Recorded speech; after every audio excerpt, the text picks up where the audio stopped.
15. Near everyone he knew was gone. Hatcher had said that's what become of most of them what ventured out to the far mountains.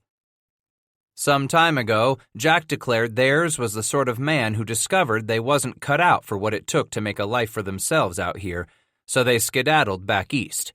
If they were lucky enough to keep their hair until they fled, like Daniel Potts.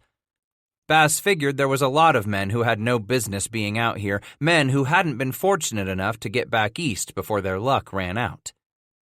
Even Jim Beckwith, giving up on the mountain trade and throwing in with them Crow. Much as he liked Birding Grounds people, Titus couldn't imagine himself staying on as a full-time member of the tribe. It was getting to be all he could do to stay on as a member of Jack Hatcher's little brigade of free trappers. Maybe so he just wasn't the joiner sort. Perhaps by the time winter arrived, he might decide to go his own way, see how his stick would float all on his lonesome. Maybe he'd be able to rendezvous with Mad Jack's men every summer. Leastwise, it sure didn't seem none of them were the kind to give up and skedaddle back east like Potts, not the sort to turn over and go to the blanket like Beckwith done. Hatcher's bunch was cast-iron, double-riveted beaver trapper, all the way to the muzzle, by damned. But he suddenly remembered Kincaid and Roland. Both of them Hatcher's men, both of them the hardy hang-on sort who wouldn't turn around for the back trail. Yet they had given up the mountains in exchange for a life among the inhabitants of a foreign people in a faraway Mexican village. For every man who ventured west beyond the Missouri, perhaps there did indeed come a time when that man had filled his life with all the mountain peaks and ribbons of valleys, with all the sparkling beaver streams and snowy, untrammeled meadows that his soul could contain. Perhaps he realized his kind needed something more that only the settlements could offer, something that only women and crowds, buildings, clutter, and closed-in skies could give him. But damn the settlements while there was still beaver in the mountains. Damn them white women and their whiny ways, getting a man all bumfoozled the way they could so a man didn't know fat cow from poor bull and damn well didn't even care a cuss. And damn them all them tight places where folks back east chose to live, crawling all over themselves with a racket of wagons and carriages and surreys too, shoving down narrow streets, squeezed in by buildings so tall a man was hard-pressed to see all the sky a man was made to see. Not to mention the smell of such places where folks lingered far too long. Not that he wasn't glad most folks were content to live that way, satisfied to stay back east in their settlements and towns and big sprawling cities. Better for them that they kept themselves back there beyond the rolling prairies where the buffalo ruled. And damn well better for men like Titus Bass that the crowds were so content to huddle together back east rather than come swarming out here. Bringing along their white women with those harsh stares they shot a man just about every time he got set to have himself some fun. On their coattails came the constables and preachers with their Bibles, too, raising jails and schools and churches right alongside one another till the crush of them drove near all the joy right on out of life. Always seemed that in the wake of wagons came white women. Where a wheel could roll, some high-necked, glary-eyed white gal was bound to show up before a man really had himself a chance to snort and prance. Wagons and white women. Why, they'd be the ruin of the West. This wasn't no land fit for the likes of them, he thought. This was a man's country fit only for a certain type of man at that. Now that land back east, all closed in with little bumps of hills and all the crush of trees, now that was a woman's country, if ever there was one. But out here, where the hills had grown on up into huge, hoary chains of impenetrable granite and ice and maze-like passes, this was a man's country by the everlasting. Back there, the country was all closed in, and a person damn well couldn't see very far. Just the way things ought to be in a land where little minds reigned. Not here, where only a man with a heart big enough, with a soul mighty enough could expect to take it all in. From horizon to horizon to horizon and back again under an endless blue dome. He could only hope that Bridger would be back. Likely Jim was the sort to stay on out here no matter what. Maybe a man like him had to return east just once in his life after he had eventually discovered where his heart was truly at peace. To return east so he could put things to rest with his family, to settle with all that was so he could get on with living all that was to be. Perhaps Bridger had him just that sort of healing and burying the past to accomplish, and then he'd be back. Titus hoped, figuring that the young fellow was the sort who could no longer live back in the States. After all, it seemed Bridger was the sort to take life on its own terms, the sort to take each day by the horns, the kind who could build himself a bull boat, wave fare-thee-wells to his friends, and take off floating downstream into an adventure and a salty lake of such great proportions that few believed him when he finally returned with his tall tales of a land never before touched by the eyes of a white man. Bridger would be back, he told himself. While others ran from the danger and the risk and the challenge, men like Jim Bridger and Titus Bass would run to embrace the danger and the risk and the challenge each new day brought them with the rising of the sun. Of a sudden, in his reverie, there intruded a clamor of activity as company men burst into the groves where they had tied up their blanket and willow branch bowers, scooping up their saddles and bridles with an excited chatter. "What's going on?" Titus asked as he got to his feet at the shady base of the cottonwood where he had been watching the lazy passing of the Poposha. All around him, more and more of the company men were hurrying to saddle up their mounts, the first beginning to sweep up their loaded rifles and pistols. Should he seize his weapons? Someone had to answer him. "Injuns?"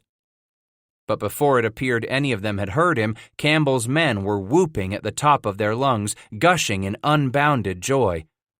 Finally, one of the brigade stopped long enough to blurt out to the free trapper, "God bless it, the trader's come in!" "Trader?" Trembling with excitement, the skinny whiffet of a man whirled and shot out his arm toward the red-rimmed southeastern hills that framed this verdant emerald valley. "Sublet's train coming in!" Squinting into the resplendent midsummer's light, Bass stepped to the edge of the shade and stared expectantly at the upvault of those crimson bluffs where a long file of horsemen and burdened mules were fanning out across the skyline, backlit by the late morning sun. More than 50 riders were up there now, all gawking down at the valley below them. And there had to be at least 3 times that many pack animals, every last one of them reluctant to hurry before their eager masters. Despite the distance, Scratch could almost hear the newcomers barking and bawling at their contrary charges. A gray mushroom puffed from the end of a distant rifle, a tiny blot against the summer's blue. A heart's throb later came the low boom of that rifle held aloft by the pack train's leader. Good thing, too, that was. Out here in this country, a man never rode up silently on a camp. Prudence dictated that you always announce your arrival and even discharge your weapon to show peaceful intentions. That gunshot only confirmed Bass's fervent hope. "Traitor!" he screeched wildly as his feet lurched into motion beneath him, almost as if they were in that much more of a hurry to be off announcing the news to Hatcher's outfit. But Jack and the rest were already caught up in a flurry of saddling and mounting by the time he reached them. "Coming to find you," Elbridge Gray shouted as Bass sprinted up through the trees. Red-faced, the big-nosed trapper tugged on the reins to his own horse with one hand, which also held his rifle, while in the other he gripped the reins to scratch his saddle mount. "Thank ye, Elbridge." Gray turned and vaulted into the saddle, kicked his toes into the huge cottonwood stirrups. "Get high behind, Scratch. That's Billy Sublet, and he's bringing liquor to rendezvous." "Liquor, Titus Bass," echoed Hatcher himself as he goaded his horse past them at a trot, then kicked it in the ribs the instant he reached the edge of the meadow. The pony was off like a shot.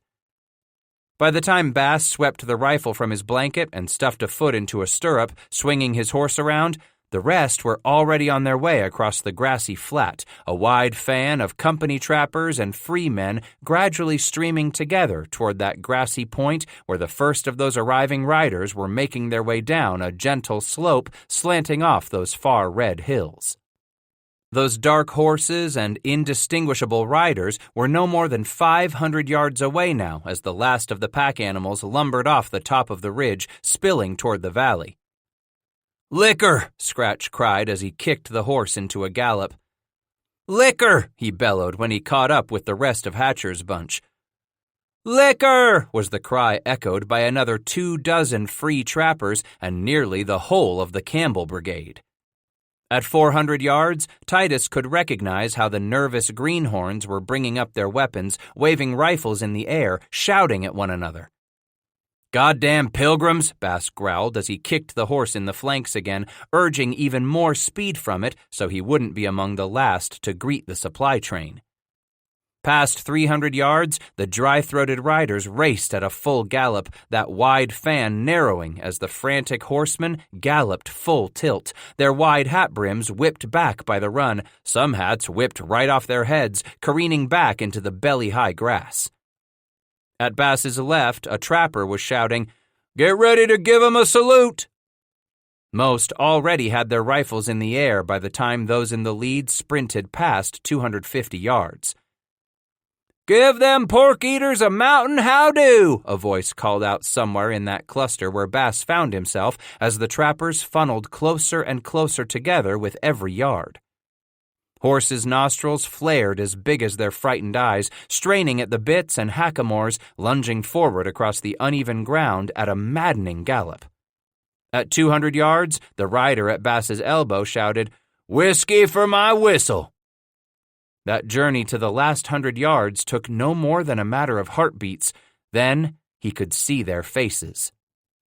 The pilgrims' eyes and mouths grew as wide and gaping as were the eyes and nostrils of the trappers' horses, and those leaders of that pack train were already standing in the stirrups, shouting something to the first horsemen racing their way. They raised their long rifles into the air and fired. Mushroom puffs of smoke immediately followed by the dull echo of a half-dozen scattered booms carried off on the summer breeze. Immediately echoed by a gunfire greeting from a handful of the charging riders, then another 10, and now 24 more. Gray smoke hung in tattered shreds just above Scratch's head as he raced on. The headman coming down off the slope toward them was war-whooping and waving his rifle like a fiend. Suddenly, he reined up in a flurry of dust and leaped to the ground, his horse wheeling away in the excitement. Snatching the broad-brimmed felt hat from his head, he started sprinting on foot toward the oncoming riders. One of those horsemen just ahead of Bass yanked back on his reins, his horse's head twisted to the side as it stiff-legged to a halt, and the rider lunged to the ground, nearly spilled, then was up and finding his gait, running those last few steps until he and the leader of the pack train met one another with a violent collision, banging into one another, then dancing round and round as they pounded on each other. As Scratch shot on by, beginning to rein back his own horse, he recognized Robert Campbell as one of the two. Then, as the pair continued their spin, he recognized Bill Sublette, the trapper chief called Cutface by Washaki's Shoshone, whom Sublette had helped fight against the Blackfoot back to the summer of 1826. All around him now the free trappers were popping their hands against their open mouths, woo-wooing and hoo-hooing like attacking savages, not slowing in the slightest as they exploded through the ranks of the pack train, bawling mules, rearing horses, and frightened men fresh from the settlements, all of them gone white-faced and gulping at the long-haired, buck-skinned, half-naked mountain men wheeling round and round the long train as if they were attacking their quarry. On all sides, more guns went off. Puffs of gray clouds hovered in the hot air, barely dissipating on the gentle breeze as old hands shrieked their war cries and Sublette's greenhorns grumbled and cursed, fighting their frightened, balky mules. More and more of the company men breathlessly slowed their attack, reining up and leaning off their horses to shake hands, calling out their greetings, some even managing to hug a newcomer here or there in the ragged procession. As he reined about, Bass saw that Campbell and the pack train leader were remounted and loping on toward the brigade encampment, where a few well-browned lodges bordered a small glade. By then, more than 36 Indians had splashed across the Poposha, warriors, women, and naked brown children, along with 100 barking, baying, half-wild dogs who weaved between the legs of man and horse alike, adding their voices to the excitement as Campbell and Sublette slid to the ground, the reins to their horses taken by one of the company men who led the animals away. "By damn, it's Billy Sublette his own self," Hatcher roared as he reined his horse from a gallop to a walk beside Titus. "Any men know if he brung liquor this year?" Jack's head bobbed like a young child's on Christmas morning. "Some of them greenhorns say Sublette brung him some liquor all the way from the States." "Damn if I could ever feel this dry again," Scratch bellowed. Hatcher himself dragged a forearm across his lower face.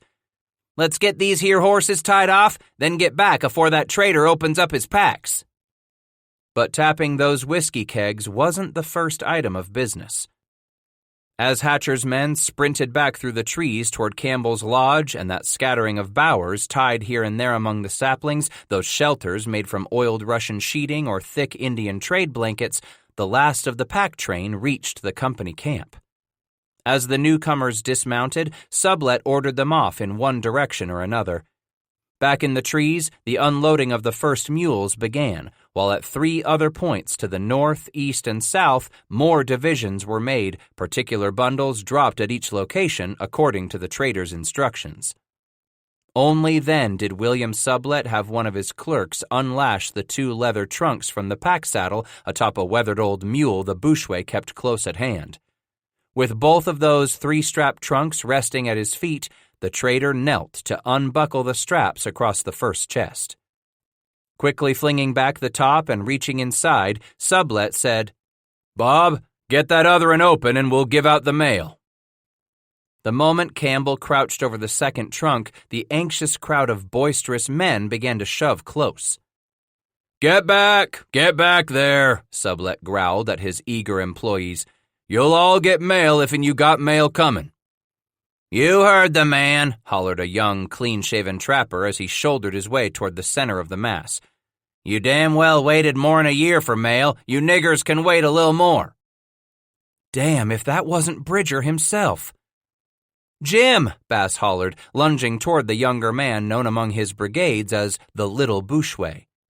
He hadn't given up on the mountains.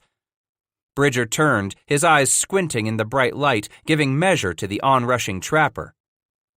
"Titus Bass," hollered Scratch as he held out his hand and came to a stop.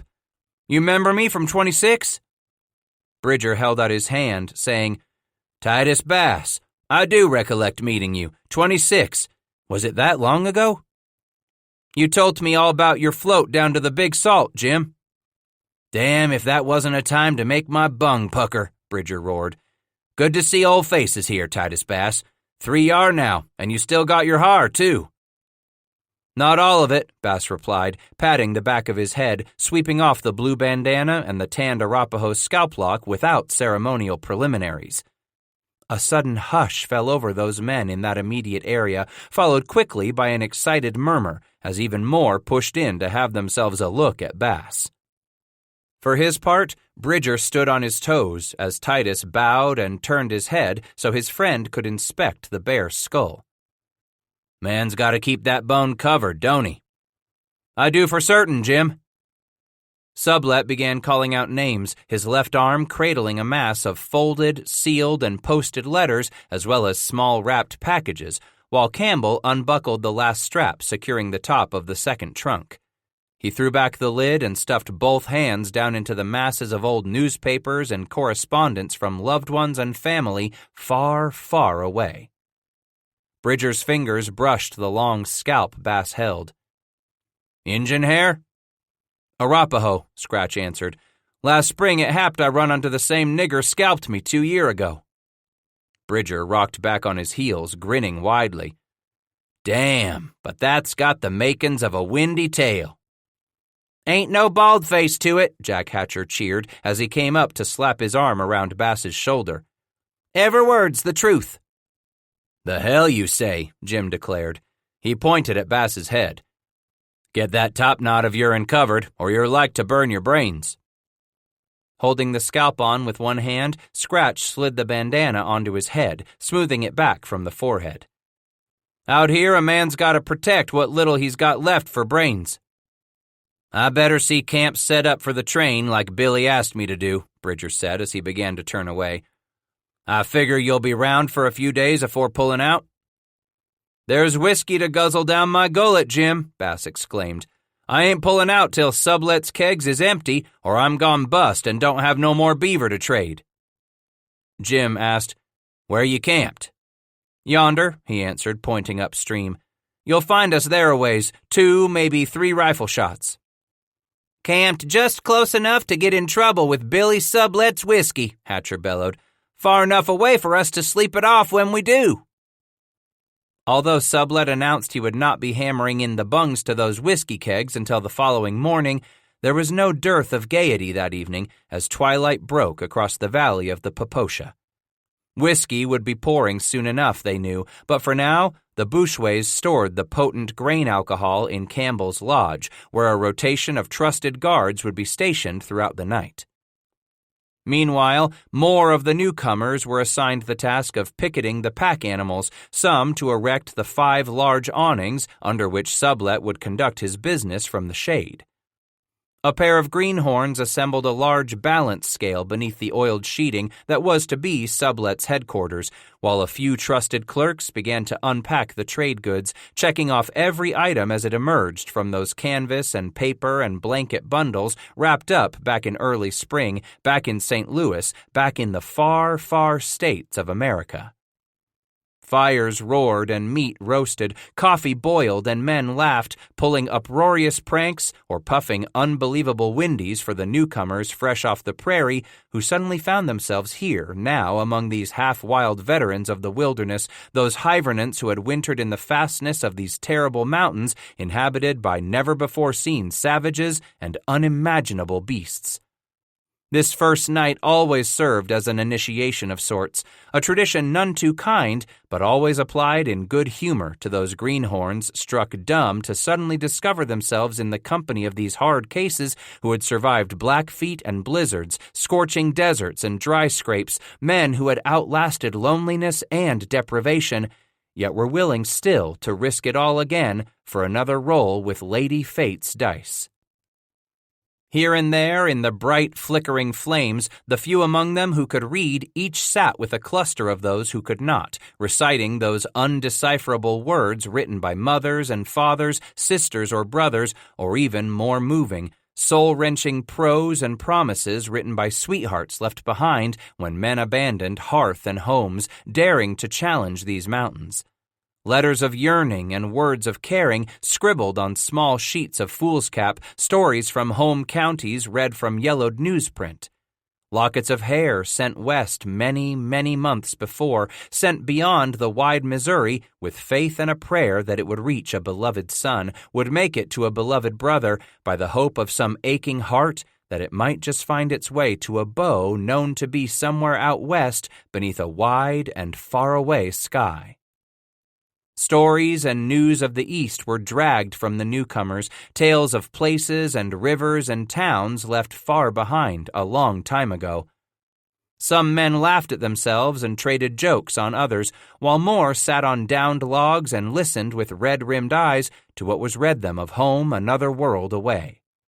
Men who sat in abject silence, listening, men who sat remembering those dim-lit faces once more, remembering the black-earthed closeness of those gently rounded hills and hardwood forests, men who thought back to how long it had been, how far they had come since choosing to leave all that had been, since choosing to cast their lot with the few, with these bravest of the brave.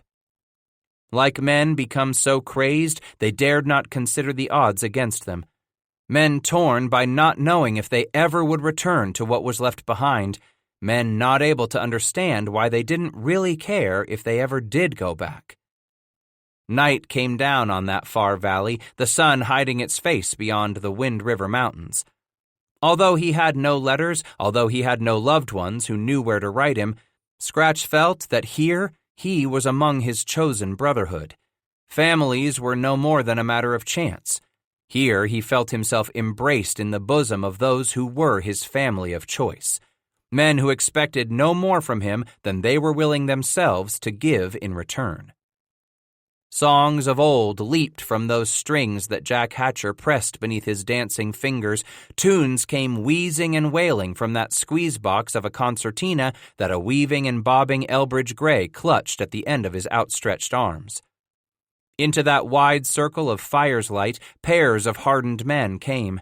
Turning to bow to one another, they readily clasped hands and danced with festive abandon, whirling recklessly, ofttimes spinning one another so robustly they landed in a heap at the very edge of the merry flames, where they guffawed at one another until bounding to their feet, stomping and shimmying some more.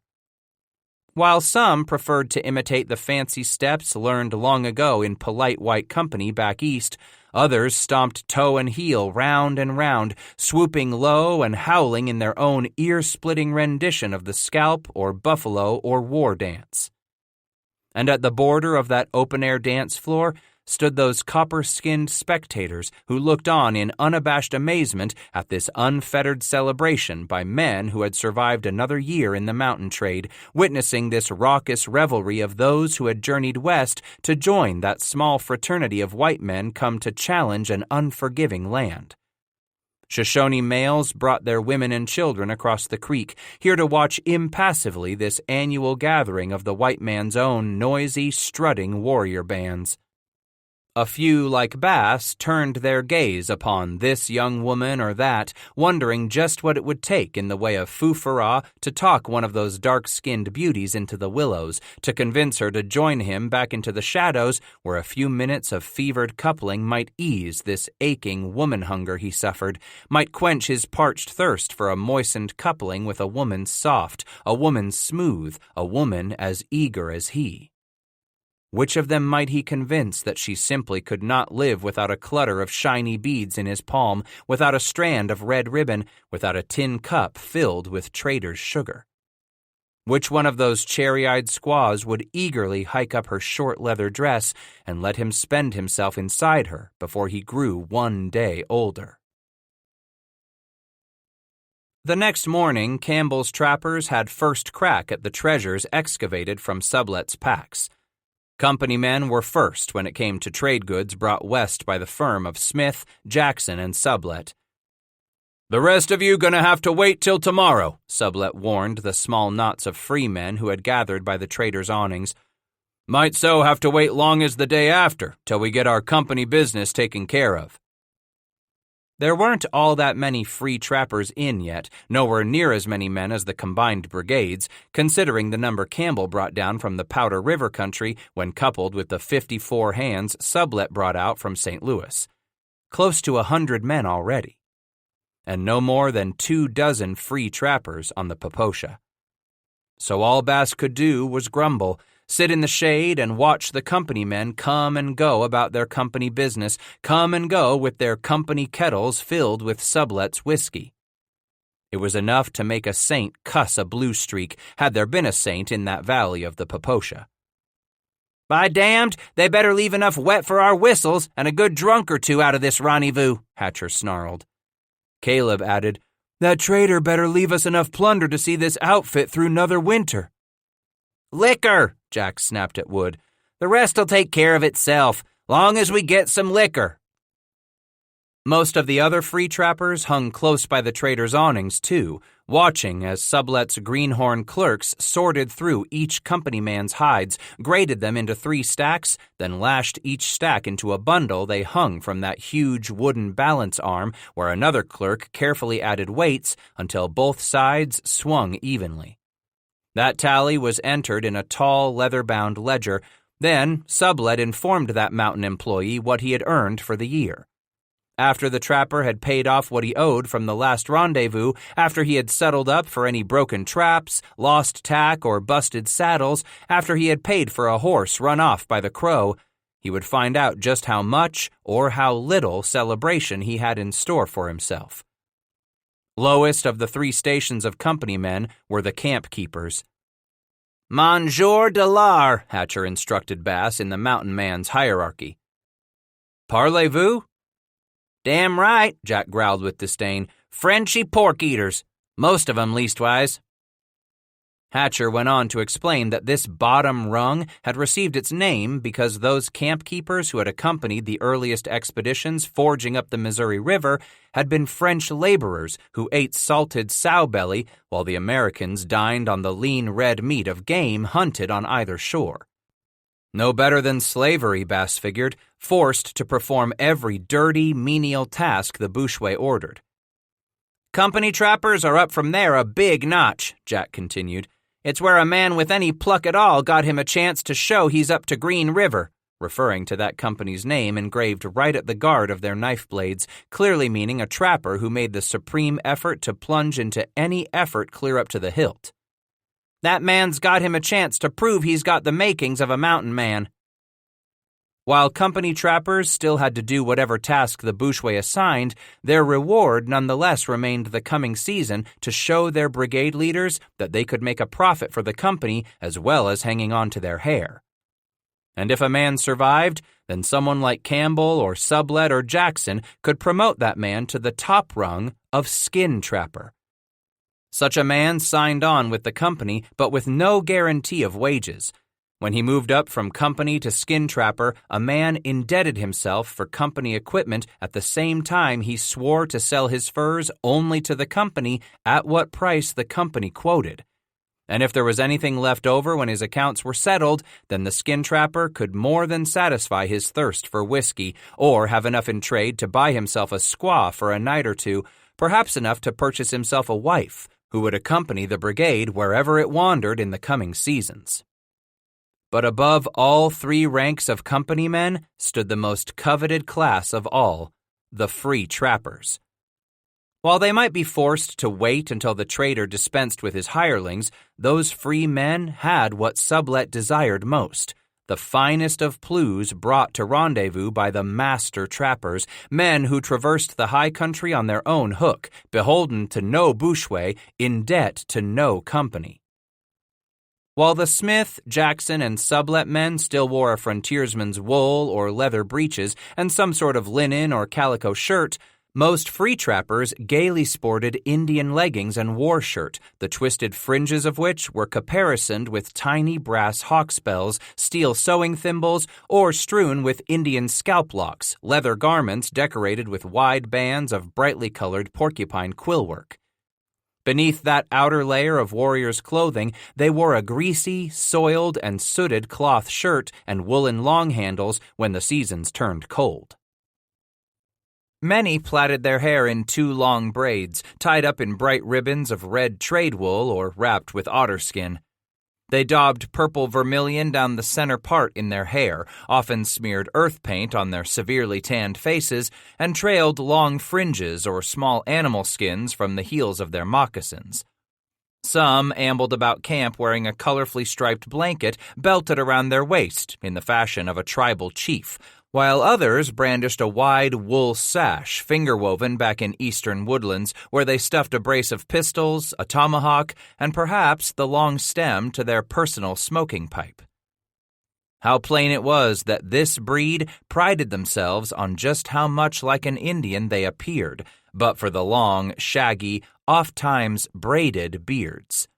Oh, how they seized this chance to swagger and strut before Sublette's gaping greenhorns and mule-eyed pilgrims come fresh as dew to the far west. It was just as clear that such men would never again feel comfortable setting their feet down among civilized company. Doubtful was it that any of their breed would ever return east. Little, if anything, remained for them back there in what had been. As the long morning dragged on, Titus returned to wait out the hours in camp with Rufus, Elbridge, and the others. To kill some of the time, he brought both Hannah and his saddle horse into camp, securing them to a tree branch while he went to work fancying them up in the fashion of an Indian warrior. First, he tied up their tails just as a man would do when about to ride off on the warpath. Then he braided their forelocks with narrow strips of vari-colored Mexican ribbon he swapped from Caleb Wood for a single plume of beaver. Next, Scratch braided the manes of both with more of that ribbon and looped in a half-dozen feathers from a golden eagle that Burden Ground had killed during his first winter with the crow. And finally, he made a thick paste from the white clay he discovered in an alkali bed along the creek, using it to paint crude lightning bolts and hailstones, even pressing his own handprints along the neck and flank of both Horse and Hannah. That task complete, Bass collapsed against a huge cottonwood where he dozed as the air warmed and the flies droned. Later that afternoon, he meticulously honed his knife and camp axe on a stone and steel, then cleaned his weapons before he finally decided to run some balls for both pistol and rifle, melting bars of soft galena lead in a small pot from which he dipped tiny ladles of the molten silver and poured the liquid into the round cavity of his bullet molds. Hot work this was, at the edge of a fire in this midsummer heat, but that sweaty job was one task more that helped him pass the hours while the free trappers waited for their crack at Sublet's treasures. After supper of elk tenderloin, buffalo tongue, and prairie oysters, he joined Hatcher, Fish, and Wood as they moseyed off for the company camp at twilight. "I would have figured a bunch the size of Campbell's outfit would have had 'em more beaver took in," Jack appraised as they came to a halt near Sublet's awnings where a handful of men still clustered around the stacks of blankets and crates of goods, arguing this point or that with the trader's clerks. "Maybe so that powder ain't so prime a country as it be back toward the mountains," Bass observed. "Not for beaver it ain't," Solomon added. "If'n a man wants to hunt him prime plue," Caleb declared, "that nigger's got to stick his neck out some." "I ain't never been afraid to stick my neck out some," Jack said. "Way I see it, to get us the best fur, we got to trap the edge of Blackfoot country. But I don't aim to lay a trap where I'll get my whole damned head cut off." Bass spread his fingers and ran them through the skins at the very top of 3 tall stacks of pelts under the wary eye of a sublet clerk. "Our fur looks a damned sight better'n this here, fellas." "It oughtn't be better," Solomon grumbled. "We damned near lost our hair to Bugs boys trapping that beaver." "Bugs boys?" the greenhorn behind the beaver pelts repeated. Hatcher gazed at the man fresh out of the settlements. "You ever hear tell of Blackfoot, mister?" "Blackfoot? I heard tell of 'em, yeah. Sublet says the Englishers set them Blackfoot out to kill off Americans like his men." "Damn them black-hearted bastards," Solomon growled. "Too many good men gone under at their hands." "Sublet says the Blackfoot is why Davy Jackson ain't come into the Papoosha yet." Titus asked, "Trader figures Jackson's gone under?" The man's head bobbed, his fleshy jowls quivering like the wattle at the neck of a tom turkey. "Maybe his whole outfit, too, just like Jed Smith, the other one who's a company partner. Word is he's dead somewhere far west of here with all his men. Been 2 years now, and Smith ain't showed up at rendezvous." "So Sublet figures Jackson's been rubbed out too?" Solomon repeated. Leaning an elbow on a stack of pelts, the clerk said, "Jackson was up in Flathead country, and Sublet says that's right near Blackfoot country. I suppose it ain't hard to figure Jackson's run into trouble and got himself killed too." Caleb clucked, "Damn well might be a real stroke of luck, for that leaves Sublet the whole company, don't it?" "Maybe, but Mr. Sublet figures to wait on here for a week or little more. Then if Mr. Jackson doesn't show, Mr. Sublet said he's going to head on west to the Snake River with what he's got in supplies to search for some sign of Jackson's brigade before he turns back for the fall hunt." "That Smith feller's gone," Hatcher observed flatly. "This long and ain't none of his bunch showed? Why, it's for sartin he's been rubbed out. But Jackson, now that's a savvy bushway. I reckon he could pull his fat out of just about any fire."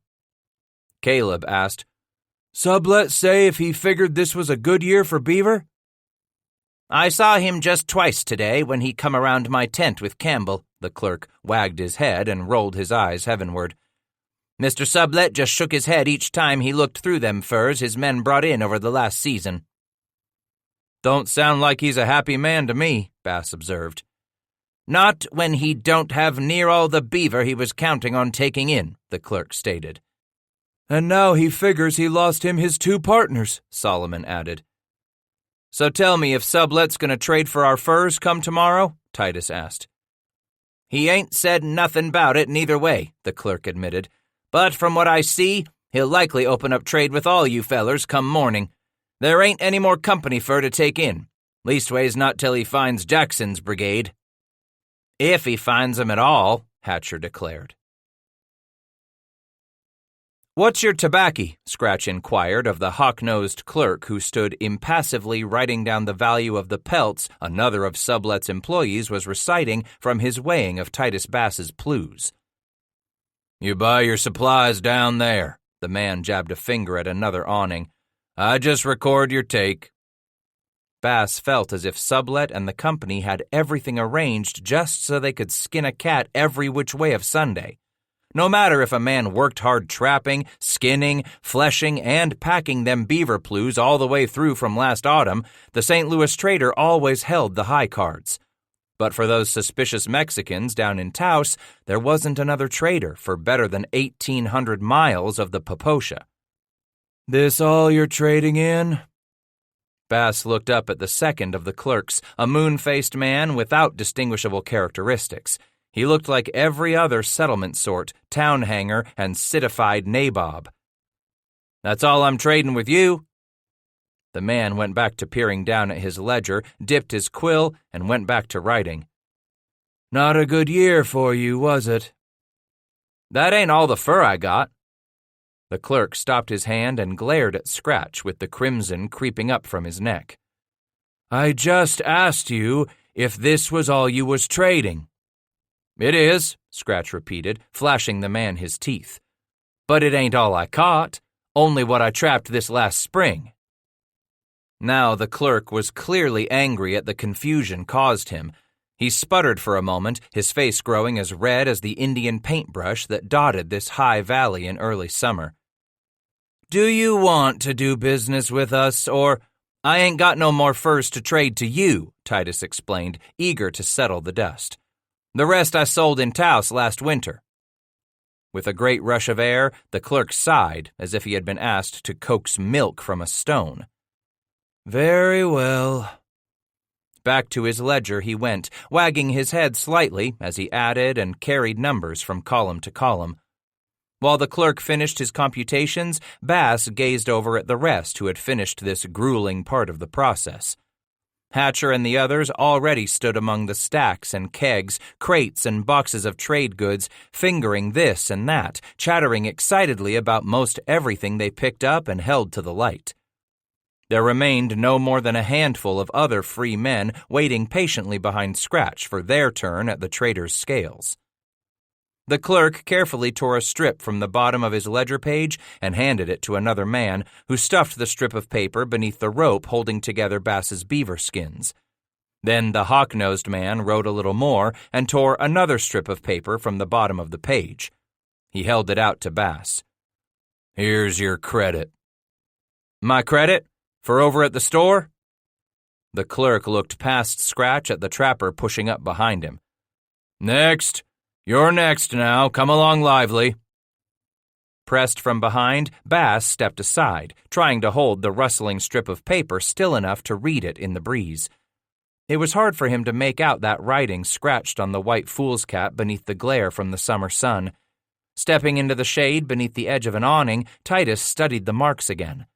Several words were scrawled there, that much he was sure of, and beneath each of them a number. In addition, at the far end of the strip was a fourth number written bigger than the rest and circled as well. Scratch, how much you got to spend? He looked up, finding Rufus Graham before him. You read this? Rufus shook his head. Can't read at all. Near as I make it, I got me a few $100s for supplies. How much hundreds? That looks like a 9, he answered, squinting his eyes as his dirty fingernail pointed out a number. Damn, but I never was a good one at ciphering numbers. Could do it once, but it's been too long since I done any of that. None of the others can help you neither, Graham admitted. None of us read. It's all right, he sighed, looking up. Only place I can spend it is here anyways. 'Cept you go back to Taos. Ain't a chance of that, Titus said, starting toward the rest, who were dickering with a pair of clerks beneath a far awning. This here tobaccy ain't half bad, Caleb declared as he turned toward Bass when the two walked up to the others. Better'n Mexican, Hatcher agreed. Scratch asked, How much? The clerk, perched behind the wooden crates holding several hundredweight of twisted brown carrots of tobacco, declared, $2 the pound. Same as it's been for the last 2 year, Isaac stated. Damn good thing, too, Bass grumbled. Missed out on American tobacco last year. Asked the clerk, You're ready to buy? I damn well waited the better part of a day and a goddamned half to buy, Titus snapped. If'n that don't take the circle, you better believe I'm ready. Where's your paper? The clerk interrupted. Handing the man his slip, Bass watched the clerk glance quickly at the numbers, then look over at the first of Sublet's men. This here, right? What's right? The other civilian asked. This says 559? The man glanced at Bass a moment before he remembered. 559 is the right amount. As the first clerk went back to grading and weighing pelts, the store clerk said, Take your pick, and began to write in his own ledger. You got enough to near buy what all you want. Damn, Titus said as it began to hit him. I ain't really had no chance to buy nothing but what it took to live on for so long now. I don't know how to act, boys. What you need, Solomon said as he came up and laid a hand on Bass's shoulder. Hatcher chuckled, bursting out with, The nigger needs just 'bout everything. I got me a gun, Bass said. You need a pistol? Asked the clerk. I got the one Hatcher loaned me, he replied. How much are those you're selling? They're smoothbore, 60 caliber, sell for $50. Ooh, exclaimed Caleb. That hurts. Hatcher came up to stand beside Titus, saying, You go ahead on and keep that I loaned you long as you want. If I can buy me my own, I'll do that. Much obliged, Jack, he said, then turned back to the clerk. Give me one of them pistols to look at. After he started inspecting the weapon, slowly dragging back the big hammer to check the crispness of the lock, holding it against his ear to listen to the action, Bass had the clerk hold up this or that, quoting one price after another. Closing his eyes in sensual pleasure, Scratch sniffed at the bag of green coffee beans below his nose. $2 a pound. Better weigh out 25 pounds. How's your powder? Best grade is $2.50 the pound. Titus turned to Hatcher and Gray. You figure it's better than that mix powder we got along? Gotta be, Jack replied. It's American, the clerk asserted. DuPont. All right, and Scratch nodded. I'll take 50 pounds. What's Galena? Lead's only $1.50. We got us some of that Taos lead from down in the Mexican mines, Rufus said. Bass cogitated a few moments, staring up at the underside of the awning over his head as the sun baked down on them. I'll take me a guess and go with 75 pounds, and I need me some good awls. The clerk spun around and swept up a sample from the boxes behind him. These are 3 for 50 cents. They appeared sturdy with their fire-hardened steel points and hardwood handle. Give me 6. Solomon asked, You want another blanket? So Bass looked at the clerk. How much? White blankets for $20. That's a lot just to keep a man warm, Bass grumbled. The Easterner said, You want it sewed into a capote, them are only 25 each. How much are striped blankets? They ain't near as much, Hatcher explained. He's charging just $15 for striped ones. Because they ain't as big as the white ones, the clerk declared. Better give me a white blanket. As the clerk returned with a neatly folded blanket, he asked, Need any pepper or salt? Scratch shook his head. Got plenty of that down to Taos last winter. Beads or ribbon? What do them hanks of beads cost a man? Shoving forward that heavy tray containing thick hanks of the big colored variety commonly called pony beads, the clerk answered, $5 a pound. Show me how much a pound is, Bass requested. In a moment, the man had weighed out several hanks of the various colors. That's 5 pounds, so it'll be $25.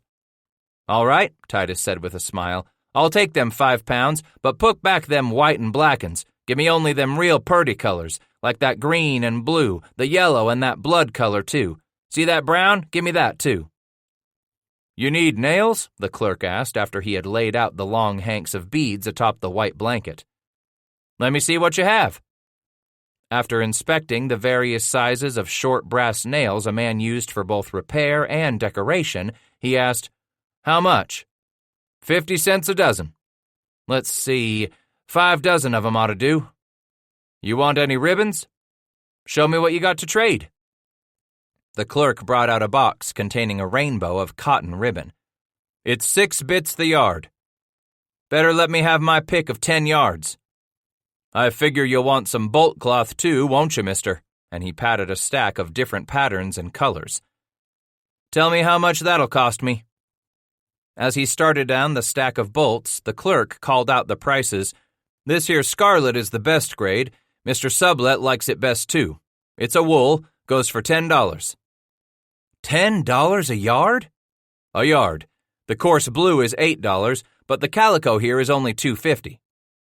What's that on the bottom? He asked, pointing. Striped cotton. It's a soft material like the calico. Sounds like I can get me a lot more of that stead of the coarse cloth, Bass declared. Let's say 10 yards of each of them two. Show me how much cloth that'll be. After Scratch had seen just how much 20 yards of material would be, he felt himself growing more excited about the possibilities, staring again at the various colors of the beads, figuring gifts like these would be able to communicate where his rudimentary talents with the Shoshone tongue left off. You got some vermilion, don't you? Chinese, I do, the clerk replied. Returning to the rough-hewn plank, he held up a wooden tray that contained a profusion of small waxed packets the size of a man's fist, one of which he opened to show the deep purple pigment. It ain't cheap. How much? Hatcher asked. $6 a pound. Bass scratched the end of his nose, sensing the eyes of the others riveted on him. Better make it 5 pounds. All that red paint for you, Scratch? Rufus asked. Shit, Caleb snorted. It ain't all for him, you idiot. Scratch is going to get his stinger wet with that Chinese vermilion. Graham wagged his head in doleful confusion. How's Scratch going to get his stinger wet with... Then it struck him like a bolt of summer thunder. Say, you're going to get yourself one of them Shoney gals, ain't you? Bass winked and turned back to the clerk. Show me what you got in wiping sticks and flints. Good hickory these be, the clerk replied, turning back to his crates. And for flints, we got English and French. Get them French ambers, Hatcher suggested. Likely we'll pay more for 'em, but they'll last longer in the English.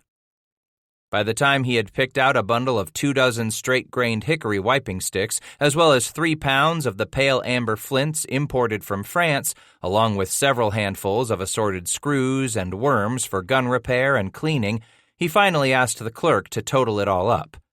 He looked again over at his stack of pelts beneath that first awning, remembering just how many plues he had sent downriver with Silas Cooper. Then he suddenly squeezed his eyes closed in that way he hoped would shut off the terrible memory. Letting out a long sigh, the trader's employee came back to the free men and announced, That all comes to $473.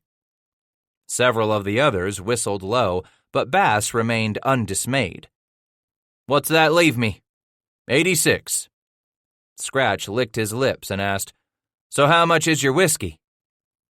He don't just want to get his stinger wet, Caleb hooted behind him. Bass wants to get his gullet scrubbed, too. Damn right I do. The clerk cleared his throat. Whiskey sells $2 the pint. He squinted again, trying to imagine how much a pint was. How much is that a gallon? $8. For a moment more, Scratch looked around at the other 6 trappers. I got enough for 3 gallons start off with? That's $24, and you'll have a little money left over for some more. That's the way I want it, Bass said with satisfaction. Go get a kettle, one of you. I ain't got to go anywhere to get a god-danged kettle, Caleb yelled with glee, leaning over to retrieve the kettle he had purchased from the ground. "Here, mister, put a gallon of that liquor right in here." The clerk looked at Bass, at which Scratch roared, "You heard the man. This here's a free man, master trapper in the Rocky by God Mountains. So you better pour us some whiskey in that kettle and give me my trade goods, then step back out of our way, 'cause these here cocks of the walk are strutting bold and brassy tonight." 16. He had forgotten just how good an Injun gal could smell, all earthy and fragrant with her own body heat, skin smeared with some bear oil, maybe some crushed sage or flower petals rubbed in her hair. Quite different from them Mexican gals who stank of cheap aguardiente and cornhusk cigarillos just like their menfolk. But the Taos whores sure did know how to raise hell and put a chunk under it to entertain a mountain man wintering down their way. Still, he was glad to be back in the mountains, back to Injun gals what didn't chatter that much at all like them Mexican whores while they serviced their customers.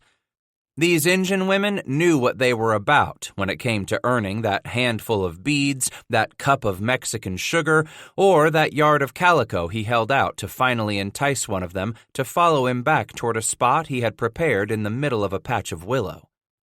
She grasped his rigid flesh in the moonlight as he centered himself over her and began to lunge forward hungrily as she half closed her eyes. Starved as he was, Scratch did his best to go at it slow, knowing that after having gone so long without, this was bound to be over with all too soon anyway. Best savor it while he could. Squirming, the woman adjusted herself on the buffalo robe he had spread beneath the wide strip of oiled sheeting Titus had tied up in the event the sky decided to cloud up and rain on them that night. Right at dusk, a few clouds had begun to clot at the western rim of the valley, there against the mountains, ominously backlit by the falling sun. Titus thought he could smell her excitement. Its strong pungency rose to his nostrils on the warm night air, and that stirred him to jab himself into her with all the more urgency. How long had it been? Too damned long to calculate, to wonder about now. The drought was over.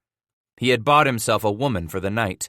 At least he hoped it was for the night, praying suddenly that she would not get up and leave once he was done in her, because he realized he would be done all too soon. It was always that way when he went so long without. Then he was exploding inside her in great rushing waves of relief, flinging himself against her, almost whimpering that it hadn't lasted longer. Slowly he sank atop her, filled both with regret and immense satisfaction, savoring these few minutes while his breathing slowed and his heart quieted itself, listening to her breathing and the night sounds so close around their crude shelter.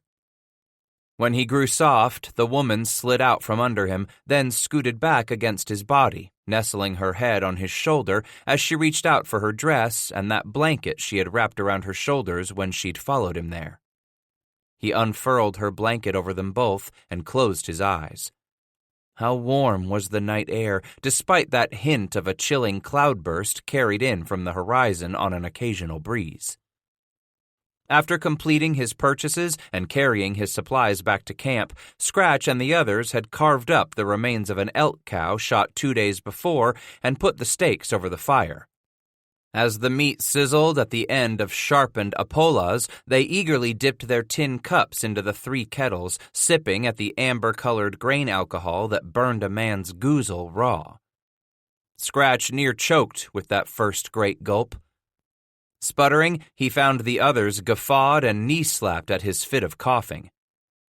"Ain't smooth as lightning, is it?" Hatcher asked, grinning so widely one could see all of that rotted tooth. No, it sure wasn't smooth. Nor had Bass chosen to sweeten the liquor's raw bite with Mexican brown sugar as he had learned to do with the Taos aguardiente. But soon enough, his tongue and gullet grew accustomed to this particular recipe. So, with supper out of the way and his head feeling light and easy, Bass cut free enough beads to fill a pint tin cup half the way to the top, sliced himself off an arm's length of striped cotton cloth with his belt knife, then bid the others farewell for what he hoped would be the rest of the evening. You be back afore morning? Hatcher cried. But before Bass himself could answer, Elbridge yelled, Shit, Jack, his blankets and robes is gone. Egod, you got yourself a little hidey place picked out, don't you? Jack asked before Scratch could utter a word. He was really beginning to feel the numbing tingle radiating across his forehead now that he was standing, doing all he could to remain standing. My night to let the wolf loose, boys. See you tomorrow, Caleb replied with a slur and a wave. He weaved past their merry fire as some of the rest grabbed their crotches and hooted profanely. An exuberant Hatcher blew him a kiss before Bass turned toward the banks of the Poposha. That's when he heard the loud voices of men mixing with the lighter giggles from women. Instead of wading on into the creek, Scratch decided to stay with the east bank. After crossing less than 50 yards, he came upon an open piece of ground within the willow and cottonwood where more than 24 people milled about in the light of the rising half-moon. Trappers sauntered among the warriors and squaws who had come across the Poposha with one thought in mind. No two ways about it, there were treasures to be bartered from those white men hungry to lay with their dark-skinned women. Cloth and coffee, beads and bells, knives and awls, vermilion and ribbons. And all these beaver men wanted was a few minutes' time to rut with a woman.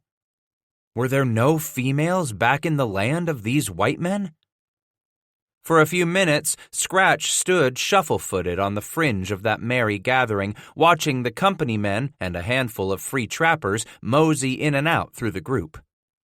They circled, appraising, then circled again, stopping now and then to have themselves a close inspection of this or that woman beneath the moonlight. He ought to have himself a look, Titus decided, just so the others wouldn't pick over all the best there was before he got around to choosing.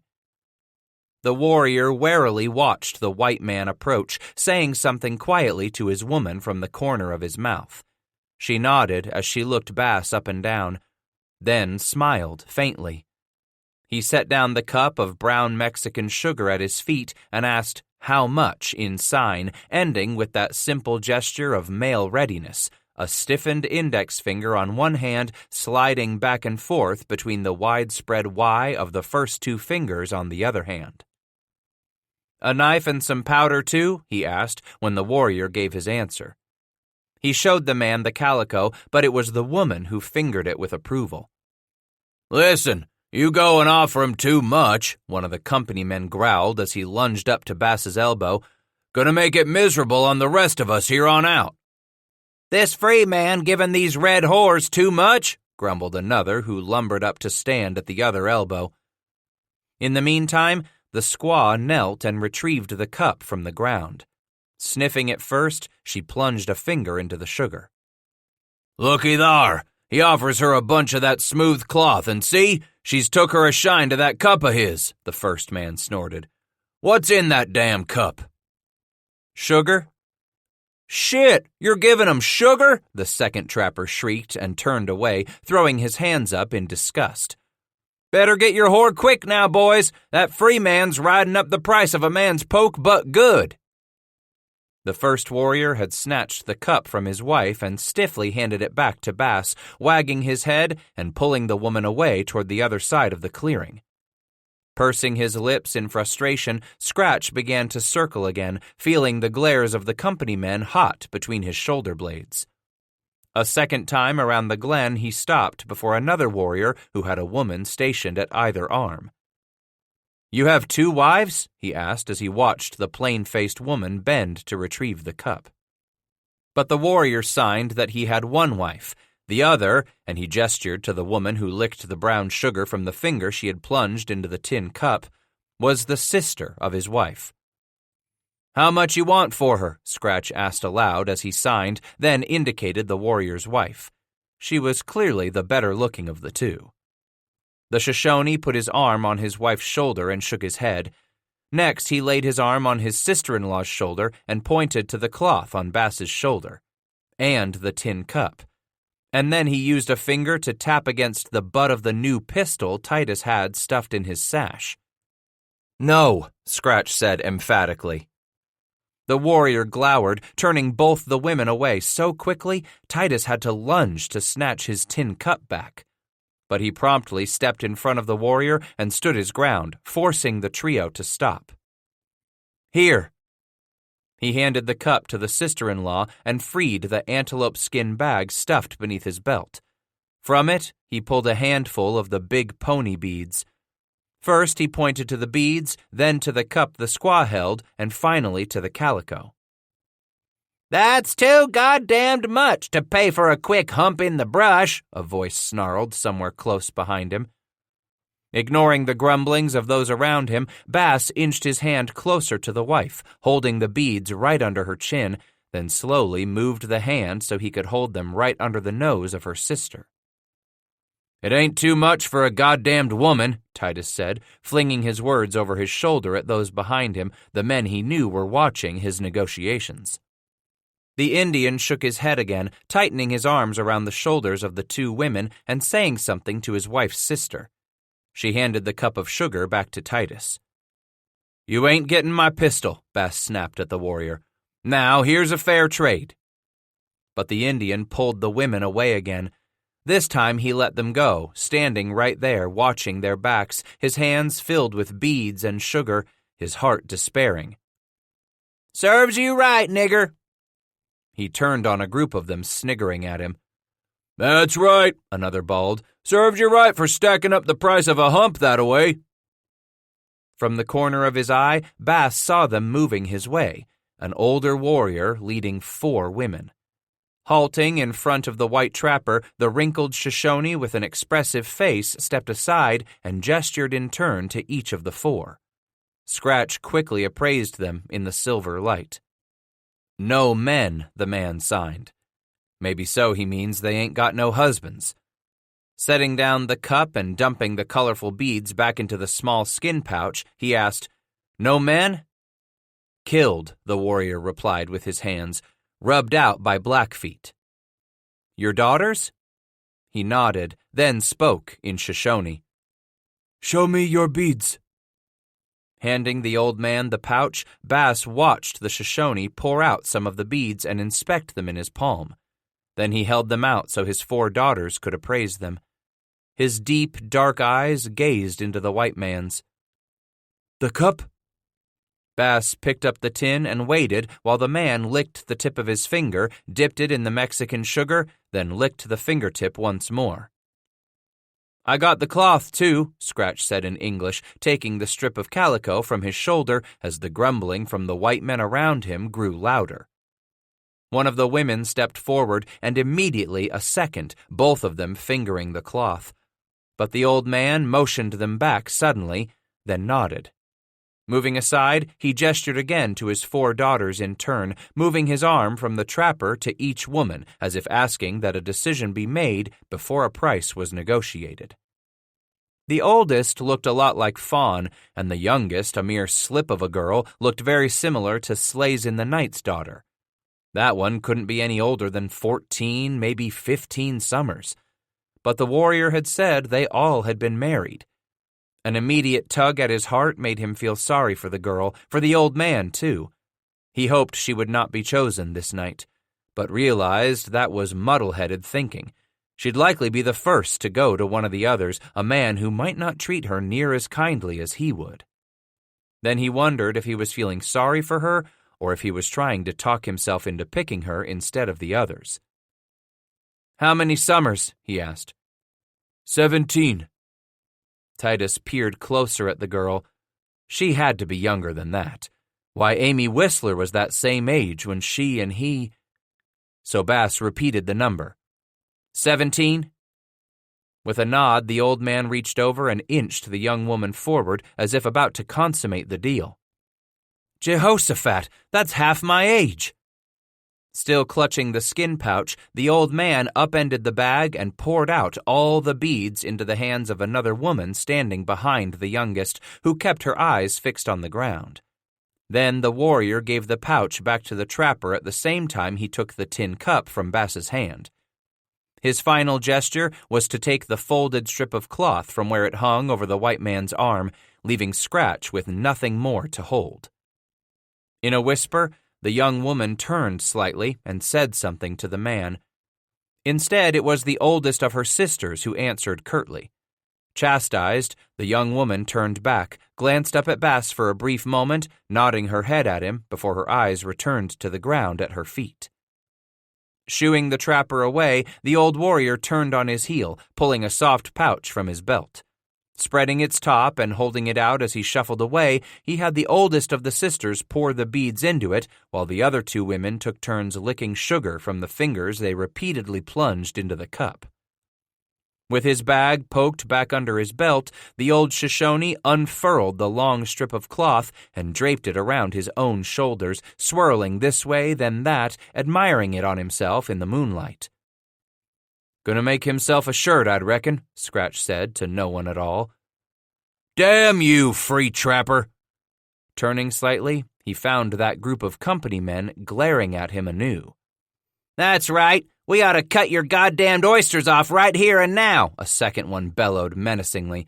"Then you'd never go daubing no Injun gals again." For a moment, he measured them in the moonlight limned through puffy clouds embroidered with silvery borders. If they meant him real harm, they wouldn't be blustering, he figured, as his heart began to beat faster with this challenge, uncertain if it did so out of anticipation for the woman or from the danger the four company men presented with their swagger. That's likely what it was, he decided, nothing more than strut and swagger. Nonetheless, he laid his left hand on the handle of his knife for a moment while he wrapped his right hand around the curved butt of the new pistol. Squaring his shoulders as the four continued their hooting and catcalls, Bass turned and grabbed the woman by an elbow. She let him guide her through the rest of the Indians and trappers crowding the glen. And she did not protest as he led her back along that east bank of the Poposha until they reached the bower he had constructed over his sleeping robes. He prayed she understood what was expected of her when he came to a halt and let go of her arm. For a moment she watched him as he freed the knot in the wide, colorful sash, then laid the pistol on it near his blankets, just within reach. The minute he sank to the ground and began to untie his moccasins, she flung her own blanket aside, then seized hold of the fringed bottom of her hide dress with both hands, pulling it up over her thighs, her bare hips, the flat of her belly, as he stared transfixed at that dark wedge of hair there at the crown of her legs. On up she dragged the dress, pulling it inside out over her shoulders as her small breasts bounced free, and he swallowed hard, suddenly so dry-mouthed he could barely swallow, watching every shimmy of her flesh as the woman slipped the dress down one arm, then another, and finally tugged it off over her head. Sweeping both hands down the length of her long, loose black hair before she tossed it over her shoulder, the woman knelt onto the rumple of blankets he had prepared, folding her own neatly at the side of the bed, then laid her skin dress upon it. At last she sank onto her back and gazed over at the white man staring mule-eyed and slack-jawed at her provocative, bare-skinned beauty. Scratch sensed the urgency suddenly seize hold of him, realizing any self-control was no longer possible. More quickly than she had, he wrenched up the bottom of his leather shirt and ripped it from his arms, yanking it over his head, flinging it into the brush. Where the shirt landed, it mattered not. Reaching beneath the front flap of his breechclout, Titus's fingers flew at the knot tied in the wide rawhide wang that secured the wide strip of wool around his waist. That wang came whipping off in one hand at the same time the other hand ripped the breechclout from between his legs. He heaved both of them into the surrounding brush. Still wearing his leggings, Scratch knelt at her knees. She spread her legs and held her arms up to him, grasping one of his wrists and pulling him toward her gently as she reached out with a hand, fingers searching for his manhood. He nearly choked on readiness when she wrapped her hand around him, guiding him down, then forward, ever so gently, as the woman sought to place him against her just so.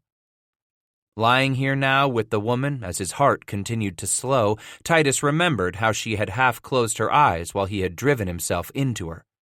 Not sure if that had been pleasure for her or merely pain with his fury to plant himself fully, completely within her moist warmth. Barely opening his eyes from time to time as they lay together, Scratch became aware that time was passing only because of the journey taken by that half-moon limned behind the silver-framed cotton puffs in its climb from there to there across the cloudy sky. He wasn't really aware he had been sleeping until he felt her rustle beside him, bringing him fully awake.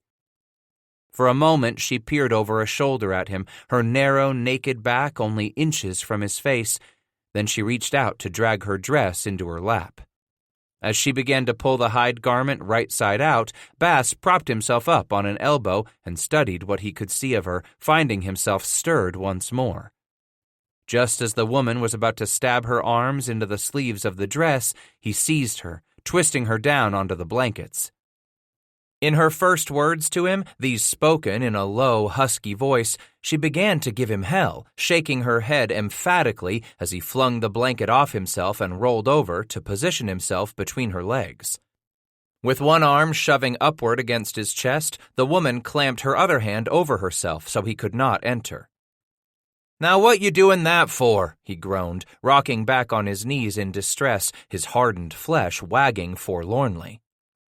Pushing herself backward, the woman slid far enough away from him that she could sit up and reach for the blanket, which she yanked into her lap. "You was all for me crawling on you afore," he groaned, dejection thick in his voice.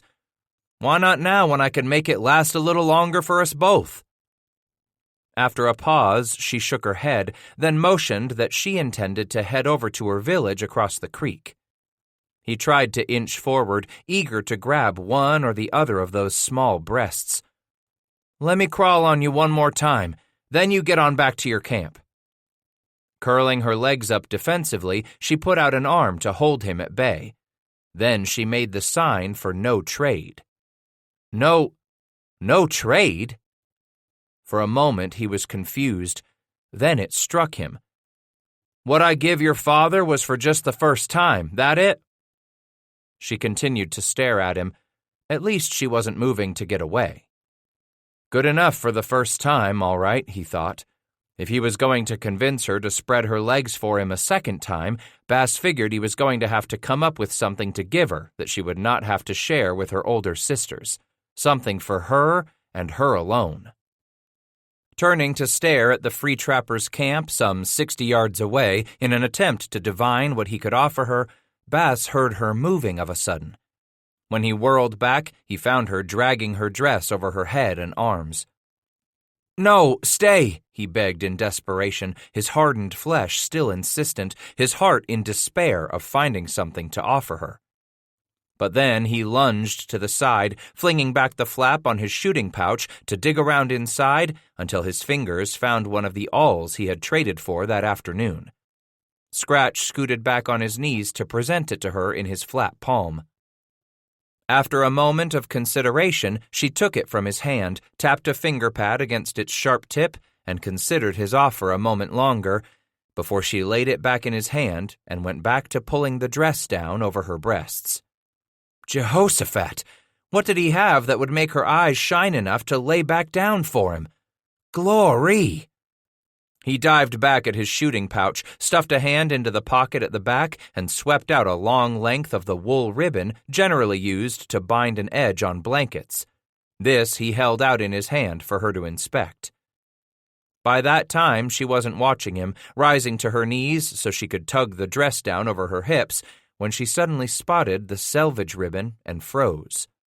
Despairing that it was not enough, he moved that open hand closer to her, bringing it up beneath her chin so she could see just what it was that he offered her. The woman lifted the narrow strip of wool from his palm, inspecting it in the moonlight, then shook her head and dropped it back across his hand. "Please, don't go," he implored with that urgency of the flesh. Then, with her two hands, she pantomimed poking the index finger of one hand into an invisible something she held in the other.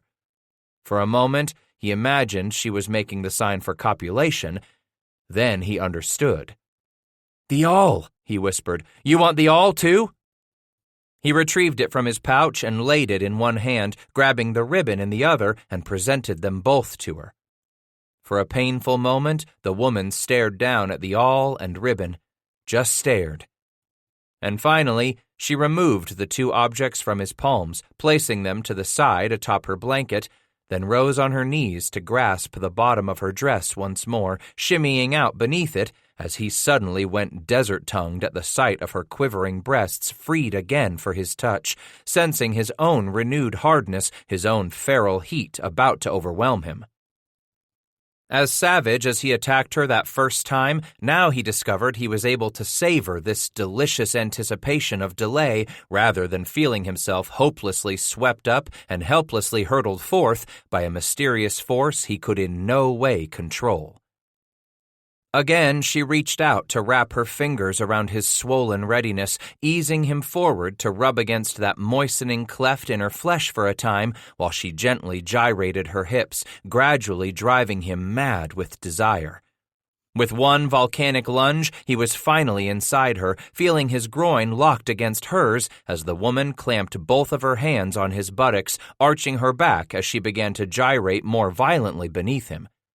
He was certain he would explode if she continued flinging herself up at him.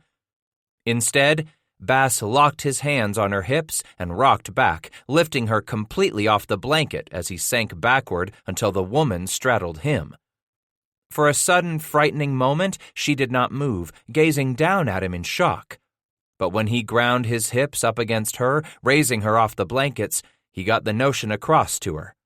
The Shoshone woman apparently liked the sensation of their position so much that she herself began to buck and dance there atop his upright flesh, clamped tightly about him as she moved forward and back, side to side, and even tried slowly to grind herself round and round in small and very insistent circles.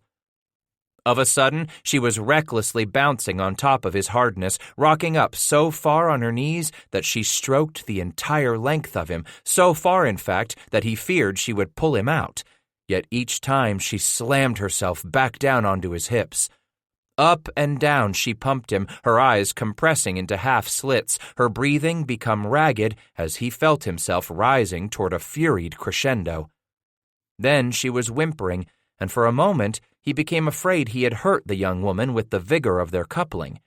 He stopped and seized hold of her shoulders, worried, when she opened her eyes and stared down at him. Shaking her head, she smiled as she hadn't ever smiled at him before, and immediately went right back to bouncing atop his rigid manhood. This time, they rose together, climbing toward a fiery release. The initial whimper that had begun low in her throat was now a keening, breathless, raspy cry, and that grunt of his beast on the verge of achieving its primal satisfaction became like shrill hammer strikes on an anvil. Slamming herself down onto his penis, the woman instantly began to shudder and quake, little high-pitched wails squeaking past her lips. Then he was thrusting himself against her every bit as forcefully, clawing at her breasts, seizing her upper arms, and pulling her close as he roared into her like a ferocious torrent dammed for far too long. She collapsed against him, sinking weak and drained, at just the instant he felt that last explosion rocking him to his core. Bass cradled the woman atop him until their flesh cooled and the air chilled with the coming of morning there beside the Poposha. He pulled her blanket over them both and let her sleep atop him. Surrendering to complete and utter exhaustion, Scratch sighed and closed his eyes, feeling the weariness washing over him, sensing sleep flooding every part of his body. A woman like this was clearly a poison for a man, exactly the sort of creature who confounded, confused, and ailed a simple man with simple needs, just those very needs that made him crave a woman like her in the worst way. Yet at the very same time, she was just the sort of cure for that very poison she inflicted, a soothing balm for all that ailed him. A poultice drawing out all the months of pent-up hunger and despair with such satisfaction that Scratch knew he would never again find such complete and utter relief. Bass went to sleep as the sky far to the east began to gray, realizing that if he ever again found a woman who could bring him the sort of satisfaction he had just experienced, he wouldn't hesitate a moment to trade his pistol for her. Almost 2 weeks later, William Sublett and Robert Campbell parted company on the Poposha. The Irishman was intent on returning to his native soil, much disturbed at a number of letters that had reached him in the mail his good friend had packed overland to rendezvous. Instead of accompanying the mule train bound for the States himself that July, Sublett installed Campbell as bouchway over those he assigned to see those 45 paltry packs of beaver all the way to St. Louis. By any measure, a miserable take for a whole year in the mountains. Of the 3 company owners, it appeared only Sublett had secured any profit for their joint efforts, and all of that through the dogged efforts of Campbell's Powder River Brigade. It was hoped that David Jackson was still somewhere north in that Flathead country where the Blackfeet were wont to go, but after 2 years, no one expected ever again to lay eyes on Jedediah Smith and his outfit, not this side of the Great By and By. At the same time Campbell was to backtrack east toward the Sweetwater and the Platte, Sublett dispatched his younger brother Milton, along with German-born Henry Frabe and Frenchman Jean-Baptiste Gervais, north, leading a 40-man brigade to hunt the Bighorn Basin in 3 smaller outfits that fall. Now William could himself lead the rest of his hardened veterans and a crew of green recruits to search for some sign of what had become of his long-overdue partner, reported to be somewhere in the country of the upper Snake River. The Blackfeet hadn't rubbed out the industrious Jackson. After more than a week of revelry beside the Poposha, word had come that the ever-enterprising brigade leader would be waiting on the Snake instead of coming to the prearranged valley of the Prairie Chicken, news of that change in plans arriving with Tom Fitzpatrick, who weeks before, as Jackson's brigade had begun to work its way south from Flathead country, was dispatched as a lone express rider sent to reach Sublett east of the Wind River Mountains. "Tell Billy I'll meet him on the Snake below the Pilot Knobs." With that electrifying report, Sublett had promptly hurried to wrap up the last of his trading with what free men wandered into rendezvous so he could turn west himself. This was great news. Not only was Davy Jackson still alive and kicking, but their company would now have more to show for their efforts than those puny 45 packs of beaver. Why, with what furs Jackson was likely to have with him, the 2 partners might even have enough left over after paying off General William H. Ashley that they could show a profit for the year. Things were looking up. Jack Hatcher and his outfit of a half-dozen free trappers had decided they would mosey along behind the Bouchway's brigade, with the idea in mind that they could divide off from the company men after reaching the Snake, laying plans to trap into the autumn season there on the eastern fringe of Hudson's Bay territory. "That Snake sure is purty country," Mad Jack had boasted the morning Sublett and more than 50 company men were to start into the high country for the headwaters of the Wind River. "Egod, them 3 beautiful breasties just pointing up there agin the sky like tits on a squaw you're thumping. My, but that's country the likes I ain't seen none of anywhere else." As the 28-year-old Milton struck out down the Poposha, which would take his outfit north for the Bighorn and Yellowstone country, Campbell whipped the bulky mules south by east for the States that same morning. An hour later, Bill Sublett himself turned his nose north by west, ascending the Wind River with some free trappers in tow until he crossed over the mountains and dropped down the Buffalo Fork to strike the Snake River in the northern part of what was already widely known as Davy Jackson's Hole. On the shores of Jackson's Lake, the Bouchway allowed his outfit to recruit and recuperate for a few days before he would set off again in his search. Where was Davy? He sent word that he would meet Sublett on the Snake below the Pilot Knobs. Trouble was, by the time he reached Jackson's Hole, the Bouchway realized there were 2 sides to that narrow mountain range, and to top off the dilemma, the Snake River tumbled through a valley on both sides of the Tetons. So, when William Sublett struck that river and failed to find any sign of Jackson as he doggedly continued on down the Snake, the Bouchway came to the conclusion that his only hope lay in crossing the mountains to continue his search on the western slope. There, in what the mountain trappers were just beginning to call Pierre's Hole, The dead were about to be resurrected. "Who is that up yonder?" Those company men at the head of the caravan with Sublet ignited a buzz that shot back the length of their pack train, eventually to reach the half-dozen free trappers led by Jack Hatcher. Bass squinted into the morning light, anxious with alarm, suddenly spying the distant horsemen. "Didn't bump into a Injun war party, did we?" A half a mile ahead along the foot of those peaks, still snow-capped here late in summer, a force of more than 100 was spotted riding their way out of the north, several leaders immediately spurring away from the rest as they put their horses into an easy lope. At 200 yards, Sublet's men could see that the oncoming riders had hairy faces.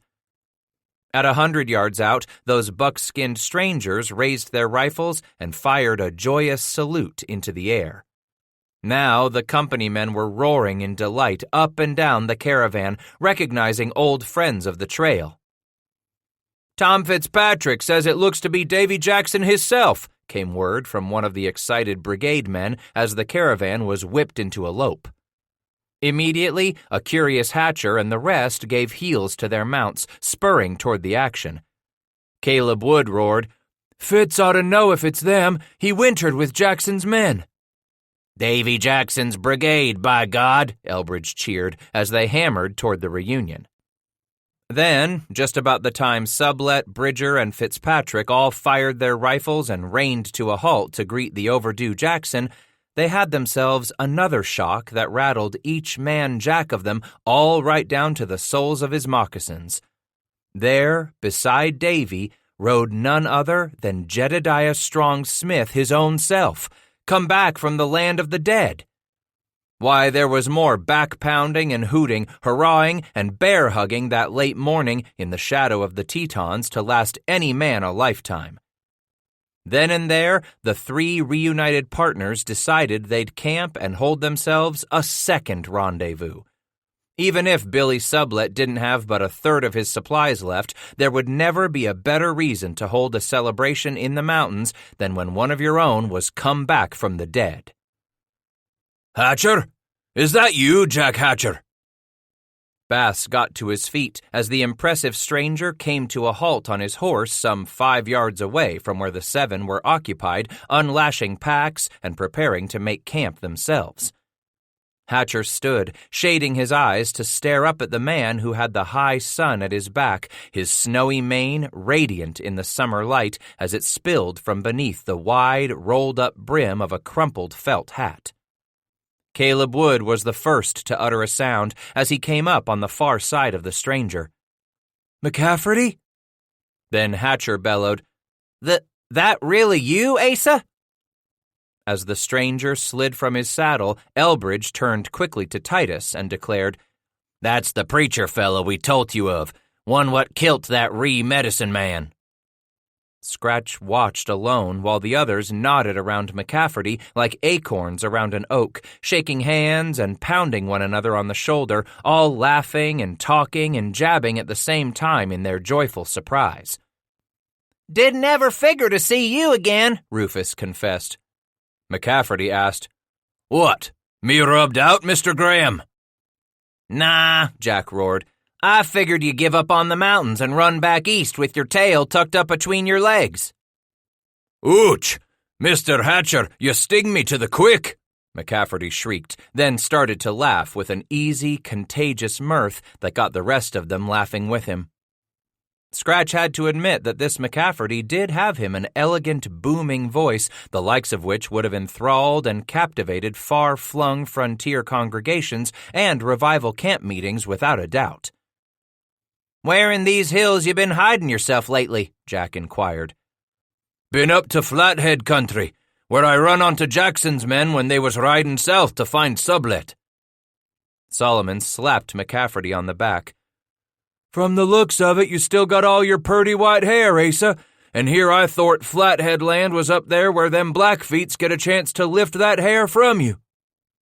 Asa nodded, his dark eyes merry in that face starkly tanned against the radiant white beard. Then those eyes landed momentarily on the stranger who stood back from the others, observing the reunion of old friends. Up there near troubled land was I, that be God's truth. And I will give peace in the land, and ye shall lie down, and none shall make you afraid, McCafferty said, quoting biblical scripture. Then he looked at Hatcher, saying, Who this be, Jack? They all turned and found Bass standing back, waiting alone. Hatcher vigorously wagged his arm. Come on over here, Scratch. Want you meet this nigger what used to ride with this bunch? Scratch, he called you? McCafferty asked as he held out his strong hand. Titus Bass, he explained. Scratch just the name what got hung on me not long after I come to the mountains. Asa winked at Caleb. I'll bet there's a story there to tell, eh, Mr. Bass? Titus grinned. Nothing more'n a bad case of the graybacks I had to get rid of. Wait, McCafferty said suddenly, his eyes flicking this way and that, the merry smile disappearing. Where's... Oh, hell, they ain't gone under, have they? Not Matthew and Johnny Rowland. Isaac spoke up. Them two still kicking. Asa cranked his head around the others. Where have they gone? Off on some errand? Ain't with us no more, Hatcher explained. McCafferty's eyes narrowed. Not rubbed out? No, Caleb remarked. Both of 'em stayed down to Taos. McCafferty asked, Women? Yeah, women, Rufus answered with that knowing nod to his head. His own eyes half closed, McCafferty pronounced, This gentler sex, what a curse they be to a man, and what a balm those sweet creatures are to all that ails us. For the lips of a strange woman drop as an honeycomb, and her mouth is smoother than oil. Asa, we had us some snake women, Rufus began, back at Rendezvous in Snake Country. There'll be more fornication here next day or so, McCafferty declared. Hatcher grinned. Injuns coming? Asa nodded. Flatheads was follerin' Jackson south. Likely make it a day or so behind us. How many's the lodge? Solomon inquired. Enough to keep this bunch of hydrophobic wolves busy for some time, McCafferty roared. Least 60, 70 lodges. Woo-wee, flathead girls, Isaac sang. McCafferty continued, Jackson got word there was a big village of snakes coming here to the valley, too. Gonna be some shining times now, Caleb cried. Do not prostitute thy daughter to cause her to be a whore, lest the land fall to whoredom and the land become full of wickedness, McCafferty snarled. Weren't but a few gals on the Paposha, Hatcher explained. That where Sublet opened up his liquor kegs? Asa inquired. Ain't all that good on your tongue, Rufus said, but it can sure enough kick you in the head. Sublet have any liquor left him? Near as I know, Hatcher said, he's got him least half of what he brung out from St. Louis. McCafferty wiped some fingers across his lips. I got me a hankerin' to end this long time dry, boys. Sublet's up to tradin', is he? Damn right he is, Caleb said. You got plews? I got plenty of plews, Mr. Wood. The Lord maketh poor and maketh rich. He bringeth low and lifteth up. Hatcher turned to Bass and gestured a thumb at McCafferty. Sides allays spoutin' his Bible talk, Asa here allays was one of the best for bringin' flat tails to bait. Why, hell, I'll bet he's almost good as you, Scratch. Asa asked, This here new man that good, is he? Notch or two better'n you ever was, Asa, Caleb bragged. That so? McCafferty allays was the best at findin' prime beaver country, too, Jack continued. Shame when you up and decided you was leavin' us to ride out on your own hook, Asa. Slowly tearing his measuring eyes from Bass, McCafferty stated, Man goes where a man is called to go, and if the Lord calls him to come alone, a man must listen to the commandment of the Lord his God. Damn, but you still preachify as purty as you ever did, Elbridge cried in glee. Hatcher laid an arm over Bass's shoulder and asked him, Don't that oily tongue of his'n just make you want to ask Preacher McCafferty to bring hisself on out to your place for dinner on church meeting day? Dear Lord, preserve me from those who would trouble met, Asa roared. So you campin' with Jackson's bunch? Caleb asked. I go only where the breath of God leads, McCafferty answered. Usual, that keeps me off on my lonesome. Throw in with us for a few days, Isaac suggested. For a moment, Asa looked them over. Then his eyes landed on Bass. Mr. Hatcher, you say this nigger's better trapper than me? That's gospel in my book, McCafferty. The others muttered their agreement, and Caleb echoed, The only man I ever knowed better'n you, Whitehair. All right, then, McCafferty confirmed. I'll camp with you boys for a few days, and see just what I can learn that makes this here Titus Bass the finest trapper any of you devil's whelps ever seed. In 2 more days, it came to pass that the Flathead camp and a large village of Shoshone reached the pastoral valley where some 175 company men and free trappers had thrown up tents, lean-tos, and blanket shelters at the western foot of the Tetons. The Indians arrived right about the time that the renewed celebration was working itself into a genuine lather. For better than a day now, Sublet had had his kegs opened for trade beneath his canopies. Jackson's Flathead Brigade were as eager as any man could be to have themselves a real blow, and the company owners themselves rejoiced in this unexpected reunion. Like so many others, both skin and free trappers, Titus Bass joined those who gathered in the shady grove where Jedediah Smith captivated his audience with tales of crossing the Mojave Desert, the terrible blow of losing 10 men to the treachery of those Mojave Indians, and dealing with the capricious Spanish who ruled that land from their Californio settlements and ranchos. Hour after hour he described his confrontations with the haughty and suspicious Monterey officials who kept his men under custody until ultimately releasing them upon Smith's promise never to return to California.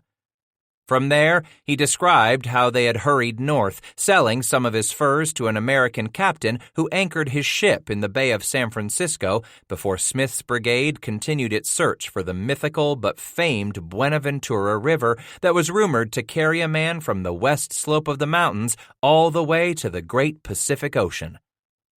But along the southern coast of Oregon country, Jedediah's company clerk and men let down their guard and allowed a band of seemingly peaceful and childishly curious Kalawatset Indians into their camp one morning, only to be savagely set upon and brutally butchered as the warriors pulled knives, axes, and clubs from beneath their blankets. A lone man, Arthur Black, managed to escape into the forest with his wounds. In addition, due to the fact that they had been out of camp on some duty or another at the time, Smith and 2 others survived the attack. At first, Black believed himself to be the only one alive as he stumbled north to Fort Vancouver. Smith as well believed his little party to be the sole survivors, pushing north themselves with only what they had on their backs, knowing too John McLaughlin's Hudson's Bay post lay on the Columbia River. Horses, mules, weapons, traps, blankets, buffalo robes, everything was gone in that senseless massacre. By early August, the 4 reunited within the bosom of McLaughlin's generous bounty. Through the autumn and into the winter, Smith explained to his awestruck listeners now, the gracious post factor sheltered the Americans, treated them with every courtesy, and even dispatched a sizable brigade to punish the Kalawatsets. What his employees were not able to recover from the severely chastised tribe, McLaughlin promised to do everything he could to repay.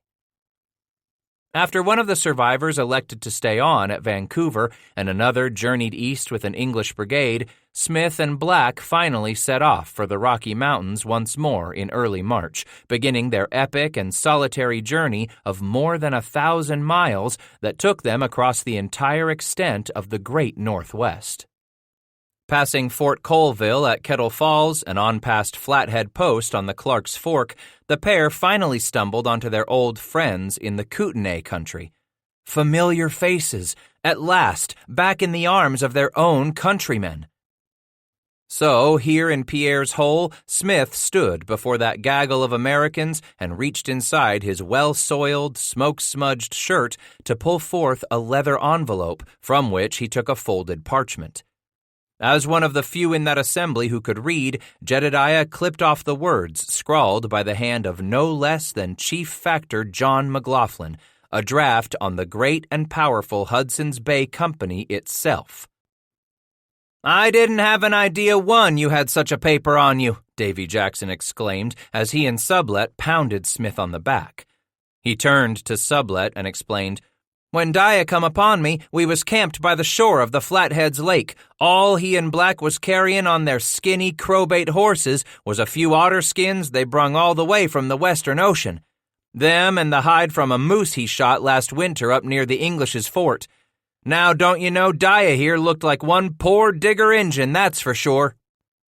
Because of McLaughlin's kindnesses and his even-handedness in making those reparations to the destitute Americans, Smith now told the hushed gathering that, although the Snake River country was by treaty jointly held by the U.S. and Britain, he had taken it upon himself to promise on behalf of his company that no American trapping brigade would trouble any waters on the west side of the Rockies.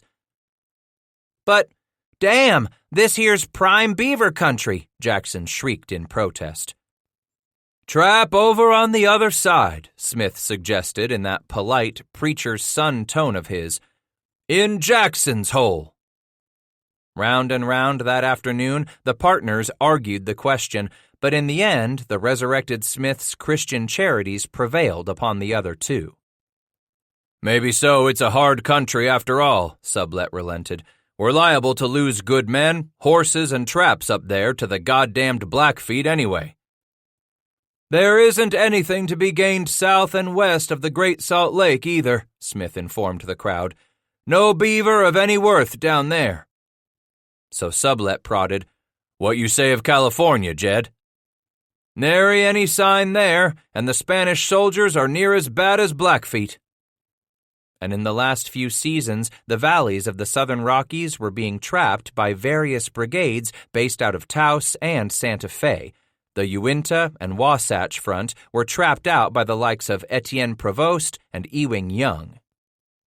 Compelled to decide just where they should concentrate their efforts now, the partners determined they would claim that country east of the mountains on the southern fringe of Blackfoot country in the land of the Madison and Gallatin, even crossing over to the Yellowstone to trap the rivers west of where Milt Sublet's brigade was at work.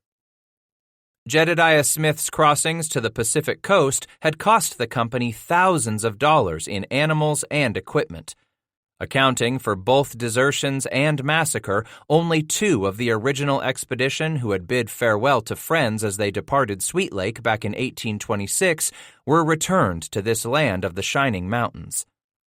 While some might eventually say that these expeditions were nothing less than catastrophes, at that moment in the late summer of 1829, there beneath the shadow of the Tetons in Pierre's Hole, let no Englishman doubt that the Americans had come, once again stretching their arms from sea to shining sea. Call it manifest destiny, call it what you will, the Americans had come to tramp and map, lay their traps, and eventually conquer all of what lay between the Atlantic and the far Pacific. By that summer of 1829, it was plain the Americans had come to stay.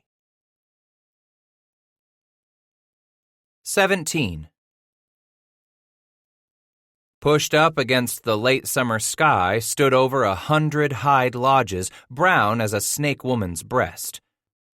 While both the Shoshone and the Flathead bands chose to spread the horns of their camp circles across the valley floor itself, the white trappers had spread their blankets and raised their canvas shelters back against the trees that bordered this stream flowing right out of the snowfields, still mantling the Tetons like a creamy shawl.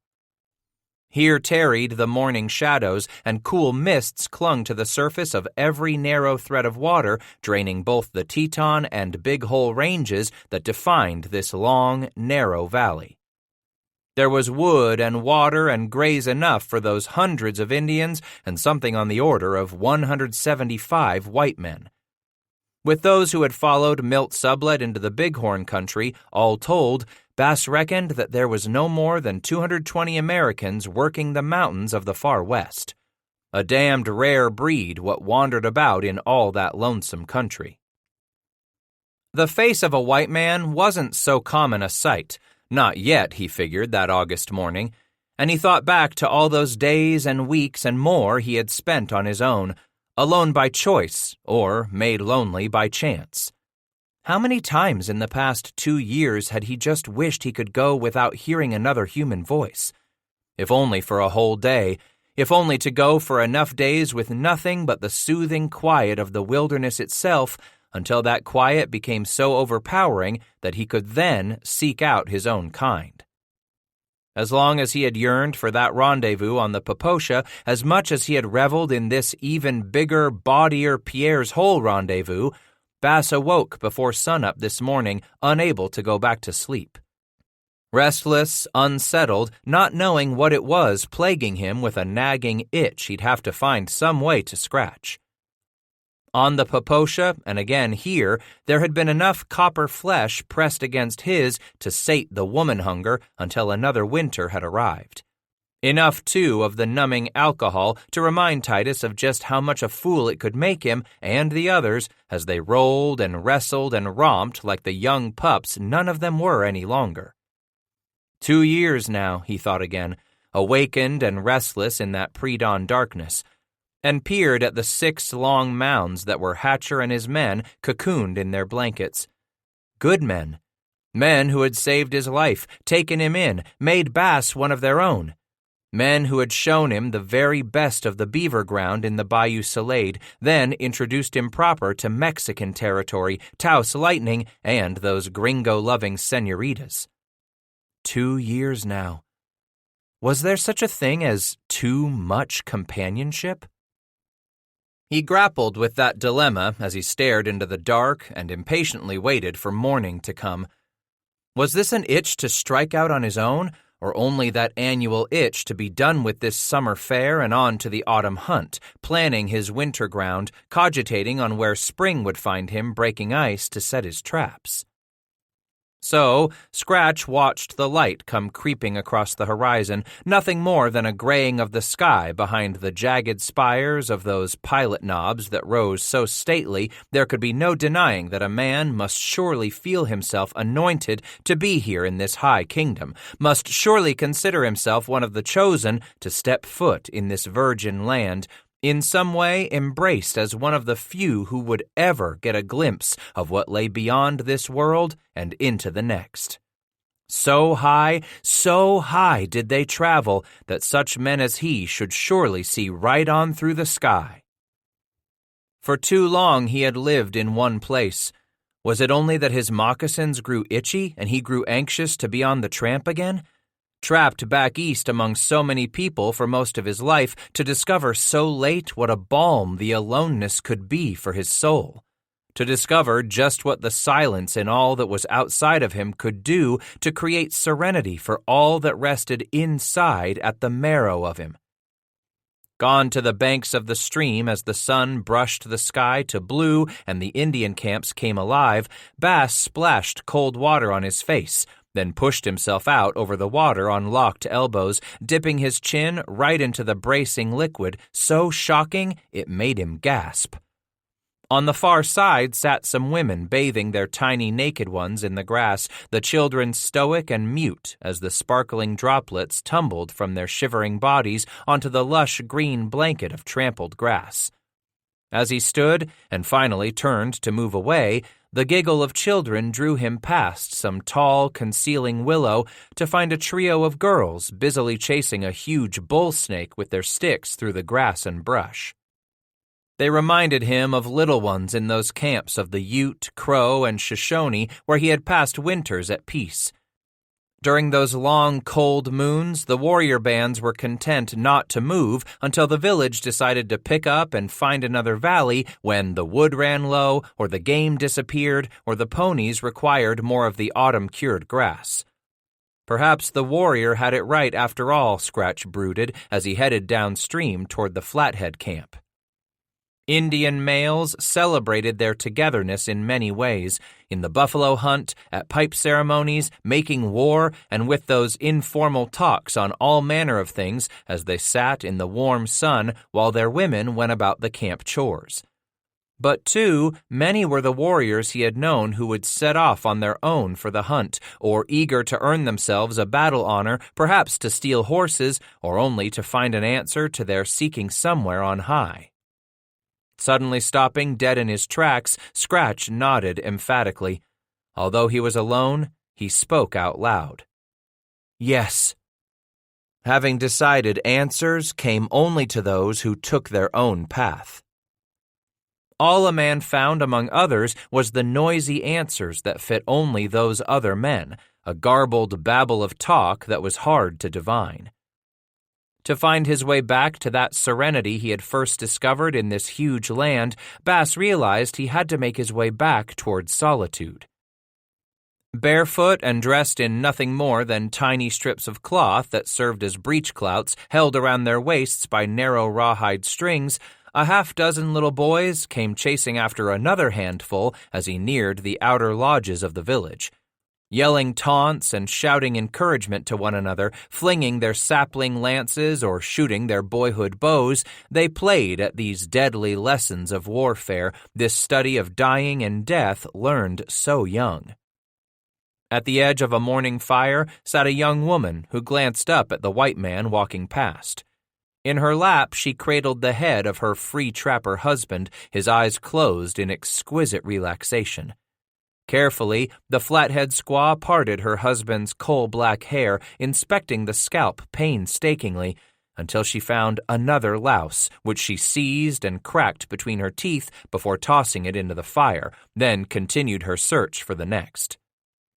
Men and women came and went on foot or on horseback. Warriors rode past bareback, the expressive eyes in their impassive faces locked on some nether point and never touching his. Girls of marrying age watched him pass as they whispered to one another, their sparkling eyes gleeful above the hands they held over their mouths as they shared secrets about him, giggling coyly, playful at the arts of catching themselves a mate. "Mr. Bass!" He stopped, turning toward the sound of the voice, searching for the caller. Ahead in the shadows stood a small group of flathead warriors, busy with some concern near a lodge door. One of the men waved, called out, "Ho, Mr. Bass!" Only then did he see how that warrior differed from the others. While the rest wore their hair plaited, braided, adorned, and unmistakably black, the one who called wore white. "McCafferty, that you?" Asa stepped away from the flathead men. "You was up early, gone afore I rolled out this morning." "Didn't sleep in."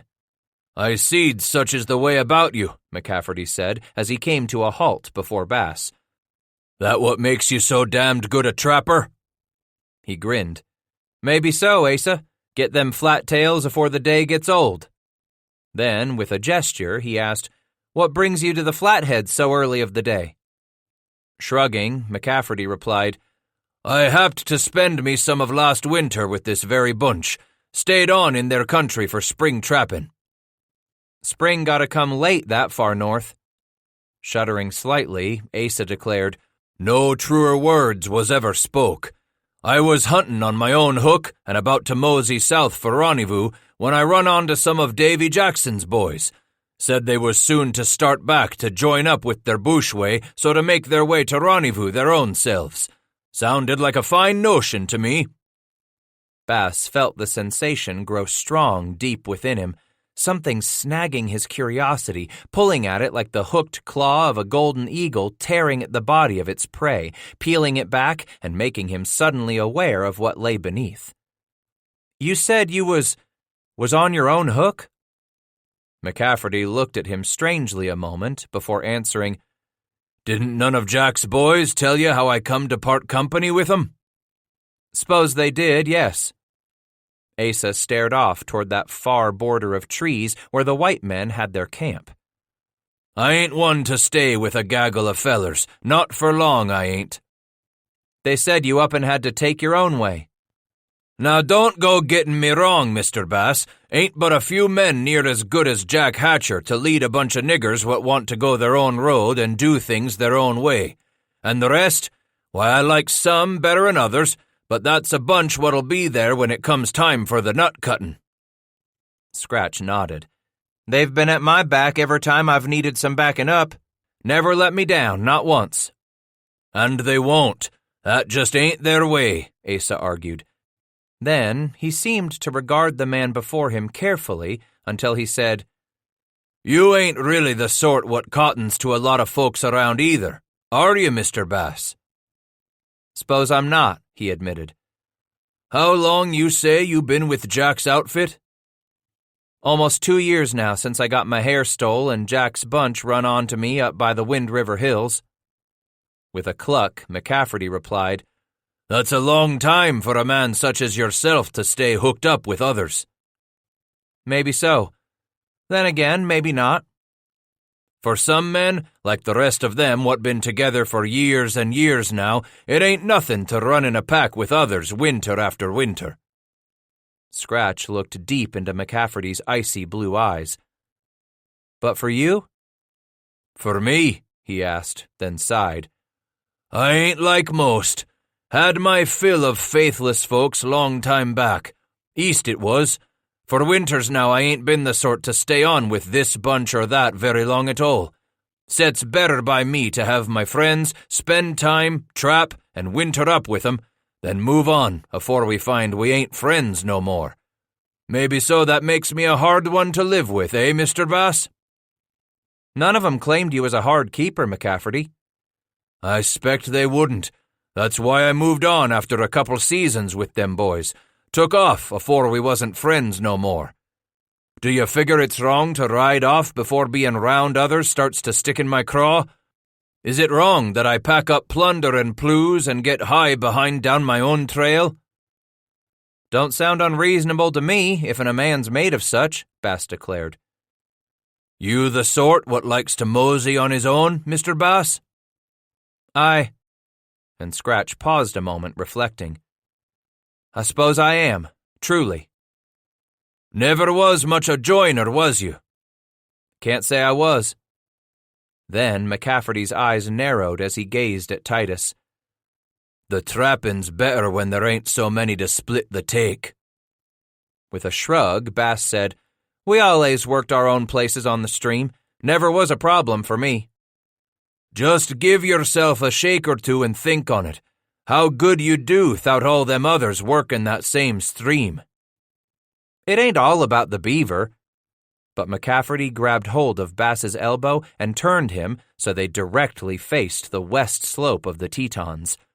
With an arm, he waved slowly across their granite ruggedness, saying, Now look up there and tell me how good you'd do in beaver country if you was the only one working a stream. Maybe so it's only you and another trapper. He turned to appraise Asa. I had me a good spring what got me a fine hurrah on the Poposha. Had me enough plues last fall to get me a fine winter down to Taos, too. Fine place, ain't that, Taos? McCafferty said in a low voice, letting go of Bass's elbow and licking his lips, almost as if remembering the taste of aguardiente and Mexican tobacco. Catched all the beaver I needed to outfit me for another year, long with a little liquor. But think of what you'd have if all them beaver been your own. Wagging his head, Scratch said, A man don't need all the beaver to hisself. McCafferty stepped right around in front of Titus again, toe to toe. But there's some men what need one hell of a lot of country for their own. Now you just try to tell me I got you wrong, Mr. Bass. You tell me you ain't one to want to drink up all that big space out there for your own self. I ain't never thought about. You tell me you ain't the sort what wouldn't jump at the chance to see new country where you chose to go, not where you foller along behind the rest. He shook his head, as if it didn't make sense. Much as I fought me Blackfoot, I ain't so damned certain a man on his lonesome ain't a crazy nigger just waitin' to die. Asa rocked back on his heels a moment. So you're the sort figures you want to die in a tick bed back east somewheres? White folk sheets pulled up around as you go off to sleep, eh? Damn well don't. McCafferty's booming voice beginning to rise dramatically, Asa stated, Then set off on your own hook, and say to hell with Blackfoot country when there's more land to see than you and I both'll ever lay eyes on in our natural lives." If it wasn't downright contagious, just the way this ex-circuit-riding preacher man stirred up the juices within him. "You understand that, don't you, Mr. Bass?" McCafferty said. "You don't have to trap Blackfoot country lessen you cotton to the idea of losing more of your scalp." "Lost all I want to lose. There's country far south of here what ain't had a trap set in it, ever." "There's country like that down to Taos?" McCafferty wagged his white mane vigorously. "I ain't talking about Taos or that Santa Fe country. I've heard tell of other rivers what take a man off torst the Californios."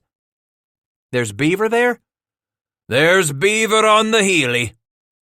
Scratch swallowed hard, considering, weighing, hefting it the way he would hoist his trap sack first thing of an evening as he went out to make his sets. Eventually, Titus asked, "Ain't a white man been there afore?" "Not one I hear tell of ever set a moccasin down out in that country." Bass finally tore his eyes from McCafferty's convincing gaze to stare again at the deep purple-hued peaks. "Sounds to me like you're talking about a couple fellers throwing in together, Asa. Them two fellers what Jack and the rest of his bunch says are the best trappers in these here mountains." Asa stepped up so close that Scratch could feel the warmth in the man's breath as he spoke, their noses all but touching as they locked eyes.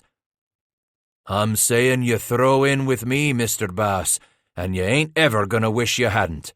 There's streams out there so thick with beaver, a man don't have to. But you said it ain't the beaver you're here for, is it, Mr. Bass?" "The plues keep me in coffee and powder," Titus declared. "The fur buys the gewgaws for a squaw or two." "But the beaver ain't what brought you," McCafferty interrupted, a single finger tapping against Bass's breastbone. "And that beaver ain't what keeps you here either." Right there, staring into the depths of that man's blue eyes, he was certain McCafferty was peering right on down into his very soul, finding the truth there that he himself had rarely considered, if ever admitted to. Perhaps this was the same powerful pull that he had seen drag grown-up folks out of those crowds gathered on the banks of rivers back east in Kentucky where he had grown up, the lure that pulled men and women right out of the crowd to join a preacher man standing waist-deep down in the stream, the same seductive call that caused those people to turn themselves over to that preacher and have themselves laid back in the water within the cradle of his arms. "I ain't so sure." "You're certain enough that you don't belong in no outfit no more, Mr. Bass," Asa interrupted, his voice softer now. "Don't mean I can just ride off from Jack and the others."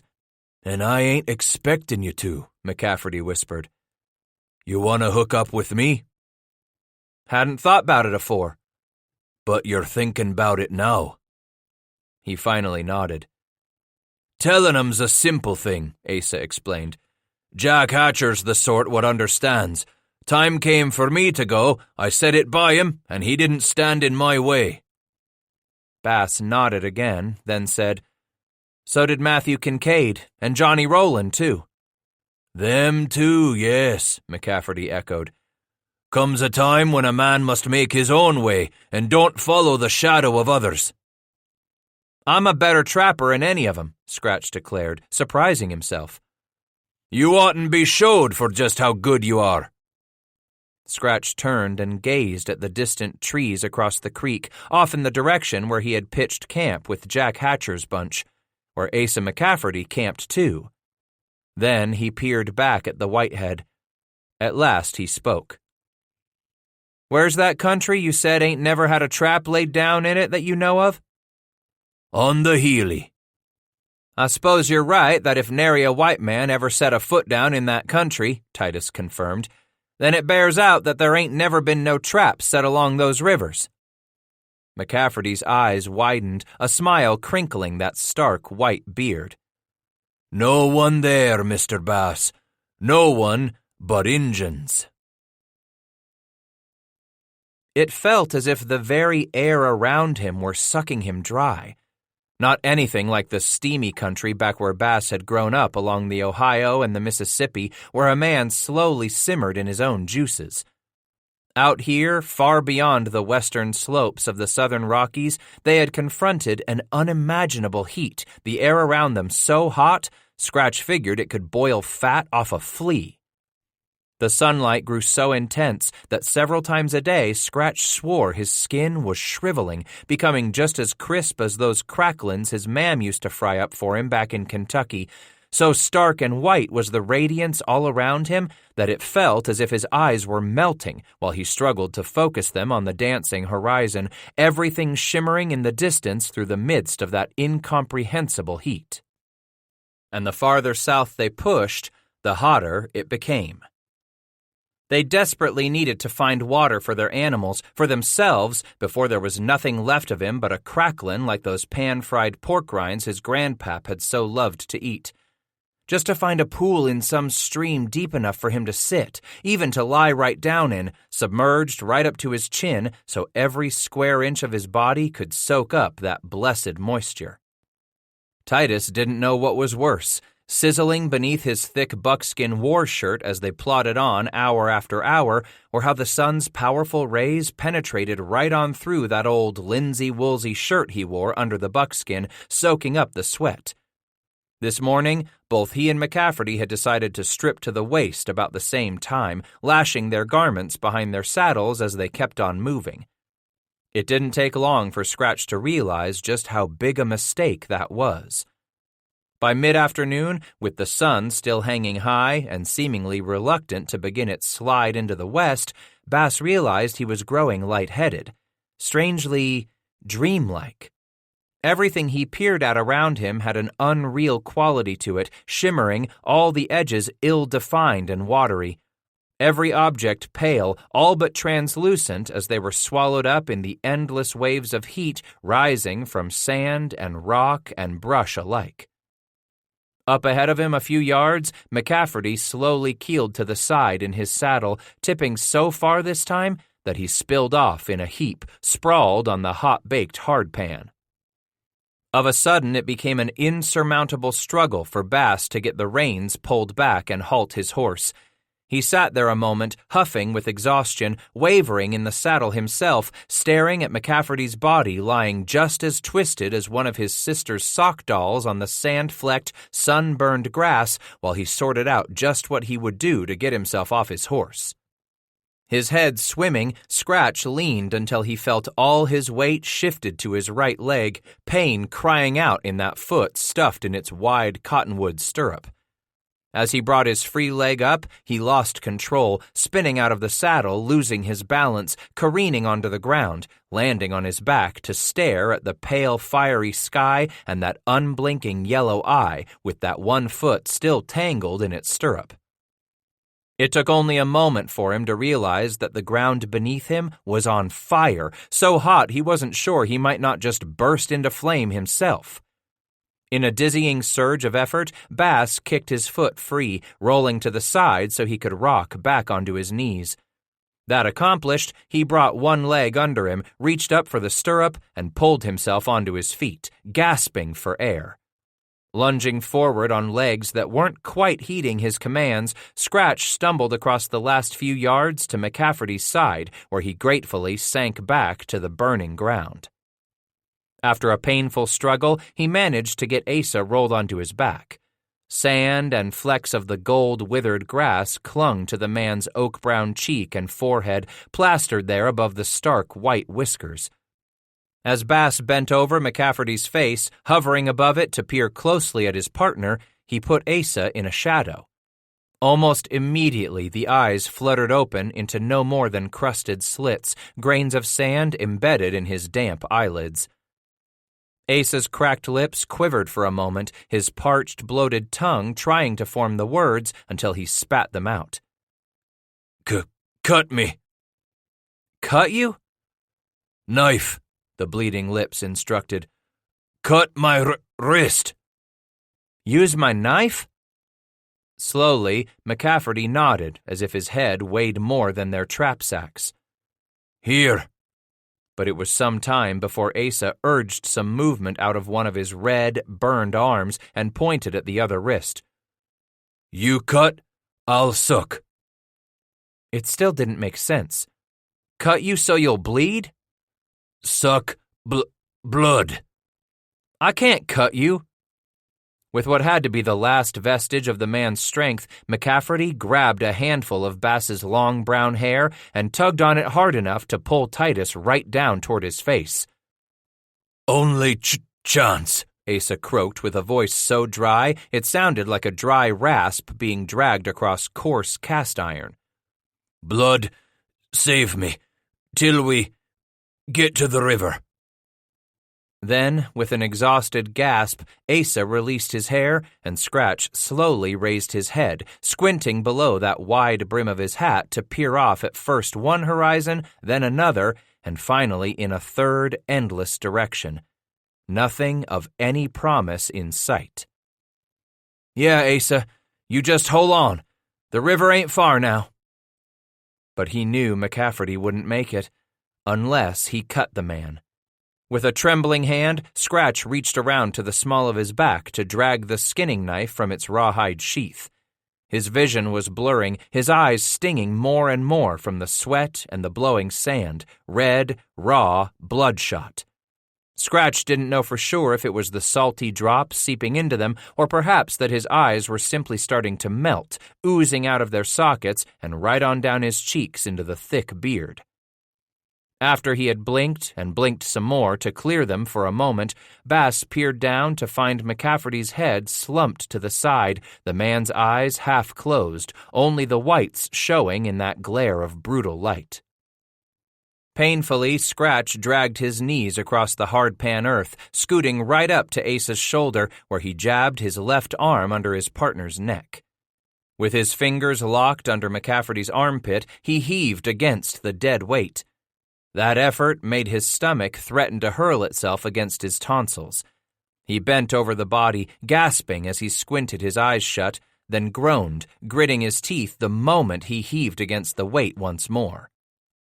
Succeeding in getting McCafferty's shoulders propped against his thigh, Bass shuddered from that last terrible exertion. With a raspy sigh that felt as if he had swallowed cactus needles, Scratch dragged Asa's far arm across his lap. Clamping the wrist in his left hand to steady it, he laid the sharp edge of the blade against the inside of the wrist, then suddenly found himself staring at that line where the dark saddle-leather brown hide of the hand ended and the sunburned crimson began as it climbed up the man's white skin. He gritted his teeth, resolute.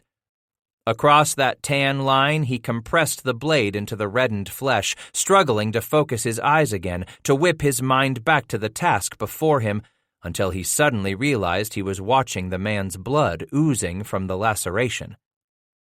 "Asa!" he gasped in hope. "Here, Asa!" Letting the knife spill from his right hand, Titus grasped hold of McCafferty's chin at the same time he raised the bleeding wrist toward Asa's mouth. Rubbing the wound against the cracked lips, Scratch murmured, "Here, suck, Asa. Suck, damn it!" But his partner did not move. In despair, Bass rubbed the wrist back and forth over the dry, cracked lips, still without response from McCafferty. Titus dropped the wrist and slapped a flat hand across Asa's cheek. The eyes fluttered, clenched, then slowly opened as McCafferty's thick, blackened tongue came out to lick at the lips. "That's your blood, damn it," Scratch whimpered down at his partner. "Suck! Suck it now or you're done." It took all he had left in him to grab the wrist again and drag it to Asa's mouth, holding it there against the lips as McCafferty's eyes closed and his lips parted, tongue flicking out to taste the blood. Then Asa finally began to suck on the wound, swallowing slowly. For the longest time, Titus watched McCafferty draw at his own blood before Asa turned his head and attempted to gaze up at Bass, his eyes slowly swimming, rolling. Get us to water. Get water." With the dead weight of a sack of meal, Asa's head went limp across Bass's arm. Unable to support it any longer, Scratch pulled his arm free, gasping for air as if his lungs were filled with hot coals. Squatting there by the body of his partner, Titus stared down at his own wrists. Then he peered over at the blood-stained knife lying by his knee. The antler handle had a strange foreign feel in his hand as he scooped it from the ground. A sensation not quite real as he laid the knife lengthwise along his own wrist and without hesitation pressed it down until his watery eyes finally noticed the blood seeping up on either side of the narrow blade already crusted with sparkling particles of sand. Surprised that there was no pain, Scratch continued to ease the blade down into his skin, opening himself up even more. As the dark fluid began to bead and tumble off his forearm, Titus yanked the wrist to his mouth, began sucking noisily. His eyes fluttered half-closed in that feral way of an animal savoring the warm, moist nourishment of its prey. Blood thick as his mam's Kentucky sugarcane molasses, so warm against his lips, oozing back upon his tongue. He swallowed, sensing himself gag, feeling his stomach lurch in revolt. Desperate, he shoved the bile back down, his throat stinging with the acid's burn, its fiery aftertaste, and kept on sucking. At the back of his neck, he became aware of the fire against his skin.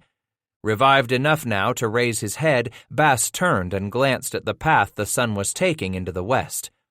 They might just stand a chance now, make it through till nightfall, but they damn well needed shade until the sun had limped from the sky.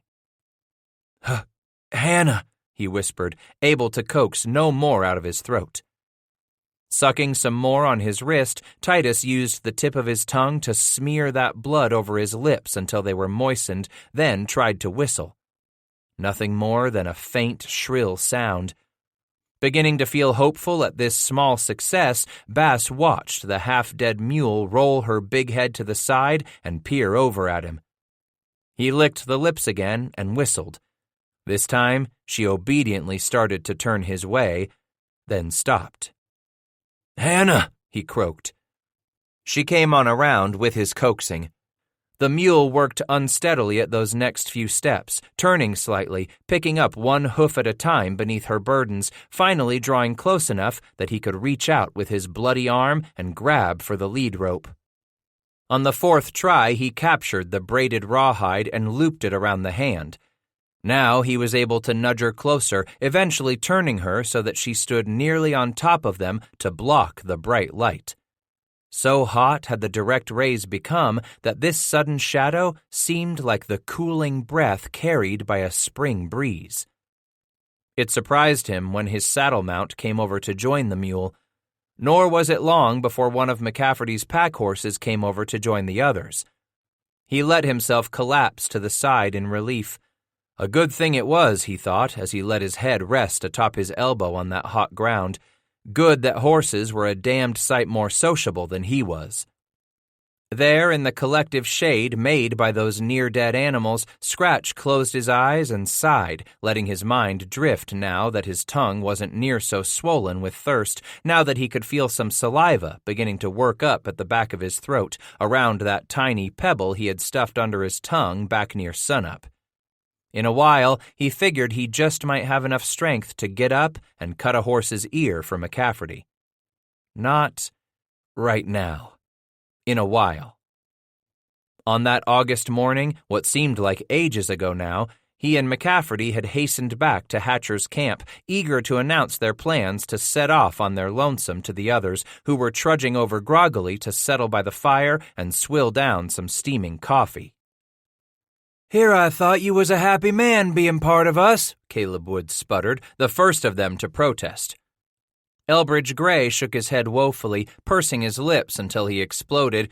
"Can't believe you'd up and leave us now, Scratch, after all we've been through together for the last 2 years. Isaac agreed. "And after all we done to take you in with us?" Their reactions making him feel the first pangs of regret, Scratch nodded and said, "I'll always be a grateful man, fellas, for all you done by me, but don't get it wrong just 'cause I aim to make my own tracks now. I'm beholden to you, for always." With that sentiment encouraging them, Caleb, Isaac, and Elbridge did their best to caution Scratch against pulling up his stakes and setting off alone with Asa McCafferty. God damn it, Bass, Sims growled, smearing drops of coffee collected in the broom bristle of his whitish-blonde mustache. You damn well know how many times we had a scrap with the Blackfoot our own selves in the last 2 years. Gray nodded vigorously. And now you want to set off with just the two of you niggers? We ain't going nowhere near Blackfeet country, McCafferty protested after remaining silent for so long. But Wood ignored the whitehead, jabbing a finger at Bass instead, just as that turkey-waddled schoolmaster back to Kentucky had jabbed once too often. Pick up and move off from us, Scratch, and here I thought you was our friend. Caleb glared a moment at McCafferty. This don't mean I ain't your friend no more. Wood fumed. But I guess you ain't our friend, are you, Scratch? I suppose now I can see just how your stick floats. A man does what he thinks best, Jack Hatcher interrupted the tongue-lashing, immediately shushing them all. Bass always been that sort to take the circle. Even though I don't agree with him one whit, I'll trust to what Scratch thinks best for hisself. You mean you're gonna let him go off like this, Jack? Rufus asked, his voice rising an octave in disbelief. Hatcher didn't answer all that quickly. Instead, his unwavering gaze landed on McCafferty. Then he said, I'll trust in both of 'em, boys. You remember we rode with both of these men of a time? Then his eyes came over to fix on Titus. And now it 'pears that the time for us to ride together's come to an end.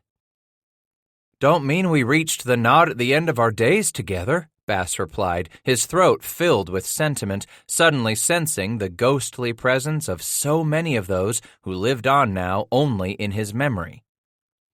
You leavin' us? It's been comin' for some time, Jack explained. I seen it plain as prairie sun.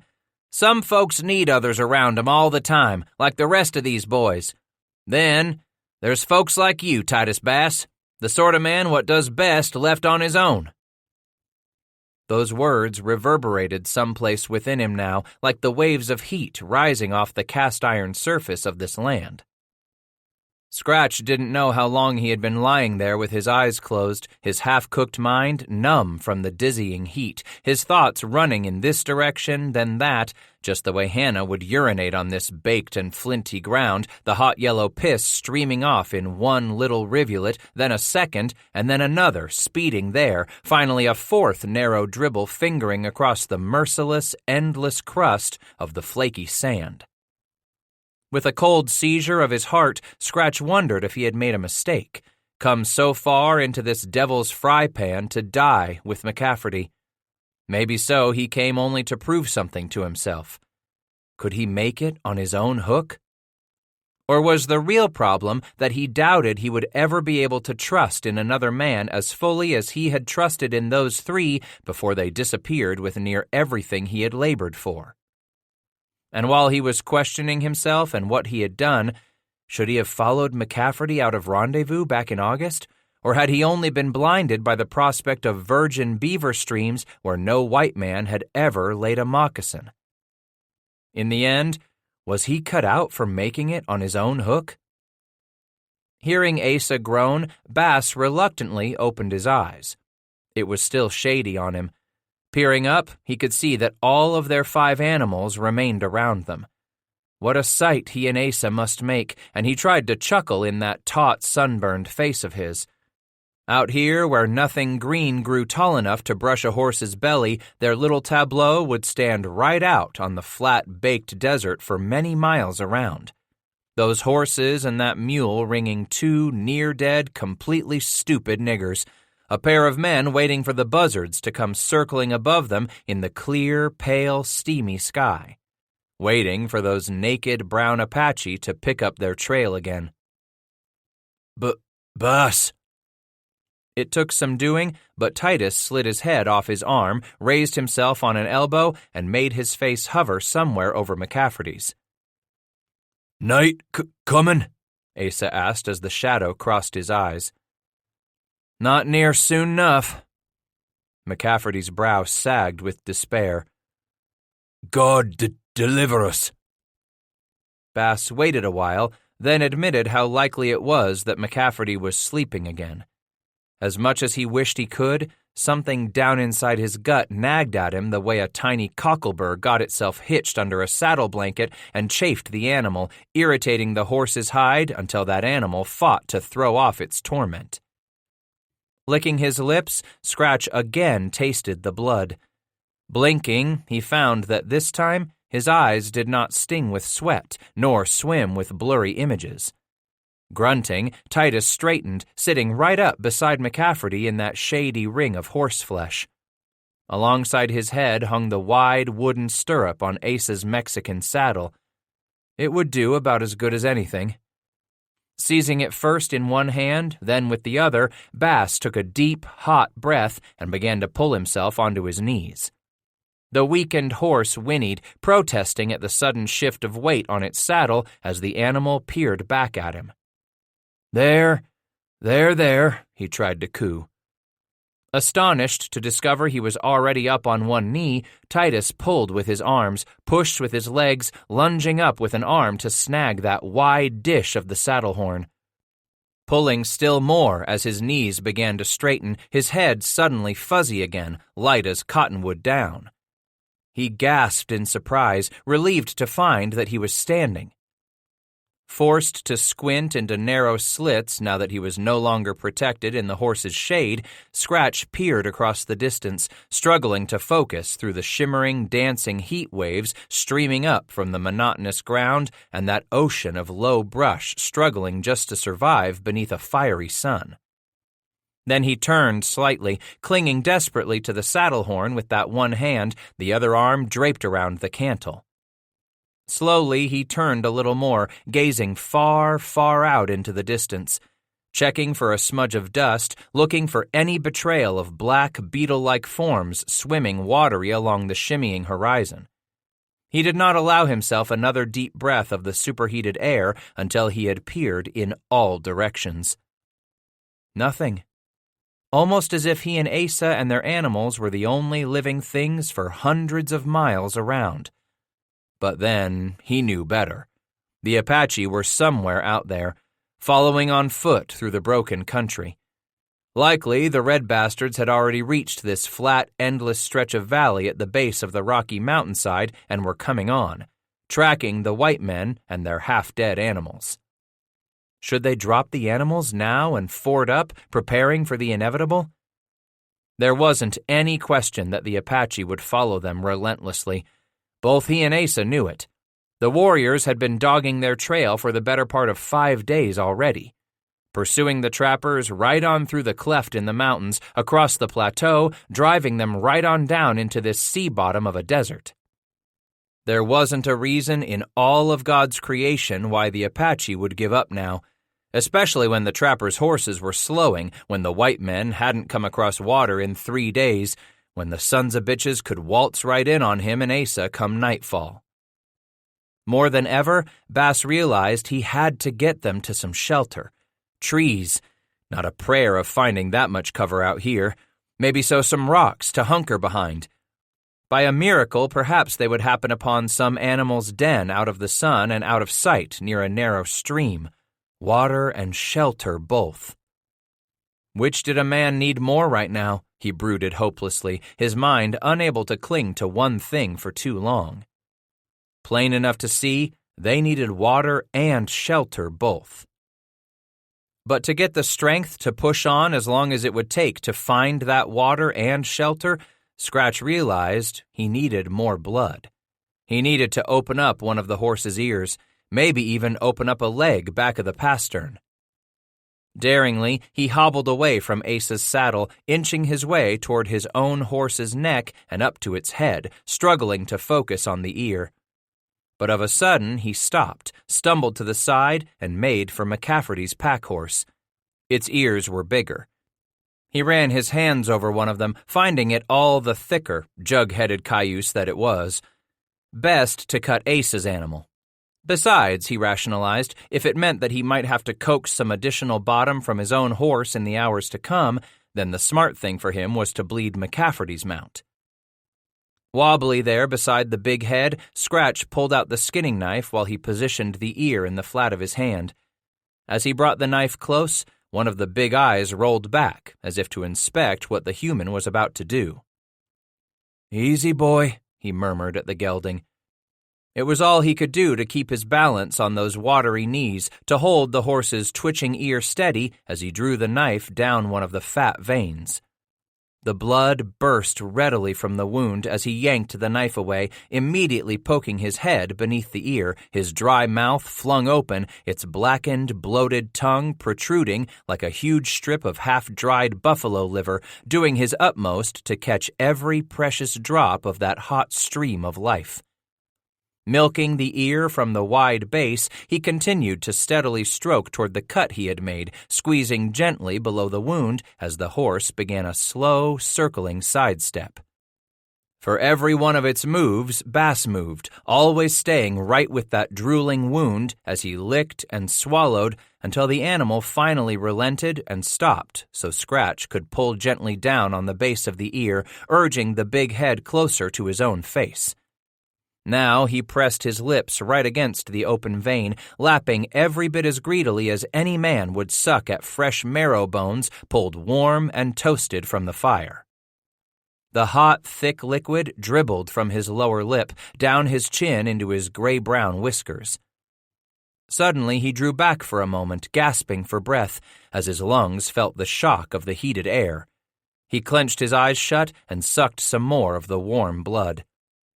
Finally sensing his stomach lurch in revolt of the warm fluid, Bass pulled away, gasping again. It was a few moments before he realized he was standing there on his own. No longer was he barely holding himself up, braced against the horse. As he tugged down the floppy brim on his felt hat, Scratch felt his stomach slowly settle. Perhaps it had made peace with the blood.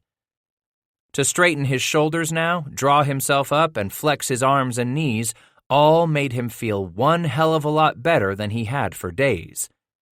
He blinked his eyes and stared off into the distance, first here, then there as he licked his lips, conscious of the blood's sharp metallic tang coating his mouth.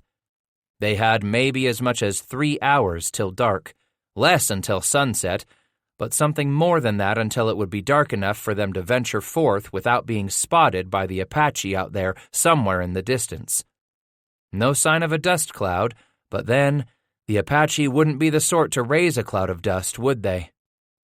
Squatting beside his partner in Hannah's shadow, he slowly raised McCafferty across his leg again. "We gotta push on, Asa." Go on, thout me. The voice sounded hollow, thick with despair. "Help me get you up," Scratch demanded. "Leave me. Lo, I travel through the deserts." "I ain't leaving you," he argued, shifting himself beside McCafferty. "Just you go on, thout." "Shut up, you stupid idiot." Pulling Ace's arm straight out from the shoulder, Scratch ducked his head under it. Looping his right arm around McCafferty's thigh, he rolled his partner and struggled to get both his legs under the man's dead weight as he rocked back, settling as much of the load right over his shoulders, then his legs, that strongest part of his body. Weaving, wobbly at first, he quivered as he steadily rose with Asa slumped across his shoulders. Steadying himself, Bass lurched those few steps to the side of McCafferty's mount, braced a shoulder against the animal, then heaved with all he had to shove the man's upper body across the saddle. Asa grunted, half delirious, as he slid across the hot leather. "That's right, nigger," Titus grumbled. "Hope it hurt you bad as it hurt me to get your flea-bit crowbait carcass throwed up there." Tossing McCafferty's reins back over the flat, saucer-shaped horn, Scratch turned, exhausted, then caught his breath in the blazing heat of that unforgiving southwestern desert.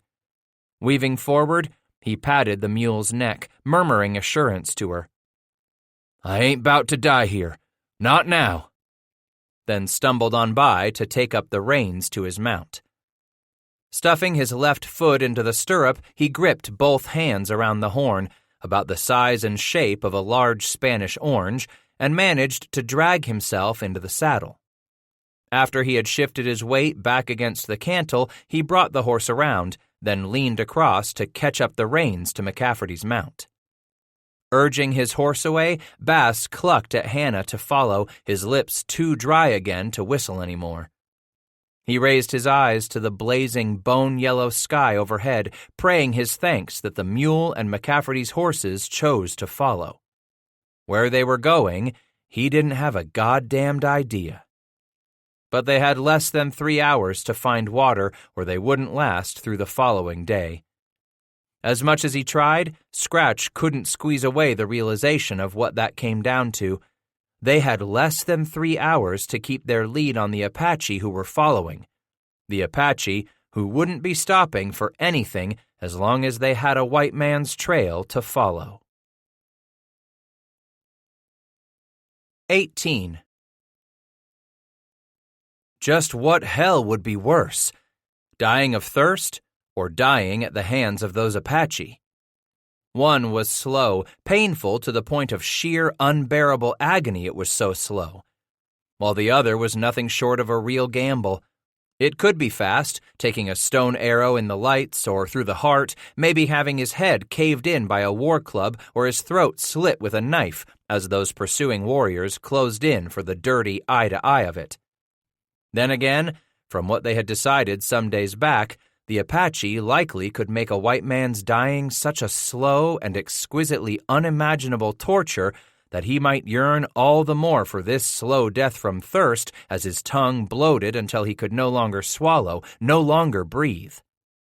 A savvy man might just have to prefer this agonizing broil right out under the sun itself to having the Apache hang him upside down over a low fire so that his brain slowly cooked and the blood that pooled in his head was eventually brought to a boil, his own juices so hot, steam escaped from his ears.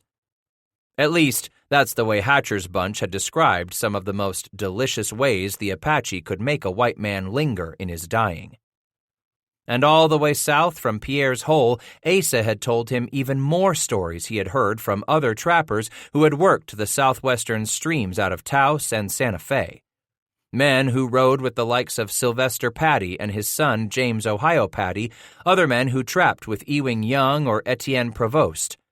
While the southern trapper did not have to concern himself with the horse-thieving Crow and the scalp-hungry Blackfoot, McCafferty made it plain that they would have to cross the land of the troublesome diggers, so poor they ate insects and dressed in rabbit hides, a people who shot small rock-tipped arrows at the white trappers and their horses, arrows the diggers used to hunt their small game and birds, rock chip points nowhere big enough to cause death, just big enough that the diggers would be a nuisance to their remuda of horses.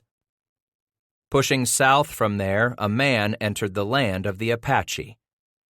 He realized the horse below him was beginning to move more slowly now, almost rocking from side to side as it plodded ahead. Bass did what he could to keep his head tucked to the side, his eyes closed. As the late sun dipped below the big brim of his hat, it still had enough glare to peel a man's skin back. As he rocked atop his saddle, his thoughts slid back and forth, in and out of dream. He desperately tried to remember, scolding himself that he must open his eyes every now and then to scan the horizon behind them for sign of the Apache, perhaps no more than a telltale spiral of dust barely discernible as it rose into the buttermilk sky. Ahead or to the side, he was forced to squint to cut out the glare in his search for some dark border that hinted at enough moisture to be a creek bed, murmuring something on the order of a prayer that he might locate that river bottom. Praying that they would again run onto the meandering course of the Healy they had abandoned days ago when they sprinted away to escape from these warriors who wore long breech clouts and tall leather boot moccasins, wide bandanas of colorful Mexican cloth tied around their heads, and poor skin quivers rattling with arrows. Scratch hadn't really seen them up close, not yet, anyway. Days back, McCafferty had run across the sign late one afternoon, fresh tracks that suggested there were Apache in the area. Moccasin prints only, no pony hooves. "That much be the eternal Lord's blessing," Asa had exclaimed. "This ain't a riding bunch. Ain't stole no horses from the greasers east of here. Maybe so we got a chance to outrun 'em." That's when Scratch had chortled. "Outrun 'em? Jehoshaphat, have your brains been fried down in this country? Course we can outrun 'em. Bunch of poor Injuns ain't even got no horses to ride." "You stupid idiot," McCafferty interrupted with a warning. "On foot, them Apache can damn well keep up with a man on horseback." He had stopped his chuckling when he saw the serious pinch on Asa's face. "You ain't blowin' a bald-faced windy?" "This is the Lord's truth," McCafferty swore. "I seed it once my own self. Heard of it more'n a handful of times from others what saw it with their own eyes. Arise, O Lord, save me, O my God, for thou hast smitten all mine enemies upon the cheekbone. Thou hast broken the teeth of the ungodly." So those bastards could near keep up with a white man on horseback, and what little lead a man might gain through a day of riding was most times eaten right up when he stopped for the night, stopped to water and graze his done-in mount, stopped because it got just too damned dark to attempt crossing that unforgiving stretch of near barren rock. After crossing the Snake as they headed south from Pierre's Hole, Scratch and Asa struck out for the Soda Springs northwest of the Sweet Lake before pushing on down along the foot of the Wasatch Front, which took them through the valley of the Great Salt Lake. Skirting the eastern edge of that first startlingly flat desert, they trapped the narrow streams draining the Pavant Range, able to bring nothing more to bait than some miserably small beaver, their poor plews hardly worth skinning out. They plodded on day by day, remaining hopeful that by working this far south, that autumn would last all the longer, that they could trap the Healy country right on into the middle of winter. Resolutely, they continued past the brilliant colors and haunting wind-sculpted bridges and monoliths that made Scratch uneasy as he imagined those tall formations to be the ancient haunts of petrified monsters of a bygone era that might just return to life, come dark, freed to roam this strange canyon and land of high desert until the next sun would rise. Every distant sound, every changing shadow cast upon the rocks rising about him, it all pricked his imagination to conjure up fierce hoodoos and formless wraiths. Bass didn't sleep near as good as Asa those nights they were forced to wait out the hours of darkness in this frightening journey through such an evil country. Without fail, he sat up awake with their fire blazing, weapons in his lap, ears attentive to every groan of the incessant wind as it carved its way through the canyon, listening to every rolling rumble of the distant rocks tumbling off some nearby precipice, listening to the fading echoes of what might be footfalls of nameless beasts, the hair standing at the back of his neck. As the sun itself arched farther to the south with each day, they tramped on, climbing through a high country before crossing a great river and striking across part of its desert, making for the green, lofty mountains they watched rise in the distance. Choosing not to tarry at all to set their traps in those hills visited by Tauf's brigades, they put that high land behind them, pressing on south by west, guided every plodding step of the way by those landmarks Asa McCafferty had set to memory, recited firsthand from the lips of those who claimed to have looked down from those foothills at the basin below, where a man got his first glimpse of the Gila as it spilled southwest across a virgin land. "No man you know of ever trapped this river?" Scratch had asked that first night they'd camped beside the Gila. This sure didn't appear to be beaver country the likes of which he'd ever seen before. "No one I heard of ever gone on down toward the Mex Desert to see what lies in that country," McCafferty had asserted. "The trapping outfits turned back from here." There had to be a cause, Bass reasoned. After all these weeks, and lo, the endless miles, surely there was something that had caused those hardy brigades to turn about and search for more hospitable country to the north and east of the Healy. At first he had figured it was only the heat and the yawning maw of the desert the farther south they rode that gave him a sense of unease, as they stopped here, then there, whenever they came upon beaver sign. On their fourth day moving downstream, the partners ran onto the beginnings of a lush valley fed by untold creeks spilling into the main river, a long and meandering country verdant enough to support a rich population of industrious flat-tails busily damming up their world into an endless series of ponds as the Gila continued its path between the foothills of two mountain ranges. For more than a month, they worked through the slowly shrinking daylight hours, trapping the unwary beaver never before chivied in that country. Then, McCafferty had spotted the moccasin prints late of an afternoon. After returning to camp, then taking Bass to study them with him, they both decided there was sign of enough warriors to cause them concern, no matter that those warriors were prowling about the country on foot. I heard tell from one of Patty's men that a man can foller the Healy upstream into the mountains, Asa had asserted. How far them mountains be? Far enough, and McCafferty had pointed to the east. A good ride will put ground atween us and them red heathens. Pour out thy wrath upon the heathen that have not known thee, and upon the kingdom that have not called upon thy name. McCafferty had gone on to describe how he was told they could continue up the Gila, following it into the foothills and eventually the mountains, saying all a man had to do was continue north by east from there in making his crossing of the high country, up and down through a series of broken ridges until he eventually dropped into the valley of the Rio Grande del Norte. The river what leads us right on into Taos for to winter up, Asa had declared, gesturing dramatically with an outswung arm as he pointed to the northeast. You figure we oughtn't load up and set off soon as it's dark? But McCafferty had shaken his white head as he considered the plateau above the brushy draw where they had made camp the night before.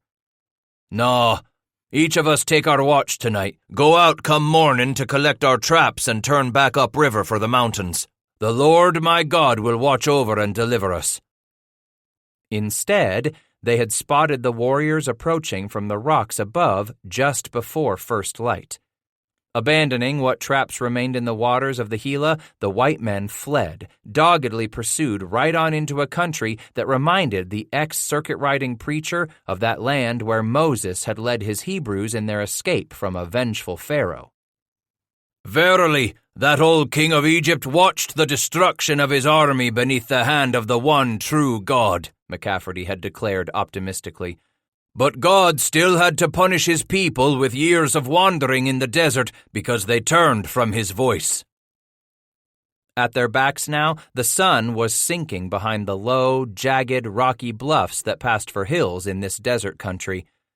Scratch remembered how 3 days before he had begun to wonder if he and McCafferty hadn't themselves turned away from God's voice, punished by being driven into an unforgiving desert, pursued so relentlessly by the Apache that they had eventually abandoned the Gila in a vain hope of eluding the warriors. Leaving the river and crossing a low rocky divide, Bass and McCafferty had fallen headlong into a basin where little but stunted brush and withered cactus struggled above the sun-baked hardpan. A sandy soil dotted with wide patches of golden, heat-seared bunchgrass broke up the monotony of the landscape as they pressed on for that thin, jagged line of purple beckoning from the distance. In those mountains, he knew they would find water, shelter, escape from their pursuers.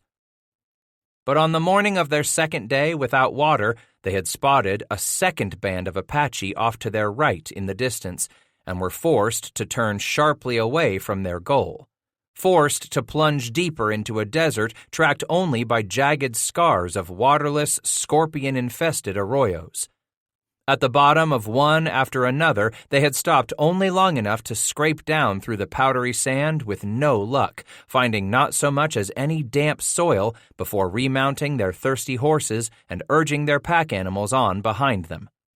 Relentlessly keeping an anxious eye on the country at their backs, Bass was sure they had passed through the gates of hell itself. Too many days, more waterless miles than he could recall, so much of his hope shriveled and drying the way the stunted plants in that land curled up and died. There had been no turning back. In every direction, the prospects looked much the same. But only to the east did there appear the promise of cool, beckoning shade beneath that jagged scrap of autumn sky, while over their heads, hour after hour, hung nothing more than the sun, hovering like a souled mule refusing to budge. It made his mouth water to gaze at that distant line of purple high country where a ragged batch of black-bellied clouds cluttered the eastern horizon. Autumn rain, bright green streaks of hot phosphorescent lightning cracking the distant sky, offering no more than a remote hope. Perhaps nothing more than despair for the man gradually dying of thirst, now forced to watch those faraway thunderclouds, realizing he might never again feel the caress of cool rain upon his cracked, peeling, sunburned face. Yet enough light flickered from heaven, streaking down through each jagged crack in the sky with every burst of that pale green heat lightning, enough to give him renewed hope as they struggled on past the falling of the sun at their backs. Suddenly the horse beneath him jerked its head, tugging the rawhide reins from his loose grip. In that next moment he heard Hannah snort. Instantly afraid the animals had winded Indians, Bass peered quickly to the right and left, painfully twisting his aching, thirst-ravaged body to gaze behind them. Nothing but a spiny dust column here and there as tiny whirlwinds zigzagged their way across the barren wastes. Nothing but those capricious spirals of the same alkali dust coating his nostrils, seeping into every pore, gumming up his swollen, blackened tongue and parched throat, making it hard to swallow around the tiny pebble he held beneath his tongue. As he watched, the horse bearing McCafferty's body suddenly sidestepped, pulling at the reins Scratch was holding, yanking them right out of his hand. Before he could get his own legs to respond, to kick his mount into motion, Asa's horse was lumbering away, rolling into a clumsy lope with that deadweight of the trapper slung sack-like over its saddle. Much as he might want to keep making for the distant mountains, Bass let his horse have its head as he followed vainly behind McCafferty's animals. In their midst waltzed his ever-loving Hannah, her loads shimmying from side to side as she struggled to keep her footing on the uneven sands. Wide-eyed were every one of the creatures, their dust-caked nostrils swelling all the bigger as they loped on yard after yard up a long, low rise toward a band of striated white and ochre bluffs looming in the mid-distance. Up ahead of him, some 50 yards at the top of that rise, he watched Asa's body slipping to the offside, spilling head first onto the hard ground after the horse took another half-dozen steps. His body cartwheeled away from the hooves and came to rest on its back. Struggling to stop his own resistant mount, yanking back repeatedly on the reins to get it halted, Bass had barely begun to swing his offhand leg over the saddle when the horse suddenly bolted, yanking his hands from the braided loop of rawhide, snatching the big cottonwood stirrup from his left moccasin and spilling him onto his hip. Dazed, Scratch crawled to his knees and crabbed over to his partner. Asa, he croaked, his voice disused in those last dry hours of the chase. Gripping McCafferty's chin in one hand, he pulled off the sweat-soaked hat and shook the white head. I am forgotten as a dead man out of mind. I am like a broken vessel, he gasped as Bass's shadow came over his face. Figured to lay here till I was dead, Mr. Bass. You ain't dead. I can see by the looks of your face you ain't St. Peter waiting for me at the gates of heaven neither. Bass watched McCafferty's eyes close, then flutter open again in the fading light as day slowly gave way to night. Sundown, Asa. What happened? Scratch looked up. Animals bolted on us. Might as well be dead now. No horses. Been this long and no horses. You been out of your mind, Asa, he explained. We been covering ground. Don't matter, I suppose. 'Thout them horses, he whispered wearily. For my life is spent with grief, and my year with sighing. My strength faileth because of mine iniquity, and my bones are consumed. How he wished McCafferty wouldn't keep on spouting about their being without horses now. Peering behind them, Bass declared, I don't see nothing. Maybe they give up. "Patchy, don't give up," said the cracked, swollen lips. "We're in a fix anyways you set your sights," Bass admitted as he rocked up onto one knee and started to stand. "Damp powder and no way to dry it, that's our fix here and now." "Leave me," McCafferty demanded. "Find some water." "Night's coming on, ain't gonna leave you." "Best leave me when it gets dark." He brooded on that, again measuring horizon after horizon, then brought his eyes back to that bluff ahead of them where the rise of land lay smeared in contrasting layers. "Maybe so I'll figure to go see where them horses run off to, follow tracks, catch one up, come back for you." "Give us help from trouble, for vain is the help of man, Mr. Bass." Scratch started to rise onto the other leg painfully. "You rest. I'll find us some water." "Get water, or there ain't no sense coming back for me." Something strange in the voice yanked him back to stare down at McCafferty's face once more. There was a new, distant look in those dust-caked eyes, the haunted look of a man teetering on the precipice of the eternal and staring into the bottomless void at the instant his feet were about to give way. Titus briefly touched Ace's shoulder, laying his hand there in the hollow where he swore he could feel the rattle of each of McCafferty's shallow breaths. "I'll be back," he whispered. "Shortly." After watching the eyes close within that dark, sunburned face, Bass struggled back onto his wobbly legs, uncertain of each step as he commanded his feet to shuffle forward beneath his weight. Yard by painful yard, he slowly ascended what remained of the gentle slope toward that rise from where he figured he might look over enough ground to spot the runaway animals disappearing toward the striated bluff, its hues beginning to darken as the light continued to fade from the desert sky.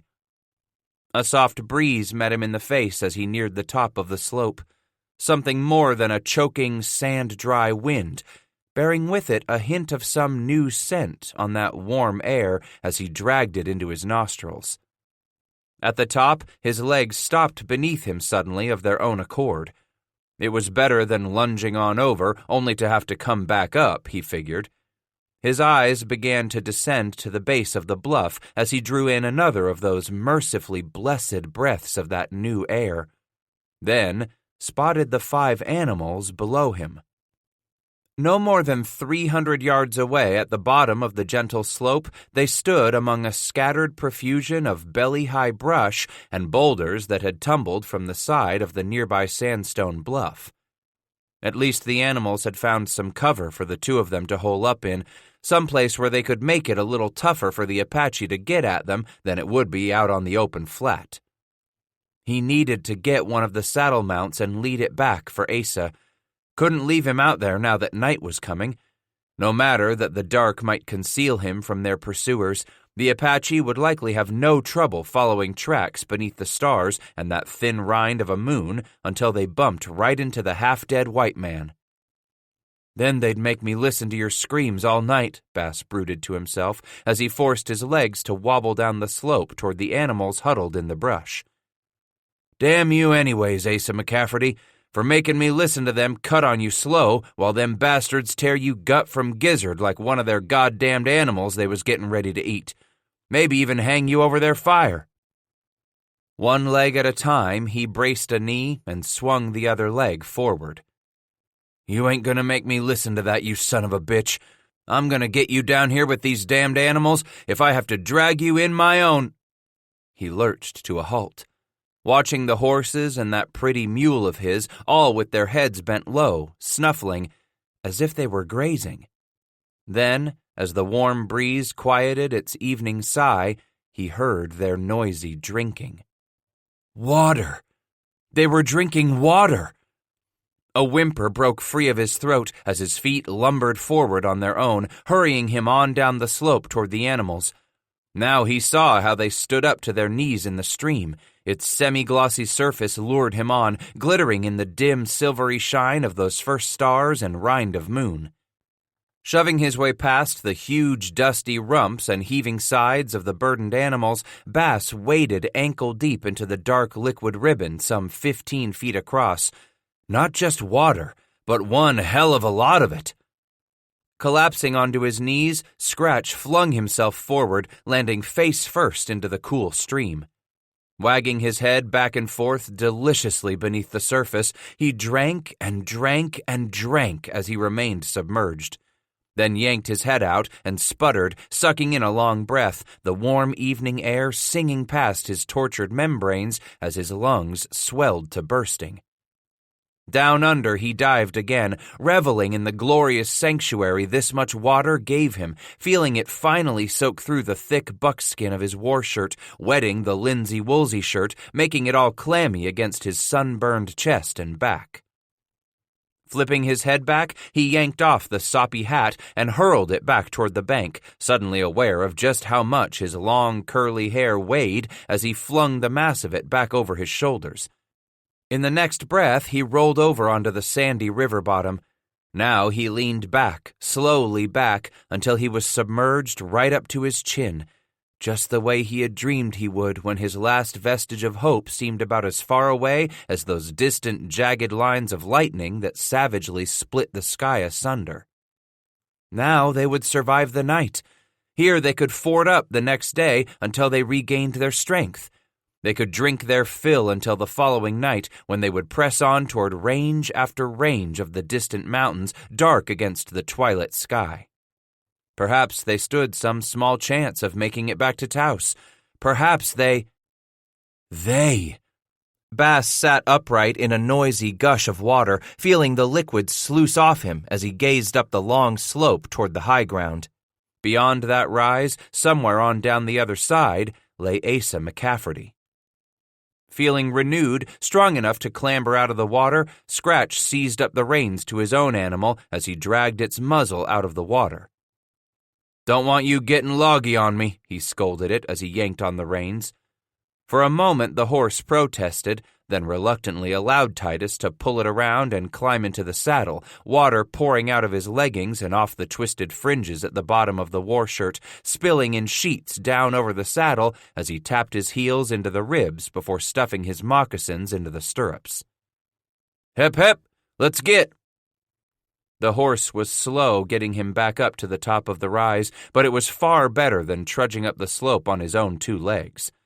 At the top, his eyes began to search the sandy ground for a dark object large enough to be McCafferty. Bass spied something to the left, and a few moments later he hauled back on the reins, staring down at the body a heartbeat before he dragged himself from the saddle, wet leggings gluing themselves to wet saddle.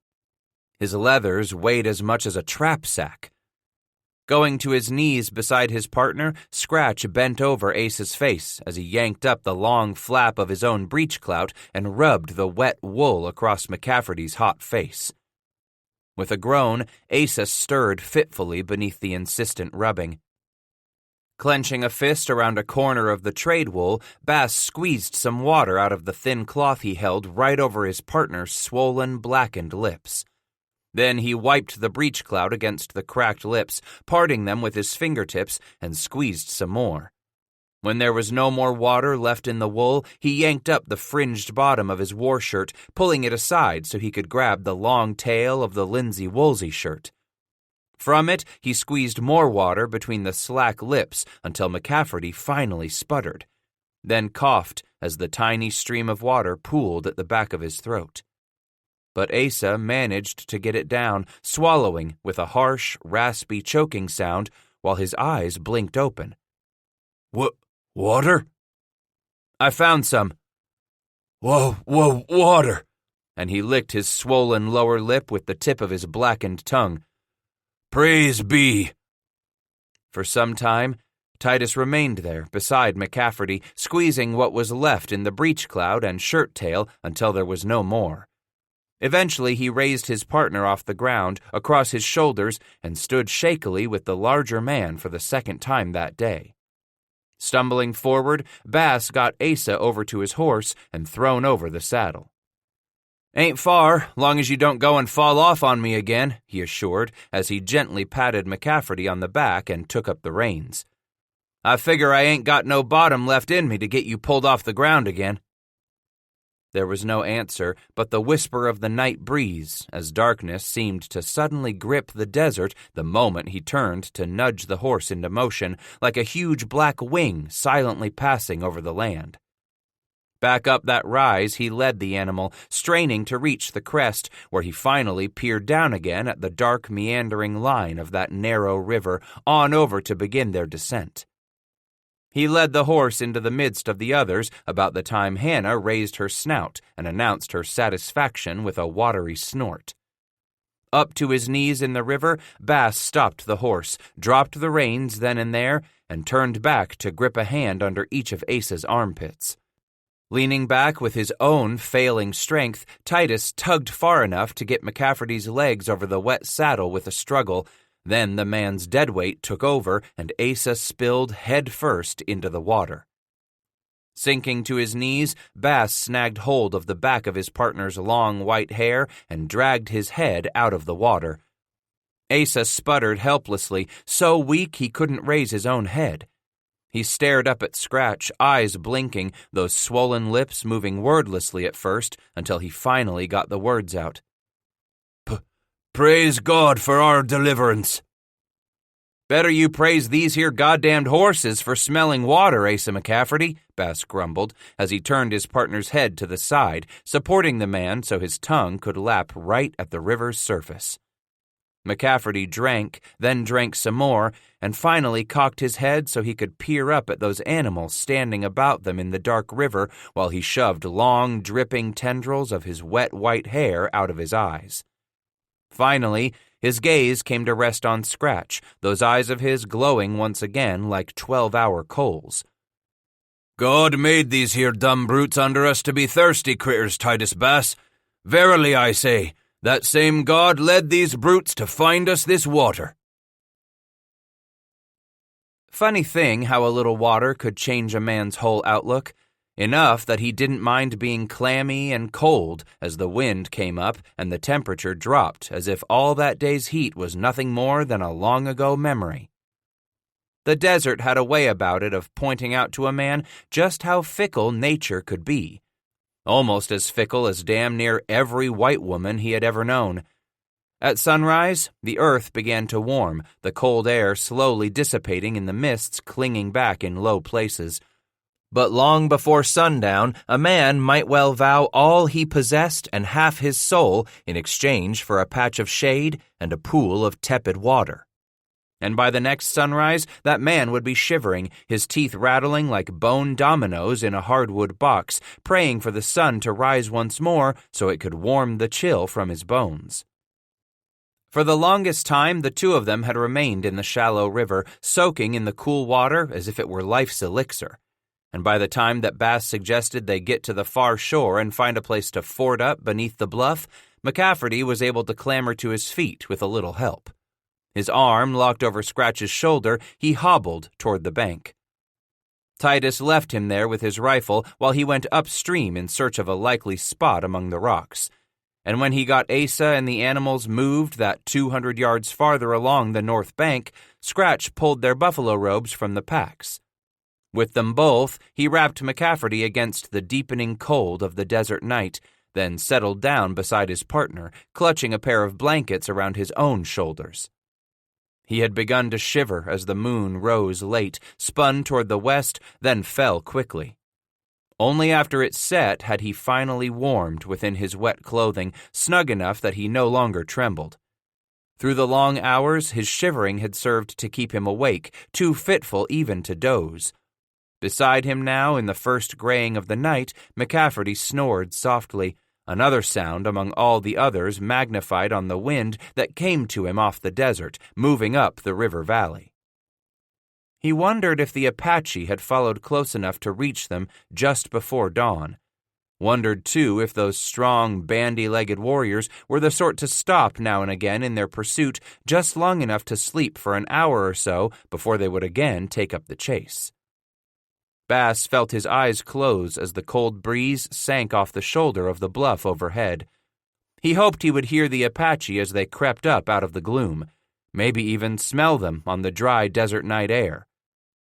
Fawn's hands were cool on his skin where she had pulled back the buffalo robe to expose him to her eyes, to her touch.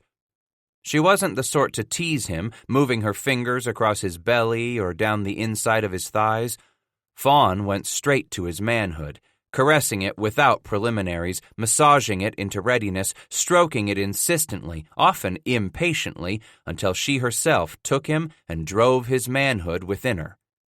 Often he would keep his eyes closed until he felt her moving to straddle him, gazing up to find the Ute woman settling atop him like an ember-lit shadow in the winter darkness of her lodge. He gazed up now, surprised to find Pretty Water staring down at him. As her moistness clamped around his rigid flesh, he wondered for a moment where Fawn had gone, wondered where the Ute village had disappeared, wondered why he had never found them that summer he went looking for them, the summer he was scalped. This woman riding back and forth slowly atop him was Shoshone. He found her so different from Fawn. Pretty Water was the sort to tease him to the point where he wanted to cry out, to growl at her with her playfulness that he flung her back onto the blankets and thrust himself into her out of the fiery hunger she aroused in him as her fingers barely brushed the flesh around his manhood but never really caressed it. How she grinned as she watched his penis twitch and grow, even though she wasn't touching it directly. How she sighed as she gazed upon the growing excitement she had caused. How she groaned when he shoved her legs apart and madly drove himself within her, so crazy had she made him. There above him she rocked up and back, raising her buttocks from his thighs just enough to slowly pull him out, then slowly seating him deep within her again. He felt himself ready to explode as he gripped her small, soft breasts in his hands, wanting so badly to lick the nipples again just as he erupted. Hannah's snort brought him awake.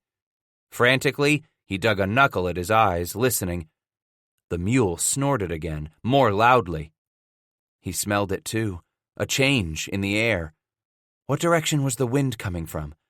Bass turned his face into the breeze, drinking deep of all that it could tell him. Upstream. They were upstream, and likely on his side of the river already. Perhaps they had crossed upstream after finding the white man's trail descending to the bank. And now they were closing in, waiting for dawn. Tightening his grip on the rifle's wrist, Titus ground his knuckles into his gritty eyes a second time and blinked. Sore and prickly from lack of real sleep, burning from the relentless glare of endless days beneath that wide brim of his felt hat, they felt as if he never would get the grains of sand flushed from them. Red, swollen, so gritty that he wondered if he would ever focus them again. Upstream. He kept staring upstream through that cleft in the low, waist-high rocks, watching the light change as he gazed across the gray, shadowy, dreamy texture of boulders and brush and the river's silvery path through it all. Behind him, one of the horses accompanied Hannah with its own plaintive whinny. They likely felt boxed in, back against the tall overhang of the bluff, helpless now with that scent of the enemy growing strong in their nostrils. Different this must be from anything they had smelled on the northern plains. Thankful, too, that these animals never grew accustomed to the odor of Indians, no matter where, no matter what tribe. The light began to bubble a little more, defining edges to the gray of low boulders scattered on either side of the river, giving depth to the black splotches that were the low clumps of brush dotting the banks. From between the brush and boulders emerged the angular shadows stepping into the midst of the silver ribbon. First there were 2, then another pair, then 6 fanning out in an arrow pointed at the white men. There surely had to be more. "Asa," he whispered harshly, shaking McCafferty's shoulder. As the trapper worked at opening his eyes, Bass grumbled, "We got company." Sputtering something with his thick, swollen tongue, McCafferty shoved his rifle toward Bass. "Take it." Turning quickly to stare at his partner, Scratch asked, "You got your pistol?" Painfully, McCafferty worked his fingers around the curved butt and struggled to hold it aloft. I'll get one of 'em for sure. They get close enough. Get that other pistol of your'n, too. Saving it for me. For you? McCafferty licked at his cracked, bloodied lips. Don't let these here patchy bastards take you alive, Mr. Bass, he implored. Better to go under by your own hand. Shoot myself? They'll roast you over a slow fire if they take a notion to. Shut up, Bass snapped. That was the last thing he wanted to hear. Suddenly, his mouth was again as dry as it had been for the last 3 days. Chastised, Asa closed his eyes and began to mutter, Though a host shall encamp against me, my heart shall not fear. The 6 slowly crept their way. He had to make each of the rifle shots count. His own, McCafferty's rifle, and Asa's big-gauge smoothbore, along with Bass's own flintlock pistol. And if Asa used his 2 pistols, they could account for all 6 of the bastards. Pebbles and loose sand skittered down the side of the bluff over his left shoulder, jerking him around. An unearthly cry raised the hair at the back of his neck. Whirling, Bass watched the black wisp of shadow materialize out of the ashy gray of that line formed by the rocky outcrop thrust up against the dawn sky just above them. As he brought up his rifle and squeezed back on the trigger, he heard the others let out with their cat-like calls from the stream behind him. With the weapon's roar, the warrior let out a shrill shriek as the Apache plunged on through the air, slamming against the muzzle of the rifle an instant after the soft lead ball plowed through his chest, dead before he spilled to the ground at Bass's feet, knocking Titus backward against a boulder. McCafferty was kicking against his robes, shrieking, God's wrath falls on the necks of the Philistines! Shoot the bastards! Scratch bellowed as he wheeled about, dropping his rifle and sweeping up McCafferty's rifle, dragging the hammer back to full cock. Breaking into a run, the 6 were yelping, slogging as fast as they could through the knee-deep river, making straight for the boulders where the white men waited. Jamming the rifle against his shoulder, Titus aimed into the dim light at one of the black shapes bobbing atop the silvery surface of the water.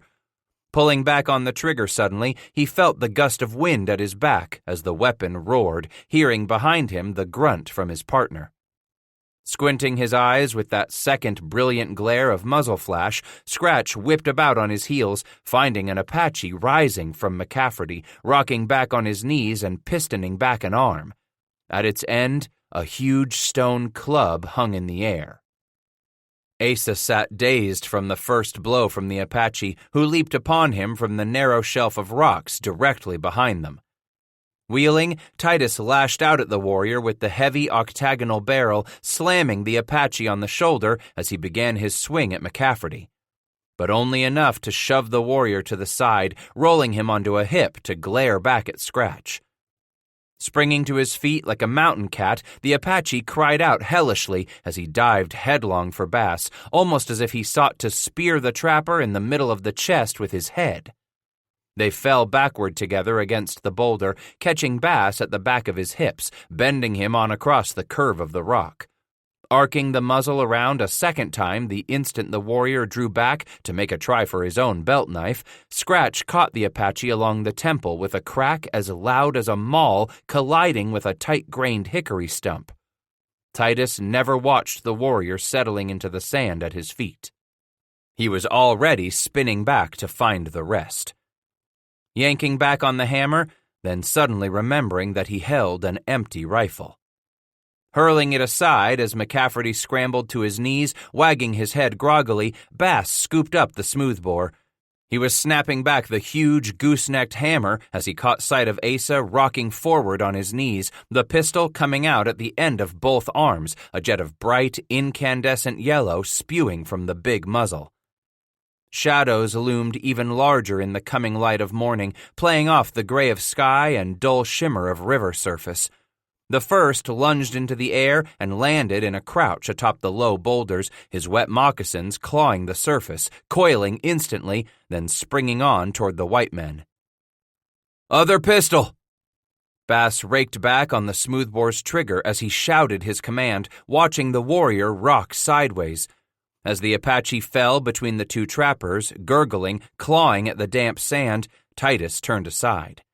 Lifting the empty smoothbore into the air by its barrel, he brought it down savagely on the warrior's neck, then smashed the brass-plated butt 3 more times into the back of the Apache's skull. McCafferty cried, "My last shot!" Pulling back from that last sodden crush of the enemy's head, Scratch turned in a crouch the moment McCafferty fired that second pistol of his. As he dropped the smoothbore into the sand beside Asa, Bass lunged for the handles of 2 of the tomahawks they had laid out in readiness beside the whitehead. Just as he rose and straightened, one of the last 2 Apache leaped out of the stream like a panther, howling in a crouch as he landed on the rocks, immediately snapping his bowstring forward. On the dry air, Scratch heard a thwung as Asa gasped, a moment before Scratch swung the tomahawk sideways through the air like a scythe, catching the warrior's belly, slashing through soft flesh, sensing the hot blood gush across his sunburned wrist as the Apache crumpled backward, nearly cut in half. A searing cry warned of another behind him. Spinning around, Titus had no more than a heartbeat before the 8th warrior sprang from the narrow shelf, falling spread-eagled out of the dawn sky for the white man. From the corner of his eye, Bass watched Asa's arms jab forward, both hands clutching a skinning knife, blade pointed skyward as the Apache plunged downward. The knife caught the warrior just below the breastbone, where the Apache's weight and McCafferty's sudden twist to the side drove the weapon deep, opening up the warrior's abdomen as he collapsed against Bass, writhing on his knees. The Apache's arms flailed helplessly, a knife spilling out of one of the brown hands that clutched his wound. Stumbling backward, Scratch collided with the rocks. For a terrifying moment, the warrior's face seemed to hang in front of his, a dark river of black blood oozing from his lips as the eyes locked on Bass's, then rolled back to White's as the body continued its slump to the sand. His heart thumping, hot adrenaline coursing through his veins, Scratch stared down at the warrior crumpled around his knees as if merely resting there, half in a squat. He cocked back with a foot, knocking the Apache free, and leaped aside. Spooked by those eyes that had locked onto his for that moment in time, eyes that were already dead even in that instant. His right hand wet with drying blood, he shoved the tomahawk into his left, snatching his pistol from his belt. He was dragging the hammer back to full cock as the last screaming Apache vaulted over the top of the rock downstream suddenly. The warrior lunged forward, knocking Scratch's right hand out of the way the instant the pistol came up, swinging his own brown hand out wide in a savage arc that showed a glint of steel. Collapsing back suddenly, Bass sensed the burn of the blade as it raked past his belly. Sensed that sudden cold of the dawn air against the wound, that seep of icy warmth as the blood beaded and oozed. Already the warrior was beginning a second sweep, coming from Bass's right this time. Yanking the pistol back, Titus suddenly shoved the right hand upward, flinging the Indian's wrist aside as he brought the short barrel's muzzle under the brown chin and pulled the trigger. With the Apache's knife hand crookedly imprisoned beneath the man's chin, the top of the warrior's head exploded in a glittering spray of crimson as the first orange rays of light seeped over the edge of the gray desert. Gripping the tomahawk handle all the tighter in his left hand as he spun back toward the river, Titus stared over the low boulders, ready for the rest. Everything was quiet but for the murmuring river and McCafferty's raspy breathing. Nothing moved, nothing but the light on the water as the ribbon's surface lost its silvery glitter in those moments, became a river once more. Brush and rocks no longer shadows. And along the banks there lay those brown bodies half submerged in the shallow water, one of the warriors bobbing up to the foot of the waist-high boulders, slowly turning in the gentle current until the Apache stared at the dawn sky with glazed eyes, a great dark smear on his chest as he bobbed to the side, wedged in the eddy that lapped against the rock. So quiet suddenly, so quiet that he thought he could hear the water lapping against the dead man's body. That all of 'em?" Asa croaked. Bass finally turned and glanced at his partner before his eyes studied the rock ledge behind them. He sighed. Looks to be. Any more of 'em, they'd be all over us now. That thy foot may be dipped in the blood of thine enemies, and the tongue of thy dogs in the same. Scratch knelt, so weary he wasn't sure he would ever stand again. McCafferty watched Titus settle. You're cut. Could be worse, he said, peering down at the slash that yelped in pain with every brush of the dawn breeze. Best see to it soon as you can. Let's just damn well get these guns reloaded, Bass growled, not wanting to look again at that torn flesh. You do that, then you take the scalps. Wagging his head, Titus quietly said, Leave the goddamned scalps. We gonna take the scalps, McCafferty prompted wearily, rising to his knees. They're ours now. I don't give a damn, Scratch replied. I don't ever figure to be back here. You don't take your scalps, McCafferty blurted out as he snatched hold of the front of Bass's half-damp war shirt. The ghosts come back for you one day. Ghosts? His icy blue eyes squinted half-closed as they slowly volved down to stare at the half-naked bodies there among them in the rocks. You don't take this hair, the ghosts come back for you. With a snort, Bass shook his head. Of all the soft-headed schoolchild... McCafferty jerked down on Scratch's shirt, shutting him up. You listen, he rasped, his dark eyes filled with terror. Only one scalp I never took, Mr. Bass. Only one. The hair of a medicine man. Hatcher told me. And then his voice trailed off as he watched how pale his partner's face became.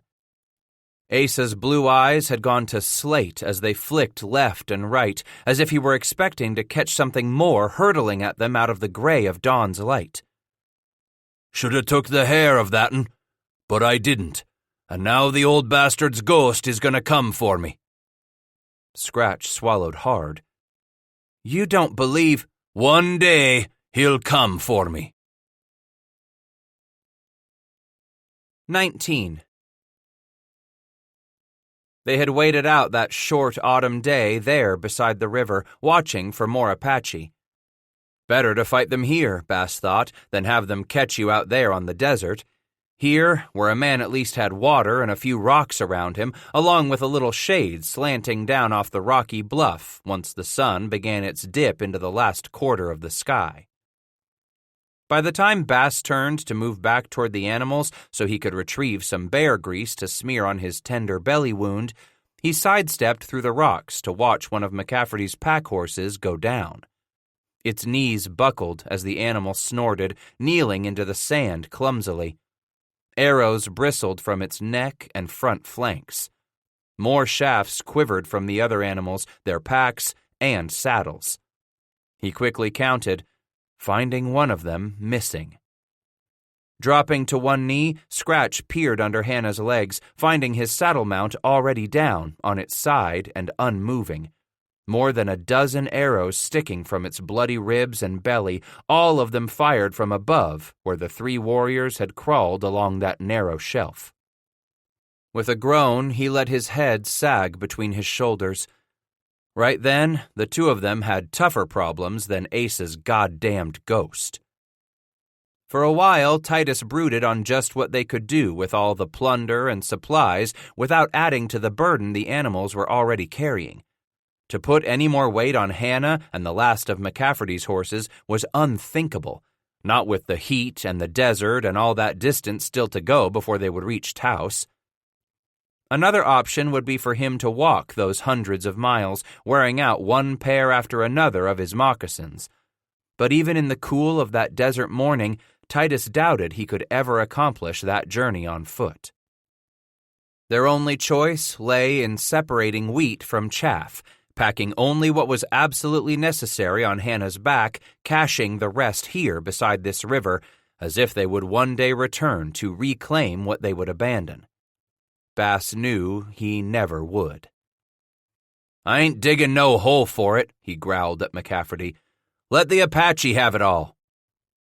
Once the sun rose high enough to warm the air, Scratch settled back against the side of the bluff to wait out the rest of the morning. He simply didn't have enough strength left to work any longer in the immobilizing heat. By mid-afternoon, when the sun's direct rays slid behind the sandstone butte, bestowing a little shade upon their side of the hill, the dead horses had already begun to bloat. Now and then, expanding gases whimpered and hissed from the arrow wounds and anuses. In the cool of twilight, after an entire day with no further sign of more Apache, Bass felt confident enough to stand and move around in the dimming light. Managing to free his saddle from the carcass of the dead mount, he propped it atop the boulders while he went to work pulling the supply packs from the dead pack horse. After removing the last of the packs from Hannah and McCafferty's second horse, Titus began to tediously go through all that they possessed, setting aside what was essential. That done, he put everything else in 2 stacks, what they would readily put to use and what was more luxury than necessity. This last pile they would leave here in the shadows of the bluff beside the Gila come nightfall. Titus stood and looked down at the rest when he was done, wagging his head at how pitifully small was what they could carry away from this place. Without those 2 extra animals and their 4 packs, why, what they were taking along now might just outfit a small band of digger Injuns, no more than that. But he and Asa had their lives back in their own hands, and that was a damned good feeling for a man who had no hankering to turn over his fate ever again to another, nor to the desert. His life was back in his hands, and his hands alone. As soon as it was nearing full dark, Bass was already strapping the rebuilt packs back on Hannah and on Asa's pack horse. Kneeling, he nudged McCafferty awake, and together they hauled themselves into the saddle and reined away from the boulders, following the river toward those mountains looming in the distance. Swinging loosely from the ropes lashing both bundles carried by Asa's pack horse were the 9 Apache scalps. Every bit of the long black hair and the tops of the ears, too. Titus wasn't about to let any hoodoo haunt him from here on out. With the arrival of dawn, Bass was half dozing in the saddle. McCafferty lay asleep, slumped forward against the withers of his horse. It wasn't until some time after the sun came up that Scratch found them a place out of the light among some small but shady Palo Verde trees. Another day out of the sun, followed by another long autumn night of relentless riding, pointing their noses northeast, keeping the North Star at the corner of his left eye. Pick out some feature of the land in the dark and ride right for it until they got there. Then select another landform in the distance and make for it. Again and again, while the stars continued to wheel overhead and the night turned cold enough to turn their lips blue and cause their teeth to chatter. Night after night of riding, waiting out each day, keeping a rotation of watch between them, their eyes constantly searching the horizon for pursuit until sundown again marked the hour for them to pack up and remount. How much longer, he had often wondered. How much farther did they have to go? Until he scolded himself and forced his mind to think on something else. Day and night, Bass tried hard to remember the look of Taos from afar, remember the smell of the rutted streets littered with refuse and offal. Were the women really as pretty as he remembered them? Was the village as gay as his memories painted it? Or had he only grown so sick and lonely for the sight of another human face, desperately yearning for some sign of those whitewashed walls, that the Taos he conjured up was far more than it really was? "How old a man you be, Mr. Bass?" Asa asked early of a morning after they had snuffed out the moon and rolled into their robes to sleep out the frosty day. He thought a moment, tugging at the figures the way a man might tug at the strings on his moccasins to knot them securely. "I'll turn 36 this comin' birthday." "When will that be?" "First day of the year." "A noble day, that," McCafferty replied. "Meself, I'll be turning 36 next year, too. Late of the year, howsoever." Bass turned in the growing light and pulled the edge of his robe from his face to peer over at his partner. You're younger 'n me? 'Pears to be. Suppose it's that white hair of your'n, he said finally. Seems you're older 'n me. My years out here make me a old man to some, Asa confessed. But I'm a young'un to others. Never asked where you come from.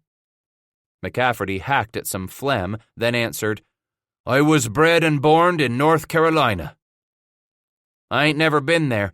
Was down along the Natchez Road, clear to the Muscle Shoals, but never got that far east. A purty country, so my pappy said. He come to America back in '89. He always told folks he got here when this here country got its first president. I be full-blooded Scot, you know. A Scot I am, and most proud of that. Though I was born this side of the East Ocean, I'm a Scotsman, like my pappy's people. My grandpap was a Scot his own self, Bass announced. You come west to the mountains from Carolina country? By the heavens, no, McCafferty snorted. I was on the Mississap when it come time to point my nose for these shining hills. Wasn't too old when my family up and moved west from the Carolinas, clear across the Mississap to the Cape, south there from St. Louis. I know of the Cape, Scratch replied. So you was the firstborn to your mam and pap? My folks had 3 boys already to bring along with them when they come to America. The family come in from the coastal waters on to the deep forests where my pappy started off trading with the wild Injuns for their skins. He brung to the villages blankets and axes and mirrors and paint, goods like coffee and sugar too. It was a hard life, but a good one for my folks. After them 3 boys, they had 'em 3 girls. Then I come along there at the last. If you was a young'un when you come to the Cape, it must have been a wild place back then. Not many a white man had come across the Mississap to settle. Oh, there was folks up around St. Louis, but only a few French farmers down at the Cape. Good, rich ground that was, too. With no school within hundreds of miles, McCafferty had come to learn his reading and writing as most did on the frontier, if they were fortunate, studying at his mother's knee, copying words every night following supper from their old Scottish Bible by the light of the limestone fireplace. By summer of 1810, more and more folks was comin' in, so my pappy itched to move us on to a crick near the Little White River, a place more'n a week's ride on west of St. Louis. That was the fall I left home, Bass admitted, watching his words drift away in hoarfrost. Run off and ain't ever been back. You was 16 then, a time when a boy figures he's just about done with all his growin', Asa confided. Likely you figured you was man enough to set your own foot down in the world. Scratch turned to his partner. You 'member the day the ground shook so terrible the rivers rolled back on themselves? I do, McCafferty said. I was turned 17 that fall. By the prophets, I do remember the day the earth shook under my feet. O Lord, be not far from me. I was working on the Ohio, a place called Owensboro. Where was you? On the Little White, Asa replied. That first day the shaking started early off to the morning, afore the sun even thought to come up. I woke up, me pappy yelling at me, Asa, Asa, get up, boy, fetch the dogs. They under the floor after a coon, boy. Fetch them dogs out. Titus inquired, Them dogs of your'n was chasing a coon under the house that very morning the earth was shaking? No, my pappy thought the rumbling and the roaring under the floor come from the dogs chasing a coon critter under our cabin. We all come right out of our beds, hearing the dogs outside the window in the yard, all of 'em howling and yowling. Wasn't a one of 'em under the floor. You all knowed right then it weren't the dogs? Pappy hit the floor with his knees, and my mama was right beside him, and they both started praying like I ain't ever heard 'em pray afore or since. Their eyes so big, saying they was sure the day of judgment was at hand. I was up the Ohio a ways that cold day, Titus explained. Remember my own self how the ground rolled and shook so hard the river come back on itself. We was all on our knees, praying our hardest together, McCafferty continued his story. Soon as my mama went to singing, Shall We Gather at the River, the might of the Holy Spirit come right over me, commanding my tongue to speak words right from the Bible. Thou art my hiding place. Thou shalt preserve me from trouble. Thou shalt compass me about with songs of deliverance. You knowed those words by heart back then? I never paid me much attention to the lessons my mama gave me from the Bible, Asa admitted. But there I was, watching my pappy pray like he never done afore, the trees outside our window swayin' this way and that, big limbs snapping off like they was fire kindling, my sisters caterwauling like painter cubs. When my mama up and tells us all, she seed it all real plain, seed it as a sure sign that I was to preach God's word to his wayward flocks. Scratch nodded, enthralled with the story. You knowed back then you was made for speaking them Bible words. McCafferty snorted and rubbed the raw end of his cold nose. No, Mr. Bass, I was a idjit nigger back in them days. This child just laughed at the notion of me taking up the Lord's work. Blessed is the man that walketh not in the counsel of the ungodly, nor standeth in the way of sinners, nor sitteth in the seat of the scornful. You didn't turn to preaching then and there with that ground shaking under you? With a wag of his head, Asa declared, No, not till later on that year when we had us a great shooting star come burning across the sky. The ground shook under my feet, but that star was something made me look right up at heaven. Something made me behold the power of the Lord. The God of glory thundereth. Maybe so the ground shook, for there is the dominion of the devil hisself, but to have me a sign from above, from the realm of God. That's when you knowed you had a calling, then and there? That shooting star come back night after night, he explained. Made it plain I had the Lord's calling. For the next few years, Asa studied the family's Bible, investing nearly every waking hour not spent in the McCafferty fields in reading, prayer, and long walks in the woods as he talked to his Maker. Wasn't until 18 and 16 when I felt the burning in my heart that set me on the path to tell others of the word of our Redeemer. It wasn't long after that the young circuit rider took a proper wife. For more than a year, his heart had been the captive of Rebecca Sewell's beauty. Finally, as the eldest in the family of 9 children he visited once a month on his lonely circuit, 16-year-old Rebecca's pa agreed to Asa's marriage proposal. McCafferty dolefully wagged his head now as darkness came down on the valley.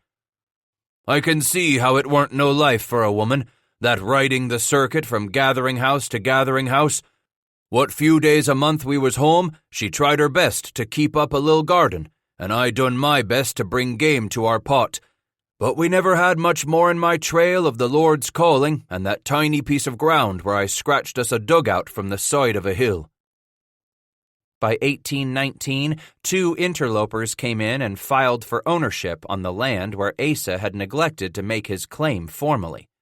Amid rumors that they accepted donations from rich landowners, the slick-haired government folks issued a demand that threw Asa off his place.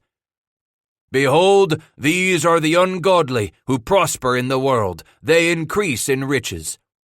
Losing what little we had took the circle for Rebecca, Asa declared with bitterness. With her gone, I put what little I had in my saddle pockets and set to drifting. Asa preached where he could, wheedling a meal here and there, sleeping out in the woods or slipping into some settler's shed when the weather turned wet or cold. Those next 2 years were a time of sadness, loneliness, despair. Still, he had his Bible and his faith that the Lord was testing him for something far, far bigger.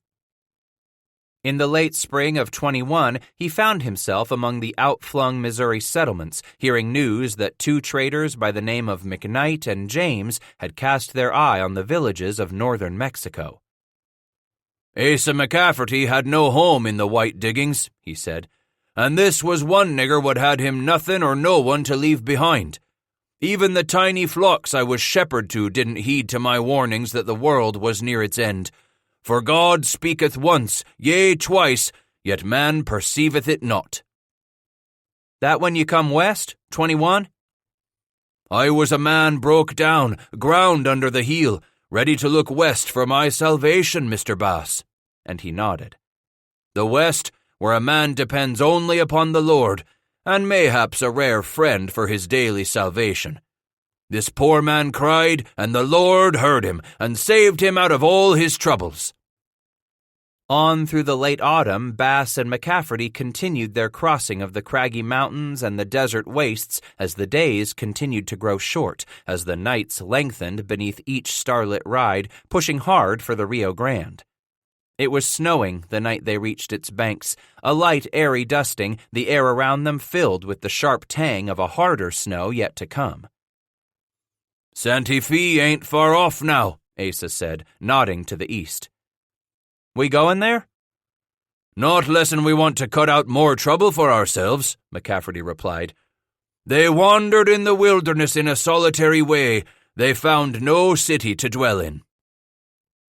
Downstream at a ford, they crossed that black shimmering ribbon in the dark and rode until the sky began to lighten in the east before locating an arroyo where there were enough leafless cottonwood to provide some shelter, branches to disperse the smoke from their tiny campfire, modest protection from any distant, any curious eyes. So they skirted Santa Fe and its seat of Mexican territorial power, wary of the frequent army patrols the officials sent out. Soldados instructed to detain any gringo careless enough to be caught on Mexican soil with beaver, but with no Mexican license to trap that fur. Better was it for them to stay with the Rio Grande as they continued north each night, rather than make for the well-traveled road that lay between the territorial capital and that string of villages in the Taos Valley itself. By the time they drew close to the Sangre de Cristos, Scratch imagined he could actually smell the burning piñon on the cold winter air in the gray light of a rosy dawn. At the knob of a hill they halted, their noses greeted with more of that smoke carried on a wind working its way out of the north, their eyes falling on the welcome sight of those clusters of mud and wattle huts, those neat rows of adobe homes arranged along a maze of narrow streets, all of them nestled across a whitewashed, snowy landscape. McCafferty took in a deep breath, sighing. "Hungry and thirsty, their soul fainted in them. Then they cried unto the Lord in their trouble, and he delivered them out of their distresses. And he led them forth by the right way, that they might go to a city of habitation." Watching the keen fire in the man's icy blue eyes, Scratch shuddered with a gust of that cold wind and followed the whitehead down the snowy slope. Los Ranchos de Taos was the first village the trappers reached at the bottom of the broadening valley. Beyond it lay the largest of the local villages, San Fernando de Taos, lightly veiled this sunup by a low cloud of fire smoke. Farther still, they could make out the squat buildings of San Geronimo de los Taos. "I'll lay it's San Fernando where Jack Hatcher and his boys brung you," Asa proclaimed, pointing out the prominent church steeple. "We didn't come into town all that much," Bass admitted. "Stayed out to Workman's place, mostly. When we first come in, he said it was a far sight better if we didn't show our faces in town too much. After we went for them women took by the Comanche, things was better for us." "And if a stranger sojourn with thee in your land, you shall not vex him. But the stranger that dwelleth with you shall be unto you as one born among you, and thou shalt love him as thyself," Asa quoted. Wagging his head, Titus declared, "Much as they appreciated what we done, them greasers wasn't about to treat us like one of their own, especially after that fight we had with them soldiers." "We'll go round and lay up at Workman's our own selves," McCafferty instructed. "Be best we don't make too much a show of ourselves, not just yet, till that whiskey maker tells us what be the temper of these here greasers." As they reined away from the road leading into San Fernando, Bass gazed longingly at the buildings still shuttered against the cold of the winter night, at the piñon and pine garlands draping the doorways and windows, at those ghostly wisps of smoke starting to curl from the chimneys of each low-roofed house as its inhabitants began their day. "They prepare for our Lord's blessed birthday," McCafferty commented as they pitched toward the hills west of town. "Even these Mex celebrate the Lord's sacred birth, Mr. Bass. Mightn't be some hope for these people yet." A land of extreme contrasts this, dotted with flowering valleys in the spring, shadowed by high snow-capped peaks year-round, with green rolling meadows butting up against the sun-baked hardpan, desert wastes speckled only with cactus, lizard, and scorpion. Along the banks of each of the infrequent streams grew borders of cottonwood, sinking their roots deep to soak up the gypsum-tainted water that rumbled through the bowels of many an unaccustomed American come fresh from the States. Here in dawn's first light, the snowy valley lay like a rumpled, cultured folk bedsheet, rising unevenly toward the purple bulk of the surrounding foothills, farther still to that deep cadmium red of those slopes the sun's first rising would soon ignite, mountainsides timbered with the emerald cloak of pinon, blue spruce, and fragrant cedar. How quickly the light changed as night gave way to day, as deep hues softened and the last of winter's stars flickered out in the brightening sky right overhead. The bruised eye black of night faded around them, and Scratch said, "Caleb and them others, they didn't tell me much at all about the time you run with 'em." "Some men keep their own counsel, Mr. Bass," McCafferty eventually replied. "Will you tell me?" Asa turned to look at Bass for several moments, then answered, "Been trapping for 2 years already by the time I hooked up with Johnny Rowland, Jack Hatcher, and the rest in Taos. That first season we worked our way north across the Arkansas." "That's a good bunch," Bass said. "Johnny Rowland," McCafferty said with fond remembrance. "Now he's a Welshman, almost like me own kin. Yes, I took to Rowland right off." 2 years of trapping and Indian fighting, wenching and wintering in Taos found the free trappers up close to Arikara country. Asa clucked. "Them critters never really took to a white man, Mr. Bass." Then he growled bitterly. "Let death seize upon them, and let them go down quick into hell, for wickedness is in their dwellings and among them." Jack Hatcher's brigade made the mistake of crossing the homebound path of a re-war party returning from raids in Sioux country to the south. When both sides drew up, keeping their wary distance, the warriors signed that they sought only to trade with the white men. In order to buy themselves some time to slip off after dark, the trappers said they would open their packs, but not till morning. "Night come on, and us fellers all gathered up round our little fire we made inside our packs where we figured to fort up there at the edge of that ree camp, ever one of us ready for what be comin', knowin' rees are good ones for hair stealin'." Hatcher and McCafferty sent Joseph Little out to determine just how well the Arikara had them surrounded. He returned well after darkness with distressing news that there lay but one path for making good their escape without alerting the enemy. In the dark, that would take them along a narrow prairie goat trail that switchbacked up the side of a 1,000-foot bluff. Bass exclaimed, "Sounds to be your powder was damp." With his mitten, Asa smoothed his long white beard. "Though a host shall camp against me, my heart shall not fear. And now shall my head he lifted up above my enemies round about me. Deliver me not over unto the will of my enemies." But just as the trappers were gathering at their fire to lay plans for their flight, who should show up to speak to McCafferty but the war party's medicine man himself, signing that he wanted to speak with Asa alone. The two stepped away toward the black belly of the timber, stopping just beyond the ring of faint firelight in that darkened no-man's land between the two groups. "When we got stopped in the dark, off from the other coons, that nigger made it plain he wanted me Bible," McCafferty roared in indignation. "Regard not them that have familiar spirits, neither seek after wizards to be defiled by them. I am the Lord your God." "What happened?" Scratch asked. "Did that nigger get your Bible?"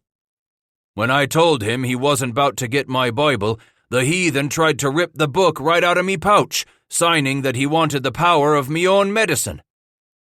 When McCafferty refused a second time, the Indian threatened that he would have the Bible before sunrise anyway, along with Asa's scalp, which he said he would hang from his belt pouch. "And they shall no more be a prey to the heathen, neither shall the beast of the land devour them, but they shall dwell safely, and none shall make them afraid," Asa declared.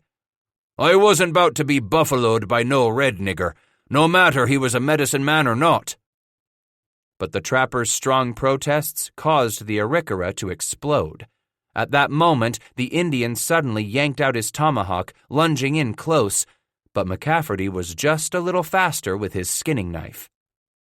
"Parted that red nigger's ribs, I did," Asa admitted, patting the handle to his knife. Then he shuddered slightly, although the air had begun to warm with the sun's coming. "Dropped him where we stood, and that prophet or that dreamer of dreams shall be put to death. But I didn't take his scalp, Mr. Bass. I left him be where he fell." "You raised them Apache's hair. Why didn't you take his hair?" Titus inquired. "That was afore I knowed better." Then McCafferty turned to gaze at Bass with a mortified look. "I wasn't about to cut off the hair of no medicine man. There's been many a thing I done in my life I'm sure the Lord don't look kindly upon, but I wasn't going to raise the scalp of a medicine man, Mr. Bass." "Way it looks, your horn was empty." "By damned, I was in a proper fix then and there," McCafferty agreed. "Yet the Lord will command his loving kindness in the daytime, and in the night his song shall be with me, and my prayer unto the God of my life." "How'd you come to get your leg out of that trap you fixed to close around it?" "Shaking just like the trembling earth come Judgment Day, I creeped on back to our camp and told them others real quiet like what just happened with the medicine man. Said I knowed for sure now the rees was getting blackened up for morning. But Hatcher, Rowland, Kincaid, and the rest acted like they wasn't listening to me. All of 'em just looked at me with the queer on their faces." Titus nodded. "They told me how you come back with your hair turned white." Slapping the top of his thigh, Asa said, "Damn if my head weren't as white as the fur on a winter snowshoe hare, and that sure scared all them boys something fierce." Scratch asked, "Didn't it scare you none?" McCafferty quietly replied, "I was more scared than all the rest put together. I'd be damned for crucifying through all eternity if I didn't admit it was the truth. The Almighty Hisself had turned my head to white, done it to show me the power of the Holy Ghost. For the Lord Most High is terrible. He is a great king over all the earth. It was plain as paint to me, Mr. Bass. Asa McCafferty had set his foot on evil ground. I figured I'd even had a hand in setting free them rees, the devil's own hellions myself." "Hatcher said you all made tracks that night."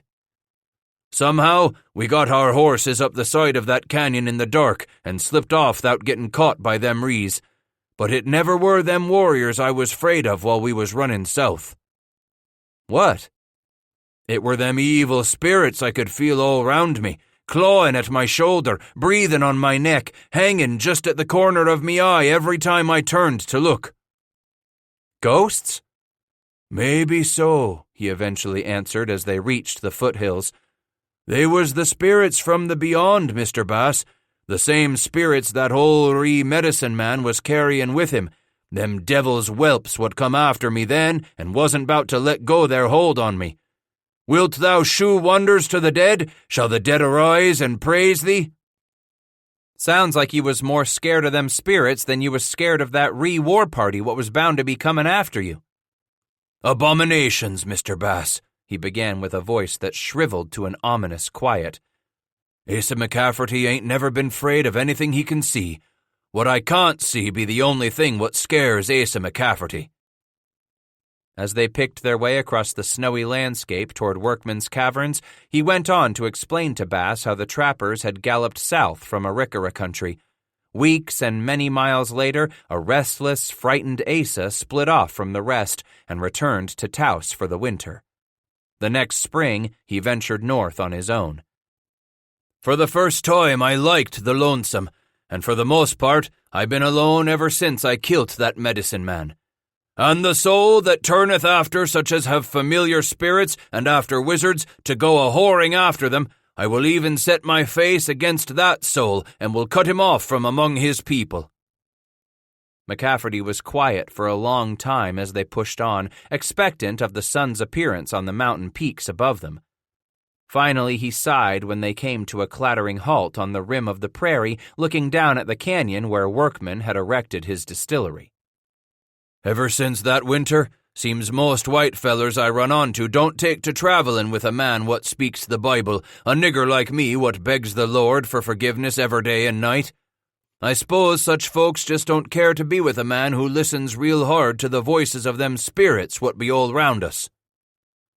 Your Bible talkin' ain't bothered me none, Bass admitted, and I figure a feller gets lonely enough for real company, he's bound to start talking to any damn hoodoo and spirit what'll listen to him. Listen to you now, Mr. Bass, Asa snorted, then chuckled as he pressed his heels into the pony's ribs and started down the side of the canyon toward Workman's stone house. The Lord bringeth the counsel of the heathen to naught. So you figure me for a heathen, Asa McCafferty? No, I don't, he answered after a pause.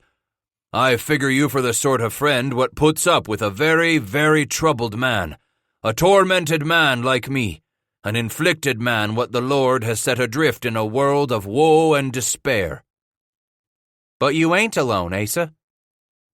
Ahead of Titus on the trail descending into that dark canyon where the sun's first rays still refused to shine off the icy granite flecked with snow, a somber McCafferty replied, That's where you're wrong, Mr. Bass. In the end, no matter what, every one of us is alone. They'd limped into Taos with little more than it would take to outfit a band of diggers, but they had their hide and hair, and by damned, it was nativity time in old Taos Town. A holiday when every Mexican male appeared to turn and give the long-haired gringo a second look, when every cherry-cheeked, black-eyed senorita seemed to smile and flutter those long, dark eyelashes at him and him alone. This second winter among the Mexicans was proving all the more joyous than the first, perhaps because there weren't all that many Americans around. From what Workman reported, most of the gringo trappers had spent only a few days here earlier in the month, then moseyed on down the road to Santa Fe. Those who remained behind were the quiet sort, not at all like Hatcher's bunch, not the sort given to stirring up a ruckus among the Tauseños. A few here and there even remembered Scratch, remembered how he had been one of those daring Americanos who had risked his life to bring back the Comanche captives. A few of the hard-eyed soldiers glared at him whenever he came to town. Bass figured they were just the sort to remember the faces of those gringos who'd stood their ground at last year's grand baile. Scratch didn't figure he could blame them, not since he had himself been the sort to nurse his thirst for revenge for some 2 years until he ran across the Arapaho buck what took his hair. Just the same, he never put the soldados at his back, and always made sure there were folks around, along with an escape down a side street or up a set of outside stairs, or was always near a likely runner of a horse. A man always needed him a way out of a tight spot when he found the odds stacking against him. One thing for sure, no handful of soldiers was going to jump him anywhere near the Taos Square, not while old Bill Williams was around to help. That morning of his third day out at Workman's, Titus decided he would give the village a try, figuring he would stroll about the tiny plaza where he could mingle with Mexican folks, maybe buy himself a sugar-sweetened treat or two. After knotting his horse's reins to one of the iron rings sunk deep along the walls of adobe lining the treeless square, Scratch turned at the strong fragrance greeting his nose on the cold, chilling air. There, near the center of the plaza, he spotted several of the vendors gathered around their communal fire, each of them roasting coffee beans and brewing a thick, heady concoction. His pouch a peso emptier and his fingers wrapped around a clay mug he peered over to take in the holiday scene, Titus sipped at his coffee and began to wander. He hadn't taken but a few steps toward the north side of the square when he suddenly stopped and turned at the cry of a familiar voice. Unsure at first, Bass squinted through the fingers of thick smoke curling from every one of the many fires where vendors warmed themselves or prepared kettles of frijoles, baked their crepe-like tortillas, or offered customers freshly slaughtered chicken and lamb, each selection hanging from the rafters of their huge wheeled carts. It was then he heard that voice call out again in greeting to someone across the square and laugh.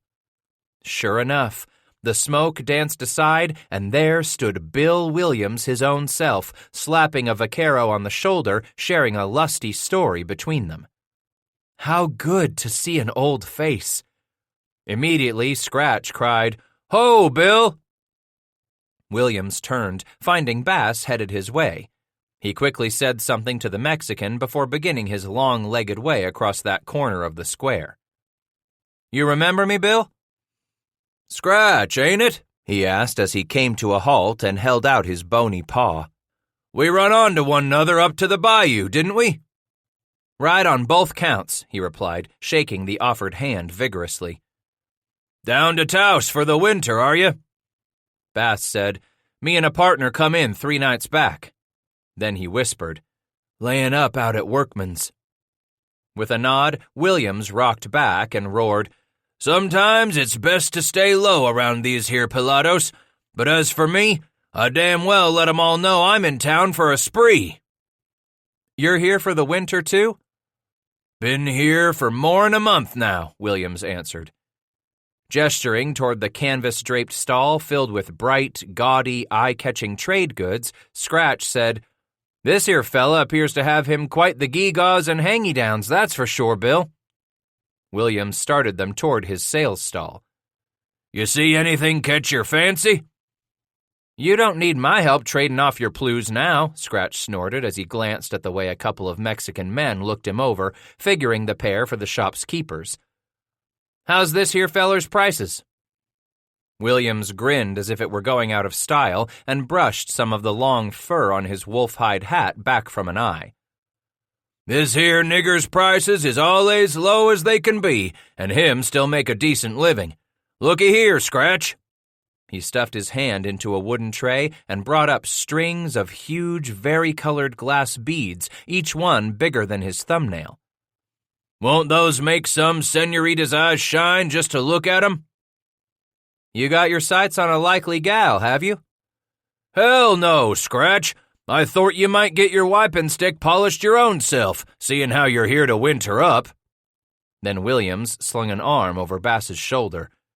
"And we both know winterin' is a time for a man to get hisself a whole passel of polishing." Scratch hooted. "Better polish it enough to last him through till next year." "Looky here, too. The man's got tin cups and American blankets, brass wire for them ear hang-y-downs of your'n, child. You could string ye a big bead or two on them wires you got already. It'd purty you up real good." Scratch's eyes bounced over some of the rest of the trade goods displayed against the stall's 3 sides as the cold breeze tugged at the canvas walls and roof. "Almost sounds to me like you're wanting me to buy something from this here trader, Bill." Williams dug at his chin whiskers with a dirty fingernail. "Sure as hell am. How you 'spect a man to make him an honest living?"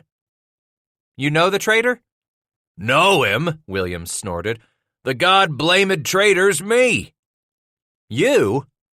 "This here's my plunder." Wagging his head in disbelief, Bass sputtered, "Why the hell you selling your own plunder?" "Decided I'd give a offhand shot at turning trader, Scratch. Brought my plues in last month. Traded 'em to a Kentucky feller here what come in with a train from St. Lou. He give me good dollar for my beaver, so I'm pounding my bait stick in right here in Taos." "Ain't you gonna trap no more?" "Not if I can make a living right here, sitting in the sun instead of wading in icy streams up to my huevos and cockbag." They both chortled. Then Williams retrieved his own china cup of coffee from the rocks surrounding a nearby fire where the two of them stood warming themselves as Tauseños crisscrossed the plaza in their daily shopping excursions. "Bill Williams, trader," Bass announced, testing the feel of it. "Don't sound too bad, do it?" "You're happy with staying put to one place, Bill?" "Wouldn't you be happy?" he asked. "Happy not to worry about having your hair raised or your bones gnawed on by some wild critter back up in that high lonesome where no man might never again set down another moccasin?" Scratch raised his coffee mug in salute. "Then I'm glad for you, Bill Williams. Here's to your success this winter." "How's trading sound for you?" "For me?" "You become a trader like me," he answered, "like the rest of these here damned pelados." Titus Bass, trader. He rolled the words off his tongue. "Nah, don't taste right." "You don't mind living your life on your fingernails, eh?" "Don't get me wrong, Bill," Bass explained. "There's been many a piece of ground where I wondered then and there if I was about to leave my bones bleaching in the sun. But I figure a man takes him a little bad with all the good of living free like I do." "I'm a free man. I can pack up my truck and ride off any time I want," Williams bristled in protest. "I just don't have to worry about no red varmint putting a early end to my days afore my time." "Damned Apache almost put me under this fall," Bass admitted. "West of here, or was they roaming north?" "Over on the Healy. Bastards follered me and my partner for days." And Bass went on to relate the tale as Williams poured more coffee for them both. When Titus finished the story with their arrival at Workman's place a few days back, Williams said, "This McCafferty, he's the one I heard tell of got his hair turned white." "One and the same." "And folks call me a strange one," Williams chortled. "From what I hear, that McCafferty takes the circle." "He may talk strange and have him his spells at times, but he's never let me down." "That's all a man needs in a partner," Williams agreed. "Find a partner what don't ask for no more than he's ready to give his own self. So," and he turned, ready to change the subject as he gestured toward his stall, "you had your wiping stick polished yet since you come in to Taos?" "Nah, this here's my first trip in from Workman's." Williams draped a long, bony arm over Bass's shoulders and urged him toward the stall as he confided, Let's us see what a man like you could need, what with him figuring to get his wiping stick polished." Despite the coffee, Scratch's mouth was going dry. "You happen to know where a feller might go to find him a likely gal?" "A bangtail whore?" Embarrassed at Williams's loud response, Bass flicked his eyes this way, then that. "Hell," Williams roared loudly. "These here greasers don't know much American talk, and they sure as hell don't know sheep shit from bangtail whores." Several of the Mexicans nearby turned at Bill's loud voice, but they as quickly returned to their own affairs. "See, Titus Bass?" he asked. "Ain't a one of these here pelados know any American." Speaking in a hush, Scratch asked, "You know where I can find me a gal might be happy to let me crawl her hump?" "There's 2 places in the village," Williams explained. "But for my money, the gals over to the Barcelos house are the finest American money can buy." And he smacked his lips in delight. "Barcelos, you say?" "Senora Gertrudis Barcelos," Williams repeated. "She ain't here herself no more, but she's got her sister running the Taos house since she went down to Santa Fe. Older gal, about as tough-talking as a Yankee sailor she is, but she runs the best knocking shops and saloons hereabouts in North Mexico." Grabbing hold of Bass's shoulder, Williams turned Scratch and pointed off to the east side of the square. "Off yonder, that way takes you to a street where you'll come to a fork at the corner of a low building, been whitewashed just this fall. Go on down past it to the left, and you'll come to a place allays got horses tied up out front, morning and night. Allays busy with soldiers, them gals is." Bass marked it in his memory the way he would a piece of ground he figured to remember. "Barcelos." "Barcelos," Williams echoed. "And it might be worth your while to ask for Conchita," Williams advised, "if she ain't busy with no soldier." "She a looker?" Williams expressively held his cupped hands out in front of his chest as his eyes got big as saucers. "A likely gal with lots for a man to enjoy kissin' on, if'n you catch the way my stick floats. But this here Conchita ain't young as most of them others at the Barcelos house. Still, she knows her business, and her business is pleasuring a man like he ain't been pleasured in a long time." "Good, huh?" "For my money, Conchita is the gal to ride your wiping stick till you're pantin' like a played-out mule and your eyes roll back in your head." 20. Conchita was everything Bill Williams said she would be. Of course, it wouldn't have taken much to satisfy a man with as wild a woman hunger as he was nursing about the time he and McCafferty banged the huge iron knocker against the cottonwood plank door that very next evening. Stripping his wide-brimmed hat from his hair he had tied in braids for this special occasion, bowing low in his freshly brushed and dusted buckskins, Bass used a few of the sparse words Williams had taught him to greet the fat, moon-faced woman who answered the door, light and warmth, music and laughter pouring out around her ample form. Buenas tardes, senora. Si? Senoritas? He asked, working hard to get the right roll to it. Her red, liquor-puffy eyes shifted to McCafferty and took their measure of them both. Gringos, eh? Si, Scratch answered, thinking he might get this Mexican talk licked yet. Senoritas for us. 2. Dos senoritas. She poked a grimy finger at the corner of her bloodshot eye and rubbed as she stepped back out of the way, then motioned for them to enter. The sudden warmth of the place surprised him as they stepped into the entry. On two sides of a large parlor, flames danced in tall fireplaces. Rugs and blankets lined the walls where a half-dozen men sat, each of them accompanied by a woman. As the Americans followed the large one toward a small bar in the corner, the room fell hushed of a sudden, merry laughter and happy voices disappearing as if swallowed in one great gulp of silence. Only the two guitar players in another corner played on a few more measures before they too looked up in wonder and fell quiet. The fat woman stopped and snarled something at the musicians, and they began to play again as she pointed the way for the Americans to accompany her to the bar. Behind the broad cottonwood plank, a woman set down 2 clay cups and poured the gringos a drink from a wicker-wrapped gallon jug. McCafferty pulled a single coin from his belt pouch and slapped it down on the plank. The fat woman held up 4 fingers to the woman behind the bar, then turned away.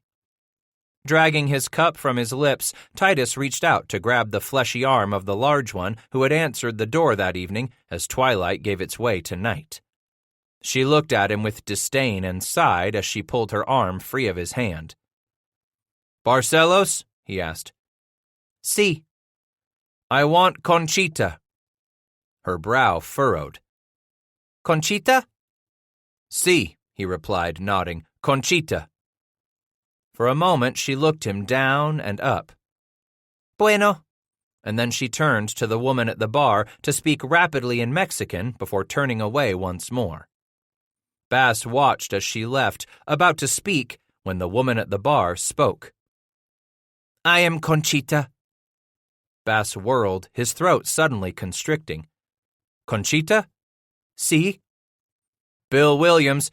He said I should ask for you. Conchita? Me. And she tapped a finger into that cleavage between the full breasts that strained against the low-slung camisole she wore with nothing more beneath it to conceal her fleshy charms. He said, Bill said I should ask for you.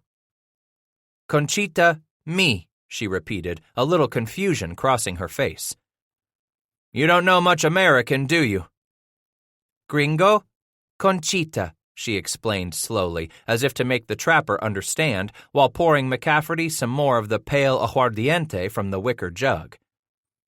Gringo, pesos, Conchita go gringo. And she pointed toward a darkened hallway leading from the parlor. Mayhaps she don't know much American, Asa, Bass said, but this is a gal what means business. Lo, but a woman's heart is wormwood, Mr. Bass, McCafferty warned as his eyes flicked around the room. Best you watch your back trail with this'n. As the barmaid came around the end of the short plank resting atop 4 large oak barrels, Bass looked over the room with a growing worry. Wasn't natural the way everything had come to a stop and everyone was studying the 2 Americans. Ain't this Mex gal I'm worried about, Asa. Looks to be these soldiers don't want us here.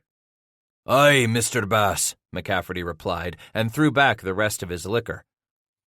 To keep thee from the evil woman, from the flattery of the tongue of a strange woman. These here whores don't mind taking American money, but their men don't cotton to having gringo dogs dipping their stingers in Mexican honeypots." The barmaid slipped her arm in his, and Scratch beamed with anticipation. "I suppose it's time to dip my stinger." "And upon her forehead was a name written," McCafferty called to Scratch's back as Titus left with the woman. "Mystery, Babylon the Great, the mother of harlots and abominations of the earth." Conchita led him back to the portal of that darkened hallway, stopping for a moment to pull a candle from an iron holder hammered into the whitewashed adobe wall. On down the hallway she stopped and pulled open a sagging door, then held back a thin blanket to let Bass into the tiny crib where she plied her ancient trade. Setting the candle in another wall-side holder, Conchita turned to the bed, where she flung back the layers of thick Indian blankets, then stepped right up to the American and proceeded to help him off with his pouch, then his coat. Next, she yanked up the long tail of his buckskin shirt, tugging it over his head. Hurling his garments aside piece by piece, without any preliminaries, the shorter woman surprised Scratch when she stood on her toes and ran her lips across his chest, the hot tip of her tongue circling his nipples before she dragged it up the side of his neck. While Titus threw back another long swallow of his fiery Taos lightning, her fingers yanked at his belt buckle, then dragged aside his breech clout as the belt dropped. Suddenly she pushed him toward the thick pad of mattress and blankets tucked in the corner of her tiny cell, so abruptly that he spilled some of the liquor from his clay cup, drops spilling onto the back of her head as she went to her knees in front of him as Bass eased back onto the bed. As her sure hands flew over the knots lashing his moccasins around his ankles, then tugged at the top of his leggings to pull them off his feet, Scratch found his flesh hardening, stretching, growing just with the sight of her breasts all but spilling out of that loose-topped camisole, growing warm with the sweet anticipation of having himself buried deep within a female once more. He wasn't sure if it was the heat from the pale amber liquor or the closeness of the small room where the single candle flooded against the mud wall. Maybe even the strong odor of lard coming from that poor lamp made of nothing more than a burning wick set within a small cup of pig fat. Perhaps it was the cinnamon oil he could tell she had rubbed in her hair. But he knew he was ready to explode when she rocked up on her knees above him and thumbed down the top of her camisole, slipping it off her bare shoulders one side at a time, tugging it over each of those breasts the color of smooth milk chocolate stirred into steaming coffee. But when he reached up to grab them, Conchita pushed his hands away and instead rocked forward so that her shoulders were right over his hips. Smiling broadly enough to show her two missing teeth, she gently spread her fleshy breasts apart enough to swallow his hardened penis between them. Then, with her hands clamping the soft chocolate flesh around him, the woman began to rock herself up and back as she rested her chin on his upper belly and gazed up at him devilishly. Savoring the delicious wickedness of having her watch him as she brought him to climax, Scratch was certain she knew exactly what she was doing. Sure, she had done this 100 times before, even 1,000, with 1,000 other men. But as he felt the boiling eruption begin all too quickly, those others didn't matter. All that was important right then was the woman hunger that overwhelmed him every few months. Thinking back to how it was when he had been a young man and this unimaginable hunger had run hot in his veins more frequently than it did nowadays. With the sudden explosive release as his hot eruption washed over her breasts, he once again realized that of all the different women in all the Indian camps and of all the whores in every one of the Taos knocking shops, none of them could come anywhere close to satisfying what he figured he truly wanted. With each passing season, each new moon, with every day's sunrise, he wondered why he was no longer satisfied to have each new woman spread her legs for him and be done with her. In years gone, he would have been more than content to take his pleasure and quickly move on. But of late here he was beginning to get the nagging sense that something was missing from these infrequent grapples with a woman's flesh. Not that this bucking and thrashing of that old monster with two backs didn't bring him a moment's peace and contentment, but rarely anything lasting. And even as deliciously wicked as the way Conchita had used her soft breasts on him, the satisfaction of this long-pent release she had just given him began to fade quickly, like a cooling breeze come to erase the fever from his skin. Then again, perhaps that was the way it was meant to be between men and women, that they somehow coexisted despite never truly giving one another what each really wanted. In the end, they were at best able to give one another only what they themselves needed. With that moist, mindless, momentary compulsion to couple brought to a boiling eruption, men and women retreated from each other, back to truly needing little else the other could give. Although married, as his parents were, as Abel Guthrie and his wife were, as were all those who clung to one another in the sight of their God, a husband and wife struggled through their days together as no more than polite strangers come from different sides of the river. He was certain no woman would ever understand what lay inside him, waiting to be spoken. He was sure no woman ever could. And for him to attempt to fathom the depths of a woman's soul, why, he might as well climb to the highest peak in the mountains and with his rawhide lariat try to rope the moon. Men and women were never meant to live together. That much was plain to him from the painful thrashing life had given him. Hell, there were few men he could live with day after day himself. But he was certain that unanswered, aching loneliness each man and woman must feel at times compelled them on rare occasions to reach out and somehow touch a private place within one another, no matter how brief and short-lived that intimacy.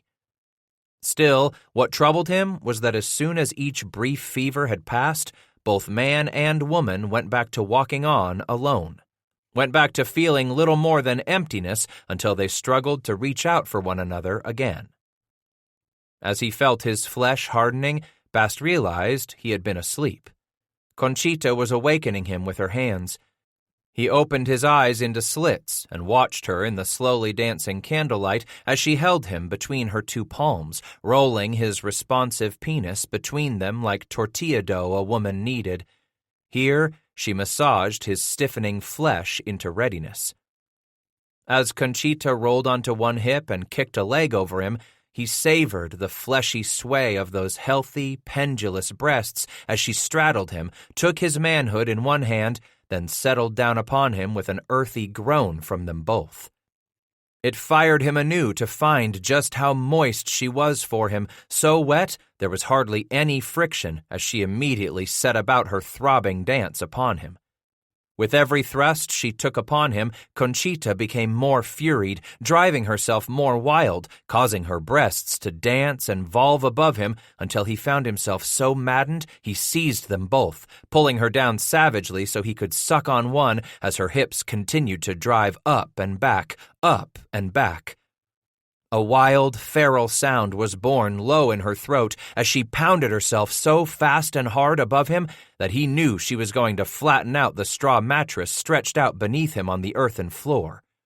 So savagely did she hurl herself down upon Titus again and again that he knew Conchita was going to hammer him right into the ground itself before she was done with him. Yet of a sudden, he didn't care again. His own rising fever boiled over in those last few moments before the mindless explosion overwhelmed him, causing Bast to lose himself in the soft, coffee-brown flesh of her, tugging for all he was worth at her colorful striped skirt she had hiked up over her hips. Conchita immediately stopped bobbing atop him for those few seconds it took her to reach down, untie the knot in the upper hem, and pull the long skirt away from her hips, flinging it over her head where it landed against the nearby wall. Now she was completely naked but for her crude moccasins and that silver crucifix around her neck that rhythmically tapped against his cheek as he pulled the other breast to his mouth and began to suck. "Mr. Bass!" She tasted so good, piñon wood smoke and aguardiente and cinnamon.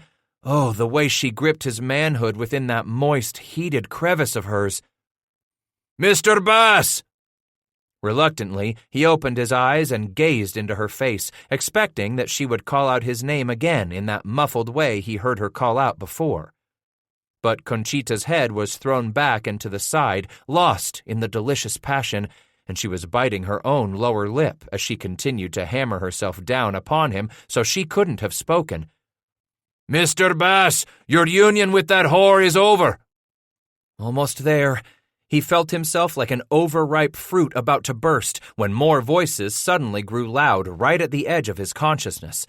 Exactly the way he might see something flit at the corner of his eye, but when he looked, it would be gone.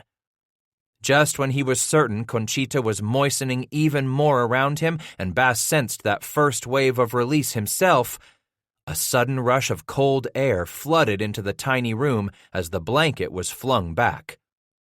She froze above him as he jerked up on an elbow. In the darkened, open doorway stood a figure wide of shoulder. A man.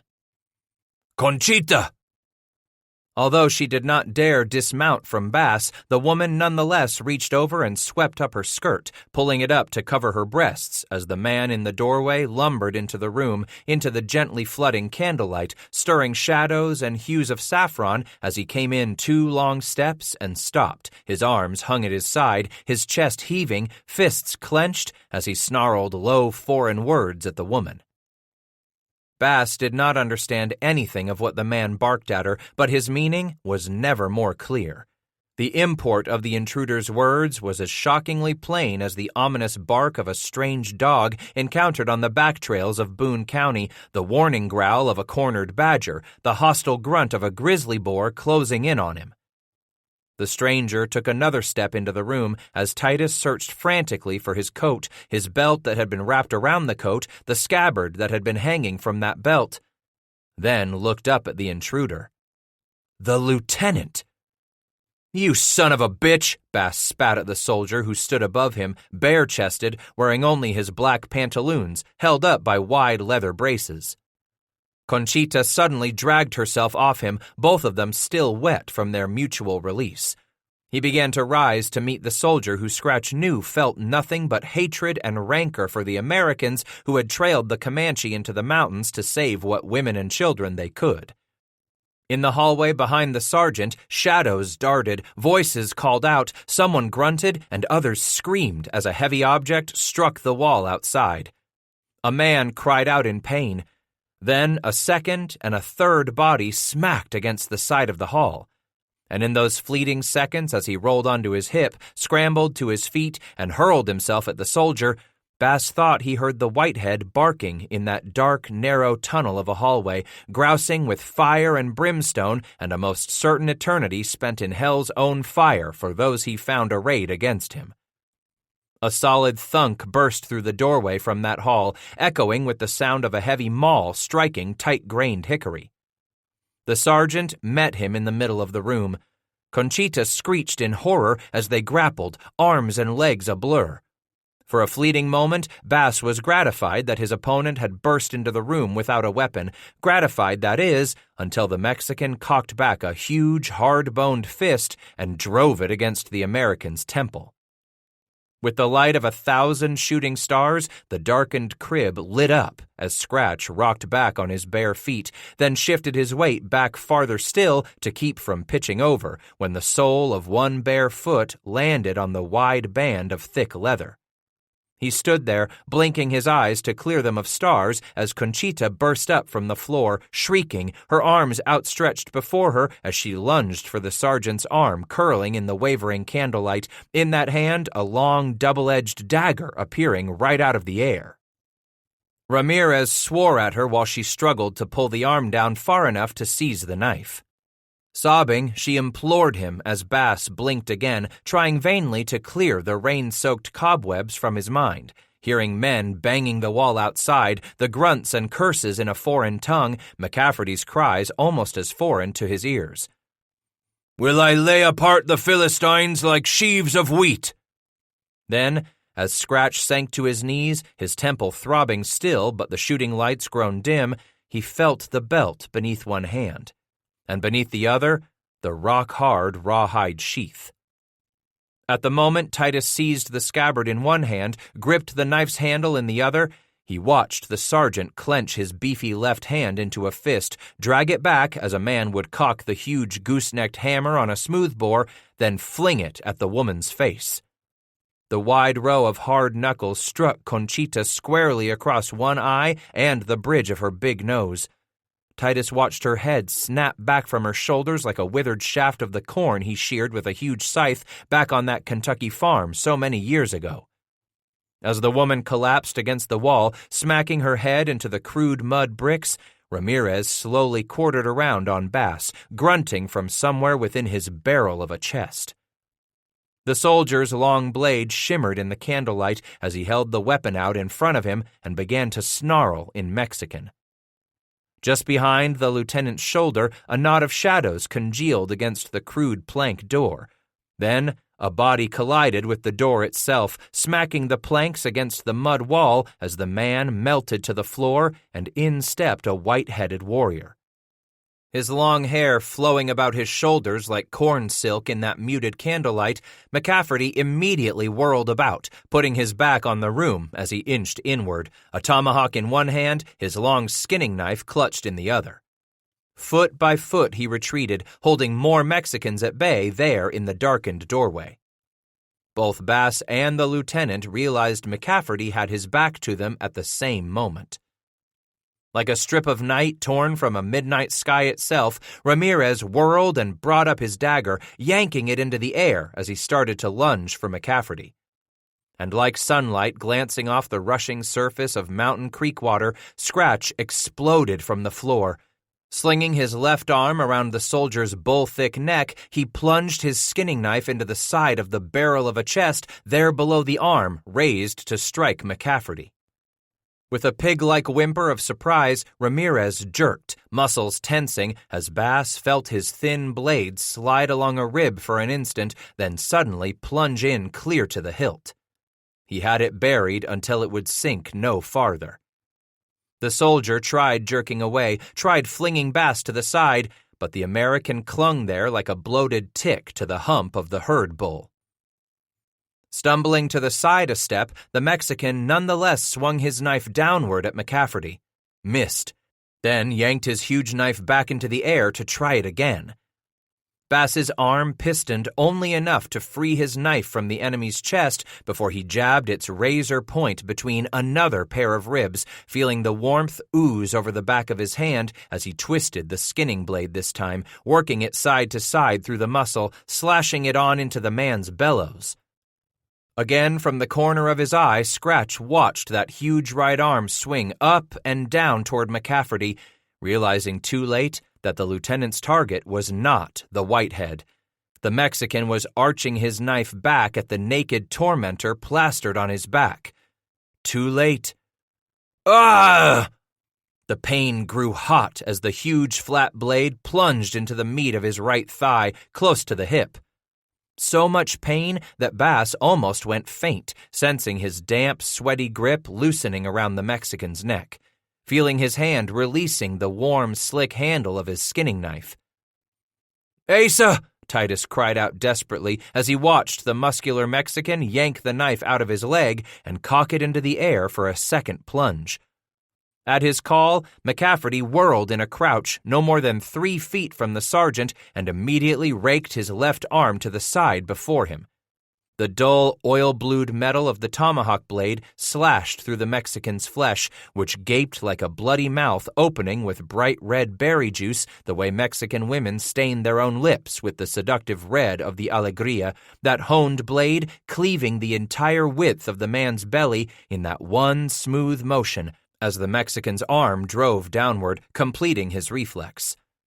Ramirez's knife planted itself into Bass's leg a second time before the big, hard-knuckled right hand tensed into a bird's claw, releasing the weapon's handle. He left it quivering in the meat of the American's thigh.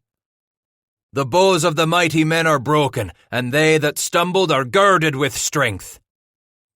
Feeling his supper smack itself against his tonsils with the icy pain, Bass slid backward, no longer able to hang on to the lieutenant's neck. Scratch's moist, sticky right hand opened and closed, empty now as he struck the cold earthen floor.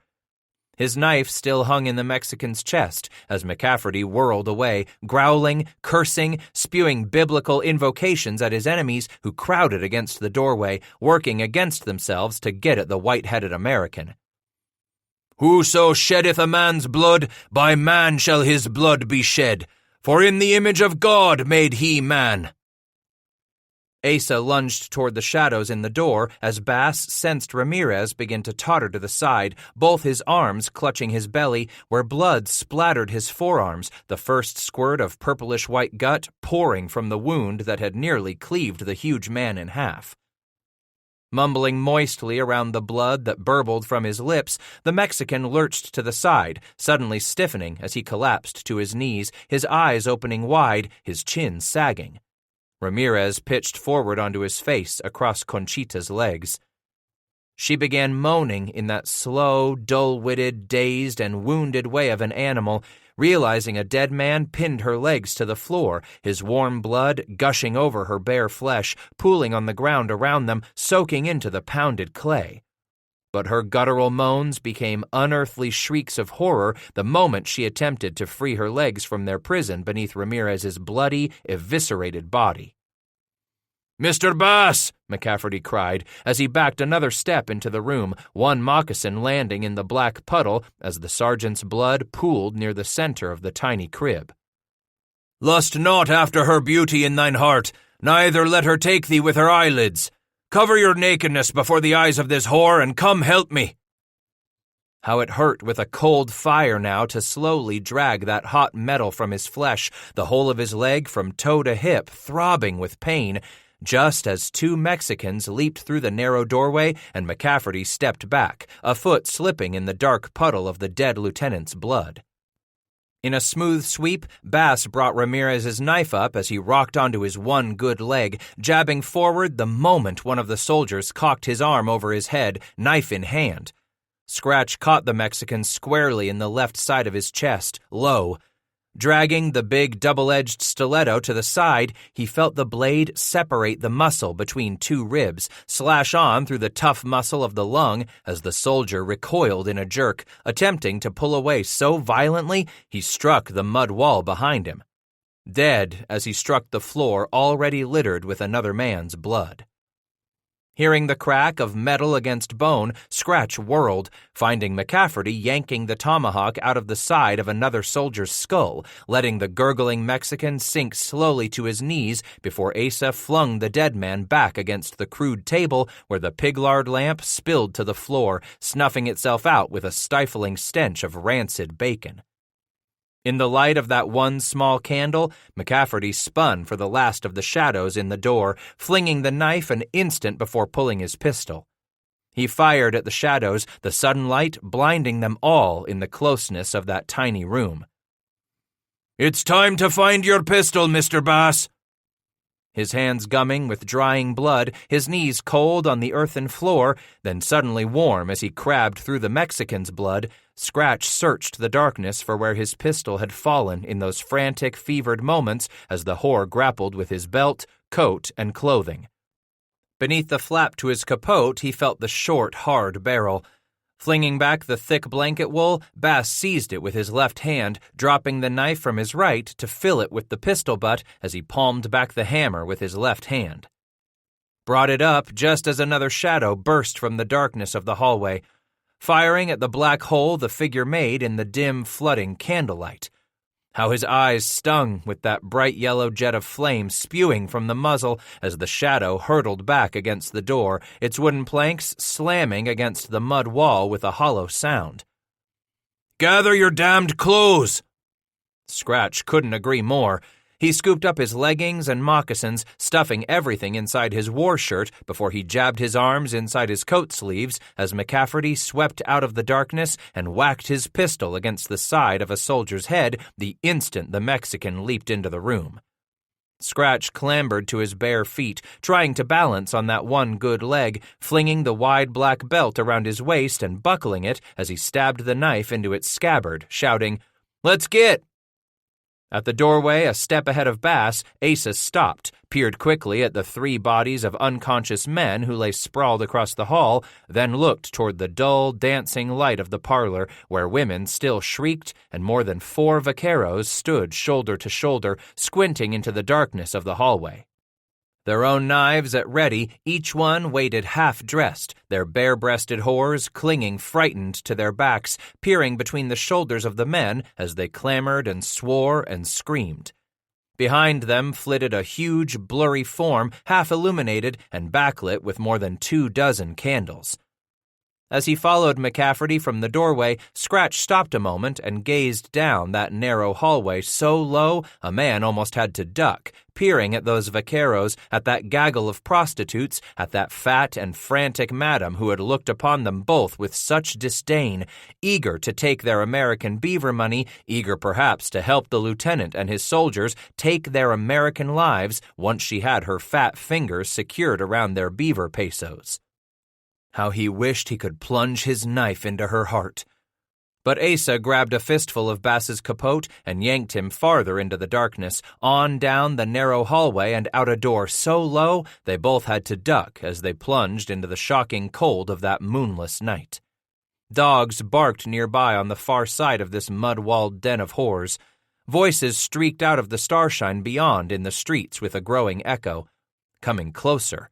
Angry voices, accompanied by the clatter of hard leather boot heels and the jangle of arms.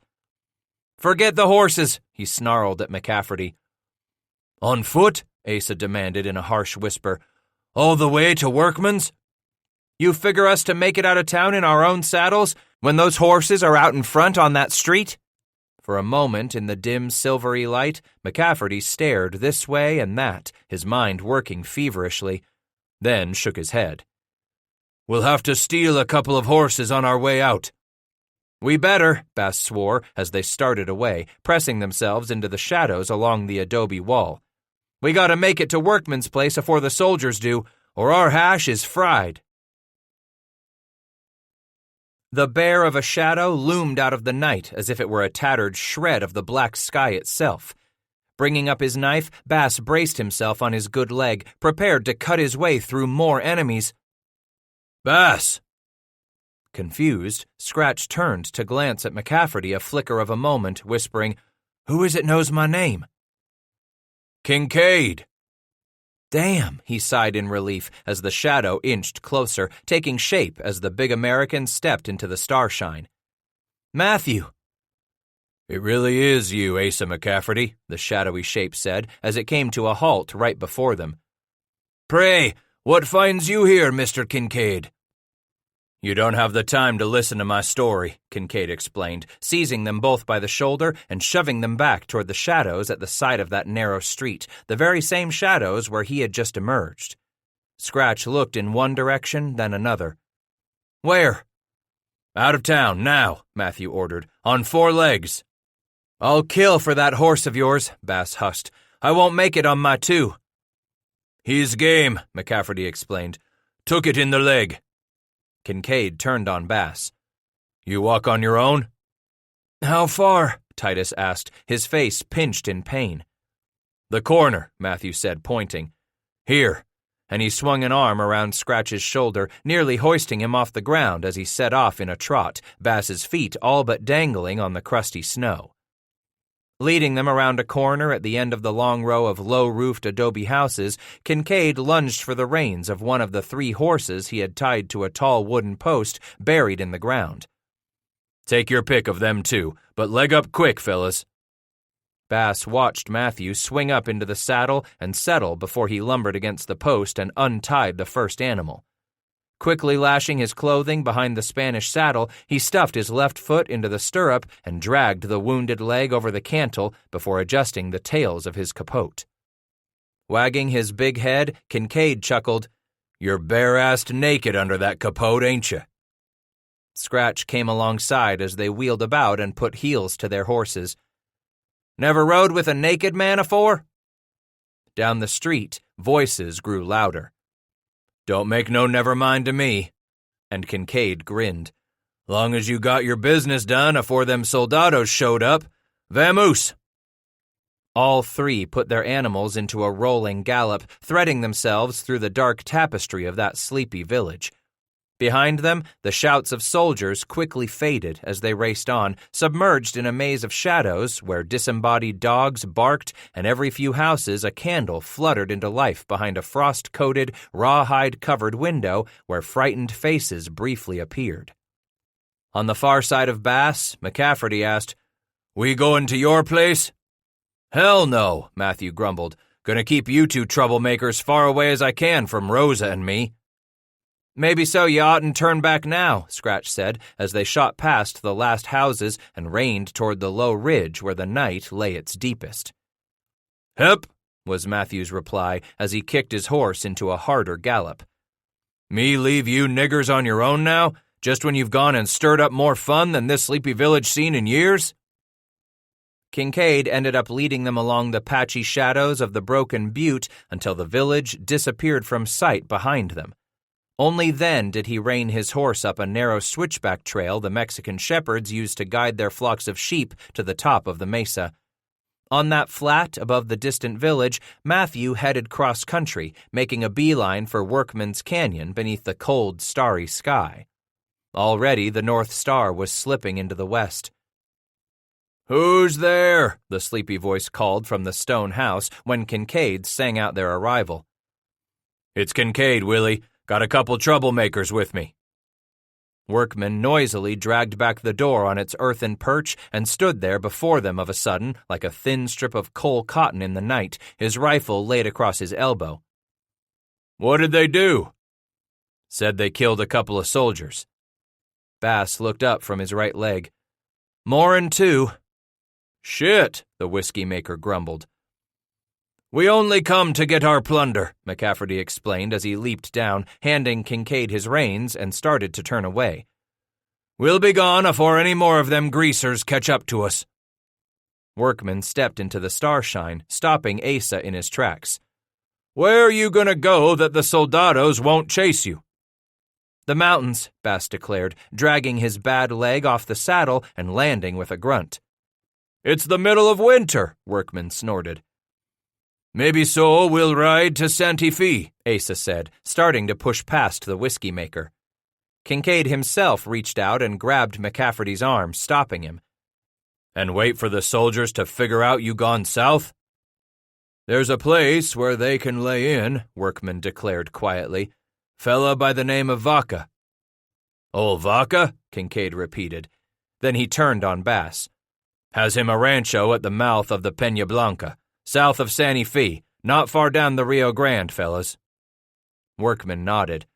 "Heard from the tongue of Ewing Young hisself that Vaca been hiding furs for gringos at his place last few winters." Scratch stepped up close to the whiskey maker. "The name's Vaca?" With a nod, Workman said, "Luis Maria Cabeza de Vaca, but among us Americans he's knowed as Ol' Vaca." "Head for his place," Kincaid demanded firmly, "and stay there till you figure out how to keep your necks out of the hangman's noose." "Them soldiers had it comin'," Bass snarled, the cold sinking to the bone in that wounded leg. "Ramirez busted in on me, looking for trouble." "Likely so," Matthew interrupted, "ever since we stole their thunder with the governor's wife. But Mex is Mex, and Gringo is Gringo down here, Scratch. And now them soldados got 'em a license not just to arrest you for your beaver, but they got a reason to kill you where you stand." Bass looked over at McCafferty. Asa nodded. So Scratch said, "Let's get what little the two of us own packed up and on the animals." "What all clues you want to leave with me," Workman offered. "I'll keep 'em till I can sell 'em off and hold the money for you." "You get the money to us at Vaca's?" McCafferty inquired. "Just tell me so, and I'll bring it to you there." "Maybe so to keep the soldiers off your trail, Willie," Bass said. "Send Johnny Rowland down with the money what we get for our plues." Wagging his head, Kincaid replied, "Johnny's gone, Scratch. How long for I ain't got no idea." Scratch asked, "Rowland? Gone? Where?" "Threw in with Antoine Robidoux' bunch last fall. Not long after he talked a squaw from out to the Pueblo into riding with him." "So Johnny's got him 'nother woman now?" Matthew nodded. "Seems a likely enough gal. Someone help ease him over his Maria." "Good for him," Workman agreed. "Where are they going?" McCafferty inquired. "Winty country," Matthew explained as the four of them started for the cavern. "Fixin' to get some trapping in afore winter comes." "That country gets its share of snow early enough," Asa declared. "Maybe so it ain't so smart of Robidoux to winter 'em up there." "A mite safer and greaser country is for the two of you," Workman scoffed. "All right, we'll send you word how to get the money to us, Willie," Bass said as he limped behind them, all four men hurrying down the narrow path that led to the cavern where they had stowed their goods. By the time Titus had dressed and he and McCafferty had their packs separated and had hauled what they could take out of the torchlit cavern, Workman and Kincaid had the horses and Hannah ready to go. Between the four of them, it took but a matter of minutes to get what few possibles and supplies they were taking with them lashed onto the pack frames. Then Bass turned to the whiskey maker. "Willie, you do what you can with them plues of ours, but don't sell 'em cheap." "I'll get best dollar I can." They shook, and Titus gripped both of his hands around Workman's, saying, "I know you will." As McCafferty stepped up and took the trader's hand, Scratch turned to Kincaid. "Don't know the next time I'll see you, Matthew."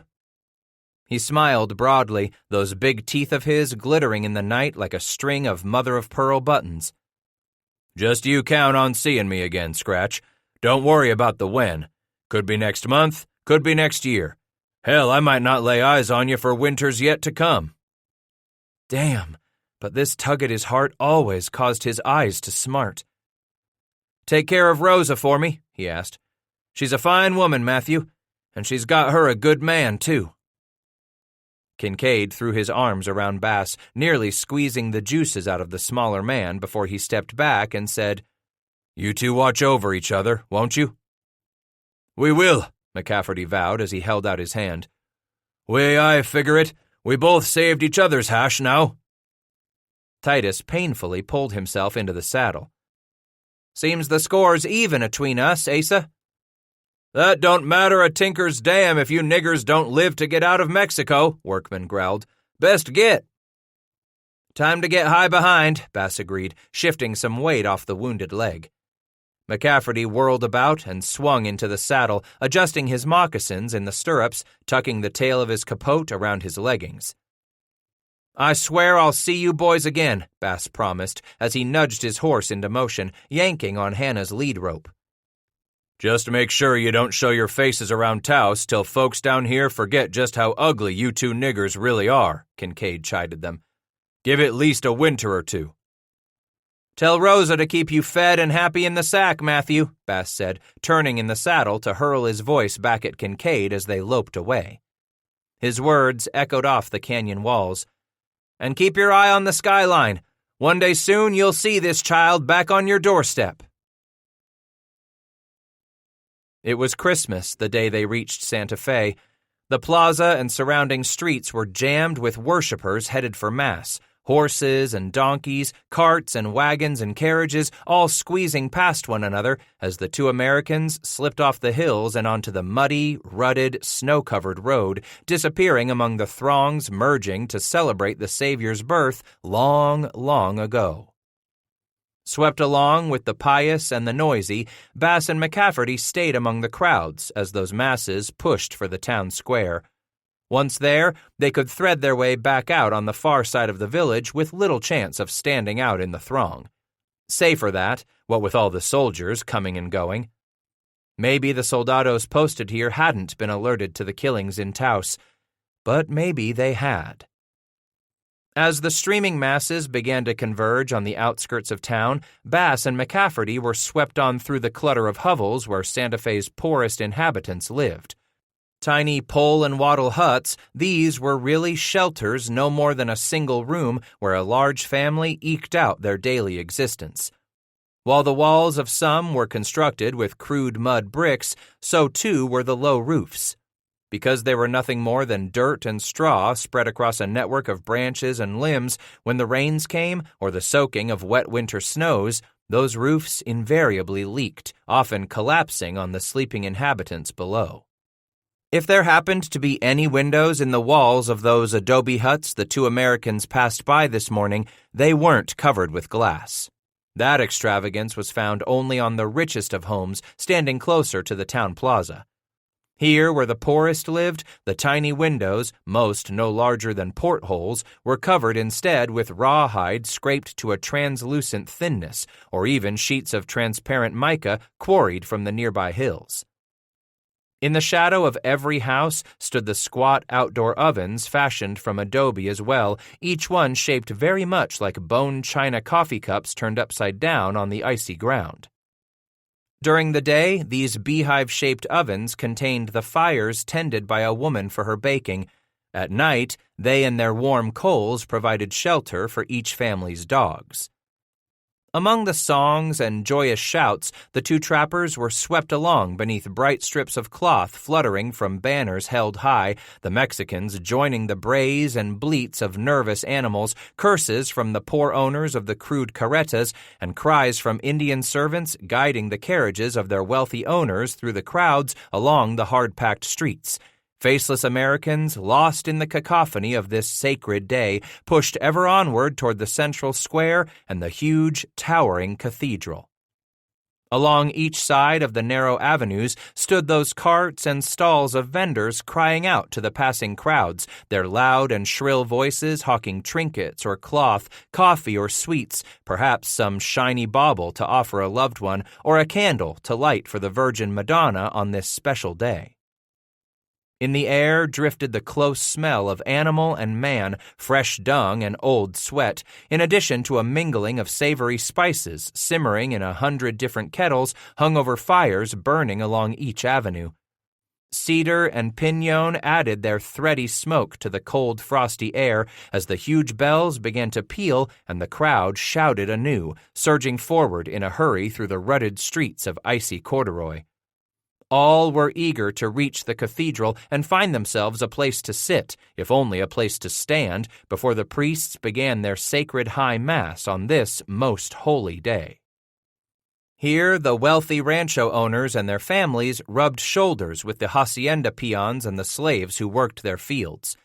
Many of the tribes in the region raided neighboring bands, stealing children from one another, then selling these prizes to slave traders who would bring them to the Mexican villages where the captives would be sold at auction. Young boys grew up working in the fields or tending the owner's animals. There was an even higher demand for young girls to work the many household chores it took to keep their master's rancho operating. The Navajo were the most numerous and therefore made the most wealth at this trade in human misery, while the destitute Paiute were driven to venture to the Mexican towns where, having no captives of their own and possessing nothing else to trade, they reluctantly sold their children into slavery. Suddenly, the nativity procession came to an abrupt halt as a parade of small children streamed in from a side street, raising their beautiful voices in a song of the blessed birth, some of them bearing streamers over their heads, the rest carrying tall tallow candles, flames fluttering on the morning air as they marched in formation past the braying burros and whinnying mules, the crowd clapping and joining in that joyous, youthful song. At the end of their line came groups of the oldest youngsters who carried on their shoulders long platforms bearing crude papier-mâché effigies of the Magi, lowly shepherds, the sacred Madonna and Joseph, and of course the infant Christ swaddled and lying in his simple corn crib. Immediately behind these children appeared the Holy Fathers, a half-dozen black-robed priests swinging the smudge of their sacred incense and surrounded by their young acolytes. As the holy men passed by, some of those in the crowd fell to their knees and cried out for heavenly mercy and temporal blessings. Others turned their faces and palms heavenward, making sacred vows, while most merely bowed their heads in silence while the padres moved on past, the oldest of the altar boys struggling beneath the huge wooden cross he dragged along. As soon as that replica of the dying Christ nailed to the crossed timbers went by, the somber devout rose from their knees, joyous smiles returning to their faces, and songs began to spill from their tongues, many clapping in ecstasy as they resumed their celebration of this holiest of Christian holidays. Here in this last push toward the plaza, many of the revelers who were wrapped in thick, multicolored Navajo blankets or kept themselves warm beneath striped serapes were huffing mightily on their last corn shuck cigarillo rolled from a mild native tobacco wrapped in a small sliver of husk, this vice enjoyed by man and woman alike. A few last puffs taken before they would join the hundreds in climbing the steps to enter the cathedral's huge double doors. Past the bustle of carriages and carts rumbling noisily to a halt in the midst of that teeming throng of those on foot who streamed toward the morning mass, the two lone Americans eventually reached the far side of the plaza. Here they were forced to squeeze their horses against one side of the narrow street as they swam against the surging tide of bodies and carts, horses and burros, all those pilgrims intent upon reaching the town square. Then, of a sudden, the crowds thinned and trickled off just about the moment the cathedral bells pealed one last time. Joyous voices, the clamor of celebration, the bleats and whinnies and brays all faded quickly behind them as the two trappers hurried down the trampled street toward the southern side of the sprawling village. Here and there they encountered a rumbling cart or a carriage chock full of a family of anxious churchgoers realizing they were already late, racing past the Americans without so much as a greeting or a second look. Back in the shadows of the side streets, mangy hounds and ribby mixed-breed dogs roamed in pairs and packs, sniffing among piles of refuse. Some of the braver animals ventured out to bark or yip among their horses' legs, yelping in surprise and pain when Hannah tumbled an unwary cur with her hoof. Beneath the low-tracking sunlight of this midwinter day, the whitewashed walls of the wealthy residence soon gave way to the earth-toned sepia of the poorer adobe homes, the appearance of it all quite striking against the expanse of those hills rising beyond the outskirts of town. There, at the far reaches of Santa Fe, among the growing stench of the open-air sewers, Bass and McCafferty hurried on by the well-marked bordellos and watering holes where a few bleary-eyed inhabitants stumbled from the doorways to stand in the morning sun, staring up at the two Americans. Half-dressed soldiers and still-drunk vaqueros emerged to shade their eyes as they gazed at the pair. Some of the dusky-skinned buxom women pulled cigarillos from their lips and pushed unruly sprigs of black hair back from their faces to call out invitations to the trappers as the pair plodded on by. It struck Bass how a whole section of this capital city was devoted to whiskey and women, revelry and sin. Just the sort of deadly mix that had put the two of them on the run. With all the celebration of this holy day, they had slipped on through the inhabitants of Santa Fe to reach the southern road that would take them to the hacienda of wealthy rancho owner Luis Maria Cabeza de Vaca. "If we don't find no one around out to his place down on the Peña Blanca," McCafferty said at last as they nudged the horses into a lope, putting the mud-walled village behind them, "I figure they've all come here for church." "We'll just lay low out to Vaca's place," Scratch agreed, "till the old man can come back to hide us." 21. Old Vaca was dead. Killed the day before Christmas.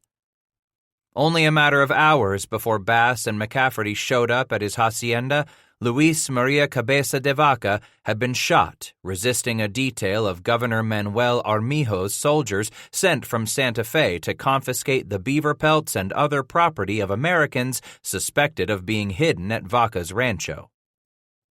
Near noon on that sacred holiday, as the two gringos rode down from the low hills toward the mouth of the Peña Blanca, instead of looking down from the heights on the splendor of the Vaca family empire, they gazed at the deserted, still smoldering ruin of half the buildings.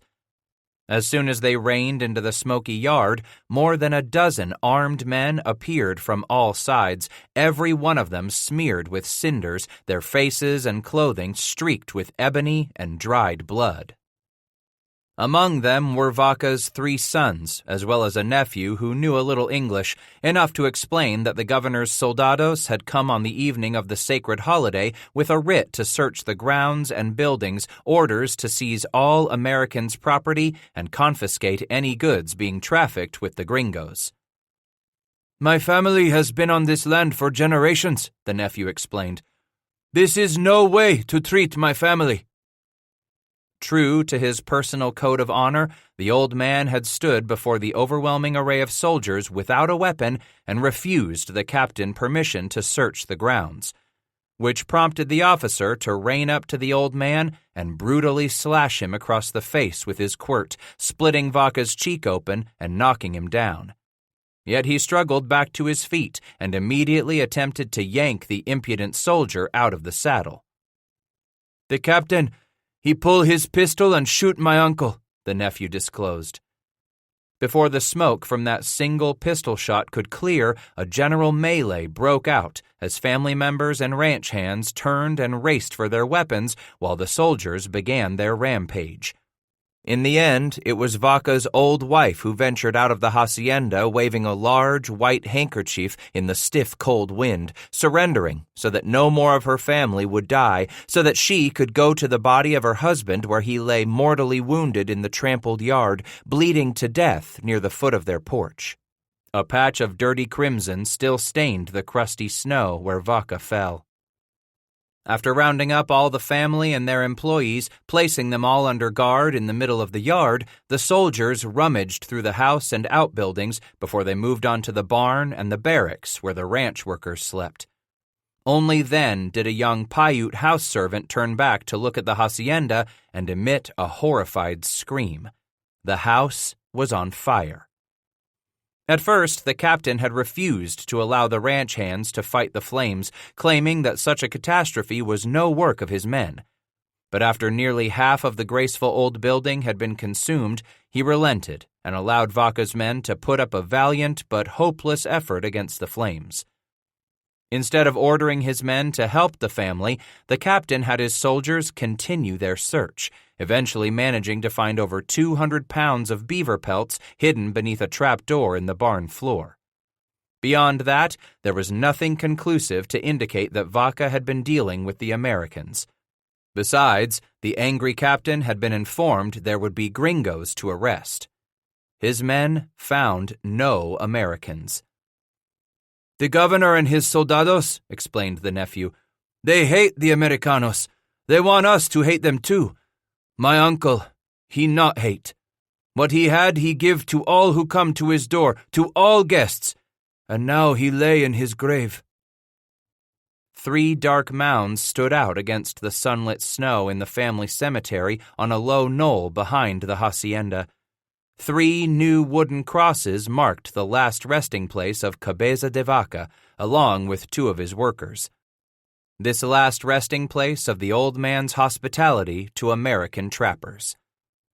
Bass waited with the horses as McCafferty walked through the crude iron fence and knelt at the foot of that freshly turned sod so stark against the gleaming snow beneath a cloudless sky. "Thou art my hiding place. Thou shalt preserve me from trouble. Thou shalt compass me about with songs of deliverance," Asa grumbled as he returned and took up his reins. "There ain't nothing for us here now, Mr. Bass." As McCafferty kicked his horse in the ribs and turned away, Bass reached down and shook hands with the old man's sons, then told the nephew, "Your uncle died a brave man. Near every one of them soldiers I run onto, they been cowards. But a brave man like your uncle, he's gone now to a place where there ain't a single yellow-backed polecat coward, a place beyond the sky where other men of honor have welcomed him." The 2 of them swept around to the south before turning north by northeast for the foothills of the mountains. This would be far harder going than the road offered a wayfarer traveling north to Taos along the Rio Grande Road. But they were wanted men, and it was clear there were soldiers out, prowling. Just as clear that this was not a good season for an American in northern Mexico. 4 days later, after traveling during the cold of night and hiding out each day, Bass and McCafferty found a well-concealed rito, one of those narrow canyons through which a stream flowed out of the mountains toward the Rio Grande itself. After leaving their horses concealed from roving eyes, they moved out at moonrise on foot, reaching Workman's place close to midnight. "Bill Williams been out to see me," the whiskey trader announced after he had hurried them into the back room of his stone house and they had explained why they weren't hiding out at old Vaca's place. "Bill already heard what happened to us?" McCafferty asked. Nodding, Workman continued, "He brought me a dozen traps for you boys. Soon as he heard the story of what you done over at the Barcelos place, he come right on out here to see what he could do to help. I told him we just shooed you off to Santa Fe, but that I had some of your furs here. That's when he said you told him you was needin' some traps to replace them what you had to leave behind on the Healy." "Damn straight. I told him we was pretty short on traps," Bass replied. Workman hauled a huge sack out of a dark corner.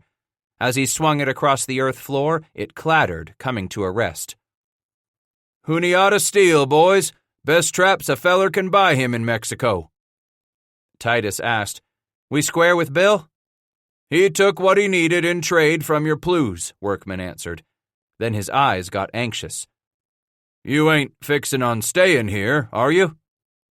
Scratch could see the apprehension glazing the man's eyes. He said, "Nah, we just come for what was left here when we lit out afore." Workman's shoulders sagged, limp with relief. "Ain't safe around here for you?" "Ain't safe down in Santa Fe neither," McCafferty added. "Tomorrow night we'll be back to gather up what's ours and be gone," Bass said. "Afore we do, you take what's fair for all you done by us." The whiskey maker waved a hand in the dark room. "You boys don't owe me a thing."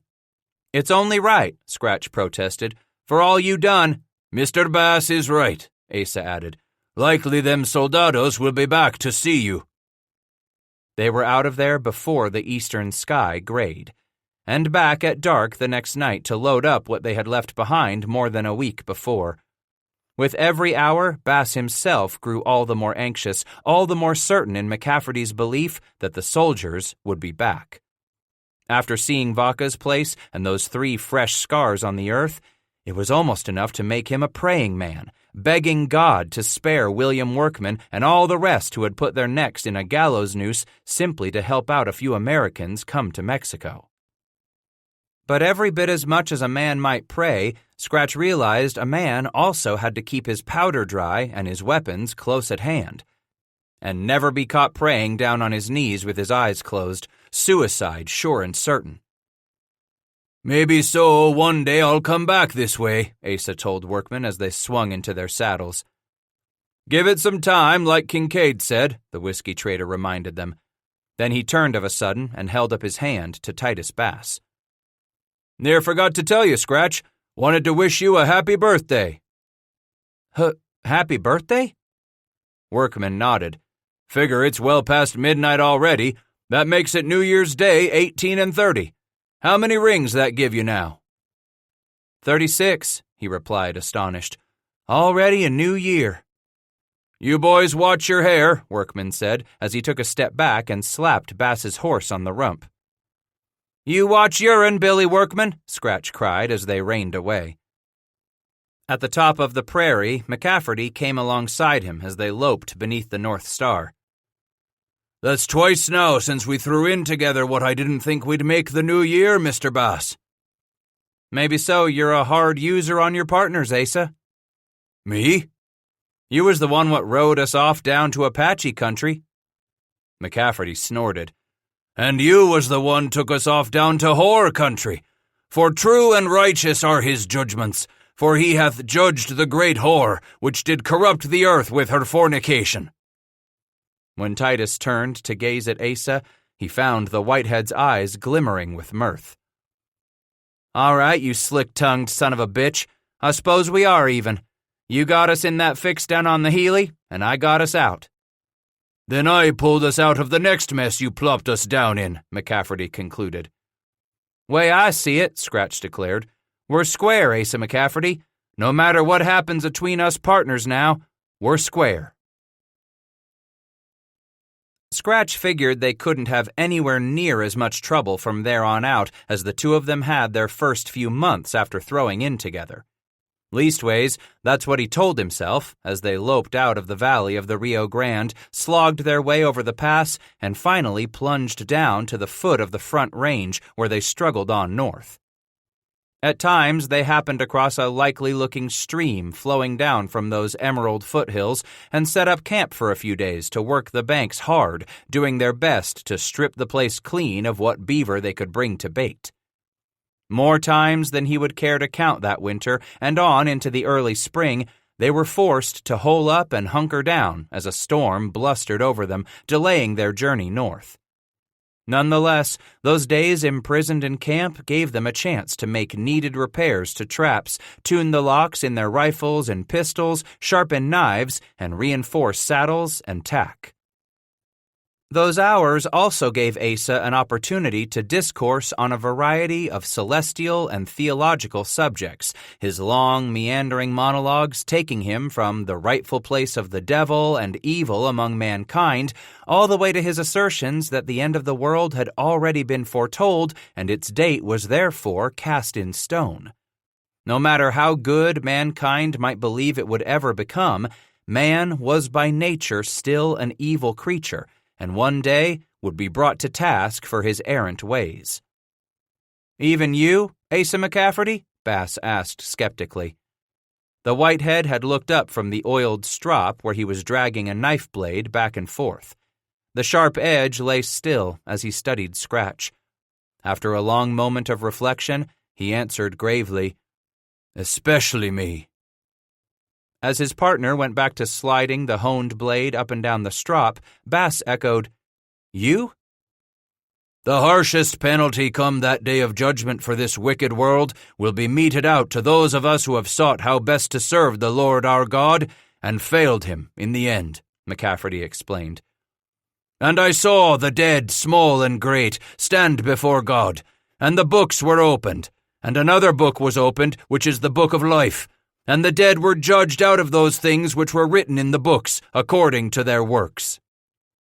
Scratch stared into the fire for a long time and eventually asked, "Ever thought to just turn away from all your Bible-spoutin' ways?" "There ain't but a handful of men I've met in me life what'd understand what I'm about to say, Mr. Bass, but I figure you're one of the few," Asa began with measured confidence.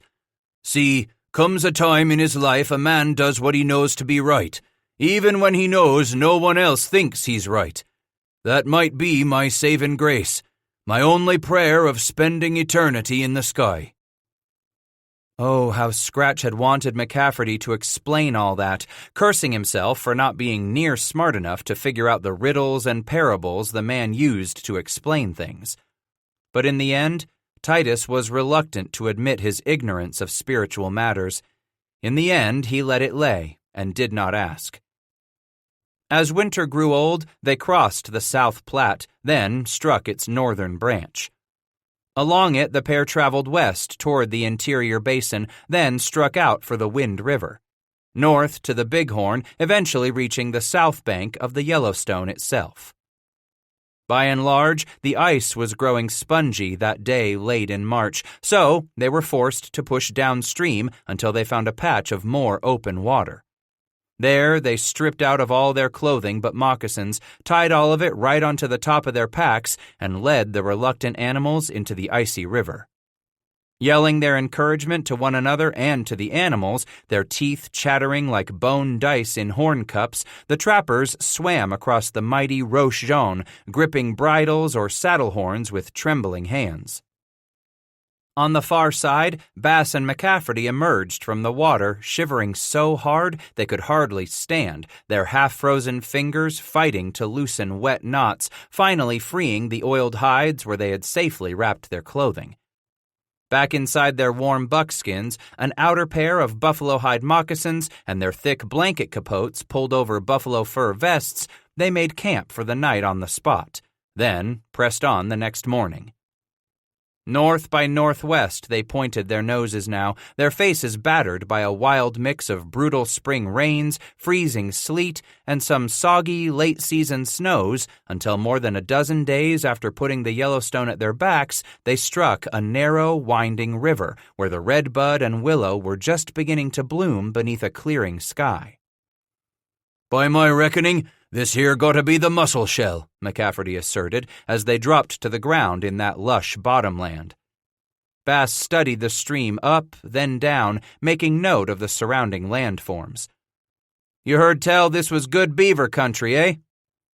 "Said to be prime beaver," Asa replied.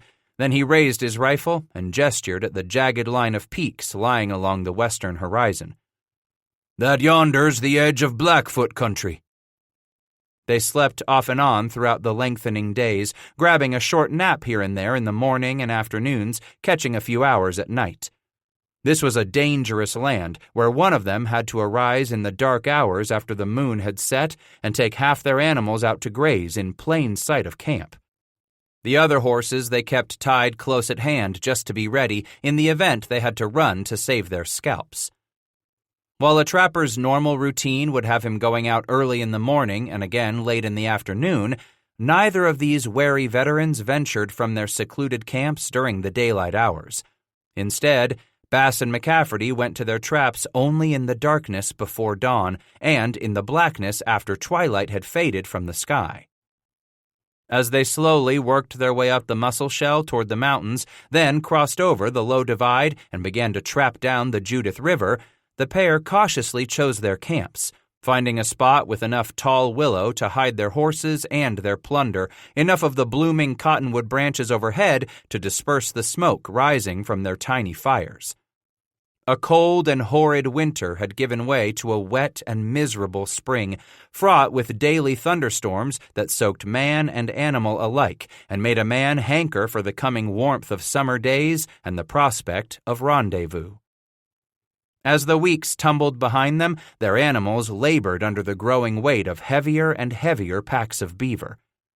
And though they occasionally came across sign of war parties moving this way and that up the Mussel Shell or down through the Judith Basin, neither Bass nor McCafferty saw a single warrior. By late spring, it was almost enough to make a man grow complacent, if not downright lazy.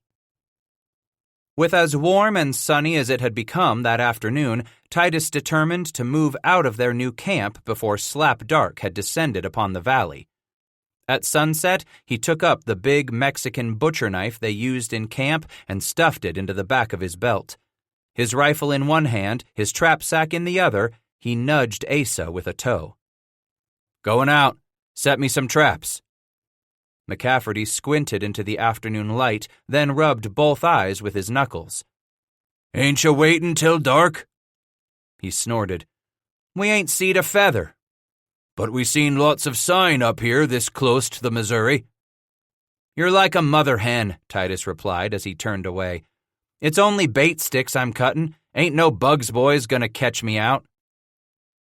Still wet from that afternoon's thundershower, the tall grass and leafy brush soon soaked through his leggings and moccasins, beating on the long flaps of his thick wool capote. Constantly moving his eyes across the surrounding hills, looking for anything that shouldn't be there, Scratch searched for a likely spot to cut his bait and float sticks. Plenty of green willow up and down the Judith, but where would he find a place concealed enough to work? At the edge of the river, he spotted the narrow sandbar that ran in a jagged strip from the bank toward the edge of the water, a damp piece of ground some 30 yards long. Up to his left, the sandbar jutted against a sharp cut bank better than 8, maybe 10 feet high. And off to his right, the cut bank fell away to nothing but a gentle slope as the grassy bank descended to the river's edge. Damn good place to cut his willow, peel it, and prepare his traps, all of it out of sight from the surrounding hills and meadows.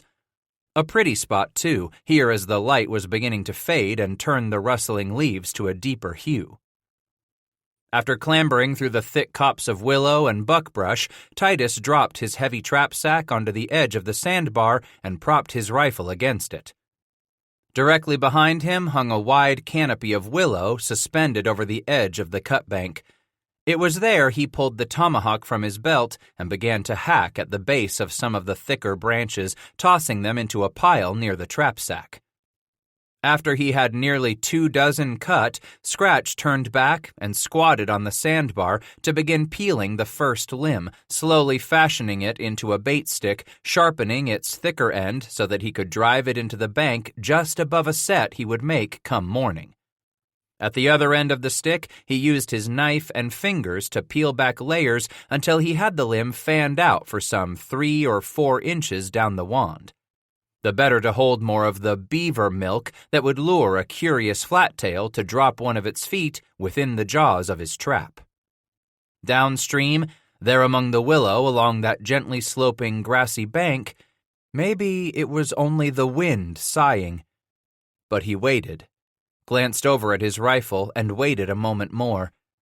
Yeah, probably only the breeze rustling those branches up there. He tossed the finished stick aside and picked up another, starting to hack off the small limbs and nubs with that big butcher knife, peeling, stripping, peeling some more. Of a sudden, the hair stood on the back of his neck as the breeze shifted into his face, and he frantically sorted out the meaning of that rank smell. Whatever it was, he scratched up a memory strong enough to trigger revulsion, then some growing fear. He kept clawing for the answer as he turned slightly, his right hand beginning to tremble, and that scared the hell out of him, just to look down at the butcher knife and see it quaking. Perhaps it was an Indian pony, this rank odor of dampness. Maybe so it might even be a damned Blackfoot he smelled on that hint of wind coming into his face, bristling the guard hairs on the back of his neck, stirring him to remember. Something like the fetid, putrid stench of bear oil smeared on a warrior's skin, or the bear grease rubbed into his braids, a smell so suddenly recognizable as the red nigger rushed close enough to grapple with you. With their snorts of surprise and curiosity, he watched them both lumber his way out of the willow. But the moment he fell back to his haunches and struggled to drag his legs back under him, the 2 grizzly cubs skidded to a halt, whirled ungainly, and bumped into one another, their eyes frightened of this big creature they had just discovered. And then they began to whimper. A sure call for their mother. So fast did the next few heartbeats thump within his chest, enough time for the sow to burst through the thick willow brush behind her cubs.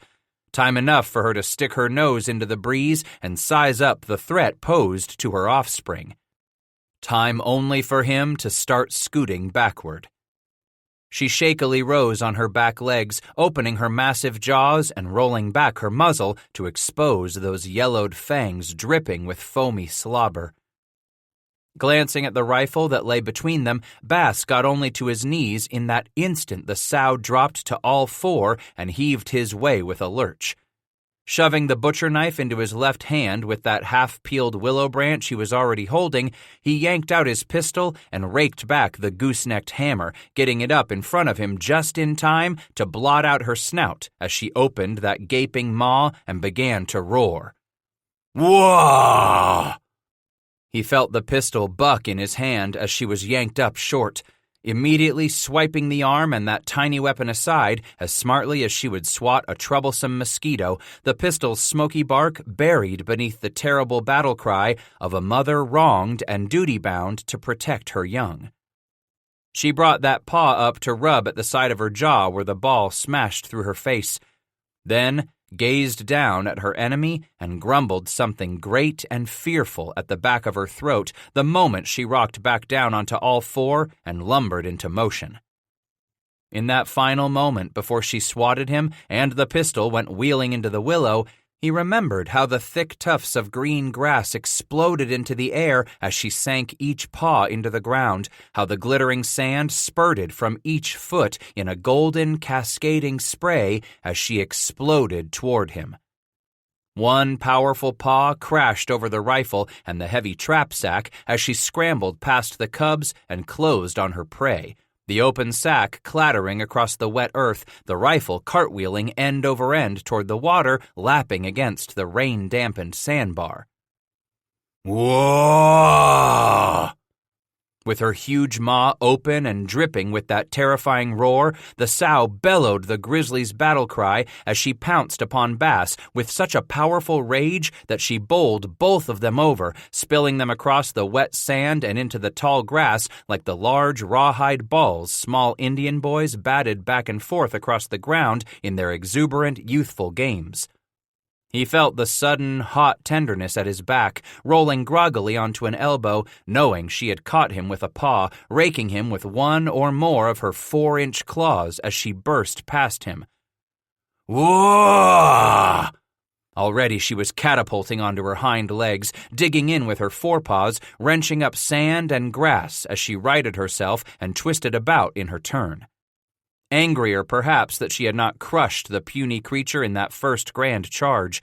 Just the way she had had to deal with any male she encountered ever since that day in early spring when she had emerged from her den with those 2 young cubs given birth and suckled during the last of winter's rage suffered on this north country.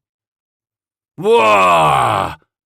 Leaping across those last 10 feet, the sow cut off the light, cut off all air as she dropped out of the sky onto the trapper, scrambling like a crab to get out of her path. He landed on his back as everything went black, went suffocating. Scratch cried out as she reared back suddenly and smacked him with a monstrous paw as if he were no more than a bothersome badger she was trying to dig out from beneath a rotted log. The fire around his lungs was so great it felt as if his ribs had been torn loose from his chest as he was hurtled to the side on the sandbar. Whoa! Again she bellowed as he blinked grains of sand from his eyes, dragging his cheek off the ground, finding her resting on all fours a few yards away, turned to look at her cubs, calling to them noisily with those jaws, that curving muzzle drawn back to expose the rows of monstrous yellowed teeth. The moment the 2 cubs started his way, Bass shoved onto a hip, his chest refusing him a deep breath, his back burning, hot one instant, icy cold the next, as the wind slashed across it. If he could run now, he might stand a chance of getting to the rifle a heartbeat before she got to him. Just spin around as he cocked the hammer, fire as she settled upon him again. Then he knew it was too late already. That flicker of time's candle to consider what to do and how to do it had already cost him his chance. Just take her with his own bare hands. When she spotted him rising to his knees, coming shakily to his feet, she wheeled fully on him, then twisted her head to locate her cubs the moment before they bounced against her. Enraged, her hump hair stiffened. The sow batted the first aside, backhanded the second, sending them both sprawling away toward the cut bank, yelping and whimpering as they tumbled to a stop, licking at their bruises. Then she slowly turned on the trapper, wobbly on his 2 legs. He tried to blink the sandy grit from his eyes, clear the dry shreds of cobweb from his head as she flexed her back, shifted her feet, planting them squarely as she rose on those huge haunches. Then she too stood on hind legs, and windmilled at the air with those long, deadly instruments, her claws bared, glinting in the last rays of the sun. Just take her with his own bare hands. And for the first time, he realized his hands were not empty. In the terror of her first strike, he must have gripped on to what he had been holding with the might of a trap's jaws. In his left hand remained that chunk of willow limb a little thicker than his own thumb, already sharpened at the end. And in his gritty right hand was the bone handle attached to that curved 10-inch blade of Mexican steel. Tottering on her hind legs, the sow lumbered forward, closing those last few yards, towering over the puny human by more than a foot in shaggy, silver-tipped height. Sawing her arms back and forth, she pounced the last 2 steps and blacked out the sky once more as her awful roar deafened all sound from his ears. His back burned anew as she clutched him into her with one great paw, burying his face in her chest. Lunging with all he had in that weakened left shoulder, Titus sank the sharpened end of the branch into her thick hide, sensing the point pierce that heavy layer to plunge on into the muscle, shoved on past bone. He felt her jerk as the willow spear went home, driven deep within her lights. Knowing in that next instant it was not enough to kill the she-brute. Again she raked at him, and again, her shaggy forearms only brushing, bruising, battering his shoulder blades and the small of his back as she struggled to rake him with her claws, but she held him too close to get at him. Too close, right there against her, smothered, trapped against the beast that was about to finish him off. Gagging, Bass could smell nothing but the rank odor of her damp hide, the milk going sour at her two shriveled dugs. Knowing by this time of the season she was likely giving up nursing the two cubs, teaching them instead to feast on plants and small animals, ants and that meat of whatever big game presented itself to them. Meat, four-legged or two, including a hapless trapper. As he felt her crush his chest with a fiery pressure, the sow straightened to full height, dragging his feet off the ground, shaking him helplessly against her great stinking mass. He dangled in her grip, his legs flopping like one of his sister's sock dolls. How he needed a breath of air, just one breath more. Sensing his supper rise against his tonsils, Bass gasped, sickened by the dank sour milk odor of her as he drew back the butcher knife and plunged it into her chest. Too low. But instead of drawing it out, with both hands clamped around the wet, sticky warm handle, he sawed the blade to the side savagely, hearing her grunt with each new plunge of the blade within her gut. Feeling the rumble of each of her battle cries, feeling each of her painful groans as they reverberated within her chest and rattled against his cheek, he even sensed her cries shake the handle of that weapon he gripped with white knuckles. Then he himself echoed the sow's dull roar that shuddered beneath his eye, pressed deeply against her stinking fur. The bear hooked a claw around his hip and raked back. He felt the sudden cold as the legging gave way and the breech clout with it, his hide laid bare to the bone across the top of his hip. He heard a shrill cry coming to him in the midst of that muffled dark hole of her massive being where she had herself wrapped around him, just as surely as if she had swallowed him whole, and he realized that inhuman cry was his. Then, as the cry faded, Scratch heard a new, strange sound. One thunderous thump echoed through her body, and he listened to her whimper like her cubs when she had batted them aside in fury. Pulling back one mighty arm from the grip she had on him, Bass could suddenly see shafts of rosy alpenglow, slivers of trees and brush suspended against the sky overhead, and smell glorious air. He shoved back against the other paw for leverage and yanked the knife free of her. Swinging it up in a short arc, Bass buried the long blade right below her jawline. She nearly shook him free, nearly tore his grip from that bloody handle as she shivered and whipped her head from side to side to rid herself of the torment. Scratch attempted to saw the knife to the side, but encountered bone.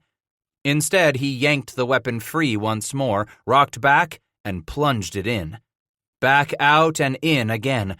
Out once more, just enough to give himself some leverage against that grisly foreleg that gripped and raked and pummeled him, then back in with all the strength he could muster. Sensing his will seep out of him with each new thrust, turning, twisting, screwing the blade brutally an instant before he jerked it back out. Whoa! With her roar garbled by her own blood, Bass felt the beast falling, pitching forward with him beneath her. Helpless, he twisted and screwed at the knife's handle as his face was buried again, sealing out all light, suffocating him, shutting off the rest of the world. She had swallowed him whole. The grizzly had won, and now she was devouring his soul. Not just what wreck was left of his body, but feasting on his very spirit, like an evil specter come lunging out of a ragged tear between his world and its own, lunging through to devour him and drag his soul back to its world of eternal despair. Better to be dead than seized and hauled back through that crack in the sky by this evil spirit. Suddenly, he felt his leg being pulled, yanked. The wounded, bloody hip yelped in pain as his ankle was twisted brutally. Certain it must be the cubs feasting on his flesh now that their mama had killed him. Believing these last few seconds of his life would be even more torture than those last painful moments of their battle, for now he realized he had lost to this demonic creature. Now he knew the cubs were going to gnaw on his bones, and the sow would ultimately drag his soul back to where her evil seed was whelped. Of a sudden, he felt the cold air slap his face, sneak in to tickle his bare flesh where the long, curved claws had raked the buckskin shirt to ribbons at his back. How cruel the breeze was to brush over the riven muscle across his hip. So cruel to tease him with its cool, fresh breath here the moment before he would breathe his last, the moment before his heart would stop and he would be no more than wounded soul. Knowing he had lost and was now a captive of that evil beast come through the sky to his world seeking new prey. She was picking him up, seizing his head, peeling his upper body out of the sand, ready to hurtle with him back across the grass and the sandbar and through the willow, back to where she had emerged right out of the twilight, right out of the air itself. He blinked at the sand tormenting his eyes. How he wanted to stare this beast in the face, look it in the eye as she seized dominion over his soul. One last look. "Mr. Bass!" Swimming right above him, the great creature's face spewed its fetid breath down across his cheeks. Hot breath, unlike the cool touch of the evening breeze. "Mr. Bass!" A dream this was, feeling himself shaken by the creature, believing it was all part of the great evil to see McCafferty's face swimming above his. "Ah!" Scratch groaned, flailing his arms helplessly at the beast. His arms were quickly pinned, and the face came right over his once more, shaking his shoulders. "Mr. Bass, it's Asa! Asa!" Again he tried to fight the evil of its lie. "For the love of God, Mr. Bass, the bear is dead. We killed it. I killed it. God knows you killed it too." Somehow he managed to sputter the word.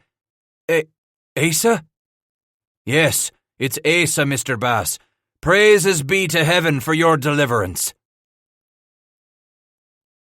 Whether it truly had been heaven's intervention, as Asa believed, or it had been the 2 rifle balls McCafferty deftly fired into the base of the sow's head at close range, along with those savage blows the white-hair delivered with Bass's own tomahawk found beside that pile of unpeeled willow limbs, there were times in those next few days when Scratch wasn't all that sure he was grateful for that divine deliverance. As much pain as the simple act of living on brought him, it might well have been better to go under, then and there, to that sow grizzly. Had it not been for his fear of losing his mortal soul to something monstrously evil, something he knew he could never fathom, simple man that he was. Were it not for his fear of a life everlasting wherein a man whimpered helplessly before the great unknown, he might well have given up and crossed over that last divide in those next few hours. "Damn, but this ain't good," McCafferty muttered again and again as he hovered over him on that sandbar, down on his knees inspecting Scratch's wounds up and down. This ain't good. A bear, chewed up like this, it ain't no good, Mr. Bass." He had passed out with the pain when Asa had attempted to free his other leg from under the grizzly's carcass. Then he came to again, groaning in pain to find McCafferty pulling off his capote to lay over him. "Damn them evil abominations gathered round us," Asa growled. Titus closed his eyes and listened for a moment as McCafferty trotted away up the sandbar, moving off from the cut bank in a hurry. Then all was quiet. It was full dark by the time the whitehead nudged him awake as gently as he could, snagging Bass under the armpits and raising him off the sand, painfully dragging Scratch a matter of yards to the crude travois he had hurriedly constructed back at camp from some strips of rope and rawhide and a buffalo robe. Despite the curly softness of the thick hair, Bass felt the hard pinch of the hemp rope beneath his ripped and torn flesh at his back, across his hip, behind one ear, as Asa laid him out on the crosshatch web and pulled a blanket over him. Without a word, Asa went thin-lipped with determination, then turned aside as Bass's eyes fluttered closed and he passed out again. How merciful unconsciousness can be at times, giving a man relief when he has reached a point where he can no longer bear up under the pain. How blessedly merciful. In those next few days, he tolerated the brutal bathing of his crusty, grit-coated wounds, as well as surviving the constant chatter from the partner who had saved his life this second time. Now he was beholden to McCafferty. No longer were they square.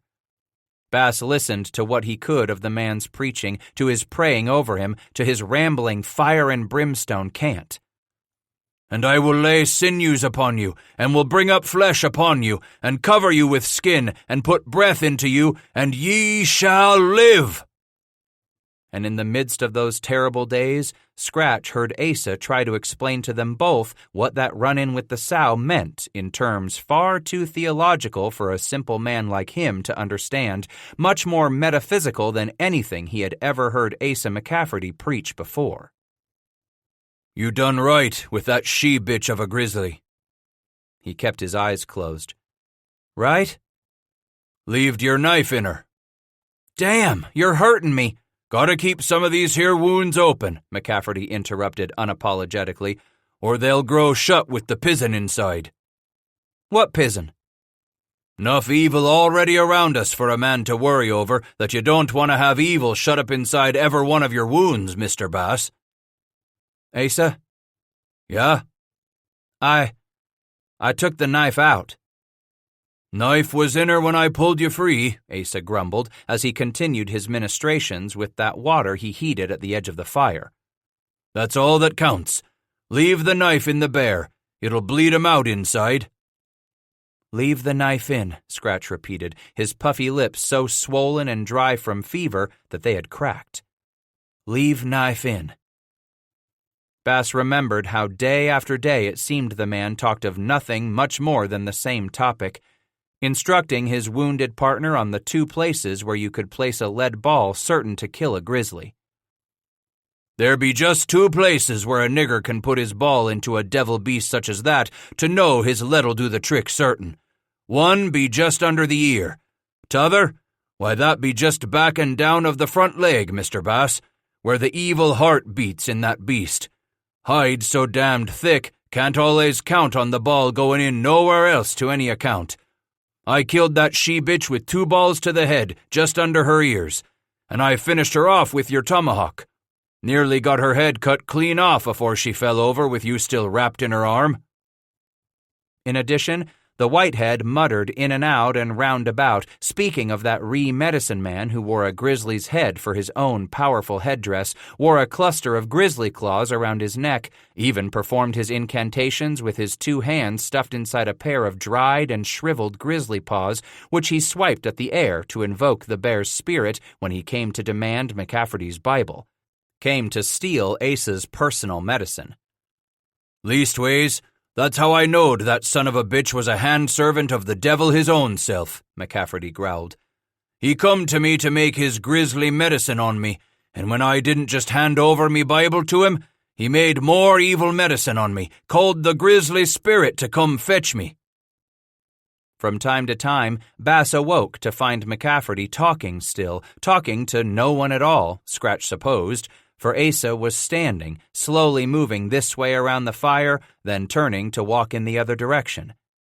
The way the whitehead hunched himself over at times, arms held out from his body, fingers clawed before him, growling like a bear, then muttering or shouting in fury. Moving again, sputtering his fireside sermons on and on through the dark of night or the light of those late spring days as Bass slept, gathering strength. A evil omen, this, McCafferty mumbled one of those starless nights as the rain smacked the broad leaves overhead. So thick was the cottonwood canopy that little of the mist reached them here in this copse of trees. Like hailstones striking rawhide, Bass believed he could hear each and every drop hit the leaves. "We been trouble for each other, Mr. Bass," he explained another time as he helped Scratch eat, pulling the broiled meat apart with his fingers and laying small fibers of the elk tenderloin on Titus's tongue. "Trouble? The bear. It's only the latest sign, don't you see?" Scratch chewed on the meat, sensing his strength slowly returning after enduring days of nothing but broth and bone soup. "I figure area man gonna run onto Injuns, Asa." "Them Apaches stalked us like demons. They wasn't human." "Then it was demons I killed aside the Healy, McCafferty," he argued, "and I killed me a lot of 'em to save your hide, to save us." McCafferty measured him with an appraising look, then stared back down at the meat he was tearing apart with his fingers. "Those greaser soldiers, too." "They was looking to get some gal forked around 'em," Bass snorted. "Weren't no demons there." "Taos used to be a good place," he reminded. "I went there times afore, and it was a good place, Mr. Bass." "You ever have you a spree and look for a woman there in Taos?" "No, I never laid with no whore. Come out of her, my people, that ye be not partakers of her sins, and that ye receive naught of her plagues." For a moment he felt stung by Asa's condemnation, but then every man here in the mountains was entitled to live in his own way. Long as no man passed judgment on him, Titus Bass would abide by that man. Then Scratch said, "I'm a man what wants to lay with a woman, Asa. I need that. And it's all right that you don't." "But her end is bitter as wormwood, sharp as a two-edged sword. Her feet go down to death. Her steps take hold on hell." "Don't you see I love the feel, the smell? I love the taste of a woman." "Maybe we're come of two different worlds, Mr. Bass," he finally declared. There, it was said. No sense in asking the whitehead what he meant by that. Pretty plain to see Ace's thinking, to grasp just what he had come to across the last few days as Bass lay in and out of this world. Hell, it was easy enough for a man all on his own to talk himself into most anything. All the easier for that preacher to see the bear as something more than a bear. Finally, he took the small piece of meat from McCafferty and began to slowly pull slivers off for himself. "Mayhaps you're right. So you figure to lay all our troubles at my door?" "Never in my life have I suffered such tribulations as I have with you, Mr. Bass," he admitted quietly, almost apologetic for speaking it. "But don't get me wrong, the trappin's been good with you. I admire any man what'll go where you gone with me to trap beaver." "We made us a pair," Bass agreed, knowing the tear in this fabric would never be rewoven. "But you're of a mind to go your own way." "Ain't you ready your own self? Ready to go your own way, thout me?" He couldn't admit that he wasn't ready. Yet Titus knew he wasn't the sort who could go days and weeks and much less months without some human contact. Be it a partner or an outfit of free trappers, even a wandering band of Indians who spoke a language he hardly understood. How precious was just the sight of a human face, the sound of a human voice, the possibility of some human touch. But instead, Scratch said, "I reckoned on it a time or two in the last year." "Been paired up almost that long, ain't we?" "Almost a year. Rendezvous's comin'." McCafferty nodded. "Soon as you're able to travel, we'll mosey south. Trap along the way if we find a likely place. Soon as you're strong enough, Mr. Bass." He didn't figure there was a lick of sense in beating a dead mule. How'd you figure to change a man's mind when it was his heart already made up?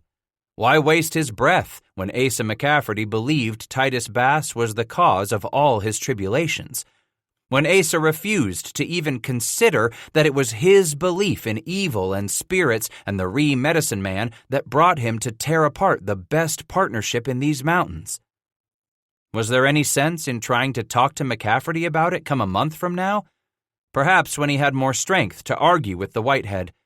Maybe so days and weeks from now, someplace on down the trail, somewhere closer to rendezvous, someplace away from this river valley where he had made the mistake of bumping into the sow grizzly and her cubs. Somewhere much, much farther away from this low-hanging, evil patch of torn and sundered sky. 22. Spring was all but done anyway, and with it, the good trapping too. Time for a man to be making tracks for rendezvous. Time for him to be sorting through just what he would do when company trappers and free men gathered in the valley of the Wind River. Soon he'd have to decide if he would throw in with Mad Jack Hatcher's boys, or if he would set off on his own hook now, alone against the mountains. Maybe so this was the season to set his own direction, just as he had 6 years before, leaving behind St. Louis and the East and all that he had been, proving to himself that he could reach the high mountains on his own. But even then, Bass remembered, just as he was beginning to believe he had beaten the odds stacked against him, he was suddenly forced to stare failure in the eye, about the time the three of them had shown up. To his reckoning, events never had allowed him the chance to succeed or let him fail all on his own. Back then, Silas, Billy, and Bud had come along to save his hash. And ever since then, it seemed that every time he had chosen to steer his own course, why, his fat had tumbled right back into the fire. Damn the fates if it hadn't. Only God knew how Titus Bass had tried to make it alone after his first 3 partners had disappeared down the river, getting themselves rubbed out in the bargain. For all his trouble trying to set his own course, he went and got himself scalped. It took Jack Hatcher's bunch to yank his fat from the fire that time. Then, shortly after deciding to pull off from those fellas, he and McCafferty had come a gnat's hair from going under down in Apache country, close as he ever wanted to come again in his living life.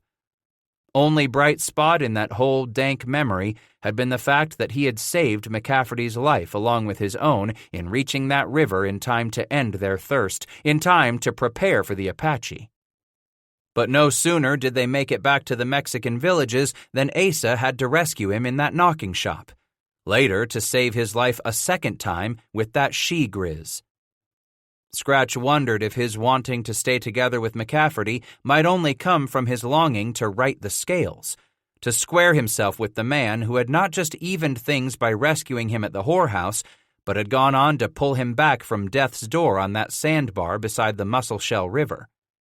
Maybe, just maybe, Scratch thought, he might be resisting McCafferty's notion of splitting up only because that would make it near impossible for him ever to clear his accounts with the Whitehead.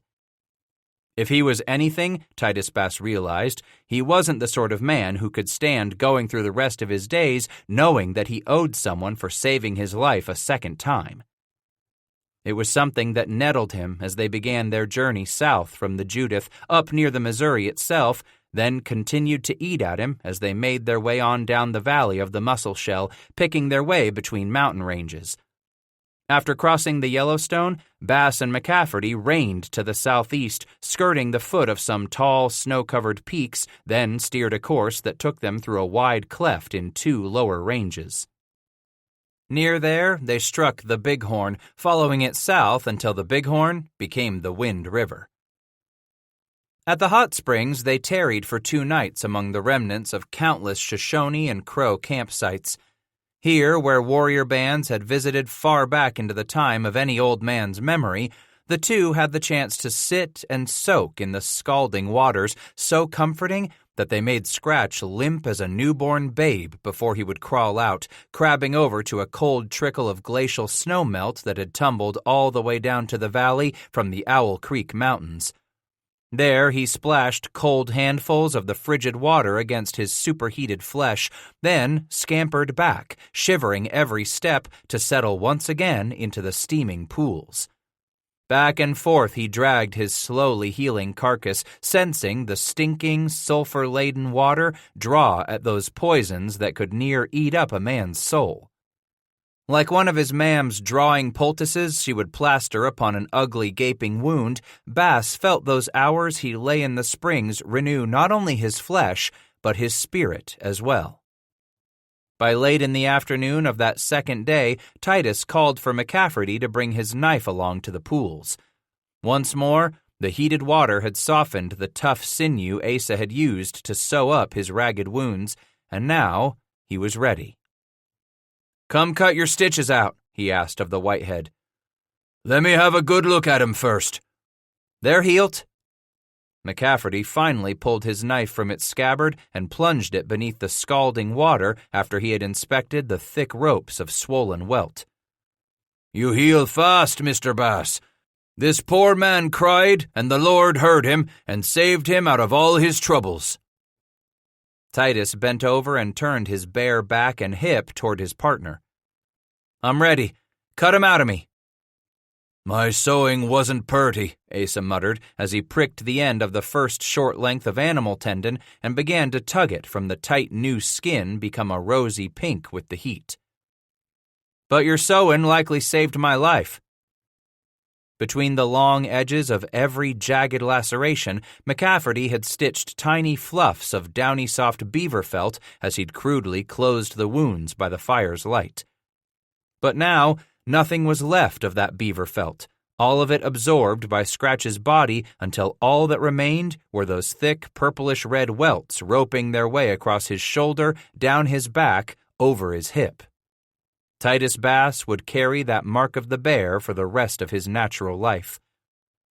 As tight as it was, in time that new skin would stretch and loosen, and he would move that shoulder, move that hip without so much as a protest from it. But Scratch knew he would never, could never, forget coming face to face with a force so powerful it could rip the sky asunder, reach through, and devour his very soul. No more than 2 days later, they reached the valley where the Poposha drained into the Wind River. Those wide and verdant meadows were dotted with several camps of Indian lodges, small herds of grazing horses, and a scattering of blanket and canvas shelters lying stark against the green banks of both rivers.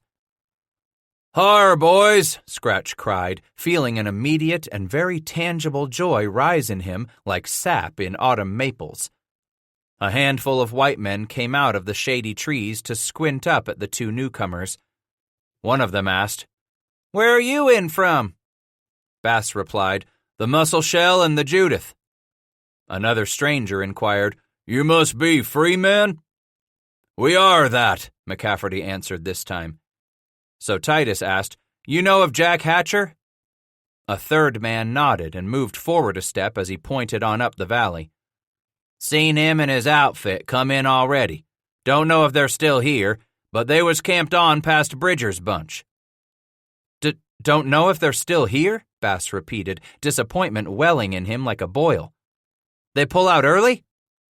"Nah," replied the first man. "Just that rendezvous's about done for this year. Ain't no more beaver for Sublet to wrestle from us. You boys are the last to wander in from the hills." Bass gulped and straightened in the saddle, licking his lips. "Trader still got him any whiskey?" "Mightn't have him a little left," the second trapper explained, as two of his group turned away and headed back to the shade where swarms of flies droned. "He brought the whole darn shittery out from St. Louis in wagons this year. Can you cotton to that?" The first man cackled.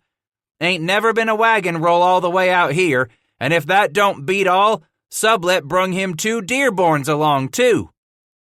"Carriages?" Bass squeaked in a high voice, disbelieving. "Dearborns and wagons? Here in this wilderness? Shit," Scratch grumbled as he turned to flick a raised eyebrow at McCafferty. "What's all this big open coming to? Next thing there'll be white women in town halls out here." "So you say Sublet still got his tents open?" Asa inquired, clearly anxious. "Need me some trade goods." "Seemed he had some of near everything left yesterday," the trapper answered. "You looking for supplies? Lead, powder, coffee?"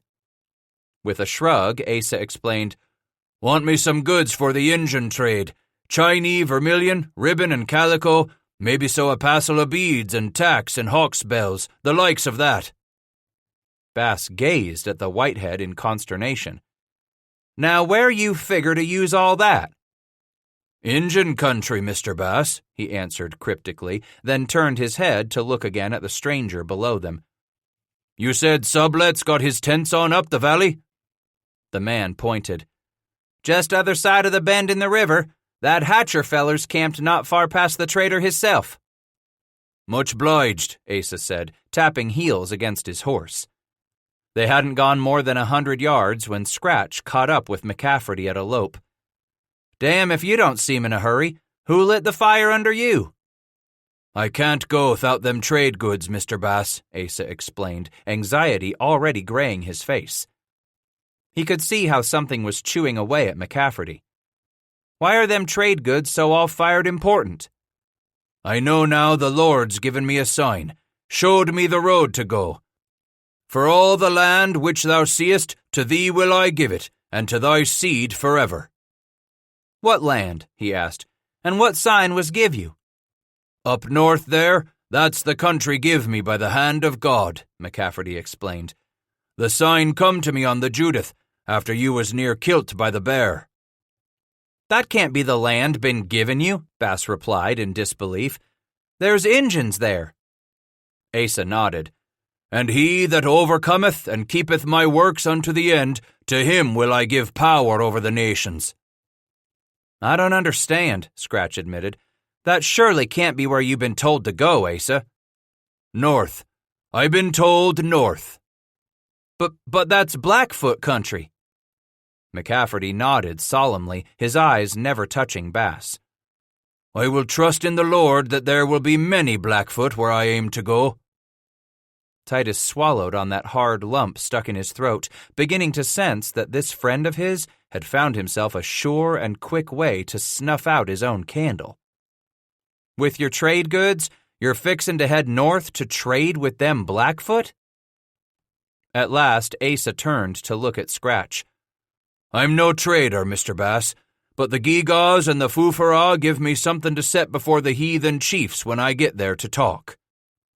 You really figure you're gonna ride right in to have yourself a palaver with them Blackfoot, them red killers? And I looked, and behold, a whirlwind came out of the north, and a great cloud, and a fire enfolding itself, and a brightness was about it, McCafferty declared, his blue eyes relit with that ice-cold fire. What whirlwind gonna come out of the north?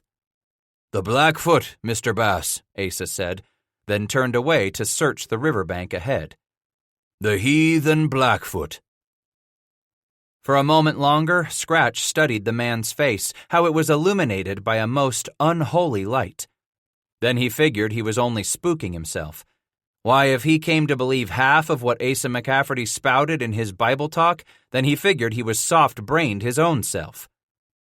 When he turned to look at the small herd immediately ahead of them, Titus suddenly squinted in the bright afternoon sun, not certain he could trust his eyes. I ain't believin' what I'm seein', Asa. Believe it, he whooped with laughter. Cows! 5 of 'em, Mr. Bass. And McCafferty wagged his head. One even looks to be a milker, too. Sure enough, this summer William Sublet brought 4 head of beef cattle and a milch cow to accompany his 10 big freight wagons, each topped with huge canvas-covered bows and that pair of fancy Dearborn carriages. Jumpin' Jehoshaphat, Scratch mumbled sourly. Man can't hardly get away from settlement doin's, can he? It's only rendezvous, McCafferty cheered with a smile. Them cows and wagons and such gonna be turning right back for St. Louis soon enough. S'pose you're right, Bass replied eventually, as they approached the grazing cows. Ain't none of them settlement doin's gonna last out here longer'n rendezvous. The Sublet camp was mammoth this year and bustling like a hive. There was no mistaking the many newcomers to the mountains from those hibernants who had endured at least one winter in the wilderness. Men moved about like ants on a prairie hill at midday. Trappers, both free and company, came and went on horseback and foot. Others clustered beneath the shade of the trade canopies or sprawled out near the last of the nearby whiskey kegs.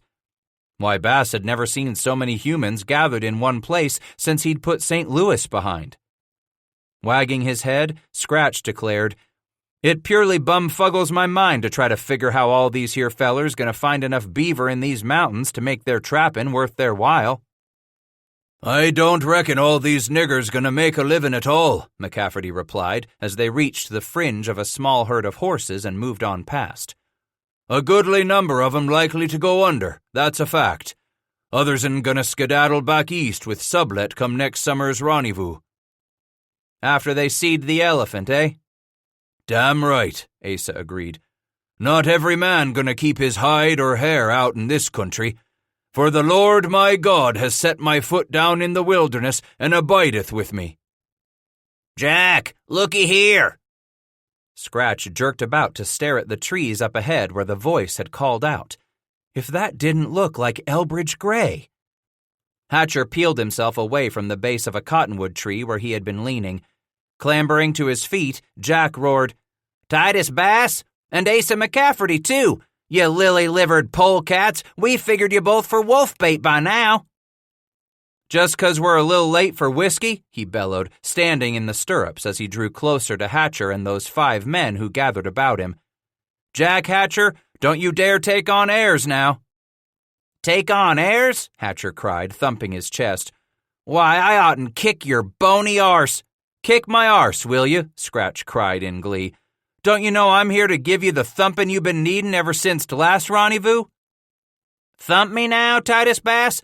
Why, I'll have you know I can outride, outshoot, and outhump area man in this whole valley. Mad Jack Hatcher be the nigger what can outlie, outdrink, and outpuke all the rest of you poor sons put together. We'll wrestle if'n you think you're man enough, Titus goddamned Bass." Reining up sharply, Scratch immediately flung his leg across the saddle and dropped to the ground, bursting into motion as his feet hit the grass, sprinting low and headlong for Hatcher. They collided with a mighty gust of air from them both as the two spilled onto the ground, a writhing, snaky mass of arms and legs, flying fists and buckskin fringe, spewing and grunting as they rolled over and over atop one another. "Leave the poor man be, Scratch." Caleb Wood lunged up to their side, laughing as the pair tussled and romped in the grass, thumping one another with their fists and giggling like 2 schoolboys let out to recess. "Look, leave off me your own self, Caleb," Hatcher grumbled as he shoved Bass back, rocked onto his knees, and started brushing dirt and flecks of grass from his bare, sweaty flesh. "I gotta give a old friend a proper greeting." "Proper greeting," McCafferty called. "Why, you ain't never made me wrestle with you, Jack."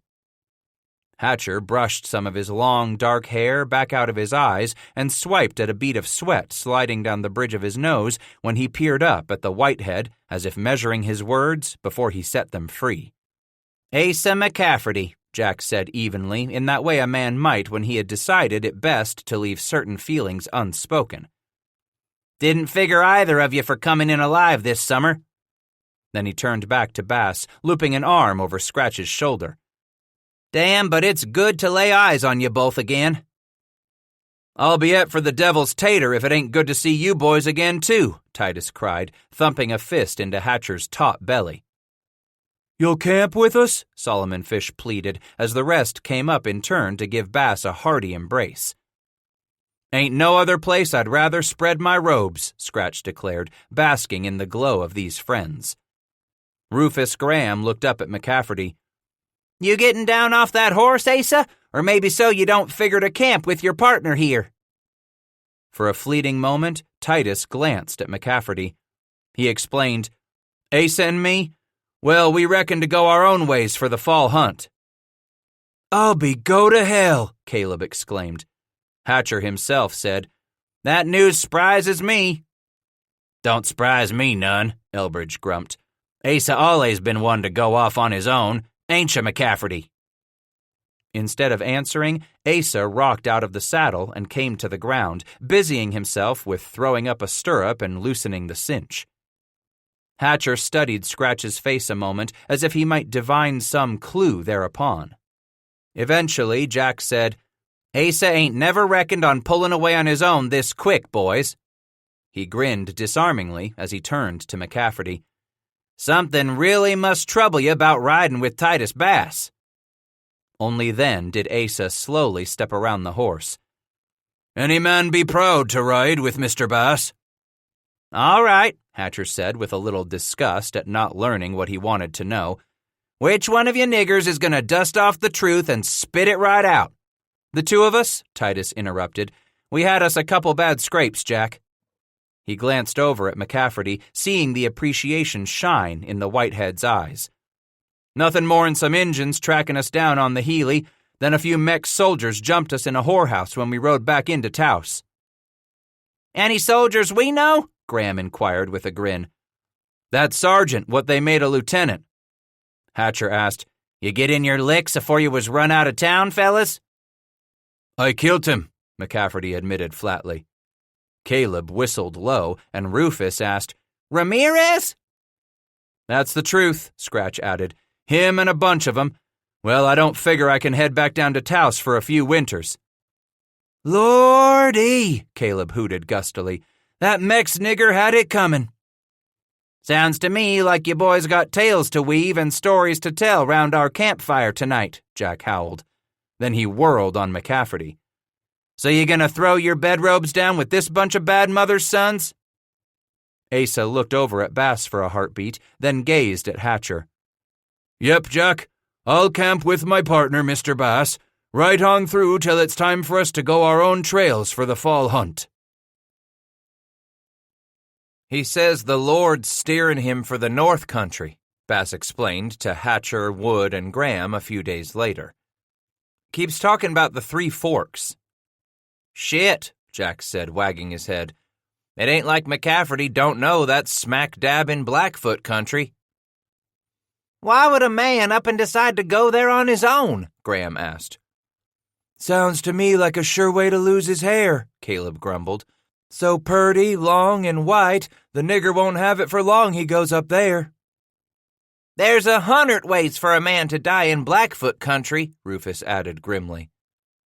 "I don't figure he's worried a nit about Blackfoots," Bass declared. "Fact is, he wants to run onto 'em." Hatcher shook his head, bewildered.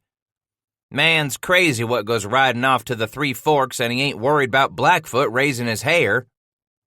Nodding slightly, Scratch stated, "Could be you're not far off the mark there, Jack."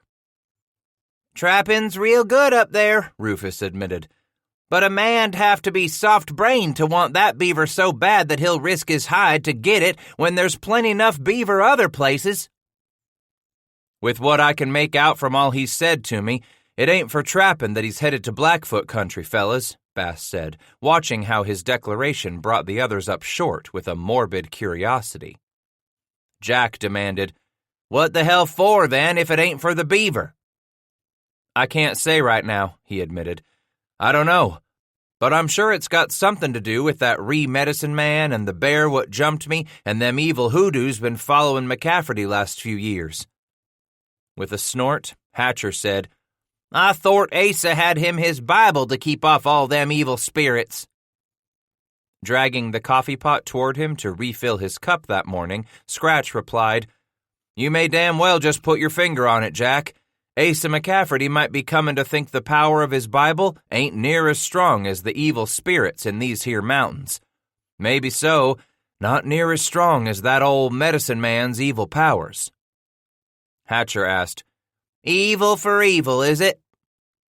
"When good ain't strong enough to protect him," Bass sighed, "I figure a man will just twist the evil around any way he can." On his way west with those wagons, carriages, and cattle, William Sublet's 81 new hands had to kill and eat no more than 8 of his small beef herd before they reached buffalo country, supplying them with the meat that would see them on through to the Wind River rendezvous. Those 80 greenhorns were immediately set upon by the hordes of veterans hungry for news from the States, as the trader opened his mail pouches and cut through the twine tying up bundles of old newspapers. Then, Sublet got down to cracking open his kegs of grain alcohol, sugared Monongahela rum, along with heavy bales of blankets, boxes of beads, tacks, and ribbon, as well as 100-weight barrels of sugar and coffee. It had been enough to make a man's eyes bug right out of his head, Hatcher told Scratch.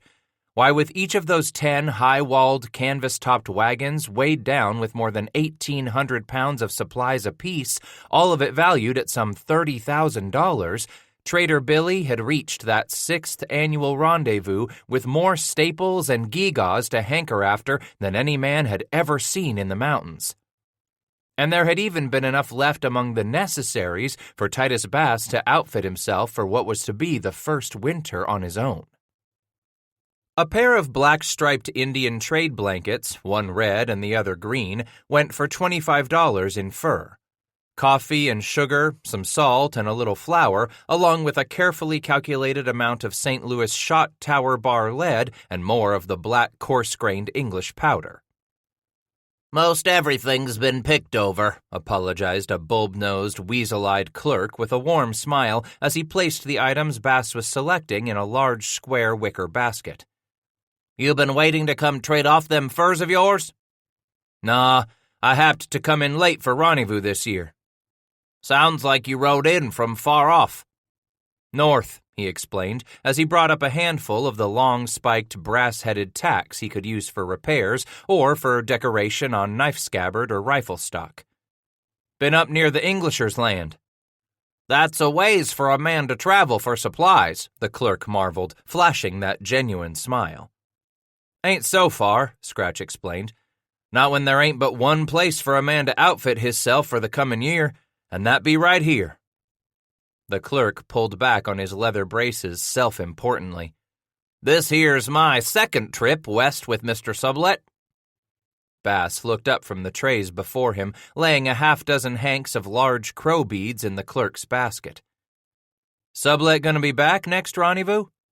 "Most certainly," the man replied.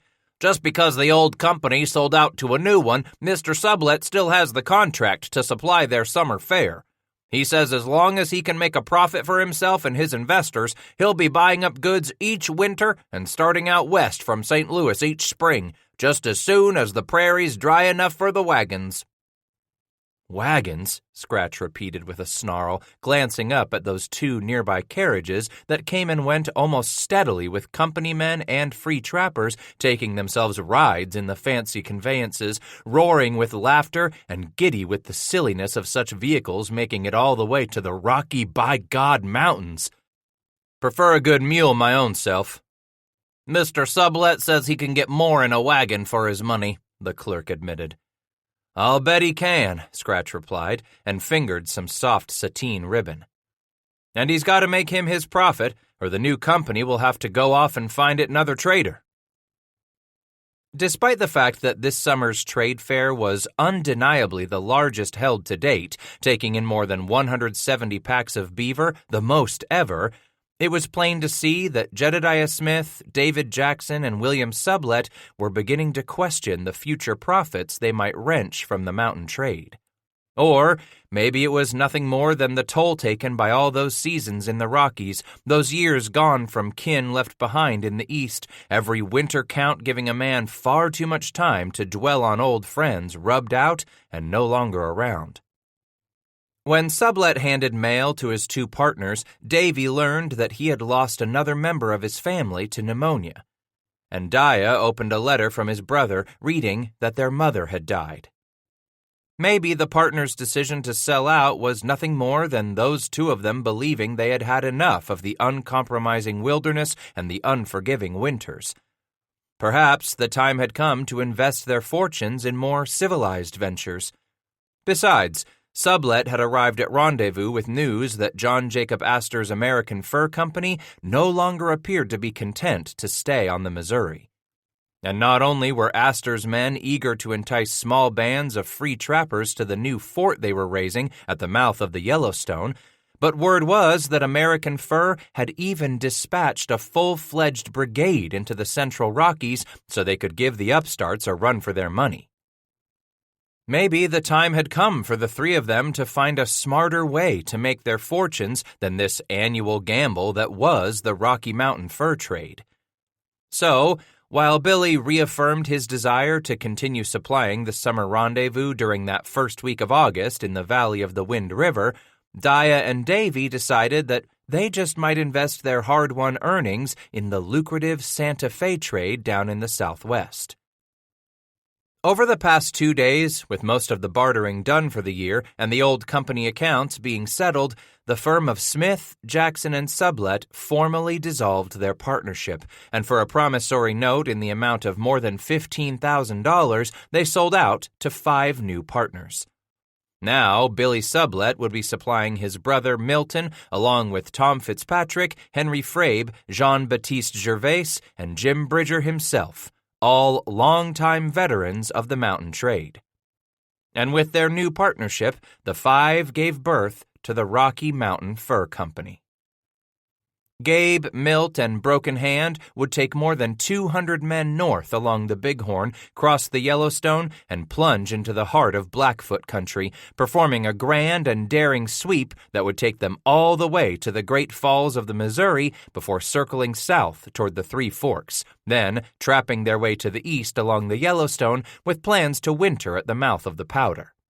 Just let Bugs boys dare try tackling a brigade that size. Those Blackfoot be damned.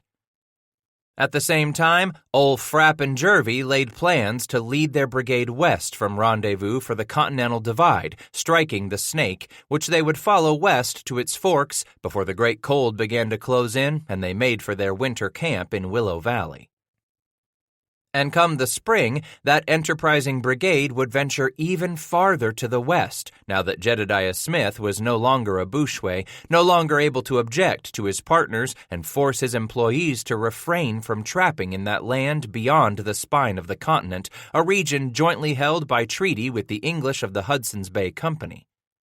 Come spring, more than 100 Americans of the newly born Rocky Mountain Fur Company intended once again to lay claim to that beaver-rich region. The English be damned. Let there be no mistake, the Rocky Mountain Fur Company had come to the mountains.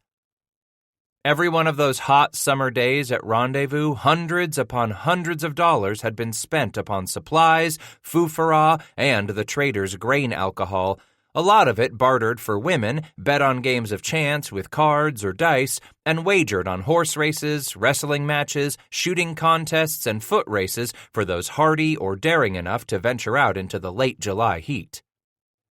"They had a feller get so drunk he kilt one of his friends," Caleb exclaimed one afternoon, coming back with Bass from watering their horses. "Funniest damned thing," Scratch added, wagging his head and smiling with those teeth the color of pin acorns. "They had the feller what did the killin' tied up to a tree till he sobered." "And was he ever bellering?" Wood declared.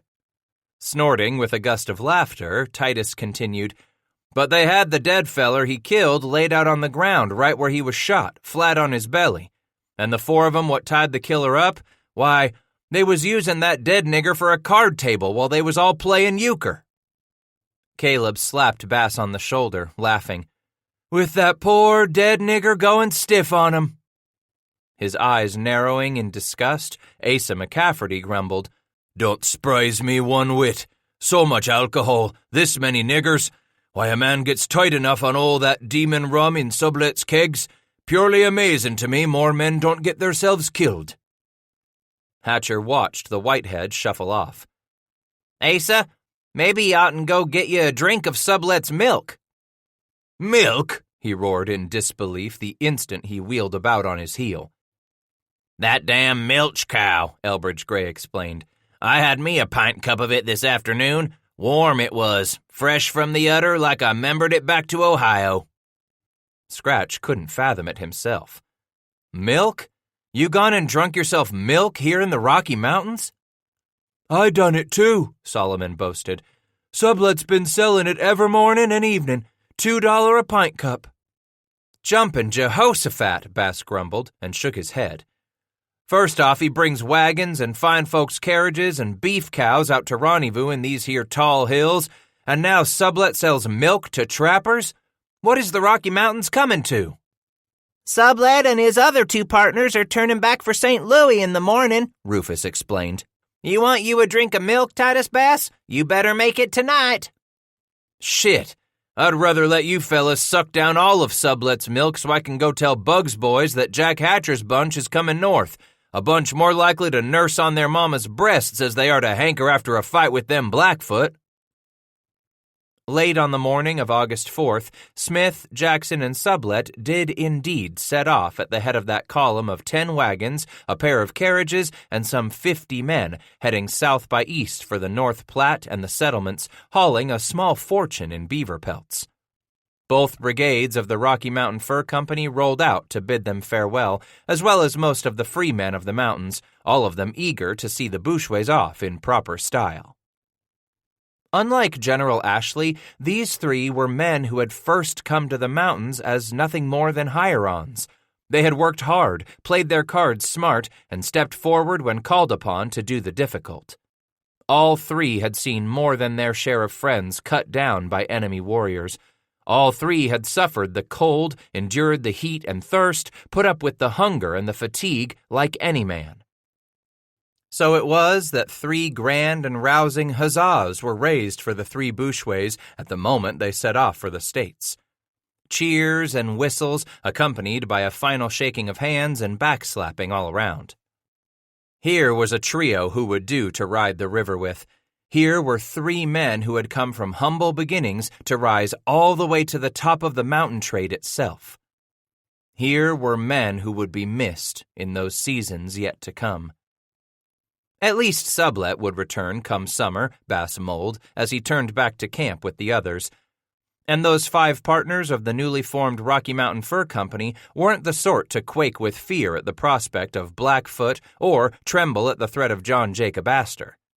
Sure, there were places in the Rockies where the beaver had been thinned out, but down in the marrow of him, Scratch knew there still had to be a passel of holes back in the mountains where a man could find virgin streams overrun by the flat-tails. All a man had to do was ride a little farther, work a little harder, climb a little higher, and he would discover those untouched valleys. Especially if he rode alone. "Yesterday, over in the company camp, I come upon a feller named Green reading to some other niggers," Rufus declared that night as the Wind River Valley quieted just past dark. "Reading?" Hatcher repeated. "I gone over and sat for a while myself," Graham continued. "Listened to a story he was reading for them others." "He had a book he was reading from?" Bass inquired, his interest suddenly pricked. Rufus nodded, spreading out his hands across his lap to show the tome's size. "A big damn book." "What sort of story was it?" Titus asked, his interest piqued. "That feller Green said it was Shakes, I can't remember." McCafferty interrupted. "Shakespeare?" "That's it," Rufus cheered with a snap of his fingers. "Shakespeare. Some story of a king." "Richard?" Asa inquired. "Nah," Graham replied. McCafferty brushed the long white hair off his shoulder. "Must have been Macbeth." Rufus shook his head in amazement. "That's it, Macbeth. Green was reading that story to a bunch of 'em. Why, he even had him a Bible layin' by his side. Told me he read to any fellers what would listen every day, winter or summer, on the trail or not. Said that big old Shakespeare book of his had more'n one story in it, and his Bible was crammed full of tales to read round a campfire." "The Lord's truth, that is," McCafferty agreed. "Praise ye the Lord. Praise God in his sanctuary. Praise him in the firmament of his power." "So, McCafferty," Hatcher asked, "you ever read any of that Shakespeare?" Asa said, "Some I have. Not much. But enough to know that when I set off time to read, I'll read the stories in my Bible. God's own word." "You ever read that Macbeth story?" Titus inquired. "Not much of it," McCafferty admitted. "Only far enough to know that one man hankered to be king enough to think he just might murder the real king. Now the Bible has a story about the first Asa." "The first Asa?" Solomon echoed. "He was a king back in Bible day," McCafferty said. "Abijah slept with his fathers, and they buried him in the city of David, and Asa his son reigned in his stead. In his days the land was quiet 10 years, and Asa did that which was good and right in the eyes of the Lord his God, for he took away the altars of the strange gods and the high places, and brake down the images, and cut down the groves." Jack asked, So if you was named after an old king, why didn't you finish your reading that Macbeth story Rufus told us about? I give up on that tale when Shakespeare kept on writing about witches and their evil spells, Asa confessed. Scratch shifted, anxious to hear more. Witches? Real witches in that Shakespeare story? Evil creatures, Asa confirmed with a shudder as he looked up at the night sky. Abominations and she-bitches what call forth familiar spirits and demons from the other side, Mr. Bass. A man also, or woman, that hath a familiar spirit, or that is a wizard, shall surely be put to death. They shall stone them with stones, their blood shall be upon them. She-bitches, Titus repeated the word, thinking of the bear. Like that sow what tore through my hide? McCafferty looked him in the eye long, his brow furrowing. Perhaps. A man never knows what form evil will take when it tempts him. Maybe so a grizzly, or a Injun warrior. Mayhaps a whore what gets a man hot to poker. The fornicating slut. Woo-wee! Solomon hooted from the far side of the fire. Hurrah for she-bitches, witches, and whores, Hatcher whooped, slapping the tops of both thighs exuberantly. Visibly perturbed at their light-hearted response to his dire warning, McCafferty turned back to Titus. The devil puts all sorts of temptations down before a man. If he turns away from one, the devil will come up with another. Sooner or later, the devil will find a temptation every man will fall to, Mr. Bass. Now tell me what all temptations you gone and fall to, Asa, Hatcher demanded. He thought a moment, then answered, Damn near all of them. Whiskey, pride, avarice, and the lure of a false woman. God, thou knowest my foolishness, and my sins are not hid from thee. I committed near all of them, Mr. Hatcher. Oh, and I've been one to stub my toe and stumble on the temptation of following the lead of other men, instead of letting the Lord guide my steps. Damn if Asa McCafferty didn't have a surefire way of putting an end to conversation around the dancing flames of their campfire, dashing cold water the way he did on their last night together. Sure you don't want to throw in with us come morning, Scratch? Hatcher asked later in the inky darkness as he crouched to slide beneath his blankets. We're fixin' on riding south to the bayou for fall hunt. Like I told you the first time, you make me proud when you ask me to throw in with you fellas again, Bass explained in a whisper as the others shifted and settled in their robes to drift off to sleep all around them. But I've come to figure this is my callin', Jack. I ain't never truly been on my own hook afore. You learned yourself just how dangerous it was, too. Hell, if I ain't learned what danger is, he echoed. Then a moment later he said, But there comes a time when I figure a man should grab for what he dreams, and if he goes under for it, then I don't reckon he's really failed, Jack. How you figure that? Way I see it, Titus explained, only feller what truly fails is a man what has him a dream, but don't have the guts to go make a grab for it. For a long time after that, Hatcher remained quiet, so long that Bass figured Jack had fallen asleep. So it surprised him when the brigade leader finally spoke in a hushed whisper again, just as Titus was drifting off. I figure you and McCafferty got that same sort of itch in you both. What sort of itch is that? He asked sleepily. You're riding off to look for something I figure you'll come upon soon enough, Jack explained in the dark. And Asa, he's chasing after something he ain't never gonna find. But that don't sound like we really got the same kind of itch to scratch. For a moment, Hatcher was quiet. Then he explained, S'pose you're right, Scratch. One sort of itch just drives a man on, like yours. And Asa's? Why, his be the sort of itch what just drives a man crazy. At its best, this was squaw's work. The sort of work fit only for a farmer, for a man who loved grubbing in the soil, caking the moist, rain-softened earth under his nails. The sort of man back east who didn't mind at all sweating, even though this autumn air was cold and those clouds gathering overhead presaged another storm. A trapper wasn't cut out for grubbing in the ground the way his father had forced him to back in Kentucky, pulling out stumps and laying aside row after row of deep, damp furrows where Thaddeus Bass came along to drop his seed each spring. A trapper come to the mountains was simply above this sweaty, dirty, groundhog and badger clawing sort of demeaning chore. But for the life of him, Titus Bass hadn't figured out any other way for a man to dig himself a cache.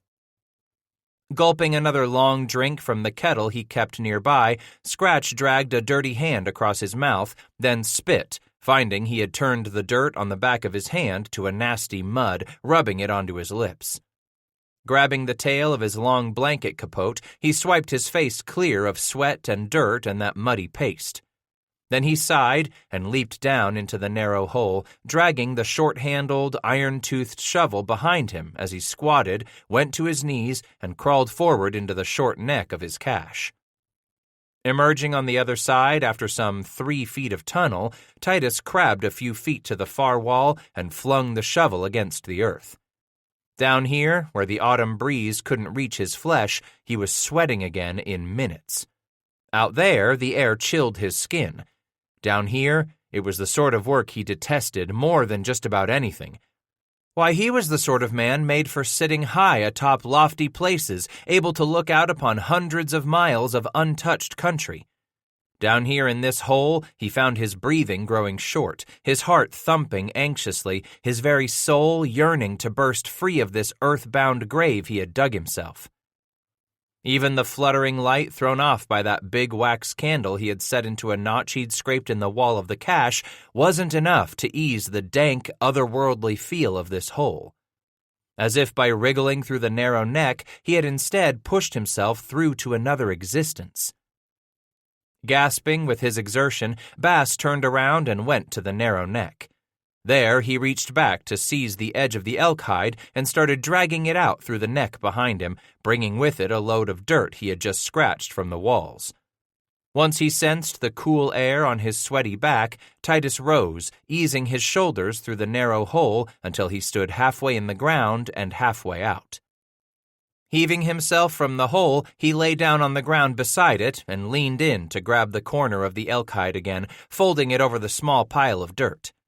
Side by side, he laid the skin over the dirt until he could drag it from the hole without spilling the earth. After swilling down the last drink at the bottom of the iron kettle, Bass grabbed the kettle's bail in one hand and the edge of the elk hide in the other and carried them off toward the nearby creek.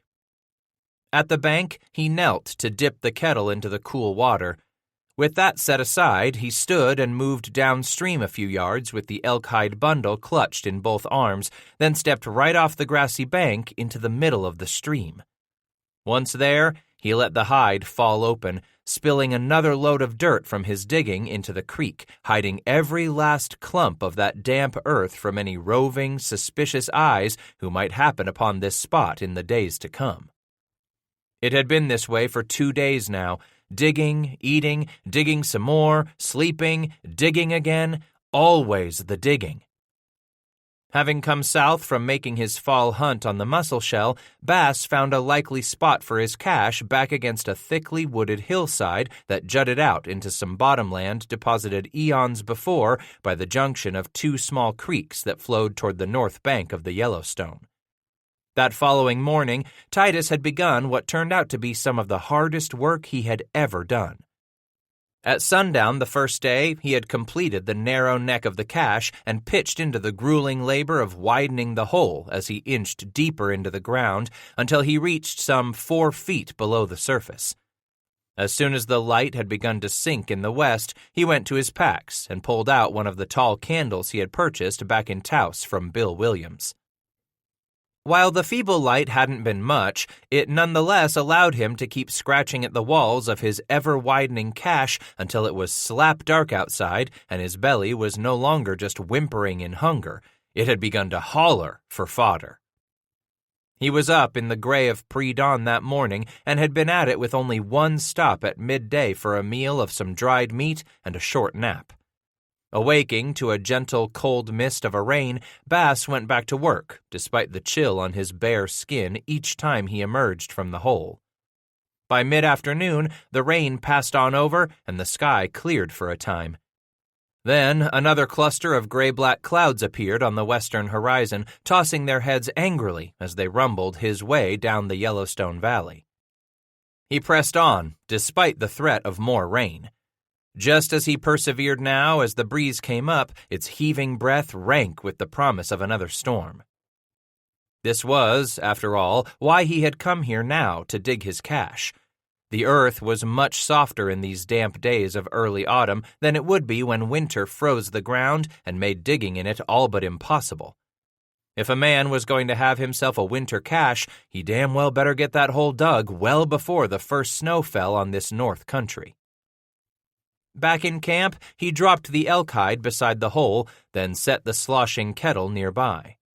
With a deep sigh, he knelt, slid into the dark tunnel where the candle's light flickered, and remembered back to that final day of rendezvous, to that first day he would finally set off on his own. Had he ever been ready to make tracks for this land north of the Yellowstone?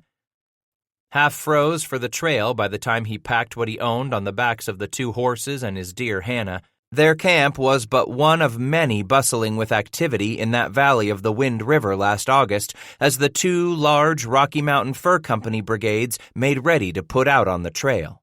In addition, Hatcher and his men were striking camp, preparing to head west toward the Snake River country. "Davy Jackson ain't gonna be there to call Jackson's Hole his own this year," Caleb Wood had declared enthusiastically. Solomon added, "We thought we'd see how that country looks for beaver afore we point south for to winter down in the bayou." Then Bass remembered how he went alone in the first faint light of that last morning to find McCafferty at work loading the horses. "Looks to be you're not waiting for Bridger's bunch afore you ride north," Bass exclaimed with no real surprise as Asa threw on a pack-saddle pad made from the hide of a mountain goat. Nearby sat the canvas-wrapped bundles the Whitehead would lash atop his pack animals. "What sense in waiting for that gaggle?" and he tried to smile before turning back to his work. "Arise, walk through the land in the length of it and in the breadth of it, for I will give it unto thee." "Should have knowed better trying to talk you into hanging close to Bridger's men. Just like me, you're of a mind to go off on your own." "I am of that mind, but we are different in many ways," McCafferty replied. "Again, when the wicked man turneth away from his wickedness that he hath committed, and doeth that which is lawful and right, he shall save his soul alive." For a few minutes, he helped Asa tie up a pair of bundles onto a pack saddle without either saying a word. Finally, Titus asked, "No matter that you're riding for Blackfoot country?"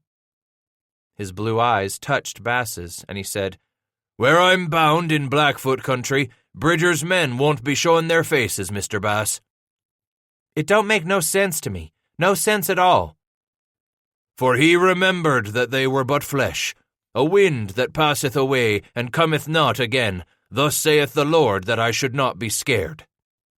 McCafferty stopped tying a knot to attempt explaining something so clearly confusing. "Mr. Bass, man that is born of a woman is of a few days, and full of trouble. He cometh forth like a flower, and is cut down." Scratch felt the hair prickle at his neck. It sounded to him as if Asa were saying he wanted to die in a bad way. "So you ain't afraid, are you?" "No, I go the way of all the earth," McCafferty answered. "I'm going to miss the good times we had, Asa," he admitted quietly, "and I'll likely think back on all them scrapes we had us too. I thank you for saving my hide. More'n once you saved me." "There comes a time for all of us to go our own way," the Whitehead said. "There comes a time when we see our end and no longer are afraid, Mr. Bass." "You're not afraid of dying, neither?" "And in those days shall men seek death and shall not find it, and shall desire to die, and death shall flee from them. I'm not afraid of the Blackfoot. They become my people here in my latter days," McCafferty replied. "And thou shalt come from thy place out of the north parts, thou and many people with thee, all of them riding upon horses, a great company and a mighty army." Wagging his head in exasperation, Bass stammered, "I'm trying to understand what it is pulling you up there, Asa, up north to Blackfoot country. All this talk about your final days and not being afraid to die." "The ways of the Lord are mysterious ways. We are not meant to question or understand. A man is only meant to follow the hand of the Lord. Will I see you come rendezvous in Willow Valley? Scratch asked as Hatcher and his men came up to stand near McCafferty's horses. If it's God's will and I got my hair, I'll be in Willow Valley next summer, Asa said, taking up the long rawhide rein to his horse. If it's God's will, Mr. Bass. The Whitehead swung up into the saddle, then held down his hand to each of those who stepped up in turn to shake with him. In the end, he put his hand out to Scratch. Bass shook, saying, I truly hope you find what you're looking for up there in Blackfoot country, Asa. With a smile, he replied, I don't think there's a way I could fail to find what I'm going up there for. If God allows, I'll see you next summer, so I trust you'll fare well till then. Letting go his grip on Scratch's hand, McCafferty took up the long lead to the first pack horse, clucked his tongue, and gave heels to his saddle mount, reining away from the cottonwood grove, the other animals clattering behind him. Stepping out into dawn's dim light themselves, they watched the Whitehead lope away for a few minutes until he slowly faded out of sight, gone downriver, riding for the far hills. "Man's in a hurry to be gone from here, 'pears to me," Rufus exclaimed. As they all turned back to their campsite, Hatcher said, "He's damn well got him somewhere to be, fellas. That's for certain." "Wish I was the sort what could figure folks out," Bass admitted, still staring after McCafferty even though he could no longer see the distant figures. "Sometimes what I know a man is keeping from me gets in my craw and eats at me for not knowing." Later that morning, Jack came to a halt where Bass was finishing his work lashing the last bundle atop his pack animals. "You're still bound for the Judith?" he asked. "Good trapping, that country," Scratch had answered as he tied off the last knot, knowing the saddest of moments had arrived. "If I keep my head and don't let no roaming Blackfoots know I'm about, I'll hang on to my hair." Hatcher had stepped up, opening his arms wide, seizing Titus within his bony embrace. "You'll damn well watch over what you got left for hair, won't you?" He heard a sob thicken the sound of Jack's words. It made his own heart rise in his throat as he squeezed Hatcher fiercely, fiercely. "I'm prideful of my purty hair, Mad Jack. It's going to be long and gray afore you'll ever think of seeing it hanging from any warrior's lodge pole." One by one, he had hugged the others, slapped them each on the back, and promised to buy them a drink come whiskey time in Willow Valley, come the summer of '31. But for now, the rest were headed west, and he felt the Judith pulling him north once more, as if that country might become as much his as he had come to love the Bayou Salade. Jack stepped close and held up his hand after Bass was in the saddle. For a long moment, Hatcher was silent before he finally spoke. "Yours is a damned ugly scalp anyway, Titus Bass. Not a warrior wuth anything at all gonna want to take your poor scalp." "You flea-bit, broke-down crowbait of a buzzard." Bass shook heartily one last time, then flung Hatcher's hand down with a wide smile and waved to them all. "You ain't got no room to talk about just who's got the worst case of the uglies. You boys watch your back trail now. I'll see you come summer."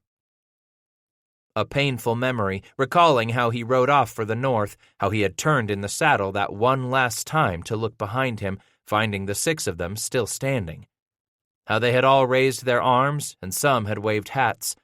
It again brought that dry clutch high in his chest here beside the Yellowstone 2 moons later. But he had a cache to finish before he could push on for the Judith, to find a certain sandbar, and there to make medicine. The sort of medicine a man could make only when he was truly alone, truly on his own at long, long last. 23. How good were those last hot days of summer to think back upon now that winter had clamped its jaws tight upon this land. Those days that he rode out the long hours from well before sunrise until twilight squeezed down until nothing but starshine fell from the sky. Even the cool, rainy days of autumn when he had turned back from the mussel shell to dig his cache near the Yellowstone would have felt far better than this marrow-numbing cold. Up ahead, beneath the aching winter blue of the clear sky, he recognized that bulk of those hills as they tumbled down toward the valley of the Judith. "Looks like we found it, girl," he flung his voice back to Hannah, eager to share his mounting anxiousness with another. "Maybe so we'll make camp up yonder for the night." For days now, it had felt as if it were the thing to do. Locate the place where he and Asa had camped late last spring as they'd worked their way north to the Missouri River, the site where for days McCafferty had ministered to his wounds, sewn up the worst of them on his hip and back with those short strips of buffalo sinew and downy tufts of beaver felt, then through day and night nursed Scratch back to health with bone broth and broiled bits of meat. It hurt to think about his old friend, pained him to wonder just what it was that lured a man into Blackfoot country all on his own, to go where certain death waited, go where few other white men would ever tread. A tangible ache throbbed in his chest each time he tried to figure out what made McCafferty ride off into a sure and certain death, carrying nothing more than his Bible and his rock-hard faith that all his steps were guided by his God.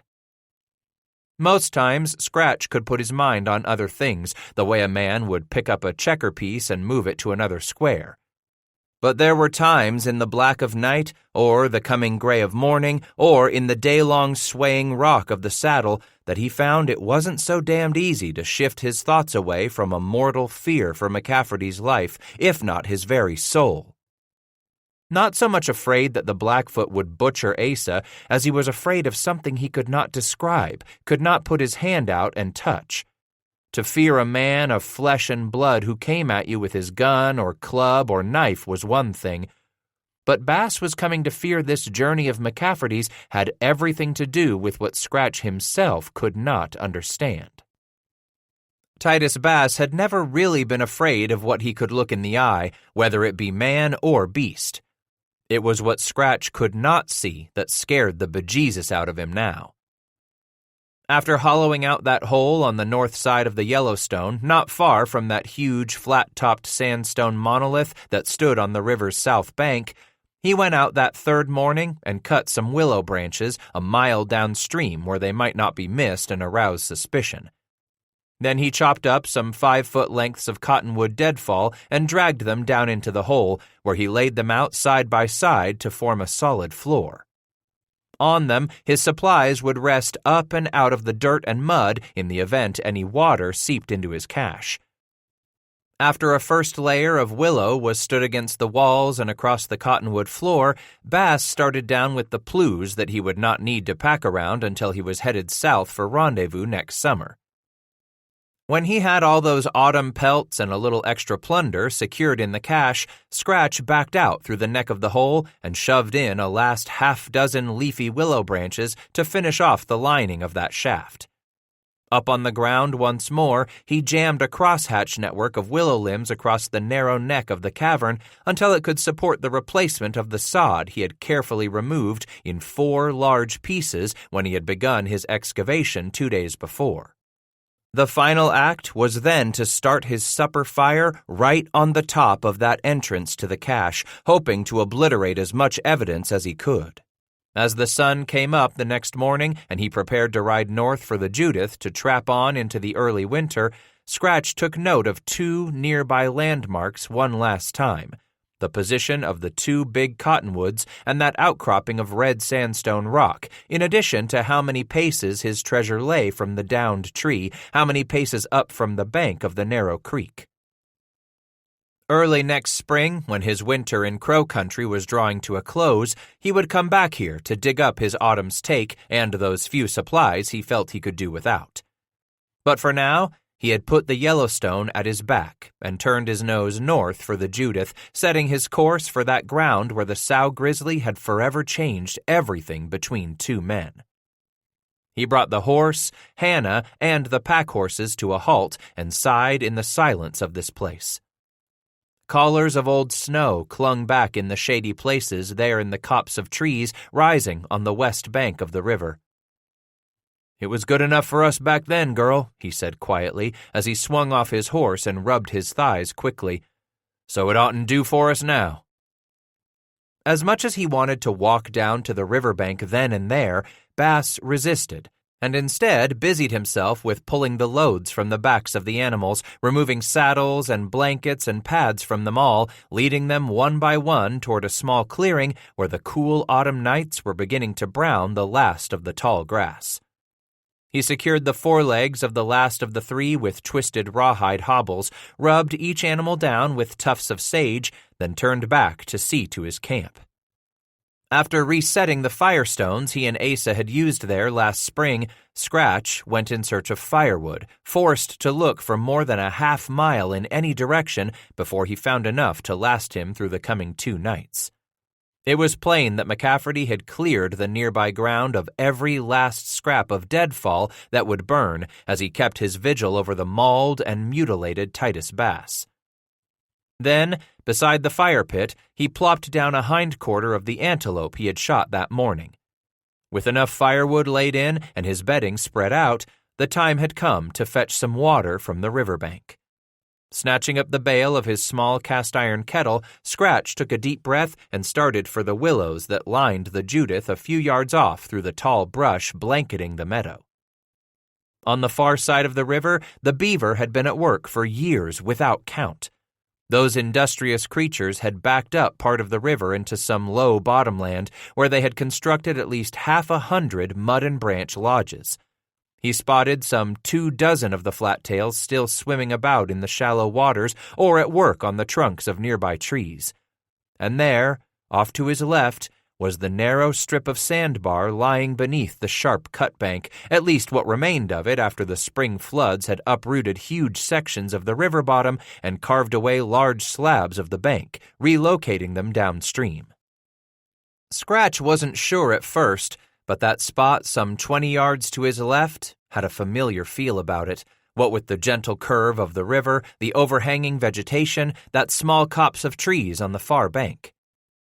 He and McCafferty had been gone from here about the time the snowmelt was gorging all the streams and creeks and tiny rivulets that fed the Judith, swelling the river in its wide channel, well beyond the level of the sandbar. And with the way this land dried out at the end of each summer, that strip of ground at the bottom of the cut bank was once again exposed here in these chilly days as winter sank ever southward from the Arctic. Halfway there, he grew pretty sure. After another 6 steps, he was certain. Although the Judith had deposited some sand and native silt, along with some limbs and roots and assorted river trash around the remains, that big a carcass could only be but one of 2 creatures, either a buffalo or a grizzly. And this skull plainly wasn't huge and wide, nor did it bear a healthy set of horns. No, that was the skull of a grizzly. His veins ran cold of a sudden, and his belly crimped the way it did when he had gone the better part of a day without feeding. His mouth went dry and pasty, almost the way it had with his ordeal down in the desert of Apache country. Predators had come and picked the bones all but clean before, perhaps since, the spring floods. A mountain man would call it high meat. A revolting victual Asa said the Mandans loved to eat on the high Missouri, meat gone bad, so decomposed it had liquefied enough that the Indians could spoon it out of the rotting carcasses of buffalo floating down the flood-swollen Missouri. When there was no end to rich, tender red meat a man could find on the hoof, why would anyone consider that putrid, stinking, worm-infested slime a delicacy? In revulsion, Titus swallowed his gorge back down and took 2 steps closer to the skeleton. Then, a final step that brought him right to its side, awash in memory. Snatches of recall, tattered shreds of recollections, where he had been when he had fired his pistol, when he had rammed the stake into her chest, where he likely landed when she pounced on him and blotted out the sky, and could he remember anything at all of where he'd been when McCafferty pulled him out from beneath the dead sow? Just beyond the bones, there. Bass stepped over, stopped, trembling slightly. It was almost like standing there and looking down on his own grave. Had it not been for Asa, he would have died right there. For a moment he fought the sting of tears and looked up and down the riverbank until he realized he could not stifle the sob. Bass sank to his knees in the hard, frozen sand beside the grizzly carcass, put out his hand, and laid it on the huge shoulder blade. "You and me both, we was in the wrong place at the wrong time," he said quietly. "If it'd been just the two of us, you'd won that day. If it had been just me." Then he suddenly thought of the two cubs, orphaned the moment their mother had lunged out of the willows after them, having scented danger in the smell of a man who had blundered into the midst of their play. Bears had him a mighty, mighty strong nose. And he knew in the marrow of him he could have been a quarter of a mile away, even a half mile or more, and it would have made no difference. He and that bear had been destined to bump up against one another on this very ground. Scooting around on his knees, he leaned forward, and there beside the bear's skull, Scratch smoothed out a circle of sand some 2 feet across. At the edge of that crude circle, he stuck some small twigs he broke off a chunk of driftwood to mark the 4 directions of the wind. Then he pulled his tomahawk from his belt and used the back of the blade to break loose the sun-bleached skull from the top of the spine, setting it in the middle of his circle. Squatting at the edge of this crude altar and crossing his legs, Bass dragged up his belt pouch and pulled out a twist of Billy Sublet's trade tobacco, laying it atop the skull. Using his skinning knife, he cut a little of the dry leaf from the twist and chopped it up fine enough to stuff down a pipe bowl. Setting the pouch, twist, and knife aside, Bass pulled his much-used clay pipe from its pocket in his shooting pouch and stuffed it with those shreds of tobacco. He dragged his dirty fingers beneath each eye and smeared away the hot tears, then stuffed his hand back into his shooting pouch to pull out his strike-a-light tin. From it, he took a piece of black char cloth, a small chunk of flint, and the large curl of fire steel. Holding the flint and char in his left hand, he hit the stone with sharp downward strikes, sending sparks into the charred cotton where the embers smoldered until he brought them to his lips, blowing on them gently. Over these tiny glowing dots of heat, he laid a small shred of dried tinder and blew some more until the tinder caught. Laying the glowing tinder over the top of the bowl, he sucked steadily until the coals licked through the dry tobacco and his pipe was lit. First a puff to each of the 4 directions, then one to the cold, cloudless blue sky overhead, and some final smoke he blew into the sacred circle he had smoothed before him. That done, he stared off at the nearby bluffs and the distant hills, feeling the sinking track of the sun as he smoked and thought and felt what this ground had to tell him, what it yet had to teach him.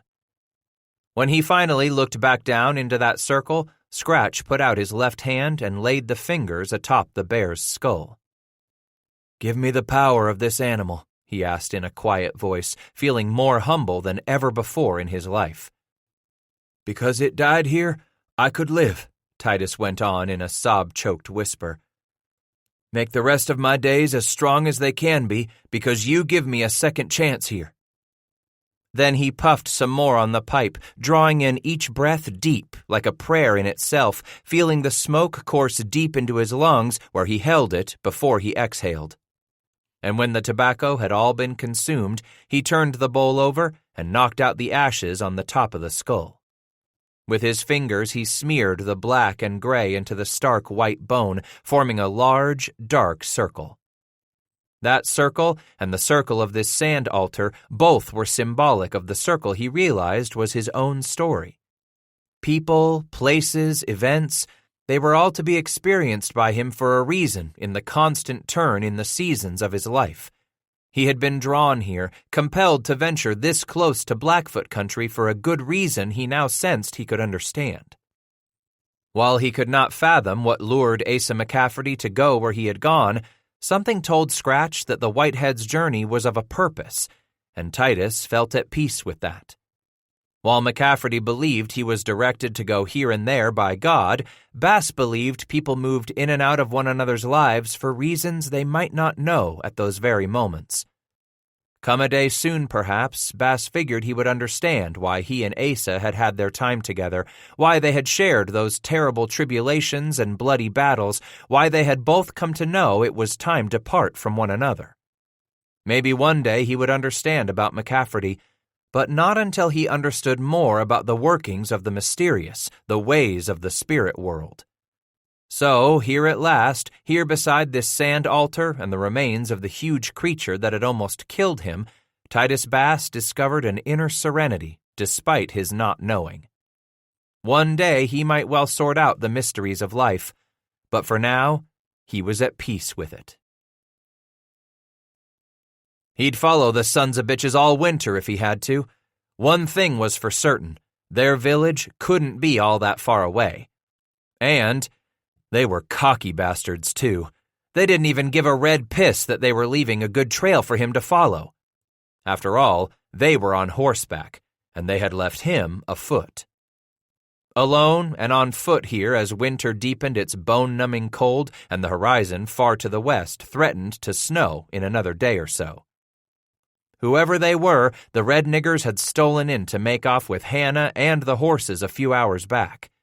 In those last seconds, Bass heard them whooping as they swept down on the animals as he was thrashing his way out of his blankets and robes, grabbing his weapons and sprinting toward the patch of grass where he had picketed the critters. Beneath the silvery light of that half-moon, he made out 4 riders, then a 5th as they loped away, driving his 3 animals ahead of them, still whooping, all flushed with their success. 5 of 'em against one stupid bonehead nigger, he had grumbled, while he watched the dark shadows bob as they faded across the snow, ultimately swallowed by that black of the distant hills themselves. Goddamned Blackfoot! His heart pounded, and he damn near felt close to tears, ready to bawl in frustration and rage. That hot adrenaline squirting into his veins was no longer enough to keep him warm as he stood there in the snow up past his ankles, the wind cutting at him as it weaved through the trees where he had made his last camp before he would reach the cache sometime around midday tomorrow. "Hannah!" he suddenly shouted into the darkness, despairing he would lose her. Only when he could no longer hear the hoofbeats on the hard, frozen ground did he finally think to breathe again. Staring at the half-moon still hanging about 3 hands over the western ridge, his eyes slowly descended onto the widening V of trampled snow as the thieves' trail emerged from the distance. Just like some roving bunch of Blackfoot, cocky bastards that they were. But he swore he'd have 'em, their scalps and their balls, too, if it took all winter, if it took all goddamned winter. Turning on his heel, Scratch lunged back to camp on cold wood legs. There he knelt at the coals of last night's fire and laid a few dry limbs upon the ashes. Bending low, he pulled the coyote fur cap from his head and blew on the dim spots of crimson among the gray. They soon leaped to life, capturing the limbs, licking hungrily along the dry branches. He rocked back on his haunches and grabbed the old coffee kettle, shaking it. Still enough left in it to reheat, so he set the kettle right against the rekindled flames. Rubbing his hands over the fire, he realized he had but 2 choices. He could stay here where he would be guaranteed of warmth and commiserate with himself over the loss of his animals, willing to wait until he figured out how to come up with some more animals, which meant he was willing to let the red niggers get away with what was his. Or he could start moving now, here in the dark, hiding his plunder and furs from roaming eyes, then set off on that trail the thieves left behind. The gall of it burned in his belly like a 12-hour coal.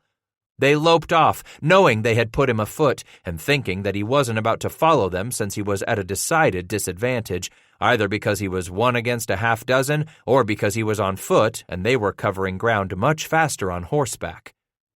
Damn it! He may well be 1 against that handful of red thieves, but it didn't make no never mind to him that he was on foot against horsemen. Bass decided they wouldn't figure a lone white man to be coming after them, so that arrogance just might work in his favor. From the looks of the moon hanging above those southwestern ridges, he calculated that he might have as much as 2 more hours before it was light enough to take off after them. Not that he couldn't go now, racing off into the snow-covered night. But he was damned suspicious one of the thieves, maybe even two of them, might turn back in the dark, hiding somewhere along the trail left by the others, watching for any possible pursuit from the lone trapper. Better was it for him to wait until there was sufficient light to see far enough ahead along the thieves' back trail. Besides, he had him plenty to do until the gray of pre-dawn came sliding over the bluffs to hail its first greeting to the Yellowstone Valley. After warming his hands over the flames a moment more, Titus snatched up his small camp axe and turned toward the tall willow clustered along the riverbank. Wouldn't be long before he'd have a sweat worked up, cutting enough branches to hide his plunder and plues. More than 2 weeks ago, he had turned south from the Judith Basin as the weather grew unbearably miserable. No longer was winter merely dallying with the northern plains. Deep cold left in the wake of a hellish storm descended so quickly upon this country that it left a man no doubt that autumn was long done with. Bass had pushed his luck about as far as any savvy man might, lingering that far north along the Missouri River country, trapping past the time when lesser men might have turned tail and run. But damn, weren't the plues fine! Big, fat beaver, the sort what wore pelts so large the mountain man called them blankets. And thick? Jumpin' Jehoshaphat, but they were seal fat and sleek. It was damn near the finest trapping Titus Bass had ever done in the weeks he tarried past the falling of the leaves, the freezing of the smaller creeks and streams, lingering past the first icy glazing to the surface of the Judith and even the mighty upper Missouri itself. Battling his way south, back up the Judith until it reached the foothills, he struggled on through the narrow breach between two mountain ranges, eventually crossing the low divide to drop into the valley of the Musselshell. Scratch plodded south by east only as long as the animal's strength held up each day, slowly making for his cache on the north bank of the Yellowstone. When he could tell they were close to being all but done in, Titus would be forced to find them someplace to camp where a small patch of grass had been blown clear. If he wasn't that lucky, Bass would spend the last hour of light each afternoon chopping cottonwood he would peel before throwing the limbs onto his fire. Though it wasn't the best of fodder for the animals, it had to be better than some of the withered, wind-dried grasses the stock had been forced to eat as the seasons quickly turned against man and beast in this icy land. This was to have been his last camp before reaching the cache. One last sleep before he would spend a day or so reopening the hole, laying in his high Missouri pelts with what he had already stashed away of the catch from earlier in the autumn. In addition, he had planned to stow away what he knew he wouldn't need until late in the winter, like the extra weight of his traps, both American and Mexican-made, when the streams and creeks and rivers began to open. And before he resealed the cache, he figured he should pull out a little of this and a little of that from his Taos and rendezvous goods, gifts of foofaraw and gewgaws for the crow. This one last camp before... After he had slogged back to his plunder with that first armload of brush, Scratch took a few minutes to pull his hands from his blanket mittens and warm them over the fire before turning to the business of dragging the bundles back into the willow near a small stand of cottonwood saplings. Retying each pack, Titus made sure every square inch was covered by the oiled Russian sheeting. Then he dragged up the first of the brush he had cut, working carefully to stuff the limbs down into the ropes on the top and all four sides. A second trip added more brush to his cover. A third, fourth, and finally a fifth time, he trudged down to the riverbank to chop more limbs. By the time the sky to the east turned as red as that afterbirth expelled by a buffalo cow dropping a calf, he stood back and was satisfied he had concealed what he owned. Now he had to go after the rest of what little he had in this world. Stuffing his hands back into the mittens after rubbing his flesh over the fire, Bass laid his two buffalo robes one on top of the other. After folding his two blankets, he placed them inside the robes before turning in the edges of the furry hides. With a bundle more than 2 feet thick, Scratch took the last long braid of rawhide rope and lashed it all together into a pack some 4 feet long and nearly as wide. Rising from the cold blue snow just beginning to turn a pale pink, presaging the sun's arrival, he hurriedly chopped down 3 of the strongest cottonwood saplings and trimmed them of branches and knots. Crossing one of the long, thin saplings over another, he tied the two together with some short sections of hemp rope. After cutting the third sapling into two pieces, he tied both sections across the wide V formed by the others. Then, with his last piece of rope, Titus lashed his bedding and a small packet of dried meat to his improvised travois. By then, it was light enough to plainly see the trail left by the raiders. Time to move out. Stepping into the V just ahead of his bundle, Bass shoved the barrel of his rifle through two of the bedding ropes.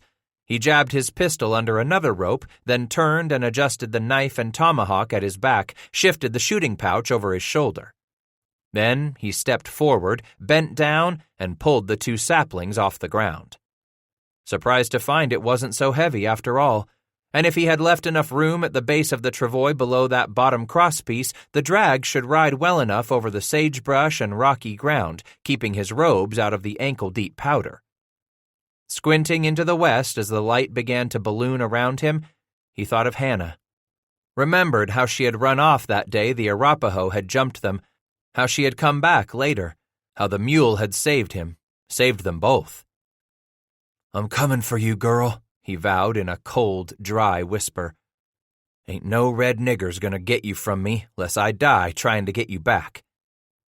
The intense cold of that early dawn nearly froze the hot mist in his eyes as he set out on the trail, realizing just how warm a man could be when he nursed on revenge.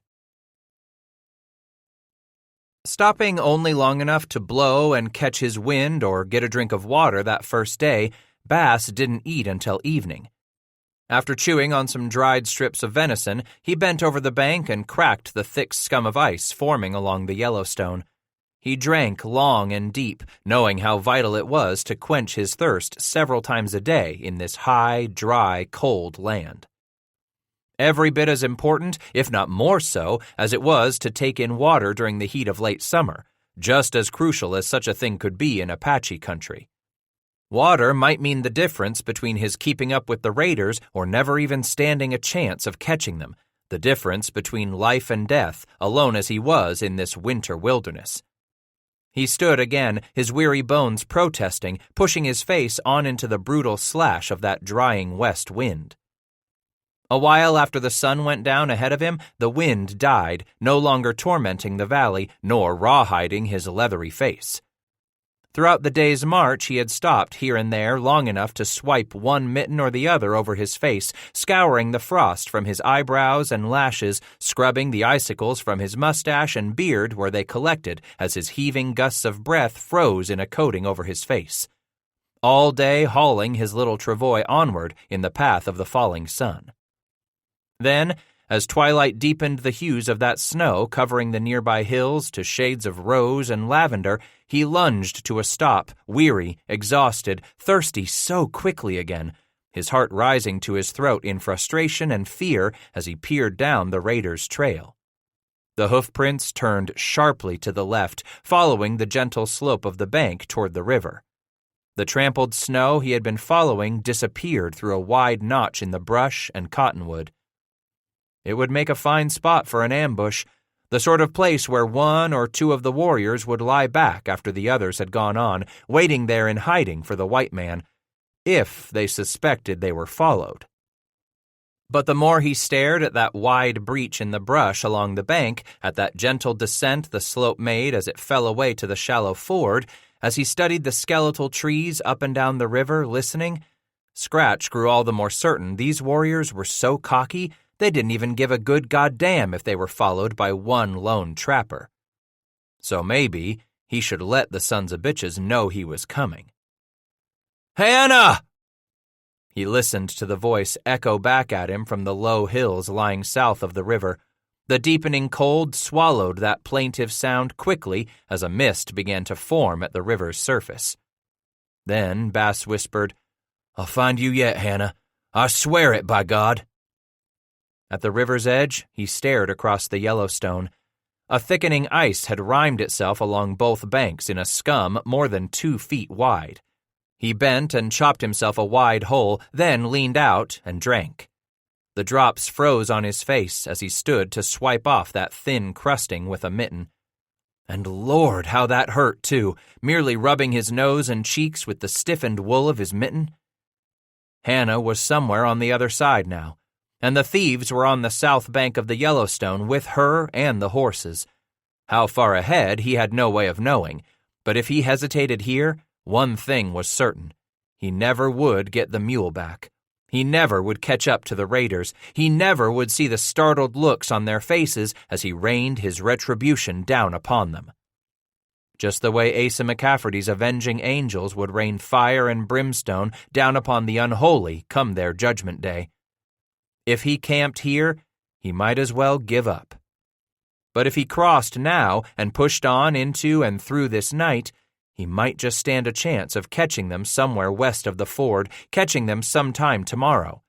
Because red niggers as cocky as this bunch would most assuredly figure on stopping close to dark, making their beds around a warm fire, and sleeping out the night in warmth. Bass listened to the river lap against the bank beneath that thickening rime of ice near his feet, and realized it was the only way. He dropped the travois and turned around to the bundle of robes and blankets. Stripping off his mittens, he stuffed them under a top section of rope where he could grab them quickly without fumbling. A man's hands would have to be warm enough to grip a thin piece of char, hold a chunk of flint at the right angle to sweep down with that gentle curve of the fire steel without trembling if he was going to get himself a fire started on the far bank. Next came the thick fur-lined buffalo moccasins he stuffed under the ropes, as well as an inner pair of fur-lined elk-hide moccasins. Bass decided to leave on the soft, smoke-tanned elk-hide moccasins he wore right against his flesh. He might well need that thin layer of protection against the river-bottom rocks, the grip they could give him as he raced across this ford of the Yellowstone. Now came the leggings, one shivering leg at a time. After he had removed his shooting pouch and powder horn and laid them both alongside his rifle, he pulled the thick blanket capote from his arms and laid it atop the bedding bundle. Next, he dragged the rifle from the ropes and set the weapon down within the coat, wrapping the leggings around the muzzle, clear back to the lock. By the time he pulled off the breech clout and his belt, his legs were shaking with the bite of intense cold. Scratch clenched his chattering teeth together and yanked the long buckskin war shirt over his head, off his arms, and slapped it down on the rifle. Rolling it into a long tube that covered the lock and buttstock, he had one last item of clothing to remove. His frozen fingers trembled as they fought the buttons loose from their holes on his faded red wool long handles. Yanking it down off his arms, on down off his chest and belly, Bass tugged the dirty, smoke-stained cloth over each moccasin and stood again to drape it across the rifle and his buckskin clothing. He swaddled the sides of the coat over it all, rolled up his bundle, and wedged this long, wool-wrapped packet under 2 sections of rawhide rope. Pausing only long enough to take a deep breath, Titus whirled and seized the cottonwood saplings of his travois, rising from the snow with them. At the riverbank, he hesitated a moment, gazing at the ice and the slow-moving water, his eyes eventually moving across the wide black ribbon to the far bank where the raiders' trail disappeared into the brush. Then he finally looked at the sky to the west. Snow before morning.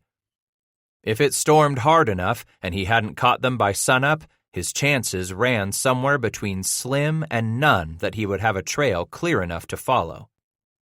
Titus stepped into that wide crack he had hacked through the layer of ice skimming the riverbank. His breath immediately seized in his chest. So sudden and tight were the frozen bands around his ribs that Scratch doubted he would ever breathe again. Already his feet and calves ached with the deep cold, just standing there. "It ain't nothing you haven't felt afore," he convinced himself as he stepped deeper into the water, the cold quickly climbing up his legs, sensing the travois poles begin to float their load on the river's surface behind him. Before he plunged any deeper, Titus realized he would have to step out of the V and float his travois the rest of the way as he plodded across on foot. The slow water swirled sluggishly at mid-thigh, gushing up against his shrinking scrotum and manhood as he high-stepped out of the travois, pushed it ahead of him, and plunged on into the river, measuring each step carefully as his toes felt their way along the river bottom in the growing darkness, each foot securing a hold before he moved another half-yard. All too quickly, the water rose past his hips, over his waist, to mid-chest, and finally to his armpits as he pushed on, not even a third of the way across yet. So deep already that he grew worried this wasn't a shallow ford at all. But the raiders had to know. So he pressed on, struggling with his travois every now and then as the river's surface tugged at it, shoving it sideways from him. Nearly halfway across, the water rose above his shoulders, lapped at his ragged beard. Damn if it really weren't warmer here under the water. Then he realized that would mean the air itself was colder than the Yellowstone. Bass knew his life depended upon how quickly he could move across the second half of the river onto the bank and into his clothes. By the time he was no more than calf-deep in the Yellowstone and no more than a few feet from the river's edge, Bass felt his muscles beginning to fail his willful heating. Slow, sluggish, moving no faster than the oozing flow of pine sap. Reaching that ice scum frozen against the south bank, he flung his wooden arms aside and dropped the cottonwood saplings, his fingers still cramped into frozen, unresponsive claws. Slowly, painfully, he turned in that cold air, his legs half submerged in the Yellowstone, ordering his body back toward the bundle, toward the clothing protected by that capote. As much as he cursed his fingers, he still couldn't get them to respond. So, in one last, desperate move, Scratch used his teeth to drag the first mitten free of the rawhide rope and stuffed the unwilling hand inside its warmth. Then, realizing his strength was quickly failing, he yanked the second mitten free and plunged his right hand inside. With claw-like fists, he started to rub the scratchy wool up and down each bare arm quickly, over the flesh on his chest and belly, down across his thighs, knees, and calves, right to the river's surface as he lumbered back slowly, almost stumbling and going down twice on his frozen feet. One at a time, it seemed, his fingers began to respond to his commands, moving within their woolen cocoon until he could ball up a fist and release it. Pulling one hand from its mitten, Scratch seized the top of the travois and dragged it up the frozen bank until the bedding bundle no longer bobbed atop the water's surface. With both hands back in their mittens, he valiantly struggled to pull the long bundle of his capote from beneath the lashing. Clumsily yanking back on the flaps of the coat, he pulled it out from beneath the rifle and his other clothing. How glorious it felt to stuff his arms into that warmth! Even with his hands trembling terribly, he somehow got the wide, finger-woven sash knotted at his waist. Maybe he would make it after all. Hannah was counting on him. He knew that. If she couldn't get freed from her captors, then he knew she was counting on him to come after her. Driven by the same deep bond that had compelled her to come back for him after the Arapaho had driven her off, scalped him, and left the white man for dead. He owed her for that, and for the other times she had been there to warn him of danger, times when she pulled his hash out of one fix or another. Shaking like a quaky leaf in a September gale, Bass snatched up his shooting pouch and looped it over his shoulders before he lunged thick-legged up the gentle slope of the bank, his soggy moccasins slipping on the icy crust as the leather began to freeze. Collapsing into the snow beside a large branch of deadfall cottonwood, Titus hurriedly brushed aside what he could of the ice at the base of a low drift, then began snapping off the smaller limbs and twigs. As soon as he had a pile formed at his knees, Scratch dragged his pouch into his lap, fought up the flap. Stuffing his right mitten between his teeth, he yanked it from his hand and began to dig through the pouch for his tinderbox. From the container made of German silver back in Kentucky, he took a small chunk of blackened char. Against it, he laid a piece of flint, then pulled out his fire steel. As soon as a tiny spark ignited the char, he pulled a small nest of tinder from the box and laid it upon the cloth and blew until the dried tinder burst into flame. Oh, to feel that welcome warmth on his face! Placing the fiery tinder atop some of the twigs, he gradually laid more of the tiny branches over the struggling flames, adding one piece at a time as each new twig caught fire. Finally, he laid on some of the branches as thick as his wrist. Feeling confident enough that the flames wouldn't snuff themselves out, Bass stood shakily, dragging his frozen knees and calves out of the snow. Snugging the flaps of his capote around him, he stood dangerously close to the flames, sensing how quickly the sudden, surprising warmth seeped into the flesh of his lower body. Through the layers of his coat, he vigorously rubbed his thighs again, then moved away only long enough to grab his long handles and leggings. How warm and dry the faded underwear felt against his near-frozen flesh. Pulling each one of the buckskin tubes on over the wet moccasins, Scratch tied each legging to the belt he had buckled around his waist. Reluctantly, he pulled the capote from his arms and hurriedly replaced it with his war shirt. And with the coat knotted around him once again, Bass sat back against the small bundle of his bedding, sucked on his bare fingers to warm them a moment, then struggled with the soggy knots of his moccasins. One at a time, the stark, white, nearly frozen flesh of his feet was exposed, but only for a moment as he dragged on the pair sewn so the elk hair lay inside against his skin. Over them he tied the heavy, thick moccasins with their curly buffalo hair turned inside. As soon as he laid on the last of that dried cottonwood, Bass realized he was going to need more wood to build up the fire before he had rewarmed enough to set off into the coming night, all but done with sucking the last of the light from the valley. Looking downriver, then up, he decided to go in search of wood to his right. He took only one step when he stopped suddenly, staring at the footprint before he dropped to one knee to inspect it more closely in the firelight. Now he knew. There could be no doubt, not with the way the outer seam of the moccasin ran back from the big to the little toe at a sharp angle. This was Crow. He had seen a winter's worth of those prints to know a Crow moccasin from a Cheyenne, a Ute from a Blackfoot or Shoshone. 2 years back he had learned from birding ground to recognize how Crow squaws cut and sewed up their moccasins. "Damn them cocky sparrowhawks," he grumbled as he rose and plodded away into the snow.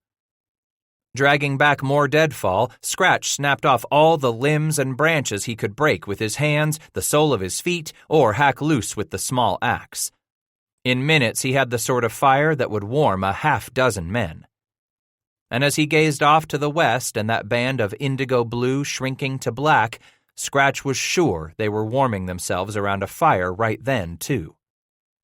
"You niggers go right on and sleep real snug," he said quietly to the night. "Titus Bass is coming." The half-moon was just climbing over the tops of the bare cottonwood downriver when he felt he had restoked his own inner flames enough to push on into the darkness. With the snow beginning to brilliantly reflect the feeble starshine and the light of that rising moon, Scratch felt certain he could follow the trail of trampled snow heading west up the Yellowstone. Stepping into the travois, he secured his rifle back under 2 ropes, then turned and hoisted the drag. Leaning against the saplings, he plunged into the darkness, into the wilderness, into the unknown. "What's one goddamned white nigger gonna do?" he groused under his breath as he struggled along, dragging the travois behind him across the sagebrush and rocky ground. "Bet that's what them sparrowhawk bastards is asking themselves. They ain't worried one whit about me." And that made Titus smile. Jehoshaphat, but did they have a surprise coming? The sky behind him had just begun to faint up the last time he had turned his head and looked over his shoulder to the east. The cold, frozen mist clung beside the river banks, thick among the brush and bare-bone cottonwood. Damned cold here, but this was where they cut their trail through the snow. A mist so thick and dark all night long that it made him think of cotton bolls dipped in tanner's black. But finally, far behind him to the east, it appeared the sky was finally relinquishing its first hint of the dawn to come. He had to keep pushing, Bass reminded himself. Couldn't slow up now. Come first light, they'd be up and on the move again. Maybe not right at sunup, but soon after. They weren't worried about hurrying out of their blankets, not cocky as this bunch was. Turning his nose back upriver, he leaned into the V and lunged forward, driven to keep moving here past the point of exhaustion, though his feet felt like chunks of ice and every stirring of the breeze tormented his frost-bitten face. Time and again he rubbed his nose, the tops of his cheeks with a mitten, trying his best to somehow keep the flesh warm enough that it would not die, turn black, and slough off. He had seen enough men who carried such disfiguring scars, ears and noses and cheeks. Tugging the fur of the coyote skin cap down lower on his forehead, Bass suddenly stopped and sniffed the breeze again. How the quickening wind made his raw flesh cry out in agony, but suddenly that breeze also carried on it the smell of something new to his nose.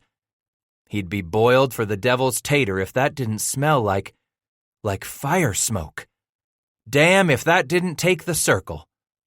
Scratch peered through the dim light of dawn coming, straining his eyes into the thick, murky, frozen fog clinging along the riverbank. Now, they might be camped up ahead before the Yellowstone took a gentle sweep to the north, or they might be camped just beyond, where they would likely have taken shelter behind that low rise. He sniffed again and again until he felt sure of making a savvy guess. The fragrance of fire smoke was so faint that it couldn't be coming from very close. That fire, and those who were gathered beside it, had to be around that river bend, just on the far side of that low hill jutting toward the north and forcing the river to flow around it. With a sudden surge of energy, he threw himself forward into the cold and the darkness, drinking in that hint of a fire, that faintest shred of hope that he was nearing the end of his pursuit. Where once he had been bone-weary and benumbed at his night-long chase, now Bass congratulated himself on deciding to push on while his quarry slept, confident that no man would be following them through the long winter night. Out of the trees he stepped, staring at the low hill he would have to climb now to follow the trail. There was no room left for man or horse to walk between the vertical bluff and the Yellowstone itself. Left without a choice, he continued in the wake of those hoofprints. Stopping near the crest of the rise as the scent of his enemy grew stronger in his nostrils, Scratch sensed more of the fire smoke greeting him on that breeze rising from the river valley. Quietly, he let the travois fall to the trampled snow, stepped out of the V, and cautiously approached the top of the hill. Just shy of the crest, he went to his belly and pushed himself up between some stunted cedar. Smoke struck him in the face, strong as anything he had ever smelled. And there below him, in the rising, dispersing mist, were the dancing flames of that fire. Around it stood 4 figures, more shadow than substance. Then a 5th emerged from the brush, readjusting his breech clout. He immediately snatched up a blanket and pulled it over his shoulders.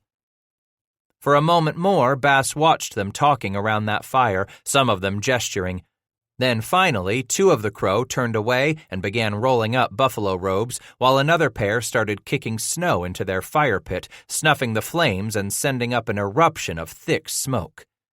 He was watching that column rise into the graying sky when a familiar sound suddenly reached him where he lay on the crest of the hill. Hannah's plaintive, brassy bawl.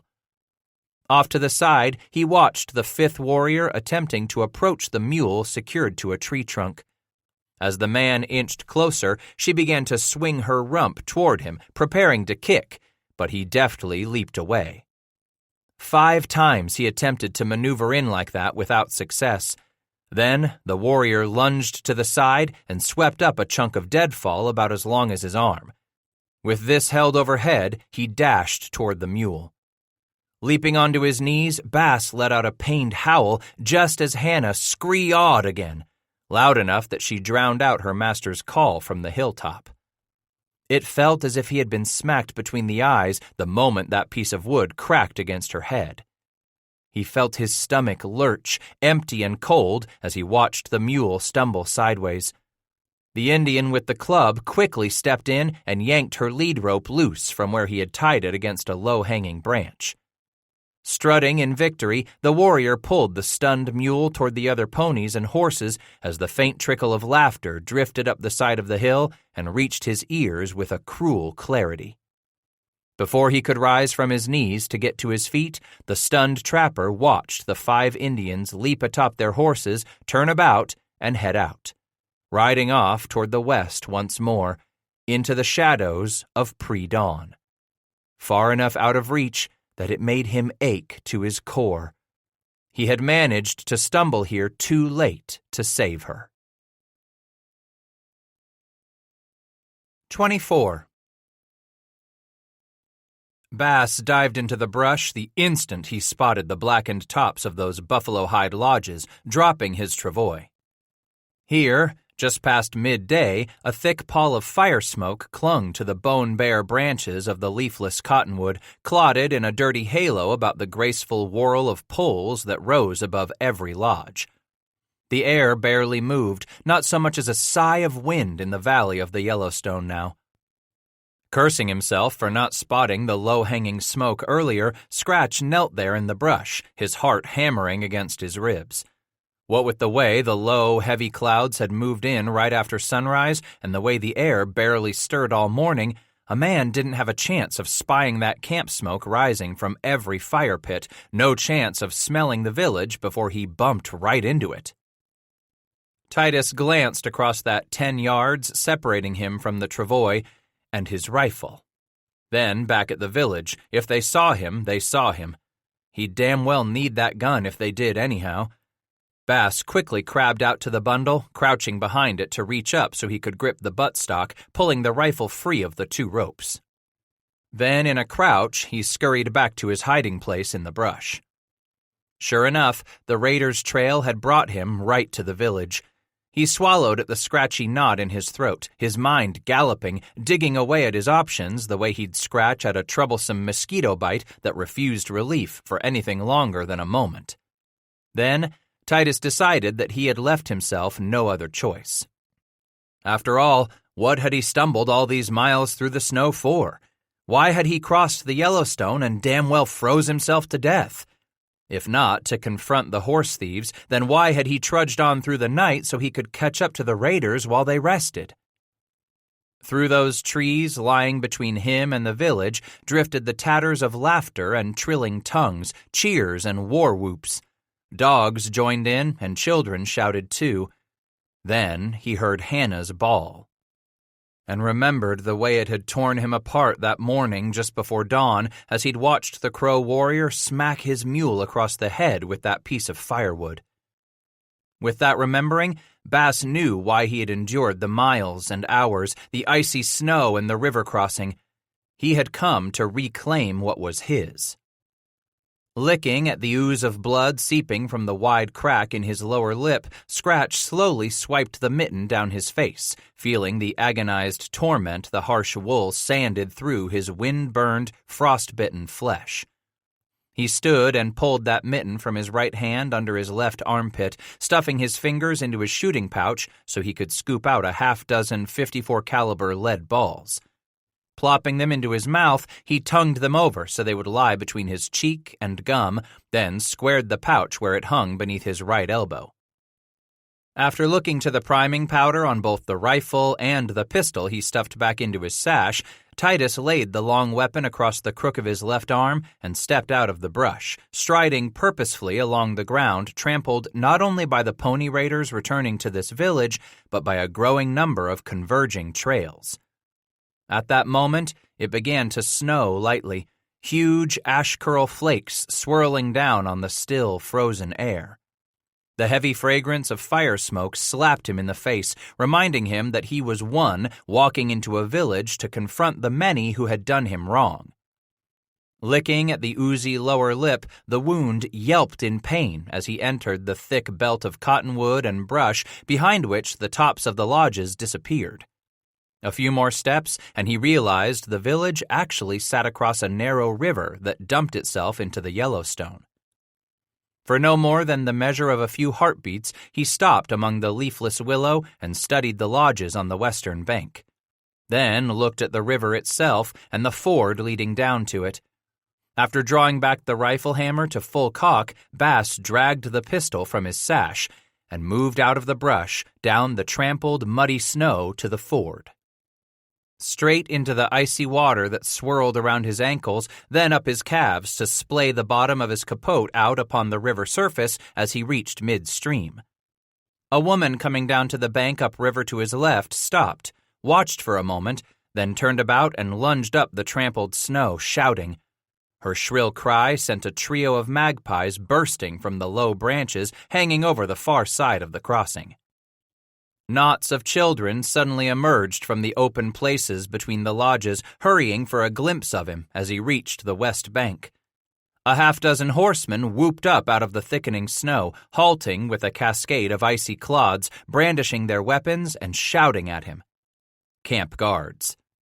Stopping, he glared at them, each one in turn, letting them see that he was not afraid of their boasts, letting them see that though his rifle was not pointed up the low rise right at them, it was nonetheless ready to fire in their direction.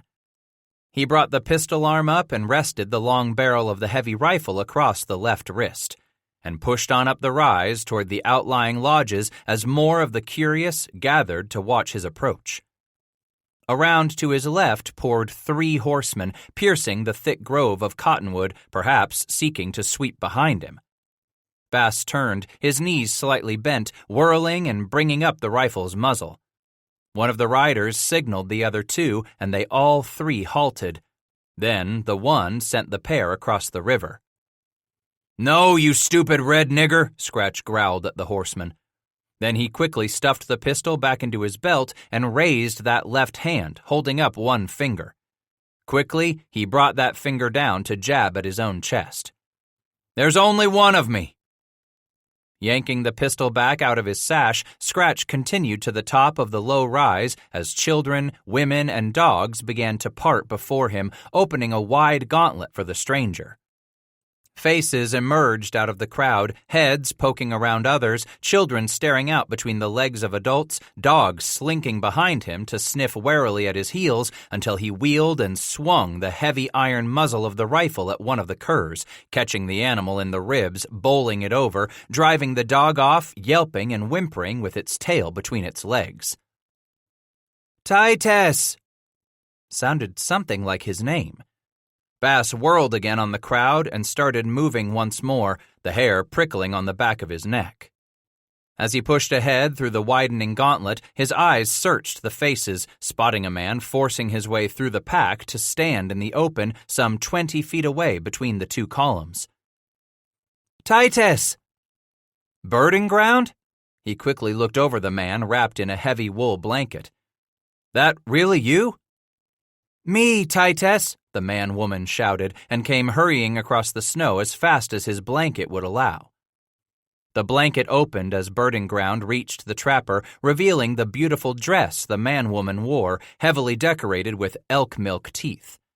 The crow threw his arms around Scratch, embracing and pounding the startled white man on the back. "I'll be damned," Bass muttered. "Yes, damned," the Indian repeated in his best imitation of his mentor's speech. "I recall some of these here faces," and his voice trailed off. Then he set the rifle butt on the ground and signed while he spoke in what little crow he remembered from winters gone before. "This is your camp?" The man-woman nodded. "Some of these people remember your visit so many winters ago." Quickly gazing at the cluster of faces, watching the 2 of them expectantly, Bass drew his shoulders back. "My friend, in your camp, there are 5 thieves." "Thieves?" Birding Ground repeated. He signed for horse, remembering the crow didn't have a word for mule. "Pony thieves. 5 of your men took my 3 horses, 2 nights ago. I followed them here." "Yes," and the man-woman turned, pulling the blanket around his shoulders. He pointed off through the camp. "They came in a short time ago, shouting, happy, proud of their new horses." "I want my horses back," Bass signed and said in his stuttering crow. "Then, I want those 5 here." "You came to take their scalps?" Birding Ground asked, his eyes narrowing. "I get my horses back," he explained. "I won't want their lives, just want some of their blood." "You will fight all 5, as one finger would fight the whole other hand?" "If I have to," Bass answered, "but one especially. The man I watched beat one of my animals." "Where was this?" a voice demanded above the murmurs of the crowd. Scratch turned, peering over Birding Ground's shoulder at the tall, regal warrior approaching them from afar. Already the crowd had parted for this impressive figure the moment he had emerged from his lodge, which sat at the center of the great camp circle. Quickly, Bass glanced at the tall tripod standing near the doorway as the villagers stepped back in deference to this handsome and powerful man. Turning back to Birding Ground, Titus asked, "You lived with Big Hair's band?" "These are the same people," the man explained as the tall warrior approached. "We were Big Hair's band." "What became of your chief?" "Big Hair was killed in a fight with the Blackfoot," the man-woman explained, just as the tall warrior came to a halt and his expressive eyes measured the white man. Birding Ground continued, "The new chief of our people is Arapuesh." Arapuesh, Bass repeated, then took off his mitten and held out his hand. For a moment, the chief looked down at it, then seized Bass's wrist in his hand, and they shook, gripping one another's forearms. The tall man had a warm and genuinely disarming smile. "Titus Baz," Birding Ground explained the white man's name.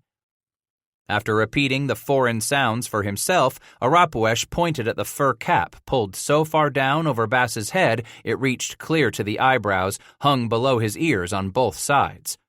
He said something so rapidly to Birding Ground that Scratch was able to follow none of it. "Arapuesh asked if you had a long trip, if you stayed warm." "Yes, I stayed warm," Bass replied, wondering how much of that answer was the truth. "Tell your chief why I am here." Birding Ground asked, "The horse thieves?" "Thieves?" Arapuesh echoed.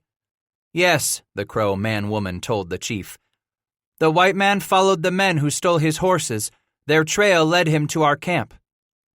"The horse thieves came here?" Birding Ground nodded, his eyes narrowing. "I know the ones, Arapuesh. I saw them return this morning after they were gone many days. They brought 2 ponies and the white man's strange horse with them." "Strange horse?" Arapuesh asked. "Half a horse," the Crow man-woman attempted to explain. "Ah, I have seen some of those." And then the chief studied Bass a moment more. "Are you a friend of Birding Ground?" And the Crow man quickly responded, "Yes, he is a friend of mine." "No," Arapuesh snapped, his eyes coming back to Scratch. "I asked the white man." "I am Birding Ground's friend." "Are you a friend of the Crow?" asked the chief. For a moment he thought, then said, "I am the friend of all Crow who do not steal from me. I am friend of all Crow who have honor." The chief seemed to measure the heft of those words, then replied, "My people like horses very much. Sometimes we find horses, we take them for our own." "I have never done a thing to hurt the Crow," Bass interrupted angrily. "This is a good man, Arapuesh," Birding Ground explained. "He listens to our people talk and tries to understand. He even tries to understand about a woman who was born in this man's body." As Arapuesh regarded Bass, he scratched his smooth, plucked chin and finally said, "Tell me, Birding Ground, tell me the names of the men who stole the white man's horses." Clearing his throat, plainly nervous, the man-woman towed the snow before him and eventually spoke the names of the 5 he believed were the raiders. Arapuesh's eyes narrowed with concern. "You are certain?" "These are the 5 I saw come to camp this morning with the 2 ponies and the half-horse." "But," Arapuesh said, wagging his head, "these are not—" "They stole from the white man. They stole from the man who is my friend, stole from one who has done no wrong to our people." As he drank in a deep breath, his chest swelling in contemplation, the chief finally turned away to raise his voice over the crowd. "I call for these 5 to come here so that I may talk to them. Red Leggings comes inside the door, Crow shouting, sees the star, and Pretty on top." As several voices in the crowd took up the cry, echoing those 5 names and shouting the chief's command through the village, the rest in the great throng started to murmur and whisper. Just when Bass was coming to believe that the 5 would not dare show their faces, the crowd parted in a rush of noisy excitement. Through that widening gap stepped the 5. Titus blinked his eyes, recognizing the tall, thick curl heavily greased and pinned atop one of the thieves' heads. He was Hannah's tormentor. Suddenly seething all the way to the soles of his feet, Scratch started to lunge forward, then stopped abruptly. Shocked, for the first time looking closely at the 5, into the faces of those horse thieves, into the eyes of these boys. He whipped around on burden ground, flushing with sudden rage. What is this?" he sputtered in English, then asked in that foreign tongue. "These are boys."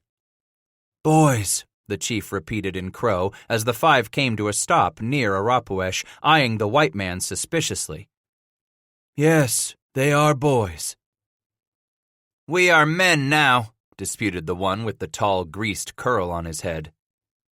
Birding Ground sneered. "You are men because you stole 3 horses from one white man?" "3 was all he had," said another of the youngsters, then laughed with the rest. "So you did take this man's horses?" Arapuesh asked, silencing them. Perhaps believing that he had good reason to boast, the one with the curl said, "We went out to steal horses, Arapuesh. We stole some and brought them back to our camp." "But you stole a lone man's horses," Burden Ground protested. The curled one snorted. "I will not be talked to like this by a creature who has a manhood between his legs but does not want to be a man." As swiftly as a camp robber swoops down to raid the meat-drying racks, Burden Ground lunged forward and smacked his flat hand across the youth's face. "Pretty on top," he shrieked. "I am a person of honor, one who is strong enough to kill you with my bare hands." Arapuesh stepped between Burden Ground and the youngster as Pretty on Top started for the man-woman. "There will be no fighting between my people today." "No woman talks to a warrior like this." "You are not a warrior." Again, the youngster leaped for Burden Ground, his hands thrashing like claws ripping the air. But Arapuesh restrained him. "What he says is true, Pretty on Top. You are not a warrior." Wounding crossed his face. Pretty on Top slowly brought the fingers of one hand up to touch the bright red mark on his cheek where he had been slapped. But it was plain that his feelings suffered more pain than had his flesh. "How will you ever call me a warrior, or how will any man ever ask me to come along on a scalp raid if you won't even consider me a man when I steal a white man's horses?" "The white man," Arapuesh started to explain. "He is not our enemy." "Ever since the first white men came to our country," Pretty on Top argued, "our people have stolen their horses." Seize the Star agreed, his head bobbing. "The Crow have never killed a white man." "You will never steal from this man," Burden Ground demanded. Pretty on Top snorted with laughter. "Is this white man your husband?" Some of the young people in the crowd sniggered behind their hands. Burden Ground's cheeks flushed with anger. "Little boys like you will never understand the ways of a real man," he declared, putting his face up close to the youth's, "because you will never grow up to become a man."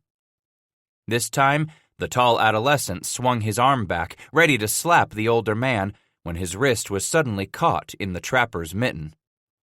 "That's right. You're no man yet," Bass grunted in Crow as he pushed the strong youth's arm down. "Because a man would never strike a friend."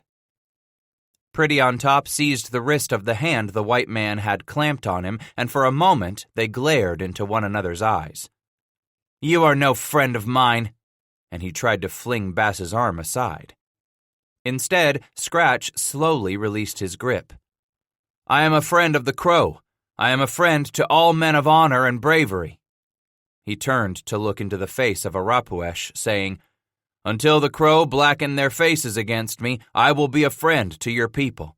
Your friends are my friends. Your enemies, they are my enemies too."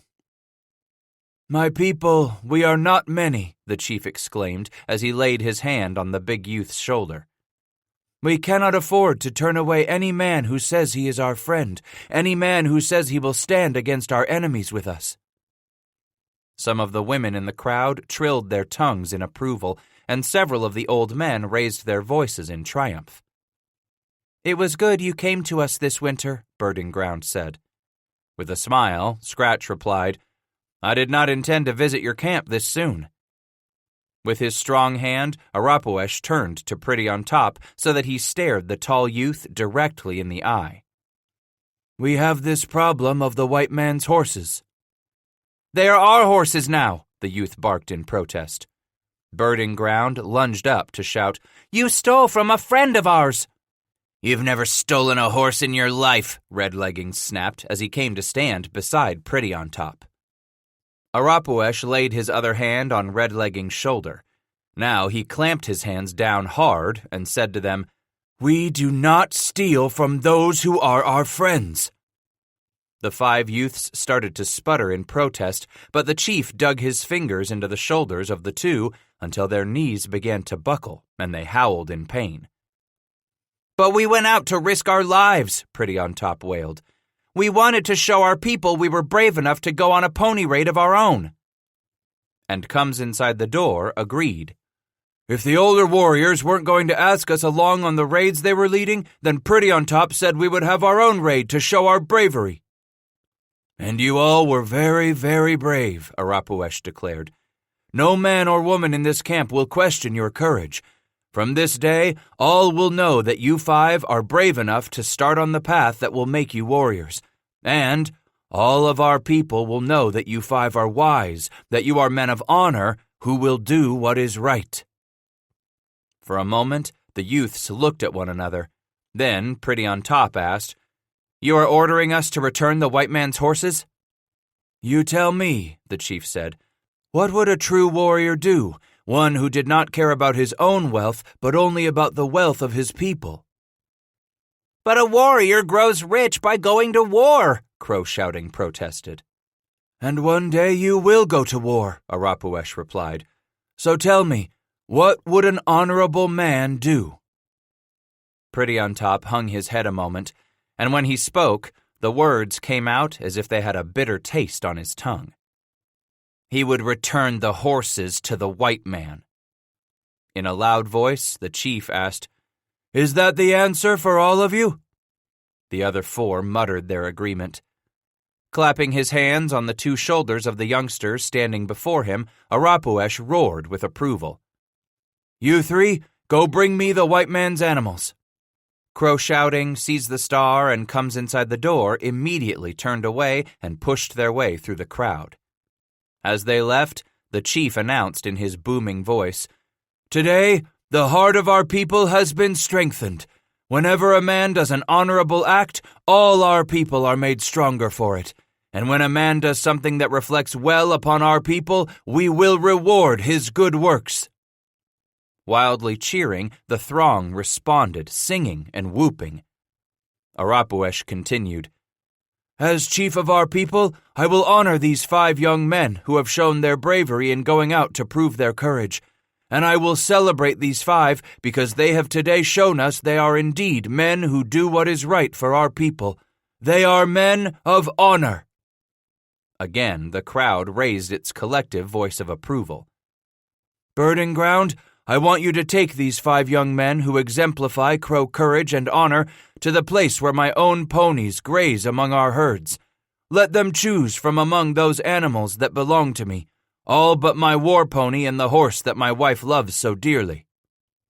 The throng laughed, while Birding Ground said, "If you gave away your wife's horse, Arapuesh, you would have to find you a new place to sleep tonight." "These young men can choose from my ponies," Arapuesh repeated with a smile. This is a great thing," Pretty on Top gushed, his eyes wide with wonder. "You took back from us the white man's 3 horses, and now you replace them with 3 of your own?" "No," the chief said, shaking his head. "Not 3. I said each of you will select a pony for himself. For 5 young men of courage and honor, I will award you each a pony." 5 ponies?" Red Leggings stammered. "This is a marvelous thing," Birding Ground declared to Pretty on Top and Red Leggings. "This shows you how a man of honor can become a great man, how a man of honor can become a leader of our people." Several of the old men came up suddenly, whooping their songs of celebration just as the three youths led the trapper's horses and mule into the middle of the camp circle. "It is good that you are here this winter," Birding Ground exclaimed as he turned to Bass, having to shout his words above the noisy celebration. Scratch watched the three frightened animals approach, their nostrils flaring, eyes wide as they were led through the crowd. He said, "This will be a good winter, here among friends."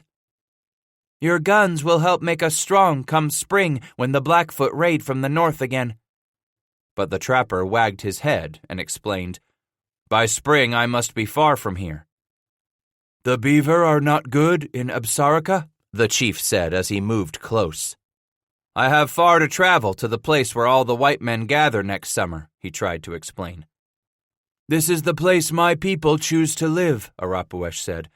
"I have never understood why you white men have to come and go great distances." With a smile, Bass explained, "Whenever I leave Absarica, it reminds me how good your country is. So it is really not a bad thing to go and come back when I find out how poor everywhere else is." The chief clamped his hand on the taller man's shoulder as the three youths brought up the animals and stopped before Arapuesh. He asked of Titus, "These are your horses?" "Yes." "Then we have settled this matter to your satisfaction?" Stepping aside, Bass nuzzled Hannah between her eyes, rubbed his mitten along her neck, then turned back to the chief.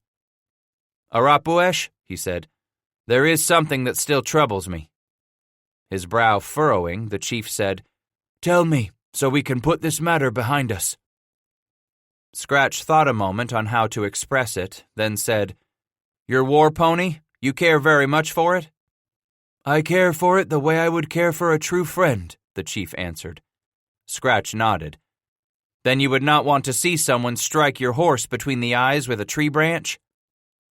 Arapuesh flinched, but did not answer immediately. Instead, his eyes moved from Bass to the mule the white man was petting, then shifted to stare at Pretty on Top. Without taking his harsh gaze from the youth, the chief asked, "Did you see your horse friend hit by a crow?" "Yes." Continuing to glare at Pretty on Top, the chief asked, "Is that person here?" "Yes, he is here." Licking his lips thoughtfully, Arapuesh said, "A man of honor, a true warrior of his people, he would ask you how he could make restitution for hurting such a friend of yours. Do you find any fault with my words, Pretty on Top?" "No," the youth answered in a voice almost too quiet to hear as the crowd fell hushed. When he took his eyes off the ground, he looked at the trapper. "How can I make this up to you for hurting this half-horse?" Titus wasn't sure just how a man could ever truly make amends for injuring something so important as another man's friend, be it a trapping partner or his mule. Wasn't Hannah a true partner? Hadn't she proved herself to be every bit as faithful, loyal, and steadfast to him as any person had ever been? Wasn't she even more of a friend to him than many people had been throughout the years? "I do not know," he eventually admitted, wagging his head as he looked into the face of Pretty on Top. Then, something struck him of a sudden. "Perhaps for this young warrior to tell me he knows that my animals are my truest friends, and that I would do anything to see that my friends are not hurt."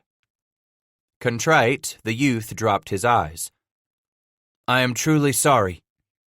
I am sorry too," chimed in Red Leggings.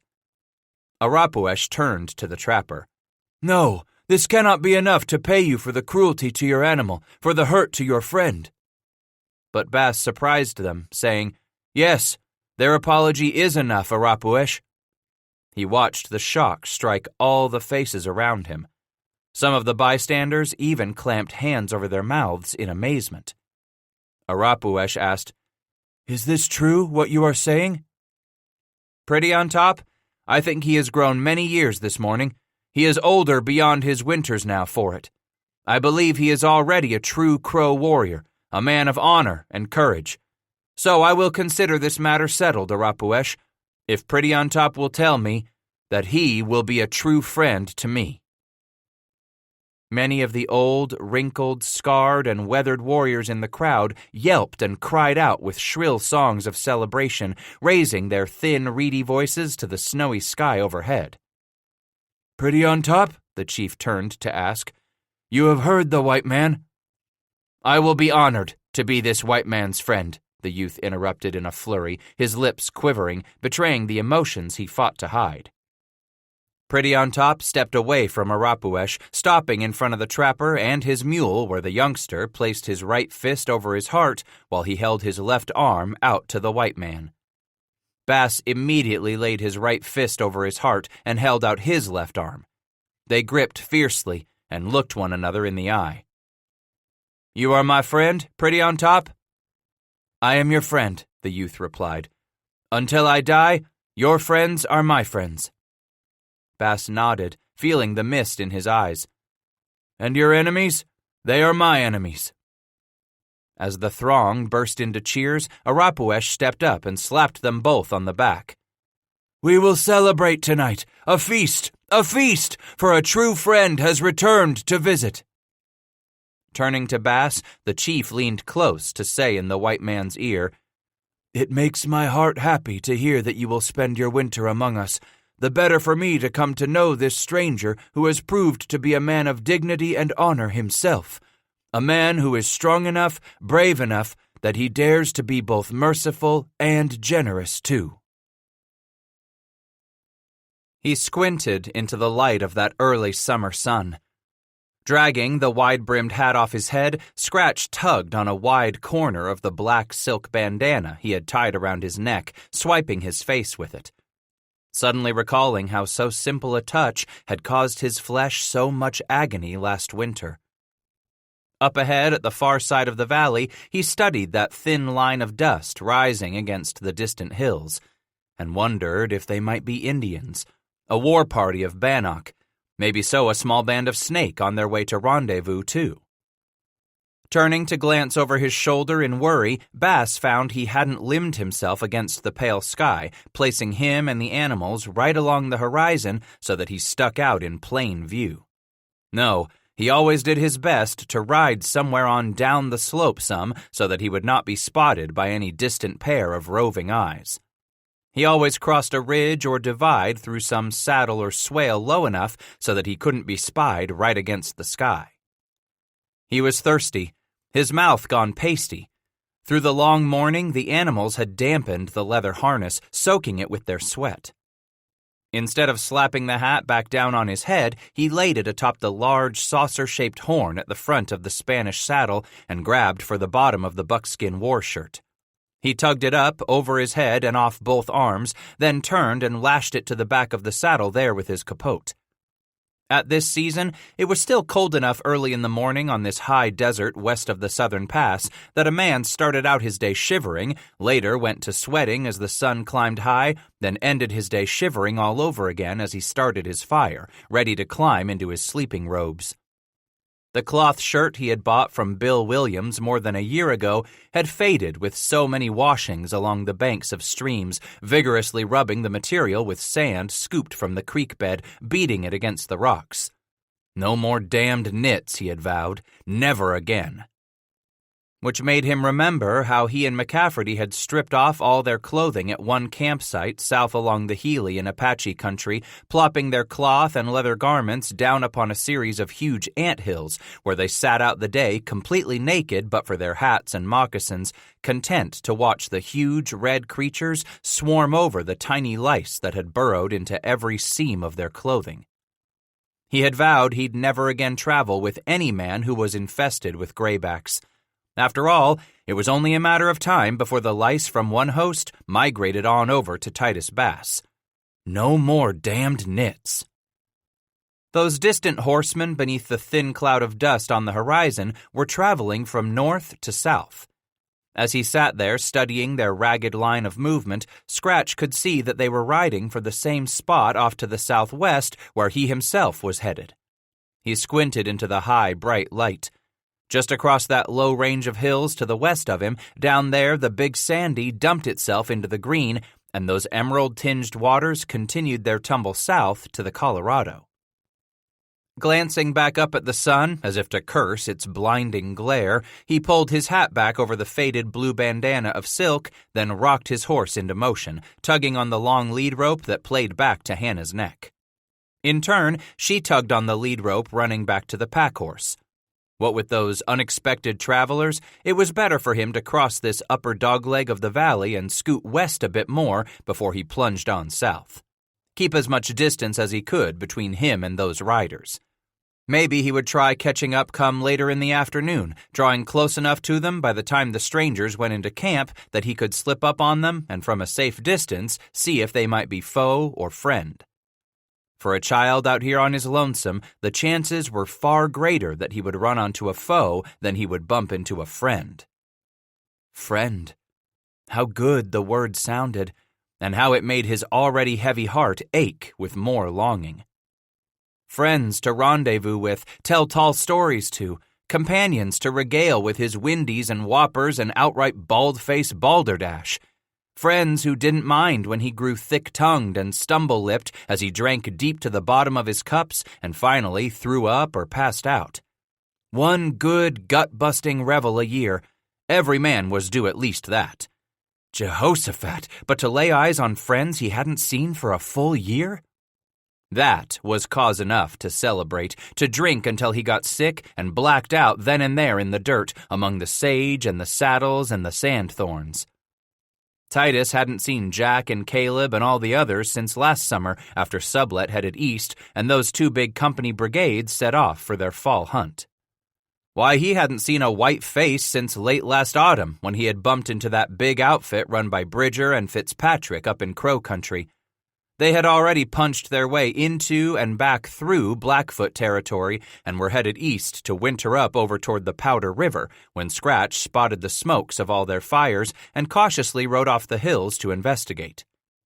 It was good to see Bridger again, along with some of the others too, and they had themselves a good evening of it, sharing stories and swapping lies the way they did.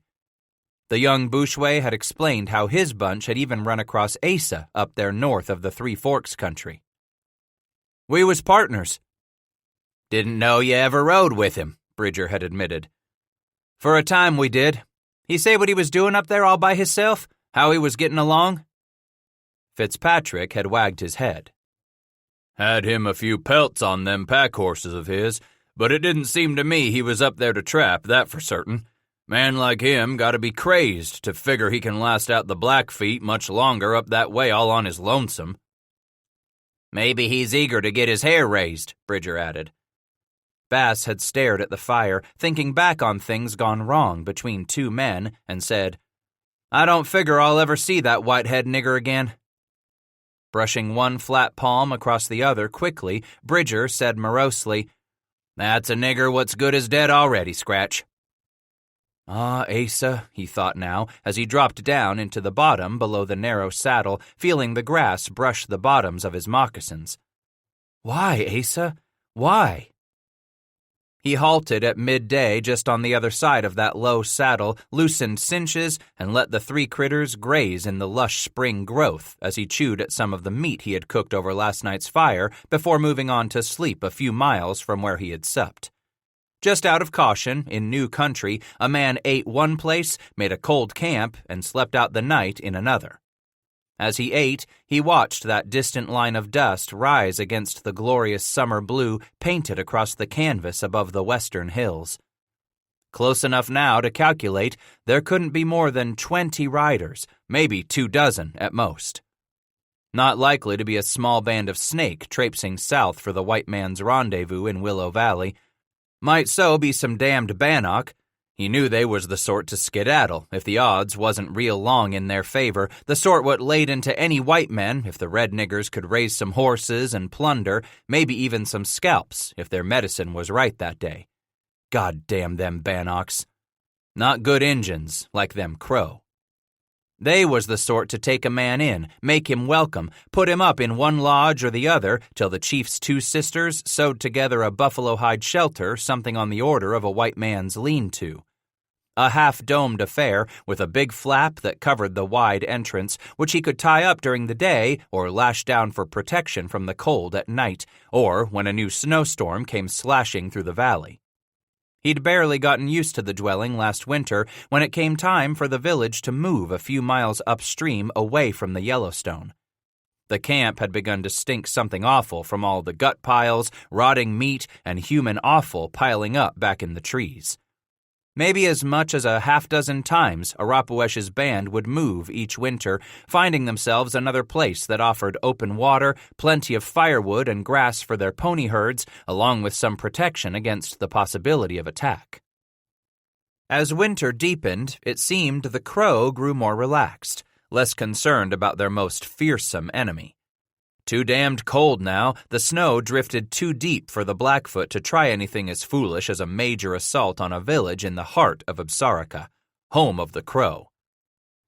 It hadn't been long before Scratch had felt a part of them too, much more a part of them than he had years back when he had come to the Bighorn country with Silas, Billy, and Bud. Perhaps he had felt set apart from the tribe because the three of them had not tried in the least to fit in with their winter hosts, just as they had refused to do with the Ute. Instead, the trio of white men had stayed apart, taking all that they needed from the Crow and doing little to repay in kind all that had been given them with such generous hospitality. Whether it was food, or a woman offered to warm their robes, or some shelter from the raging winter blizzards, Silas and the others had considered themselves above their hosts, remaining as aloof as those company brigades traveling through one tribe's territory or another. But for a lone man eager to learn all the more about these attractive pale brown people, the past winter in Absarica with Birding Ground and Pretty on Top was all that he had hoped it would be. And from that first night's feasting and celebration, it seemed that old Arapuesh took to the white man right off. "Rotten belly?" he had repeated the words spoken to him by Birding Ground. The man-woman rubbed his stomach with a flat hand, bending over slightly and groaning as if he were sick. "Rotten belly, yes." "That's Arapuesh's name?" Indeed, it was how the venerable chief was known among the two divisions who roamed Absarica. Recently, he had brought his wife and family back to live with her band of the Apsaloke after spending many years among his river band. And with the regrettable death of Big Hair, his wife's people turned to the respected warrior and tribal counselor to lead them into the coming winters. After recouping his strength in the Crow village for several days, Bass had journeyed east to retrieve the trade goods and supplies he had abandoned when he'd set out on the trail of the horse thieves, just 1 day shy of reaching his cache. After taking 2 days to bury the last of his pelts in that black hole, he loaded up the rest of what he needed for the winter on Hannah's back and turned about for Rottenbelly's camp. He made it back just as a howling blizzard raked the land. That first night back, he slept in Birding Ground's lodge, inviting the chief and some of the old warriors, along with Pretty on Top and other youngsters, to a giveaway dinner. Oh, the way those crow eyes sparkled as he passed around small gifts of coffee and sugar, some powder and brass tacks, fingerings and bracelets, hanks of ribbon and beads. The men clucked and laughed, for it had been a long, long time since any of them had seen such riches as these. "Do you see, Pretty on Top?" Birding Ground playfully chided the young man. "See what a man receives in return when he gives away his friendship to a stranger?" Later on, as that winter grew old, as the wind keened and twisted through the Yellowstone Valley, the chief gathered his friends and advisors in his lodge for a red stick feast. From the pot for this traditional Crow celebration, the invited guests all plucked tender pieces of elk. Afterward, they scraped the greasy marrow from bones they pulled from the coals and cracked upon the rocks ringing the fire pit. Then they smoked and related their coups. When it came time for Bass to count his own exploits, sitting there at Rottenbelly's left hand, he enthralled them into the deep hours with his tales, stripping off his shirt and showing them those scars earned at the hands of the Blackfoot, being hunted down by the Apache far to the southwest of Absarica, fighting the Mexican soldiers and fierce Comanche raiders in that land of warm waters, as well as his 2 struggles with the grizzly, letting them see the scars of his few seasons among the mountains, how the wilderness had marked his whipcord lean white body. After the 16 men nodded and murmured in approbation that he still lived, Arapuesh had refilled his pipe and sent it around the circle another time. And when it reached the chief at the end of its circuit, Rottenbelly solemnly proposed to give a name to the man who had come to his people earlier that winter, on foot and wearing the fur of a coyote wrapped around his head so that only the white man's eyes and cheeks showed above his beard and mustache, those frosted whiskers similar in color to the gray pelt of that coyote Scratch had worn for winters beyond count already. "So I give my white friend a name. I will call him from this night onward," Arapuesh declared. "Poteani, because when he came to us, this man seemed to have the head of a coyote on his shoulders. But more than that, my new friend has the cunning of the coyote that allows him to survive both the wolf and the winter. Because the coyote is an animal faithful to its own, steadfast to its friends, because this white man is loyal to my people, I pledge I will always remain loyal to him." The rest of those gathered in the lodge had cheered with approval, slapping their thighs, banging their tin cups on the rocks ringing the fire. Then Arapuesh had continued, "So, my friends, it is with a full and happy heart that I take this white man as my brother. From this night he will be known among our people as Poteani, and he will be my brother." It never failed to bring a smile to his heart, warming him every time he thought about his dear friend Rottenbelly, remembering how the chief and Burden Ground and even young Pretty on Top had come to mean so much to him through those winter moons, the sort of men who formed a bulwark against the storms in a man's life, like Jack Hatcher, Caleb Wood, and the others, men red and white, men for all the seasons of his life. As the ice on the Yellowstone had begun to crack and shatter, opening the river early that spring, he had taken his leave as Rottenbelly's band started upriver to the south while he pointed his nose down the valley to the east. Just past the big rock, he had crossed to the north bank of the Yellowstone and located the patch of ground where he had dug his cache last autumn, the frozen earth lying beneath a snowdrift he had to shovel aside. As he pried back the thick sod lid to the cache's neck, Scratch had suddenly remembered what he hadn't during that winter in Absarica. He had turned 37. Although there had been times during his winter with the Crow that he had wondered on Christmas and remembered Taos during the Nativity Festival, thinking too how his own birthday came only a week after that celebration, Bass hadn't given all that much thought to adding another ring to his years. It had simply been too wonderful a winter in the land of the Crow. New friends, plenty of protection from the wind and the cold among a people who from time to time provided their guest with one woman or another to relieve the trappers' pent-up hungers. "Who's been sending me these women who come to my lodge?" he had asked Burden Ground one cold day as they were out gathering deadfall for their fires. The strange man of the Apsaloke stood and looked squarely at Bass. "Since you do not want me for your wife, I decided that you must satisfy your appetites with the women of our tribe." "Believe me when I say, if I ever wanted to settle down with a man-woman among your people for the rest of my winters, I would choose you, Burden Ground." "I am afraid I will never have a husband," the Crow sighed. "Look around. There aren't any others now who are like me, touched by this same spirit medicine. Perhaps I can find some way to show the power of my medicine, to prove to other young men of our tribe that I would make them a good wife." "It is not hard for any man to see that you would make a good wife." The man-woman smiled in that gentle way of his. "I realize you will never be my husband, but you will always stay one of those strong in my heart." "And you will always stay one of those strong in my heart, too." Had to be Bannock under that distant dust cloud. Damn, they sure weren't good folks like the Crow. Bannock. Certain that's what they were, Bass tarried a while longer after finishing his cold meat before retightening cinches and pushing on into the afternoon. He'd do all he could to give the Bannock war party a wide berth. Not long after the saffron orb had slinked from the summer sky, Scratch noticed how that smudge of dust to the south had faded. The riders must have put in for camp up there a ways in the valley of Black's Fork. And from there, he calculated it wasn't more than 9-10 days at the most before he'd finally reach the inner mountain valley where Sublet promised to meet the company brigades for July. Before long, he grew wary, figuring he had dogged the war party's back trail close enough and found himself a place where he tied off the animals, letting them graze while he set off on foot along the east side of the valley. Watching to the southwest as the shadows lengthened, sticking his nose in the wind for fire smoke, keeping his eyes moving from horizon to horizon. That bunch might have hunters out after all, making meat for supper.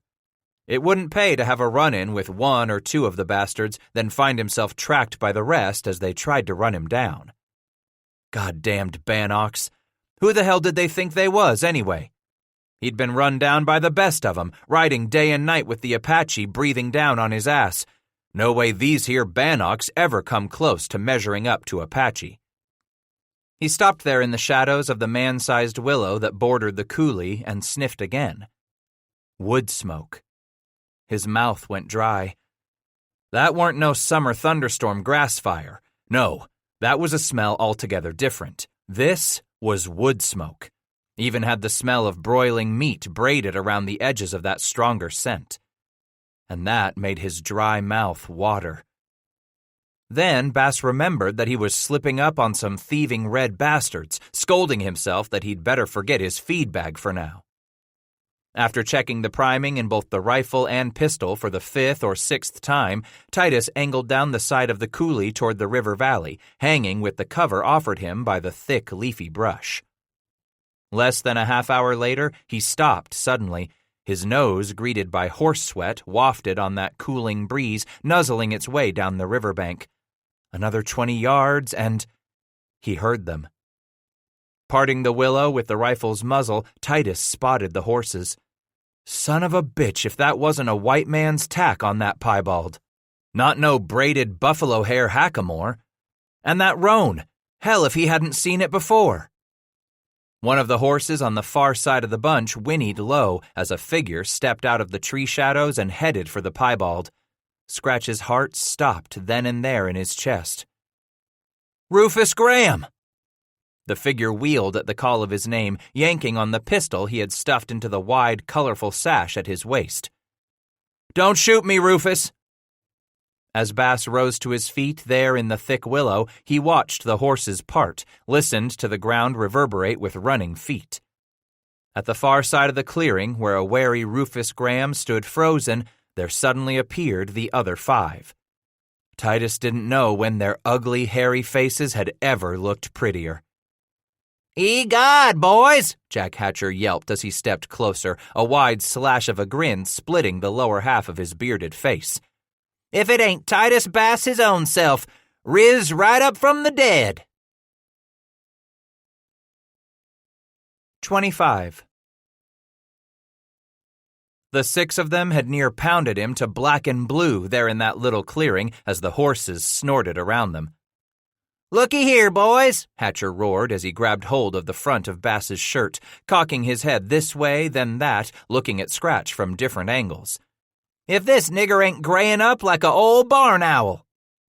"Ain't he now?" Solomon agreed, yanking the wide-brimmed hat off Scratch's head. He held up that narrow braid of hair hanging there in front of Bass's left ear. Titus nabbed it away from Fish, his eyes crossing as he focused on it. "Gray?" "See what I told you," Elbridge roared. "Hell, Jack, Titus Bass rode with Asa McCafferty too long already." Caleb asked, "You mean he's getting white-headed like that old preacher?" "My hair ain't white," he protested. Jack rocked back on his heels, grinning like a house cat put out to the barn where all the mice are at play. "Sure are getting old, Scratch. Maybe so you ain't had nothing scare your hair to white, but this here's certain sign you're getting old." Bass lunged for him suddenly, sweeping low beneath Hatcher's right arm to hoist the surprised man onto his shoulders as he straightened, raising Jack right off the ground and flipping him right on across his back so that Hatcher flopped into the waist-high grass. The other 5 roared, holding their bellies as they guffawed at the stunned Hatcher, some pounding their knees, bent over in a laughing fit. Tell me now just how old I am, Jack Hatcher, Scratch bellowed like a wounded bull, standing over the man sprawled on the ground, balling his fists on his hips, just daring Hatcher to get back to his feet again. Old enough you oughtn't know better. And Jack swung out with his leg, catching Bass at the ankles, sweeping Scratch's feet cleanly off the ground, toppling him right beside Hatcher. Damn if it ain't good to see you, Jack bawled, slugging a fist into Scratch's shoulder.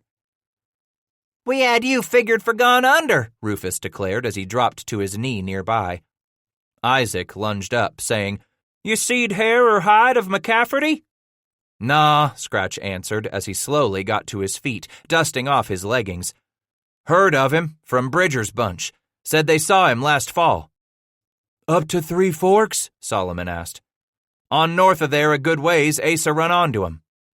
Hatcher whistled low. That's hair-lifting country, ever there was one. Told us he was going there, Caleb explained. I don't figure him to make it to Willow Valley, Isaac said. Hard for a man to come through a whole winter and spring that far into Blackfoot country, Hatcher stated.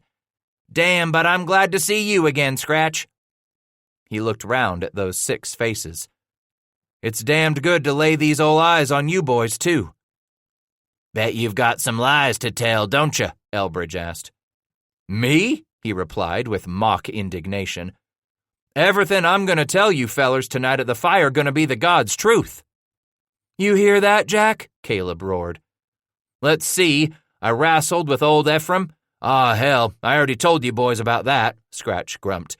And I damn near got killed by some greaser soldiers. You and McCafferty done told us about that, too, Rufus interrupted.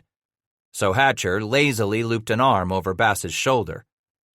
Just what the hell you done with yourself since we saw you last summer over on the Wind River? After fetching up his animals and turning them out to graze with those of Hatcher's bunch, Scratch told them about his journey far north to the Judith, where he returned to the site of his bear mauling, regaling them with the story of his long walk to track the Crow horse thieves, finishing with his spring trapping on some tributaries of the Bighorn, his stop to soak aching bones at the Tar Springs before pushing on to the Wind River, climbing over South Pass to make his way to the Sandy, where he first spotted their dust cloud. You ain't a very cautious bunch, Bass told them, wagging his head with mock criticism. Just what the hell you mean, Hatcher growled.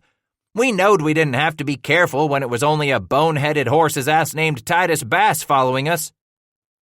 You owe me a drink for smearing my name in such a way, Jack Hatcher, he grumbled, and held his cup up for more coffee as Rufus brought the pot around the fire. And I don't mean none of your bad coffee, neither. Gladly, Titus Bass. We'll all have us more'n one round of Billy Sublet's whiskey when we reach Willow Valley. But they wouldn't drink any whiskey that year, and the mountain men sure as hell wouldn't have their rendezvous hurrah in the Willow Valley either. As it turned out, after crossing to the west bank of the Green the next morning and setting out for the day, they ran onto a small group of free trappers heading east. Where you bound? Their leader asked, as Bass and Hatcher's bunch hailed the strangers and both groups came to a noisy halt.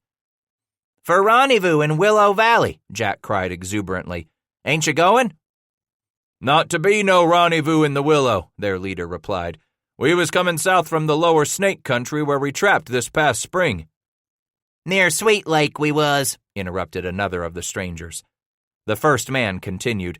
When we come across some of Bridger's men, he sent out to pass the word. Pass what word? Caleb demanded. Rocky Mountain Fur wants all free men to meet him on the Green, up near what they call Horse Creek. Horse Creek, no shit? Hatcher echoed. Pointing his arm north, the leader explained, A ways yonder, up the Green. And with that, Scratch shuddered. Heard that's damned cold country come winter. Heard that myself, the leader replied, looking over the rest of Hatcher's free men. You care to throw in with us for the trip to rendezvous? Quickly, Jack turned to the rest, seeing them nod. He looked back to the stranger. Name's Hatcher, and he held out his hand as he continued.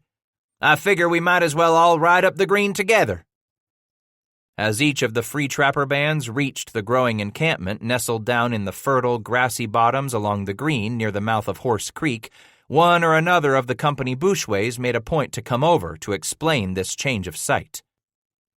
Fitz didn't get off for St. Lou early as we'd planned for him to, Bridger declared to the group who rode in with Hatcher. What with Willow Valley being a far piece to the west, me and the partners figured to move rendezvous some to the east, so Fitz and Billy Sublet could reach us quicker when they come out from St. Lou. Titus asked, "What's rendezvous got to do with Fitzpatrick making it back to St. Louis?" Bridger cleared his throat.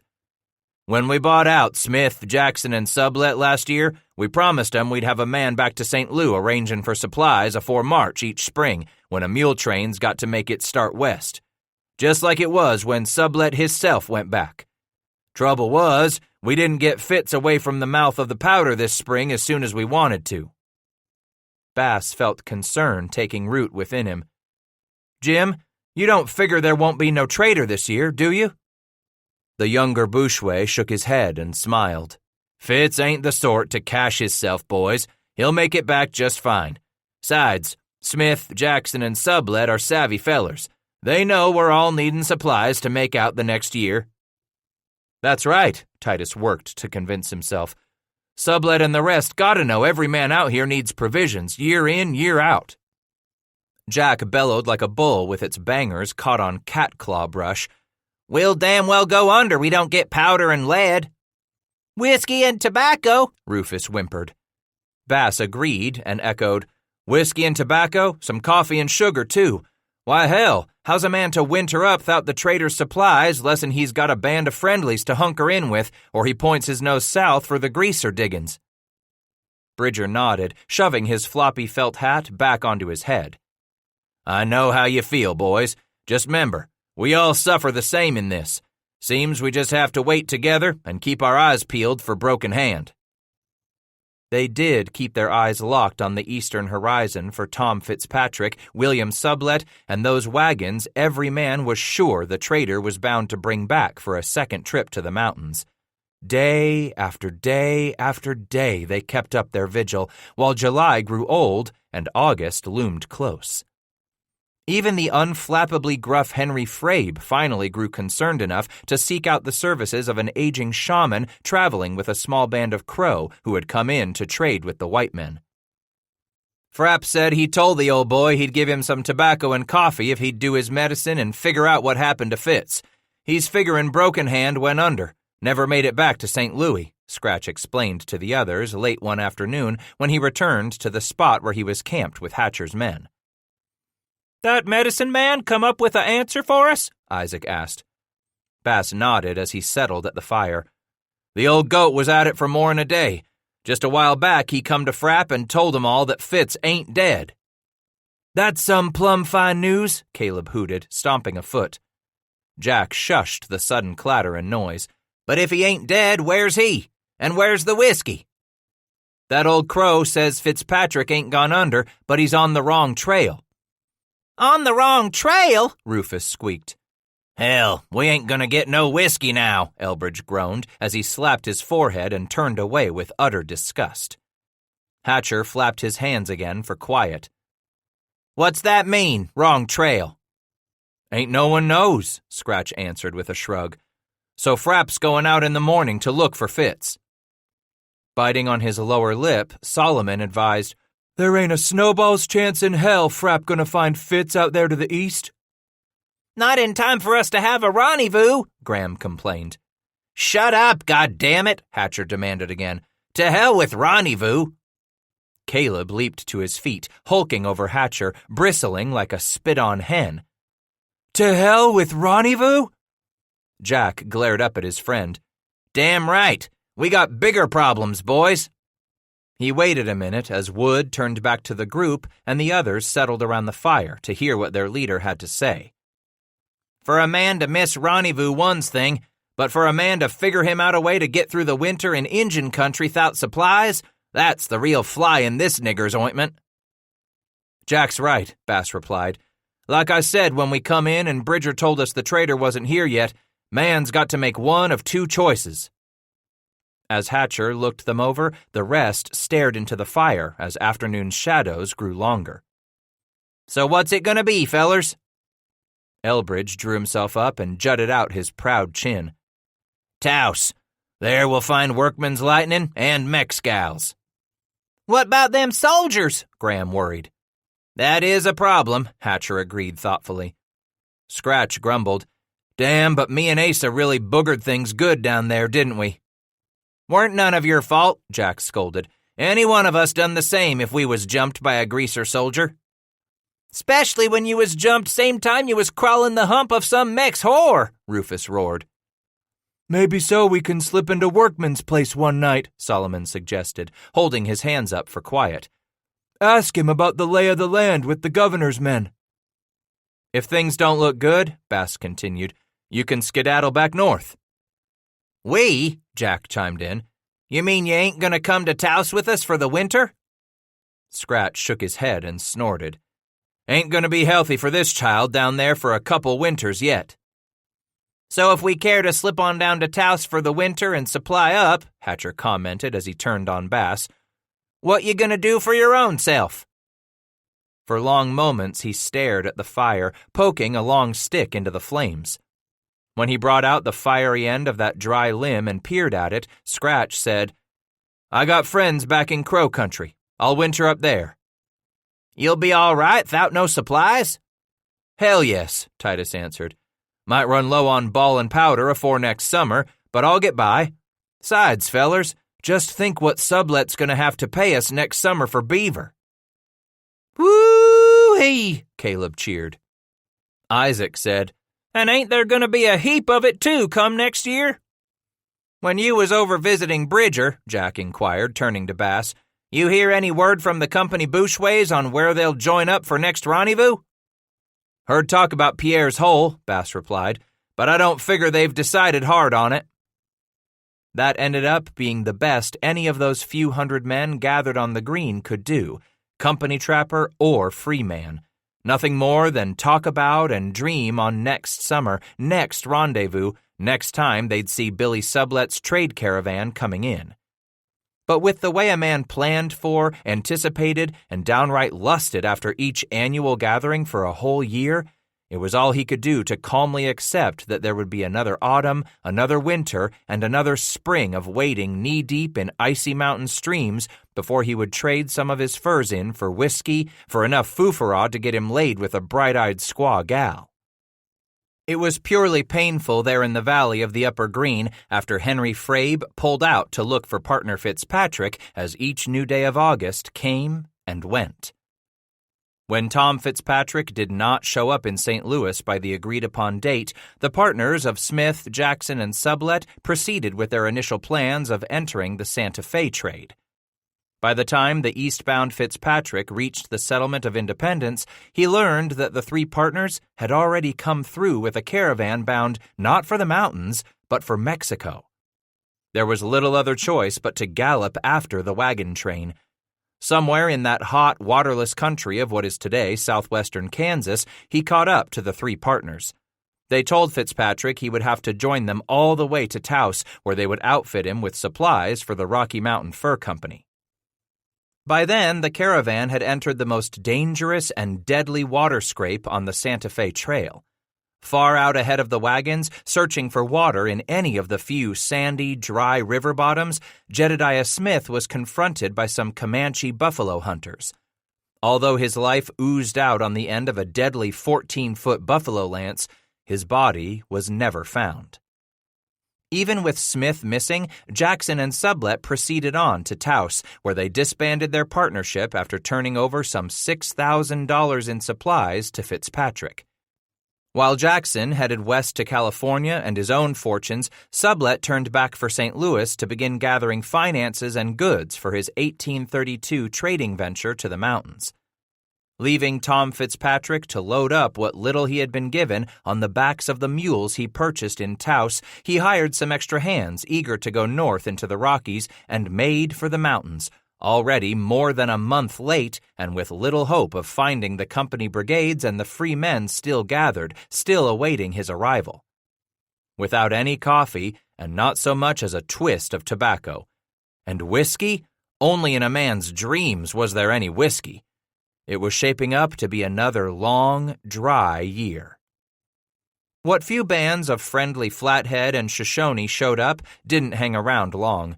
With summer growing old, it would soon be a time for making winter meat. Bass and the rest watched the lodgeskins come down, seeing the women tie the poles together into travois, watched the dust trails disappear against the horizon. Then the first of the free men began to pack up their plues and set off. Bridger offered any of us to throw in and travel with the company brigades to their fall hunt, Solomon declared late one morning as he returned to Hatcher's camp. What the hell we do that for? Caleb demanded. Fish shrugged.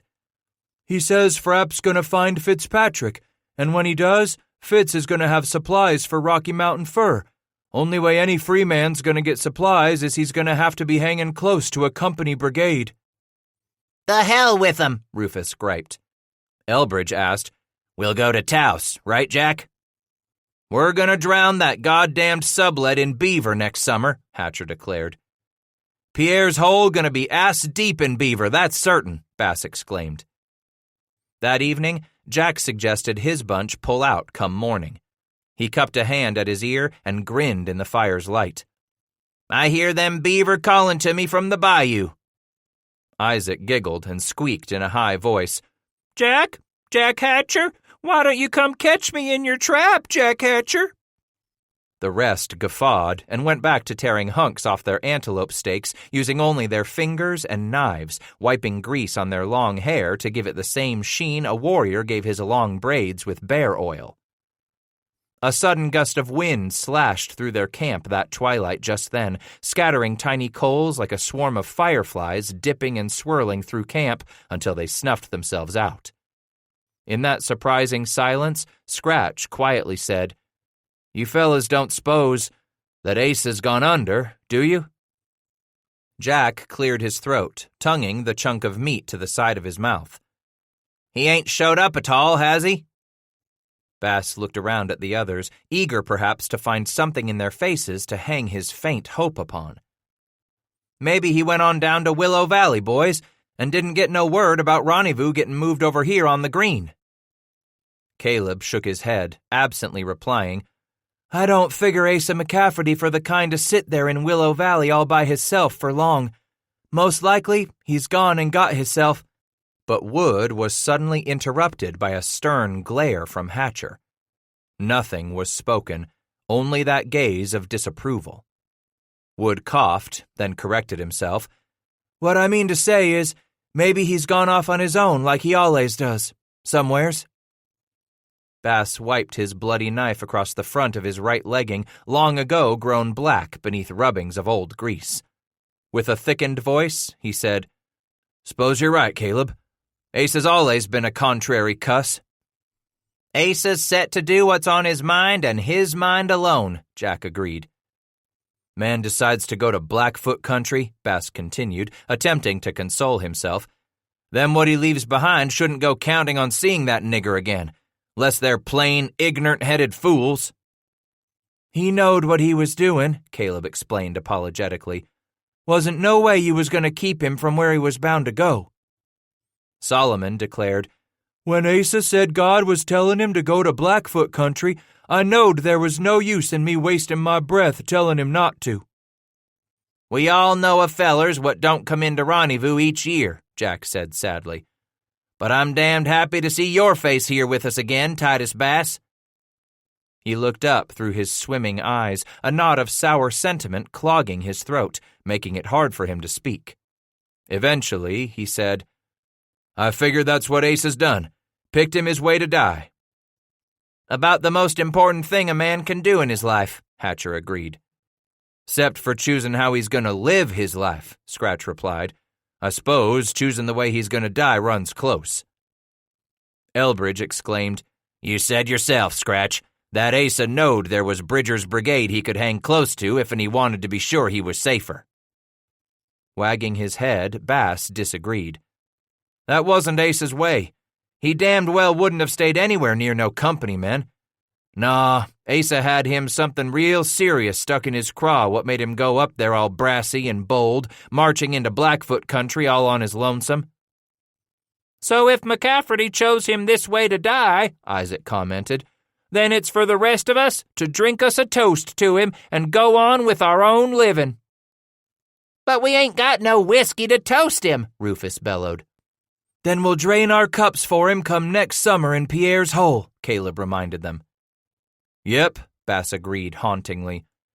"We'll just have to wait another year till we meet again in Pierre's hole, till we can drink to Ace's ghost." Looking back on things now, as another winter hinted it was about to squeeze its grip down upon this land, Scratch realized how a man could get things wrinkled but good on him. How the perfectly good rope of his life could begin at times to unravel into wild strands. But a man always had a choice to go on or go back. And Titus Bass had never been one to go back. As much as there were some folks who had come into his life, taught him something, then were gone, he most missed those few who had refused to ask more than they gave back to life. Folks like Ebenezer Zane and his boatman, Old Gut Washburn, Mad Jack Hatcher, and even Asa McCafferty in his own way, although Scratch was certain he still had to sort out the why and wherefore of the Whitehead. And included with the rest of those who gave back to life in equal measure was the Crow man-woman named Bird in Ground. But Bird in Ground was dead. Perhaps even worse to accept was that it had happened early in the fall when Titus had been trapping over east on the Tongue. No more would he have Bird in Ground to tutor him. No more would Scratch have the man's smile and his patience and his hearty laugh. No more would he have that good friend. Bird in Ground had taught him just how important it was to laugh at what scared him most. No fear could ever be near as great after a man laughed at it. How the Indian had taught him that special quality of laughter in the face of a terrible, immobilizing fear. What sort of man was it who openly set himself apart from other men, declaring that he would be a warrior unlike any other warriors, that he was a man-woman who would do some man things and some woman things too? How much courage had that taken? "Bird in Ground was killed in battle," Arapuesh explained as soon as Scratch had arrived at the tribe's first winter camp established on the lower Bighorn. He had choked on the news, unable to speak for minutes, as a few of the other tribal elders and some of the young warriors gathered to welcome back Poteani to Apsaraka with no more than a muted celebration. Rottenbelly continued. 2 moons ago, he elected to go on a scalp raid against the Blackfoot with some of our strongest warriors. Bird in Ground had gone into battle before. He was not a stranger to fighting. He was not always a woman. On that raid, no one feared for him, especially with the strongest of men going on that journey north." "North?" Arapuesh pointed, nodding. "They intended to go far beyond the Three Forks country, sure to find Blackfoot there.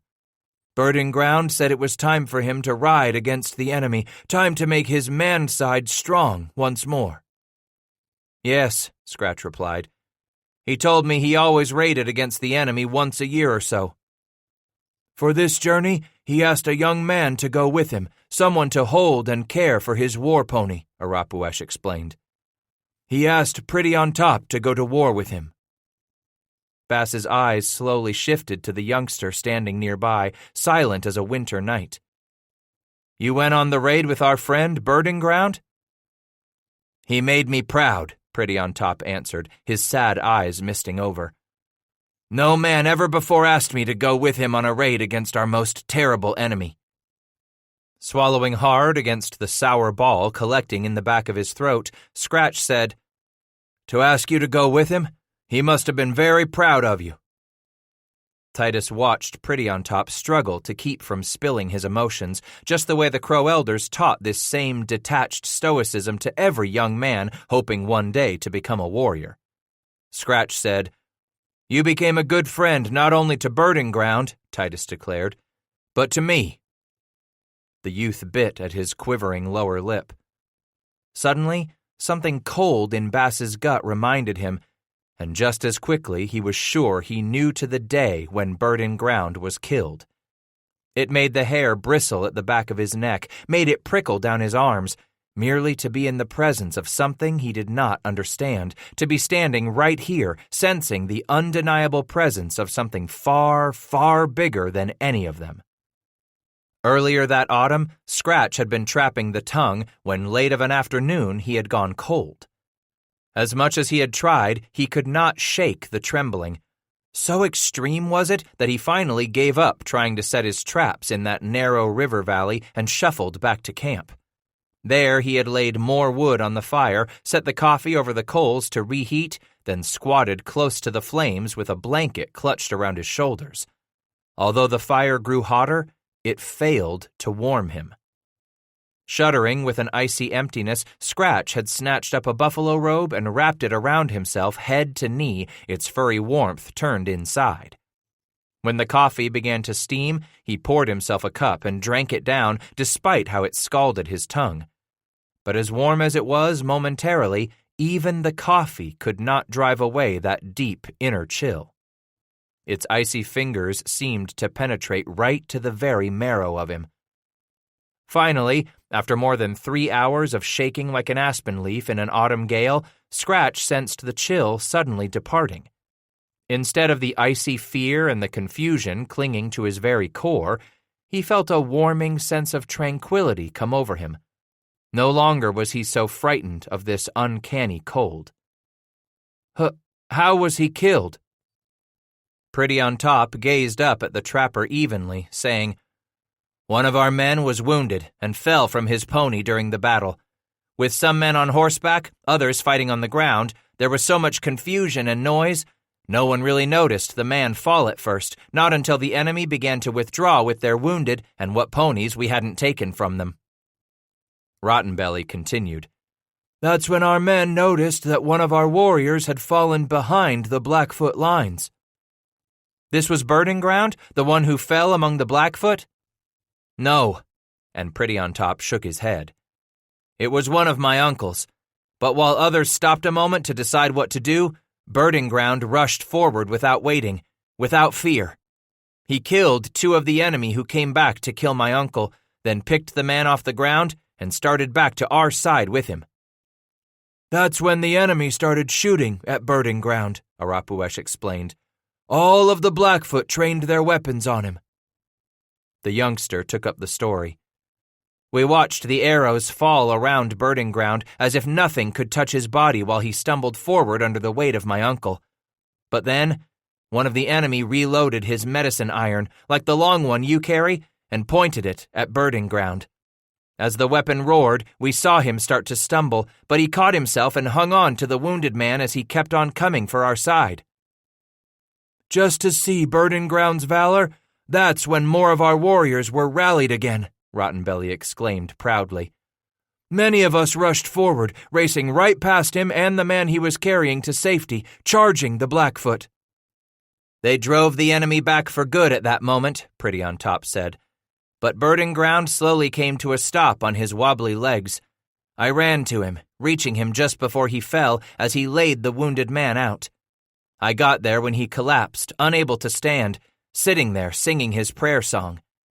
When I looked at his back, I saw the small hole, but there was much more blood on the front of his shirt. 'See to your uncle,' he told me. 'He can live from his wounds, but I cannot.'" When the youngster fell silent, struggling to hold in the strong emotion, Arapuesh filled the void. "As our men returned from driving the Blackfoot off, they were celebrating, happy, bringing the enemy's ponies with them. But all fell silent when they arrived to see Birding Ground sitting there, bleeding to death and not calling for anything to dull his pain, wanting no one to take from him this courageous death he had earned." Now Pretty on Top nodded, rubbing the back of his hand beneath his nose, and said, "He sat there talking to us for a long time, while the sun traveled from there to there, talking most of the while as if there were no pain. Then, after a long time of quiet from him, he told me, 'Remember my death, Pretty on Top. Remember that in the end we all choose how we live, but very few of us get to choose how we die. Remember that I did not choose to be a man-woman of the Crow. That medicine was thrust upon me when I had no choice. But I did bear up my strong medicine with dignity all of my days, and now I choose to die fighting my people's enemy. Remember my death." When the young man turned away, averting his misty eyes, the chief continued. "That's when Burning Ground slowly fell over to the side and closed his eyes. After all that time and pain, he simply laid over and closed his eyes, as if he were going to sleep." "I will never forget that look on his face," Pretty on Top declared. "He was content. He died at peace with his medicine, at peace with the way he chose to die, as a man of honor, as a very, very brave warrior." After a long time, Scratch was able to speak. He pointed to one of the brown buffalo hide cones. "Is that his lodge?" "Yes," Rotten Belly answered. "Among our people, the lodge is something a woman possesses, not a man. But Burning Ground's medicine told him different because he was a man-woman. We have not let anyone tear it apart or take it down in mourning. I don't know what I will choose to do when we have to move from this camp." "May I sleep in it?" Titus suddenly interrupted. For a long moment, Arapuesh looked into the white man's face. "Yes," he finally answered. "I think that would be a good thing, Poteani." Pretty on Top agreed. Quietly, he said, "I know Burning Ground would say it is a good thing too. This, what you do to stay close to the spirit of your friend." She lay warm against him within the scratchy warmth of the wool blankets, both of them nestled under the weight of 2 buffalo robes. His own skin still smelled of hers, and their coupling in the firefly darkness of the lodge where Burning Ground once lived. This woman who had been with him for several weeks now was younger than some who had come to be a bedwarmer for him on the long winter nights spent among the Crow. This woman who had lost 2 infants to sickness and told him she could never carry another in her belly because something was torn inside her. No children, and now no husband. He had gone off to hunt one day early last fall, gone to bring in some game for their lodge, and never come back. She too battled the beast of loneliness. Here in the deep hours of the long winter night, Bass smelled the fire smoke in her tangled hair and thought back on the faces and hair, the breasts and bellies, hips and legs of all those who had gone before her. And with those memories, Scratch wasn't at all surprised to find he still sensed the same sort of seeping emptiness he had always felt, something akin to that first flush of contentment that washed over him right after the moment of coupling began to seep out of him like milk oozing from a crack in one of his mam's earthenware crocks. Maybe, Titus told himself, he should be at peace with what he had shared with each of them in turn. Maybe that was enough. Suddenly, there in the darkness beneath that patch of dark sky hung above him at the smoke hole, Scratch found himself looking back on Amy as his very first stumble, falling headlong into the world of women. Oh, how he had been swept up with what his own body was experiencing while his hands raced over virginal Amy's warm flesh, those soft breasts and rounded hips, the downy fur of her down below, all of it arousing him frantically. While his head didn't have any idea what to do next, it was his body that took command of him that night at the swimming hole. In the end, Titus had to run away from her, from the prison she and those farmers' fields would make for him. By the time he found mincemeat in that Ohio River tippling house as he was closing in on his 17th birthday, he came to appreciate all that a woman could do for a man when she herself knew and practiced more of all those mysteries of how a woman and a man pleasured one another. But unlike that Kentucky farmer's daughter he had escaped, mincemeat ran away from him, leaving him a raw and open wound for the longest time. When he had chanced upon the carnal warmth of Marissa in the loft of her father's barn, Bass was beguiled at just how one woman could heal all those places left so tender and painful by the woman come before her. So good was what Marissa gave him of her body that Abel Guthrie's daughter almost did make young Titus forget the hurt, forget that he had vowed to make his way to St. Louis, forget that he swore he would never settle down in one place to work the land like his pap. Lo, That second time he forced himself to flee from the prison he was sure his affection for Marissa would make for him, chaining him down to what he feared most. In those brawling back ways and along the waterfront shanties of St. Louis, young Bass discovered no settlers' daughters to threaten his freedom, only a procession of faceless whores who took no more than he was ready to give, until the night he ventured back to a tiny crib with a coffee-skinned quadroon just come up the river from New Orleans. In the candlelight of that tiny hovel, he found her skin to have the same sheen and color of damp mud along the banks where the Mississippi lapped.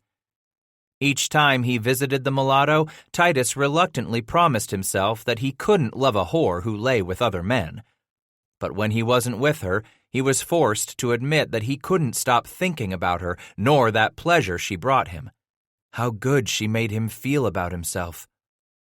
Yet in the end, she too had deserted him, leaving for a man wealthy enough to buy her pleasures all for himself, just as a person would put something away on a shelf for no one else to enjoy.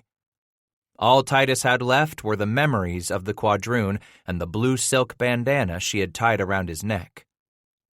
During those dark and drunken days that followed, Bass had brooded only long enough to decide that it all proved beyond a doubt that he would never be anything more than a bone-headed idiot when it came to the fair sex. The women who wanted him surely wanted him only for security, something that scared him enough that he fled. But what of those women he wanted so desperately? Why, they just up and disappeared on him, without so much as a fare-thee-well or an explanation of why they abandoned him.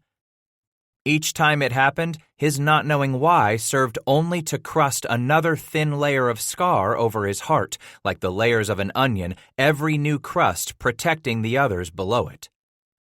That's probably why the Indian women had come like a breath of mountain breeze on a still, airless day. Fawn had asked so little from him that winter he had spent with the Ute in Park Kayak, and Prettywater had wanted only to nurse him back to health that long autumn he had healed among the Shoshone at the foot of the Wind River Mountains. Even the procession of robe-warmers who had come to him in turn across each of the 3 winters he had spent among the Crow in Absarica had demanded nothing more than to feel his body pressed against theirs in the darkness of their lodges.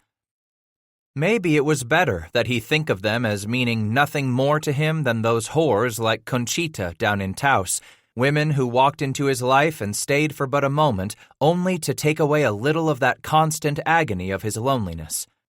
They had come for nothing more than stolen moments, flickers of time a person snatched here and there the way he had snatched at fireflies as a boy. Truth was, as a young man, that's all he had really cared for. A woman of the moment to soothe an immediate need until he got itchy moccasins and moved on. A woman to stay only until he had rubbed his horns and the fever of the rut was gone. So why was it not the same this winter?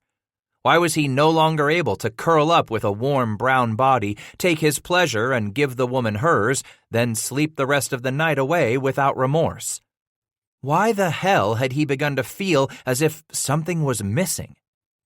Hell, he had all he wanted to eat and a warm shelter out of the wind.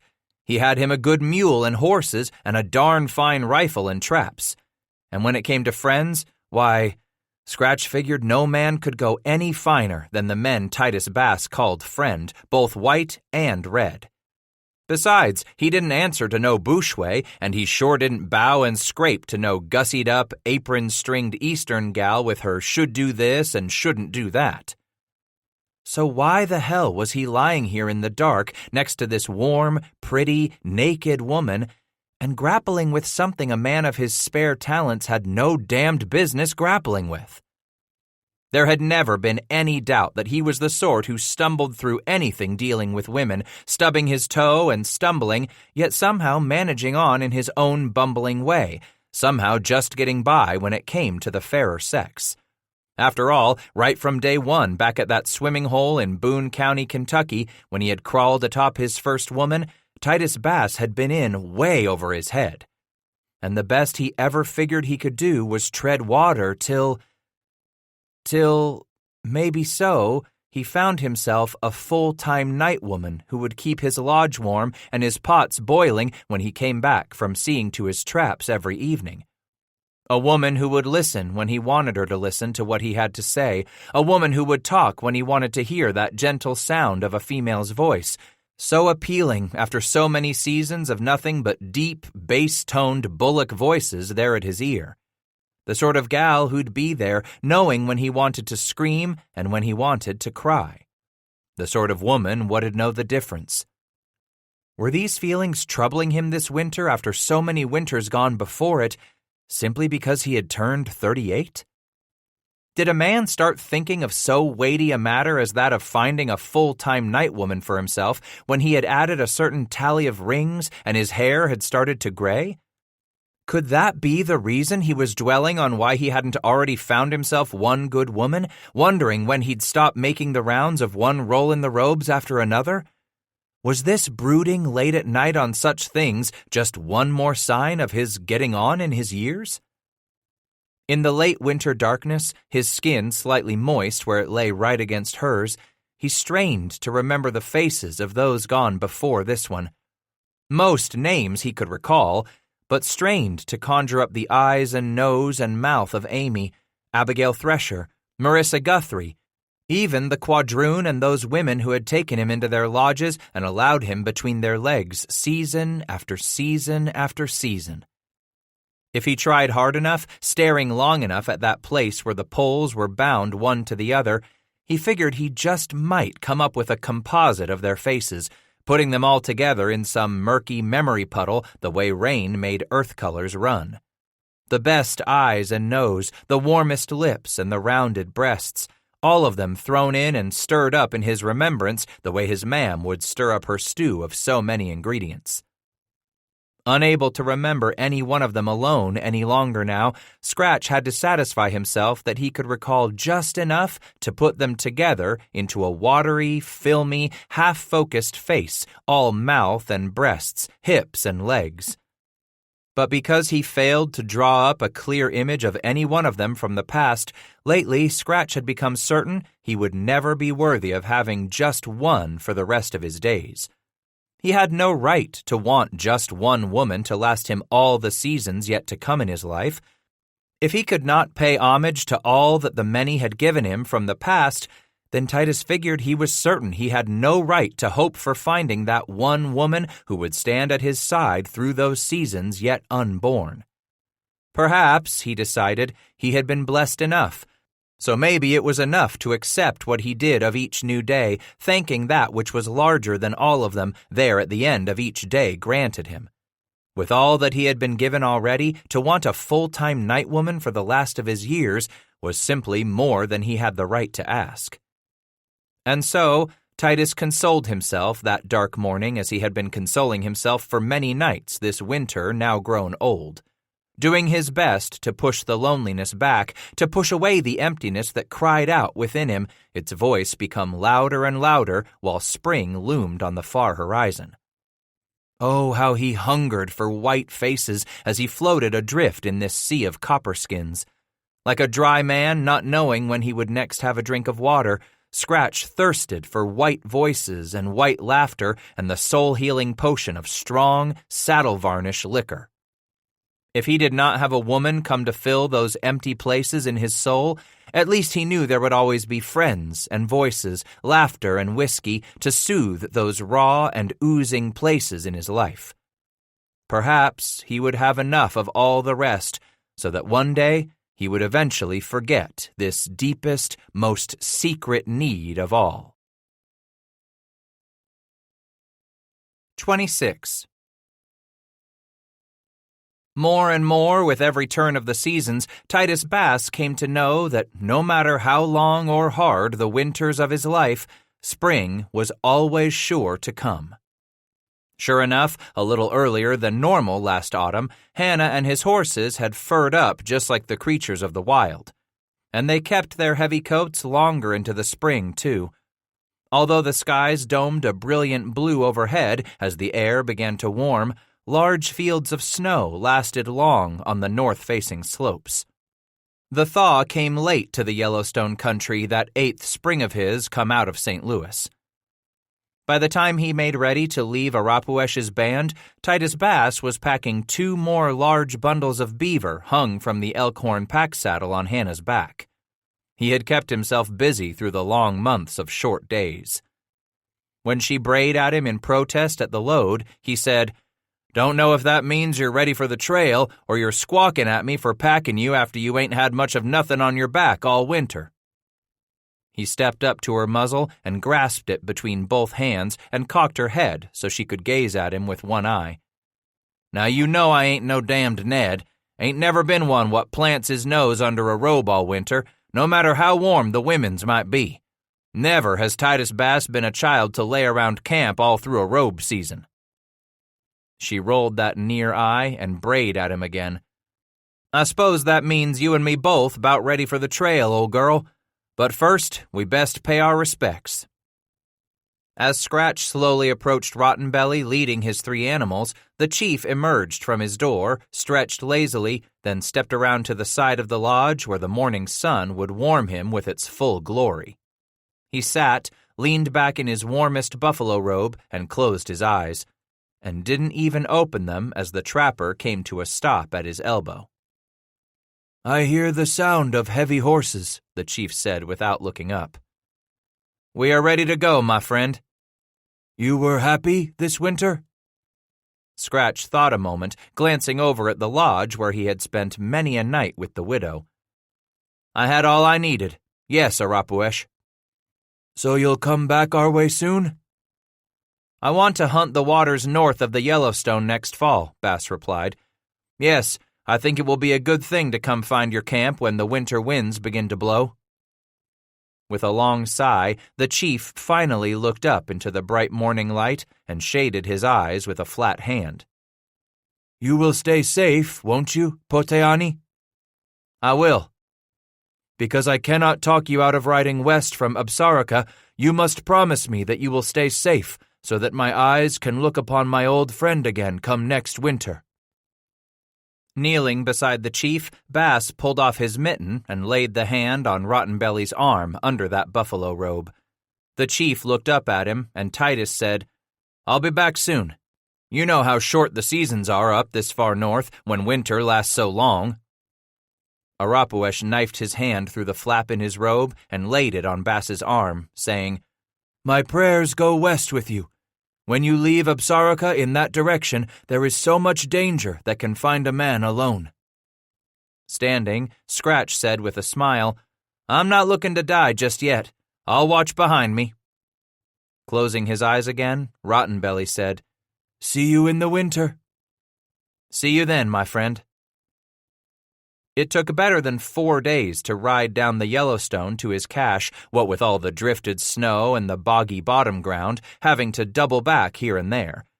But eventually he dug at the icy, frozen snow that lay crusted over the earthen circle that plugged the neck of his small underground vault. For the next 2 days, he busied himself with pulling out each bundle of beaver in turn, dusting every individual plew with Hannah's curry comb, then closely inspecting each hide for sign of vermin that might burrow into the beaver felt and destroy the value of a hide. Once the plews were ready for their long spring journey toward rendezvous, Bass tied them back into bundles, then pushed the buffalo hide shelter down into the cache. Positioning it high upon some freshly cut willow saplings, Bass left it at the center of the floor and backed out of the hole.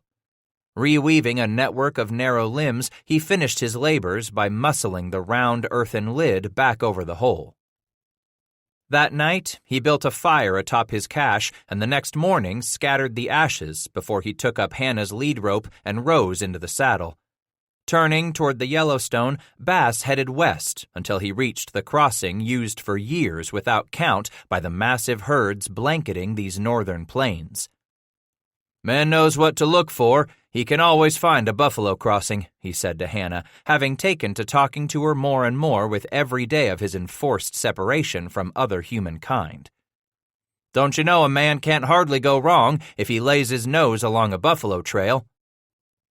On the opposite bank of the river, he pointed their noses west. Creek by creek, beaver stream by beaver stream, he trapped as he went those days of early spring, shivering through the wintry cold of each night, savoring the brief hours of sunny warmth as the earth's rising heat formed puffy clouds across the deep spring blue like the snowflash feathers of ducks upended and fishing in a spring pond. At times, he came across sign of hunters out from one band or another of the river or mountain crow, but Scratch never saw another person in those first few weeks as he took his time marching for that cleft through the mountains west of the Big Bend of the Yellowstone, a crossing he had made years before with Silas Cooper. Bass turned in the saddle and gazed back at the large packs of beaver both Hannah and the pack-horse carried. Hard to believe what he had done in the past year. He hadn't trapped this many pelts since the seasons he had traveled with those 3 who had taken him under their wings his first seasons in the mountains. But that learning had cost him, first in what share Silas split off for himself, and then to lose all the rest of his plues when the trio floated off downriver with his fur. "Likely gone to the bottom of the goddamned Yellowstone," he grumbled. "Likely where their 3 carcasses are right now," he brooded.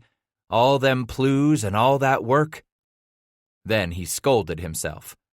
"No sense in thinking on what was and can't do nothing about now."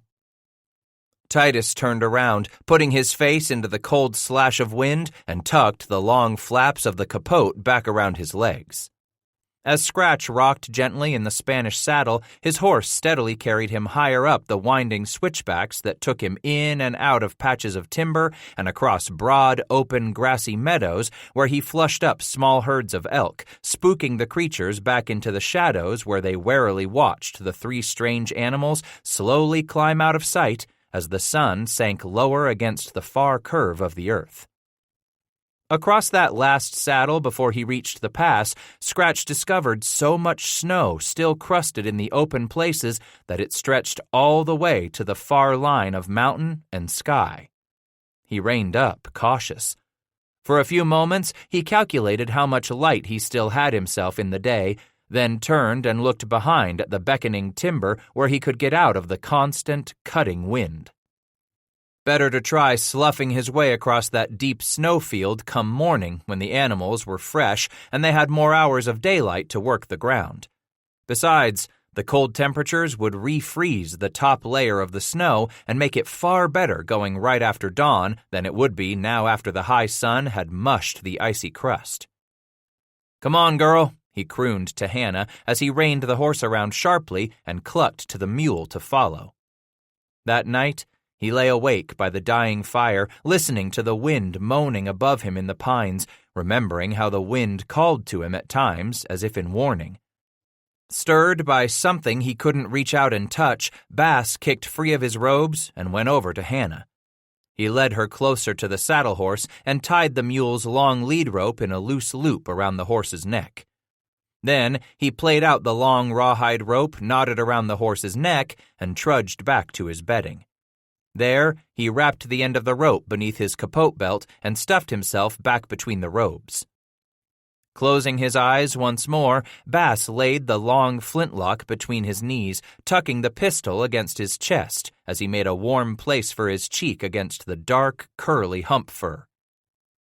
The robber jays awoke him the next morning, cackling at him and the animals from the branches overhead, their shrill protests making him start with surprise.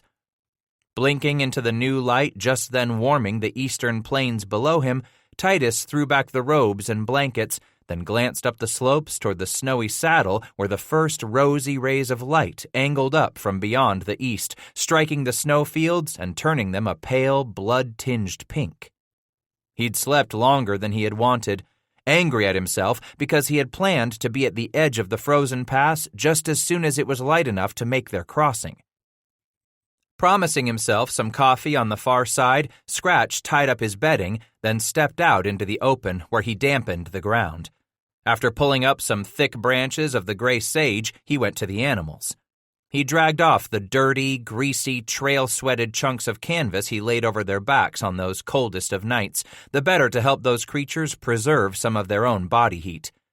One by one, he rubbed them down with those clusters of sage, warming himself in the process with the exertion. Then, in turn, the three were padded, saddled, cinched, and loaded with his few possessions and the fruits of his labor. Behind them, the sun was just beginning to raise its bleary red eye in the east as he reached the edge of the extensive snowfield. "We'll be across afore midday," he reminded the animals, tapping his heels into the horse's ribs. One hoof at a time, one short, slow step, Scratch carefully calculated his crossing of the crusty, frozen snow. He kept his eyes moving from the surface right below him to the rosy appearance of the snow some 20, maybe as much as 30 feet ahead of him, studying the way the ice had shrunk around the edges of a boulder, the way the crust lay in frozen, scalloped patterns where the wind constantly chiseled across it day and night. Warming each day beneath the sun, then refreezing beneath the spatter of starlight right overhead. For a moment he gazed at the shocking blue of the heavens domed above them and sighed. Up this high, up here where that sky is so clear, where the sky is so damned close, if a man listens just right, Hannah, why he might well hear angels sing. Closer to heaven was he here, and therefore much closer to that other existence Asa McCafferty spoke of in such hushed tones. Being this high, with nothing between him and the full, aching stretch of sky right beyond his fingertips, if a man himself wasn't wary and careful, he just might slip right on through that crack to the far side of life and death and all that lay in between. Was it a land of the unknown, crossed only by those who slipped in and out of that crack in the sky, or by those who had themselves come eye to eye with one such spirit from that realm of the unknown? Just as Asa had with that Ree. Thinking on those hoodoos gave Titus such a chill that he pulled the capote's flaps tighter around his chest and turtled his neck down a bit farther. Step by step, 1 yard at a time, and he'd be off this wide-open snowfield and on the far side of the pass. Out here under the wide sky where the spirits might look down upon him creeping along, his animals like a trio of beetles burrowing their way across the bottom of a buffalo chip, might those spirits look down upon him and pluck him right up? Scaring himself, Bass stared up at the blue, his chin quivering with the cold, shivering with the fright. "You ain't ever gonna get me 'thout a fight," he suddenly bellowed at the cloudless sky. Though it hurt his throat to yell that loud, he went on, "Might be some men what ride off to look for you, like Asa done, comin' to stare death and dyin' in the eye, like Asa had such a hankerin' to die hisself." Below him, at the far western edge of the snowfield, 4 magpies suddenly took flight from the tops of the distant trees as his voice boomed in an echo over their perch. "But not me. I ain't going nowhere easy as Asa McCafferty done. You're gonna have to come for me. You're gonna have to come ready to fight." He shuddered less with the wind by the time he reined up on the western side of the snowfield, turning the horse around and halting to gaze back at that open expanse of saddle he had just crossed there beneath the blue, there where a man had nowhere to hide, nowhere to run. "Hoodoos won't dare come for a man what aims to fight," Scratch boasted as he nudged his horse into motion once more. "Long as I ain't so tired I can't fight." Descending the steep western side of the pass, Scratch spent the rest of that day and the next locating a patch of ground he would use as his first camp for what he planned would be an extended stay in this country just east of the Three Forks. Years ago, the trapping there had been almost as good as it had been along the Musselshell and Judith. A dangerous land where only the wary survived, however.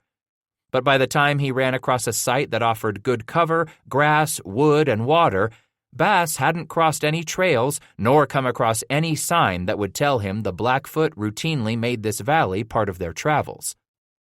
Except for that single fire, that lone point of light he had spotted down in the bottom of this valley years before when he and the trio had come here to trap. Someone had built themselves a fire big enough to warm a passel of men. Someone. That next morning, he awoke in the dark to find a cold, early spring fog cloaking the river bottom.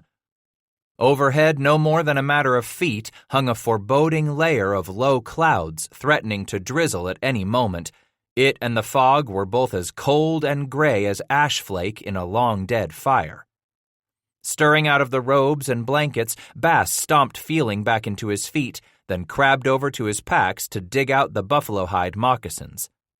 He planned to wear them to and from every trap site, taking them off before he entered the water to make his sets, then pulling them on once he was ready to turn back for camp.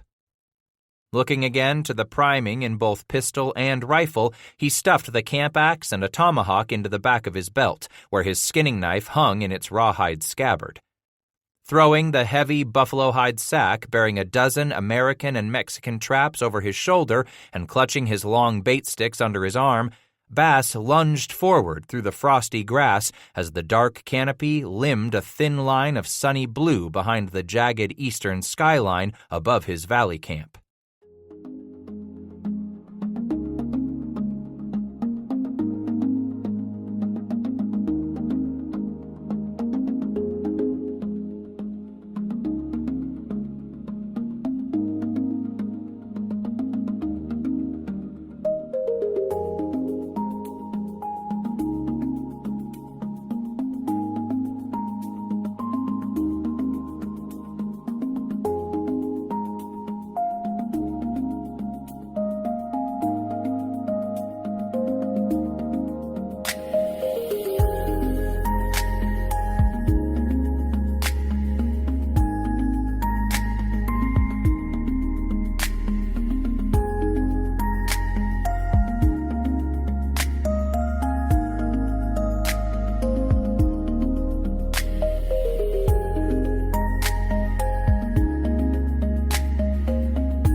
At the water's edge, he dropped the sticks and sack, then leaned the rifle against a clump of willow. Throwing his mittens down beside the traps, he pulled off his capote and yanked up his shooting pouch. Overlapping the wide strap, Titus poked a long leather wang through a series of holes so that he could fasten it with a knot. That done to severely shorten the strap, Bass could count on keeping his pouch and horn tucked high above the surface of the creek, pulled right under his armpit now as he waded into the freezing water. By the time he had 7 traps set at the foot of slides and other likely spots where the lush new grass had been trampled by tiny paws or saplings had been felled by the toothy rodents, Scratch was finding he wasn't near so cold. With the sun's impending arrival, the air had begun to warm slightly. How good a fire would feel against his skin, how good some hot coffee would feel in his empty belly when he made it back to camp. He looked up, froze, listening, something twitching inside him, like a warning. Staring at the far bank, Scratch watched the shudder and dance of the fog as it thinned, just then beginning to burn off. Like a gauzy tangle of lace laid against a bride's dark hair, the mist clung in tatters against the dark, leafy brush. Somewhere on that far bank, a bird chattered. And he finally breathed again. "Sometimes it gets too damned quiet," he sighed.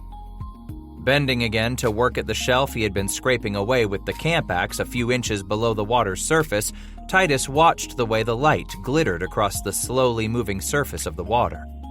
A magpie suddenly broke into flight overhead, freezing him immediately. The noisy rush of those black wings faded. Then, all was quiet once more. "Got yourself spooked," he whispered. "Only natural, this close to Blackfoot country again." As he carefully pulled the trap off the bank and slowly lowered it into the water, pan set and ready for business, Bass thought on McCafferty. Had Asa ever found what he was looking for? But then, what was it the Whitehead wanted most, he wondered. It wasn't money, really. So was it power? Something many men desired. Scratch wasn't sure, but there at the end, he had come to believe McCafferty had acted as if he was trying to find himself a sure way to die. Was it death that the Whitehead wanted most? The death that so far had eluded the man, frustrating him because Asa believed he wasn't worthy of living? No. Titus knew it had to be something else that Asa had gone to do in Blackfoot country. Something besides getting himself killed by a band of Blood or Pegan or Grovant.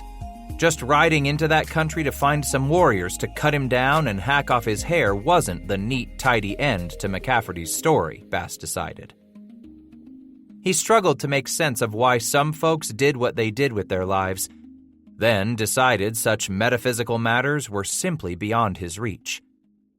Stepping upstream a few yards, Scratch hoisted himself out of the water where he wouldn't leave his smell near the last trap set. Standing, he allowed his leggings to drip on the warm ground just now starting to steam, the mists rising into the cold air as the sun peeked over the mountain skyline. With that first frightening yip, he whirled on his heel, staring at the far bank. Down into the water leaped 3 screaming horsemen. A fourth reined up on the opposite bank, his pony shuffling in a sidestep as its rider twisted on its back, brought down his straightened arms in pointing the arrow at the white man. Bass was moving in a crouch as the arrow hissed behind him. From the corner of his eye, he saw the painted bowman knocking another arrow against his string. Behind him, the horsemen clattered across the creek, their ponies severely slowed by the water that swirled up to their bellies as their powerful legs churned against the current. Wild coxcombs of brilliant spray spewed into fans of cascading, iridescent waterfalls around the legs of each warrior. For but an instant, a lone beam of early sunlight glinted off that single knife blade embedded in a long wooden staff swung at the end of one of the brown arms. Their cries boiling upon his heels, Scratch whirled as he heard one of the ponies lunge onto the bank behind him. Yanking the pistol from his belt, he dragged back the hammer, straightened his left arm, and pulled the trigger. Damp powder in the pan. Swooping up on his pony, the Indian drew back with his tomahawk as Titus yanked his weapon from the small of his back where he had it stuffed in his belt. Only time enough to grip the handle in both hands as the pony hurtled past, the warrior swinging down as Bass bent at the knees, springing forward, planting the wide blade in the man's belly as the Blackfoot's weapon knocked the fur cap right off the trapper's head. Hot blood splattered Scratch's face as the dying warrior raced on past, pitching off the far side of his pony with a loud grunt. For no more than a heartbeat, he glanced at the bush where he had dropped his coat and mittens, where he had stood his rifle before entering the stream. Then, The rising falsetto in that voice yanked him around like a child's string toy, twisting so quickly in his waterlogged moccasins on that frosted grass that Scratch stumbled to his knees an instant before a tomahawk cartwheeled past him, careening noisily through the thick brush behind him. Pulling the skinning knife from his belt, he watched the closest one yank up a war club where it had hung by a thong at the saddle's horn in front of the warrior. Over his head, the Indian swung this terrible weapon studded with a half-dozen 6-inch-long deer antler tines embedded in a round knot of carved wood to which a handle was attached with rawhide and brass tacks like a medieval mace, closing in on his prey. Titus lunged aside as the tines slashed the air beside his cheek. Landing on his elbow, he rolled up onto his knees, cocking his arm back far enough before he flung the knife at that third horseman racing for him with an arrow strung in his bow. The warrior's bow pitched forward as he suddenly clutched at the knife that caught him high in the chest below one outstretched arm. His pony hurtled past in a blur. Just beyond the spot where Bass's rifle stood, the Blackfoot with the antler-studded club was already yanking back on his rein, nearly bringing his pony to its knees as he savagely wrenched its head to the side. Bass glanced at the rifle, instantly calculating its distance from him, how fast the warrior would reach him, how much time it would take for a tired old trapper to reach the weapon, then set himself in a crouch as the horseman kicked speed back into his mount, racing into the open with that club held high overhead, his mouth oh-ohing with some primal death cry as he lunged toward his pale-skinned enemy. Starting to leap to the right, Bass feinted and instantly whirled to the left at the last moment instead, causing the warrior to swing his club off balance. It was all the man could do to stay on his pony's back as he galloped by. Now he had both time and distance to his advantage. Rising immediately to burst into a sprint, Scratch raced headlong for the rifle as he heard the cries of not one, but both of the last two horsemen. He dared not look over his shoulder, afraid to find the bowman from the far bank suddenly within arm's length. Onto his soggy knees he skidded, snatching at the rifle as he slid against the brush, yanking back the hammer to full cock. Setting the rearmost of the two triggers, he started his turn. Wheeling about with the weapon, Bass rose on one knee and rammed the buttstock back into his shoulder, jamming his bare finger into the front of the trigger guard. Finding that enraged horseman setting his pony in motion again after a knee-grinding turn, kicking the pony savagely as he cried out in rage, swinging his fearsome weapon into the coming light of day, Bass held a little longer as he let the front blade rise while the Blackfoot lunged closer. Both warrior and pony wide-eyed, the man's mouth a large black hole, that horse's nostrils shooting jets of steam into the cold of the early spring morning. Held. With a roar, the rifle erupted. The ball struck the Blackfoot with such force that it jerked the man back to the rear flanks of the pony, where he sat for a moment as if unfazed. Then, with the next bounce, the body pitched on backward in a graceful somersault to land on its belly, unmoving, as still as winter grass. When Titus yanked at the knot on the pouch strap, the shooting bag dropped to his hip as he watched the bowman's horse leap onto the bank no more than 20 yards away. Digging a hand into the bottom of the bag, he pulled out 3 balls, stuffing them into his mouth before he jammed the powder horn stopper between his teeth and pulled it free. With the horn's narrow end against the muzzle, he poured some powder down the barrel as the warrior neared, swinging up his bow at the end of his outstretched arm.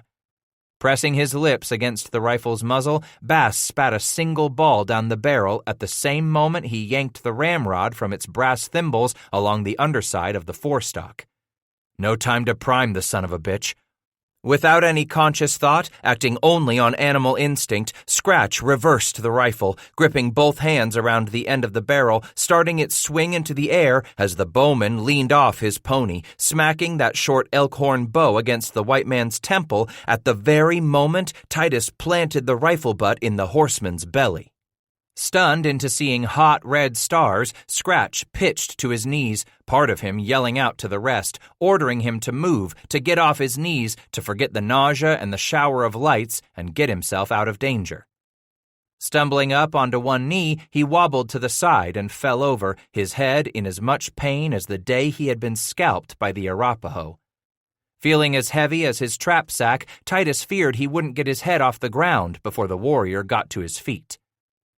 Less than 20 feet away, the Blackfoot rolled to a stop against a clump of brush, lunged over onto his knees where he shook his head, then seemed to draw a sudden bead on the white man still stretched upon the frosty ground. The moment the warrior started forward, the Indian drew a huge double-bladed knife from a long beaver-tailed scabbard at his hip. Like a puff of winter breath smoke suddenly gone with a gust of wind, Bass squeezed his eyes shut, then dragged them open reluctantly. Leaning onto his left knee and arm, he struggled to rise, reaching at the back of his belt for the camp axe. Then remembered it was at water's edge by his trap sack. Tomahawk gone, and the knife scabbard empty. He rose to his full height, wobbled shakily there on the balls of his feet, wondering how much longer his dizzy head would let him focus on the charging warrior, setting himself for the coming impact, his eyes transfixed on that huge double-edged dagger clutched in the Blackfoot's hand. In that last moment, Titus glanced at the painted face, the lower half completely black from just below the eyes, that horizontal line disappearing back at both ears, this greasy black smeared over the chin and down the jawline in a ragged semicircle that arced from the bottom of one ear to the bottom of the other. Then Titus tried hard to fix his wavering, watery eyes on the dagger as his knees buckled, going soft as freshly boiled Kentucky sour mash. Likely what saved him. So surprising the warrior that the Blackfoot stumbled, lunging forward with his left arm straightened before him, seizing the white man's capote in that hand as Bass collapsed backward, yanking the Indian over him in an ungainly somersault. By the time Titus had rolled onto his hip and rocked up to his feet, the warrior had braced himself on the ground and lashed out with a leg, whipping it against Bass's ankles, knocking them out from under him. As Titus spilled onto his back, he watched the Blackfoot blotting out a piece of the sky as soon as the Indian leaped for him. With both hands, Scratch locked a grip around the brown wrist that clutched the handle of that huge dagger, its dark wood decorated with the tiny heads of more than 100 brass nails, which meant the warrior was free to squeeze down on the white man's throat with his left hand. For those next few heartbeats that Bass figured might be his last, he stared up at the contorted face just inches away, the eyes squinted and glaring into his there above that shelf of black war paint. As the warrior grunted, struggling to force the wide, double-edged blade into his enemy with one hand, straining to crush the white man's windpipe with the other, Titus smelled the dried meat on the Indian's hot, stinking breath. As much as he tried to breathe, he couldn't drag any air past that claw closed around his throat. How his lungs began to burn while the black of night slowly seeped down across his eyes. Not much left of the strength needed to hold off that knife. He had moments left, only heartbeats before he became nothing more than a scalp on some goddamned Blackfoot's war club or bridle and a coup story told around a fire. Wouldn't that take the circle? When this red son of a bitch yanked off his fur cap and the bandana, going to scalp him, finding he'd already lost some hair. "The last joke's on you," he growled, none of those words understandable from that pinched, raspy throat. But as he said them, he shifted his left hand to dig at the brown fingers, prying. With the other, he squeezed down on the wrist, twisting. So painfully slow, the hand that held that dagger began to turn the more Bass twisted and pried. He watched the Blackfoot's eyes shift suddenly, staring down at his own hand now. That pain in his throat. Not knowing how many more breaths he could sacrifice before he had no fight left, Scratch suddenly released the enemy's fingers and seized a handful of the hair at the back of the Blackfoot's head in his left hand, pulling with all he had to the side. When the warrior yanked away, Bass was there to drive his forehead up savagely into the warrior's blackened chin. With that sharp pain, the Indian yanked to the side, away from Bass's grip, trying to free his hair, Just as the dagger twisted up in an agonizingly slow half-circle, the tip of the blade now pointed toward that chin where a jagged slash of the black war paint had smeared off on the trapper's forehead. He saw the black curtain oozing down over his mind, over his failing strength, over all that he remembered and knew that he ever was, then yanked once more on the enemy's hair, savagely jerking the head straight back. At the very instant the warrior resisted, tugging his head forward against the white man's painful pull, Scratch had the sharp point of the dagger positioned right below the chin when it dropped violently. Not only did Bass feel the wide blade pierce the cartilage and soft tissue on its path upward through the back of the throat, on past the hard palate and into the bottom of the man's brain, but he heard its noisy journey of death as it cracked through hard tissue. Blood and gore gushed down over that handle, decorated with those tiny brass nails. Above that border of black pain, the warrior's eyes suddenly rolled back to whites as his throat gurgled and his body went limp, pitching to the side, the double-edged blade penetrating the base of the Indian's brain, severing motor control. Scratch's throat whimpered with that first breath of air he dragged in, so painfully did it rush down his windpipe, like shards of shattered mirror glass the moment he rolled onto his side, away from the Blackfoot, coughing so violently he was sure he would expel pieces of his lung. He gasped in agony as he lumbered onto his hands and knees, watching the warrior's legs thrash spastically for a moment, then go still as the man's bowels voided in death.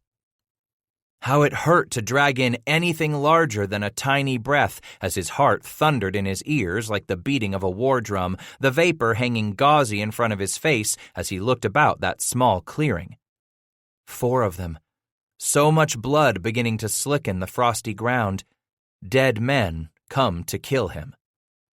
Scratch felt the first heave of his empty stomach, sensed the initial burn of gall at the back of his throat. Then his belly revolted as he rocked forward on hands and knees, spilling the putrid yellow bile on the trampled frozen grass. Again and again and again he heaved up what little his stomach held until there was nothing left but the spastic, wrenching seizures of each dry wretch. Did the killing ever get easier for a man? And if it ever did, at what cost? Wiping his mouth with the back of his right hand, he tasted the Blackfoot's blood that had splattered over him as that knife plunged up through the throat and into the man's brain. It made him gag anew. On the frosty, broken shafts of grass, he frantically wiped his hands, smearing the frozen moisture across his face, wiping at the blood smearing his flesh, while hot, stinging tears pooled in his eyes. Then he finally crouched to the side, and with that half-frozen, blood-stained hand, Bass yanked the crimson-coated knife from the enemy's head, raised it toward the sky, and slashed a jagged line down from heaven above toward this earth below, where men walked out their numbered days. "Bass!" he croaked with searing pain in his throat. "Bass!" And when the strident echo flung its answer upon him from the hills, that lone man hurled it back at the spirits of this great wilderness which must never forget his name. "Bass!" His left eye had sparkled for the first time later that spring, while Scratch sat in a hot pool he chanced across near the land of smoking waters on his slow tramp toward the southern pass, easing toward Rendezvous. And now it lit up a second time as he sat in that hot, tarry pool of thick black goo here in the Bighorn Basin. So many fiery shooting stars burst in a brilliant fan of shimmering color from that lone left eye that when he shut the right, he found himself all but blinded. At first, Titus believed it was somehow nothing more than those wavering veils of steam rising off the hot pools of thick, stinking, sulphurous ooze that collected in these low places widely known among the beaver hunters who crisscrossed the mountain west. But even when he stood with his naked, sticky body and trudged a few yards away from that steamy vent to the cooling relief of a nearby stream, where he plopped down onto his rump, submerged right up to his chest, The eye still sparkled with the fire only a Rocky Mountain night could rain upon the earth. So he sat there until his hide grew cold as winter meat. Rising, Titus lunged back to the tar pool where he eased his bare flesh down into the hot, thick ooze with a long sigh. Taking one last check on the horizons, Bass closed his eyes and let the heat soak to his marrow. He hadn't been this warm since sometime last fall. Indian summer. Some 7, maybe 8 suns since he had run onto those white faces and white voices he ached so to see now. Here in this aching silence where only the spring breeze or the flap of a bird's wing or the distant passing of a fluff of cloud brought any sound to his ears, Bass grinned, remembering how last fall upon the Bighorn he had crossed trails with that large brigade of some 24 Rocky Mountain fur trappers on their way south for winter encampment, and he was making for Absarica. They made camp together that cold night so old friends could share stories of the land, the price of beaver, word on this tribe or that, and any shred of news that might make the prospect of a lonely winter a bit more bearable. Seems that Tom Fitzpatrick and his supplies had finally made it north from Taos all the way to the Platte, where Henry Frabe finally ran onto him in all his desperate searching. Throughout those early days of autumn, Broken Hand and his hired men had their work cut out for them. With winter coming, they could accomplish nothing save for traipsing around Blackfoot and Yellowstone country, running down the various brigades so the overdue Fitzpatrick could re-outfit them from those much-needed goods brought up from the Jackson and Sublet train when it reached Taos from the States. "We was all just starting to settle in over to the mouth of the Powder, just like we done last winter, Scratch," Jim Bridger had explained beside that one night's fire they had shared in their trail crossing. "Cutting cottonwood for horse fodder, laying in grass, and building our huts for the time the wind blows mean." "That there's pretty mild country for winter doin's," Bass had commented. "Man can make meat, and the snow don't get all that deep." "But we got drove out," Henry Frabe bellowed from the far side of the fire. "Frap means to say the goddamned American furmen showed up in our own blessed backyard like ticks sucking blood from a bull," Milt Sublet exclaimed angrily. American fur?" Bass repeated with worry. "Wasn't it just a couple year back Hugh Glass was preaching to every nigger at Rendezvous about a fort American fur was building at the mouth of the Yellowstone? Saying we all oughtn't take our furs there 'stead of trading at Rendezvous?" "Mackenzie," Bridger snarled, nodding. "That's the bastard building the post." Then Sublet added, "He's took to calling himself King of the Missouri."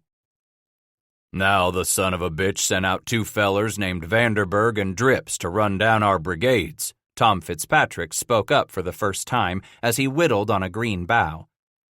"Them 2 had 'em a bunch of green hands along. Don't bet any of 'em ever laid a trap underwater." "Shit! Ain't a one of 'em knows fat cow from poor bull," Bridger roared with laughter. "So them 2 bushways said right to our faces they was gonna camp where we was camped and go where we was to go, also they could learn the best of the beaver trade in the mountains afore they snatched it right out from under us." "Was they serious?" Scratch had asked. "We could tell they wasn't just flapping their jaws," Sublet grumbled. "They was American fur, so that means John Jacob Astor, which means all the money in the world throwed up against us poor boys." "Sons of a bitch," Frabe grumbled in his thick German accent. Fitzpatrick declared, "Then and there, we figured to hold us a council and see which way our stick would float." Bridger nodded. "All 5 of us decided we wasn't the sort to hang around and watch Vanderburg and Drips camped across the river all winter, then have 'em dog our shadows come spring green up. So the next night, right at slap dark, we slipped out and got skedaddling away from them bastards," Sublet explained. Bass shook his head sadly. "May come a time when American fur's money is the only money in the mountains," he growled. "Astor's always been the sort what runs off all competition whenever he sets hisself down," Sublet agreed. "So if you're running from this here Vanderburg and Drips now," Scratch began, "where is it you're fixin' to winter up?" Bridger answered, The 5 of us decided to get over to the west side of the mountains, cross the southern pass, jump the green, and onto the Snake afore the last of the passes close. Seems there'd be Napercy and some Flathead over yonder, Sublet explained. Those Injuns a little friendlier than the folks up there in Blackfoot country. Where you bound for this winter? Fitzpatrick asked. Crowland, he had said. Rottenbelly's band. Not till the creeks is froze. Early the following morning, a few of the young green hands who had come up from Taos with Fitzpatrick had thought to have themselves a bit of fun, ribbing Bass and Frabe about being too old to muster the mountains. Look at them old greyheads, will you? One had roared, as Scratch had tightened the last of the ropes on Hannah's packs. Lucky old Frapp's got us along to take keer of him when times get lean or we run onto some Injuns, a second cried, eliciting more wild laughter that Frabe and Bass did their best to ignore. But the third made the mistake of saying, Looky there, what 'bout that other'n we run onto yestiddy? Looks to be this man's fixin' to ride off on his own like some crazy old coot what wouldn't know no better. Titus had slowly turned on the 3 young tormentors. You young pups figure me for old? At which the trio of greenhorns had busted out with so much guffawing that he was sure they liked to bust a belly seam. Listen to this old bastard. Not so old I can't pin your ears up behind your ass, son, he growled, slowly pulling his pistol from his belt to stuff it under one of the pack ropes. Watch out now, one of the trio cried in laughter. We better not move too fast for him. The third shouted, What the hell's one old man gonna do against the 3 of us? And that hired hand got to laughing so hard that he fell right over and rolled on the cold ground. Titus figured he had taken about all he was going to take, even if these were Bridger's men. Lunging for the one laughing uncontrollably and rolling on the ground beside the fire, Scratch seized the young man at the collar and by the belt, and with that strength most often stoked by the fires of anger, he hurled the greenhorn off the ground and flung him into the other 2. With arms and legs flailing, the young man went crashing into the first greenhorn, but the second and larger of the pair managed to sidestep and immediately rushed for Bass, both thick arms swinging with wild windmill haymakers. Scratch ducked to the side, tripping the young man as he rushed by, sending him sprawling onto his belly. Whirling about, Bass landed on the man's back, knocking off his hat and yanking back on the greasy hair with his left hand at the same time he was pulling his knife from its scabbard with his right.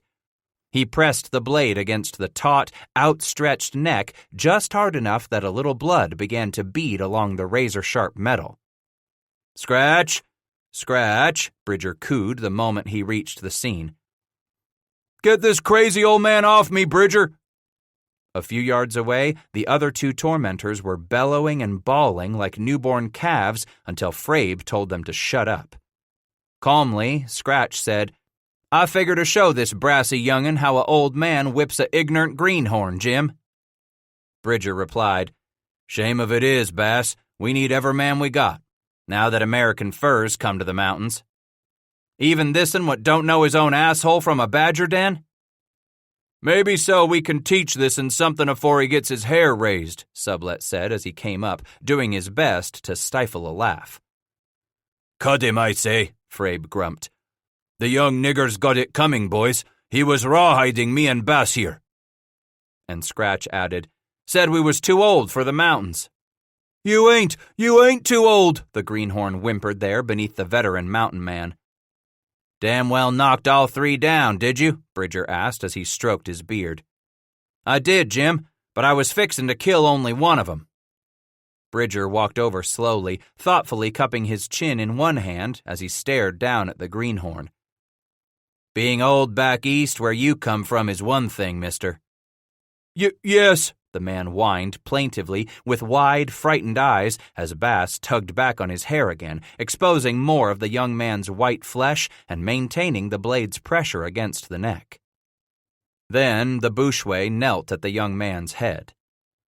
Don't look to be you got far to go till you kill him quick, Bass, Bridger said, peering at the knife first this way, then that.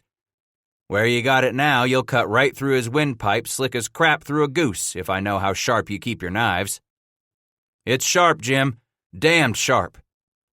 By now, the greenhorn sobbed. Please, Bridger.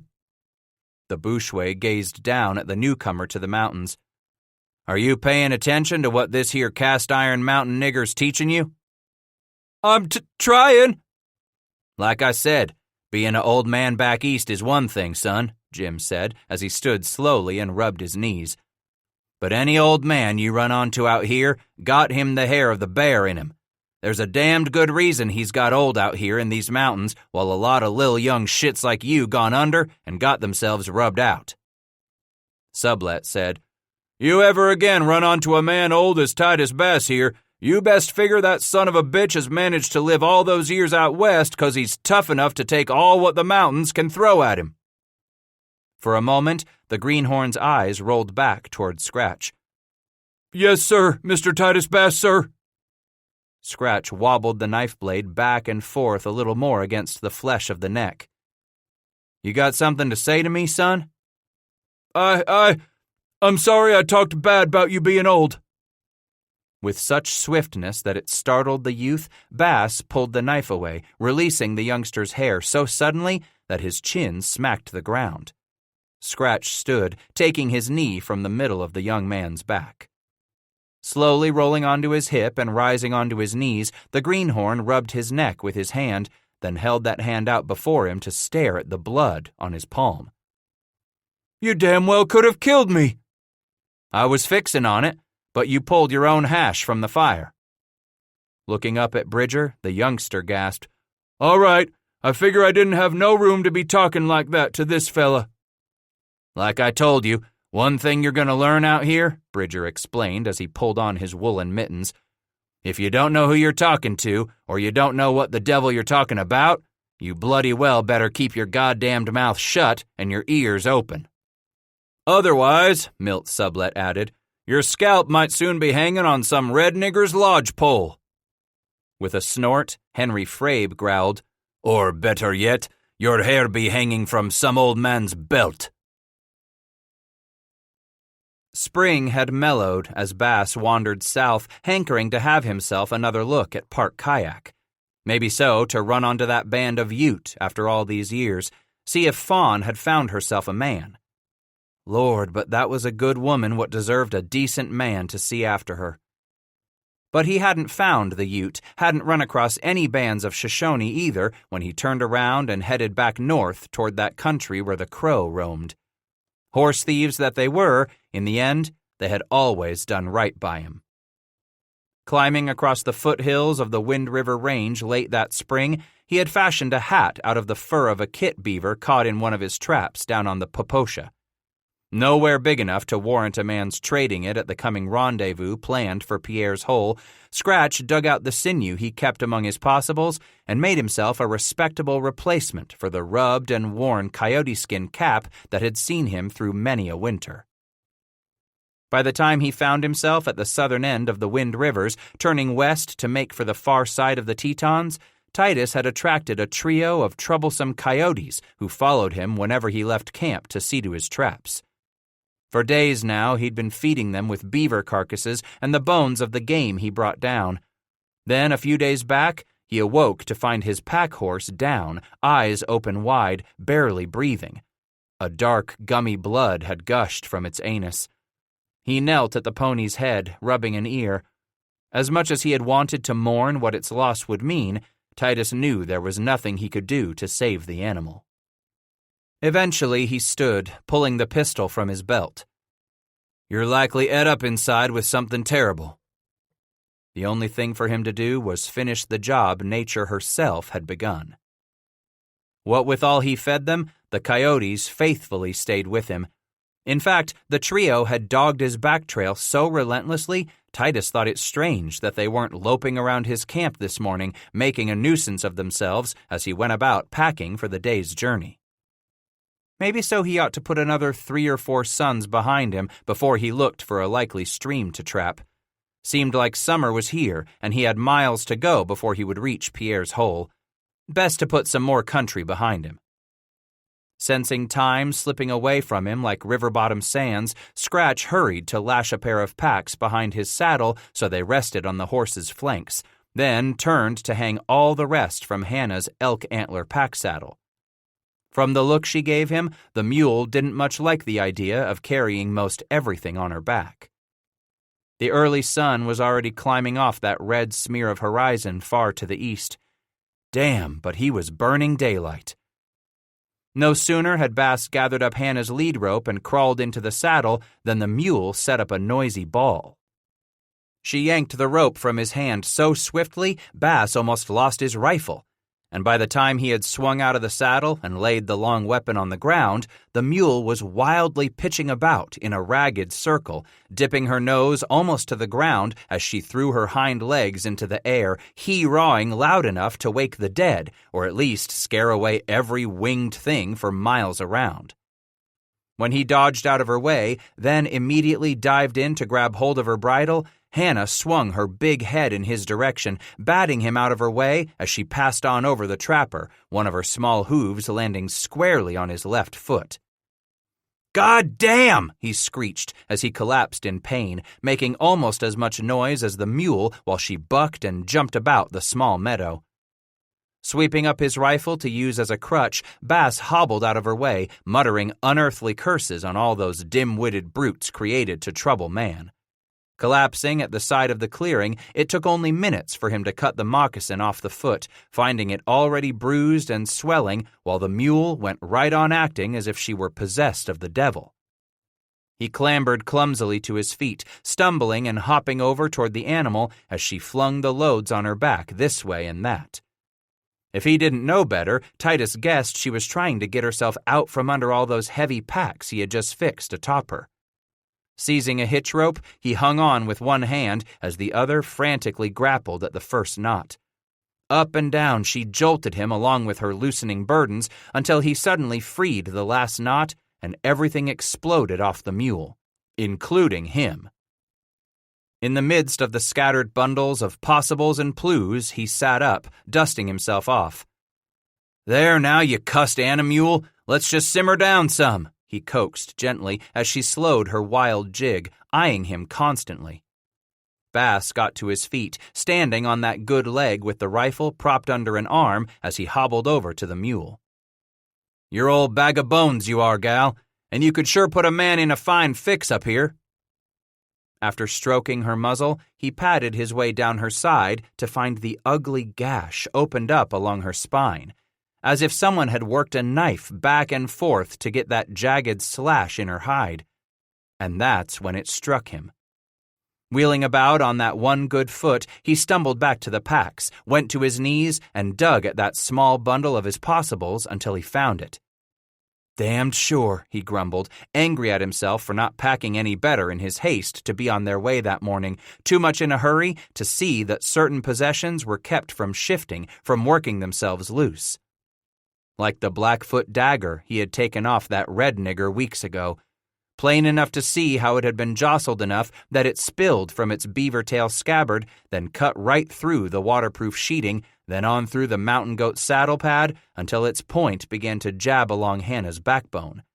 And as soon as she started to buck against the pain, her wild thrashing only made the laceration worse as the blade slashed back and forth to make for an ugly wound.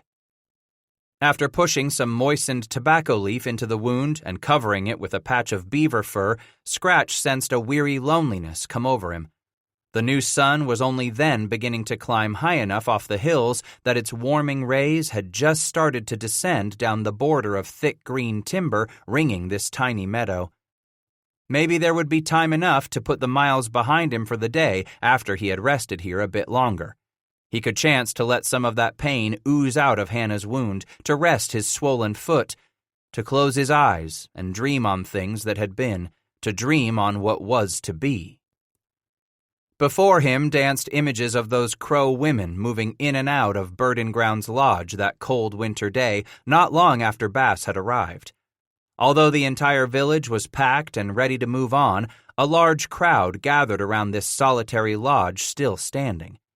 Emerging from the doorway, a handful of old women brought out the dead man's possessions and gave them away, one by one, until most all of Rottenbelly's people had received a little something that had once belonged to the warrior who had lived many years with his powerful man-woman medicine. And once the lodge was stripped of all that could be given away, an old, bent woman took up a burning brand from a nearby fire, and as others keened and wailed, she set the lodge hides aflame. Slowly turning aside, the people went to their horses and travois, setting off to the south for a new winter campsite. While a black, greasy spiral rose from what had once been his friend's home. Friends and home. Where he found friends, Titus Bass had always found a home. White faces swam before him now as those copper skins of the crow faded from view. Come rendezvous, he would reunite with old friends, make him some new ones, and drink that annual toast to the missing few who failed to come in. Recalling in that early morning reverie how he had vowed to hoist a drink to Asa McCafferty's memory. Through a sudden, narrow crack that opened in his reverie, Scratch listened as the magpie took flight over him, cawing noisily in alarm. He did not move, peering through squinted eyes, listening to every sound, testing every smell the breeze brought to him. Nearby, Hannah lifted her muzzle into the air. Were it a Injun, she'd be raising a ruckus. Could it really be a white man she'd winded? The old man squinted and barely made out the felt hat sitting motionless now behind some low brush across the clearing. Damn, but he hadn't seen a white face in longer than he ever cared to go again.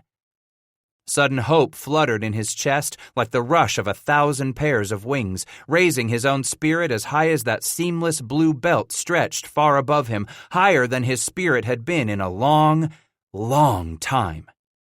A white man. He figured there were answers come to the most private of prayers. "I heard you, nigger," Titus hollered. "Mightn't come out now." Reluctantly, the felt hat rose, with the hairy face of a young man appearing beneath its wide brim, frightened eyes about as big as the quilled rosettes on Scratch's leather shirt. Titus looked up and down the intruder's frame. The bearded stranger already wore his hair hung long over his collar. Maybe so, this feller'd been out here some time already. But he was still wearing store-bought woolen clothes, mussed and dirty to be sure, torn and ripped in places, and it was plain to see that his leather belt was notched up tight around a waist surely much skinnier than it had once been. And suddenly, Titus Bass remembered that he too had been this young of a time long ago, come to these far and terrible mountains when he had been so damned ignorant that he wouldn't have lasted lest someone took him under a wing. His eyes misting with the heartfelt swell of inexplicable joy, Scratch's voice croaked when now he used it. "Come on over here. Let me take a look at you." For all that he has done to boost my career over the years, for all that his friendship has come to mean to me while we've ridden this wild frontier of the publishing world together, this tale of Titus Bass is dedicated with deep admiration to my editor, Tom Dupree. This concludes the reading of Crack in the Sky by Terry C. Johnston, copyright 1997 by Terry C. Johnston.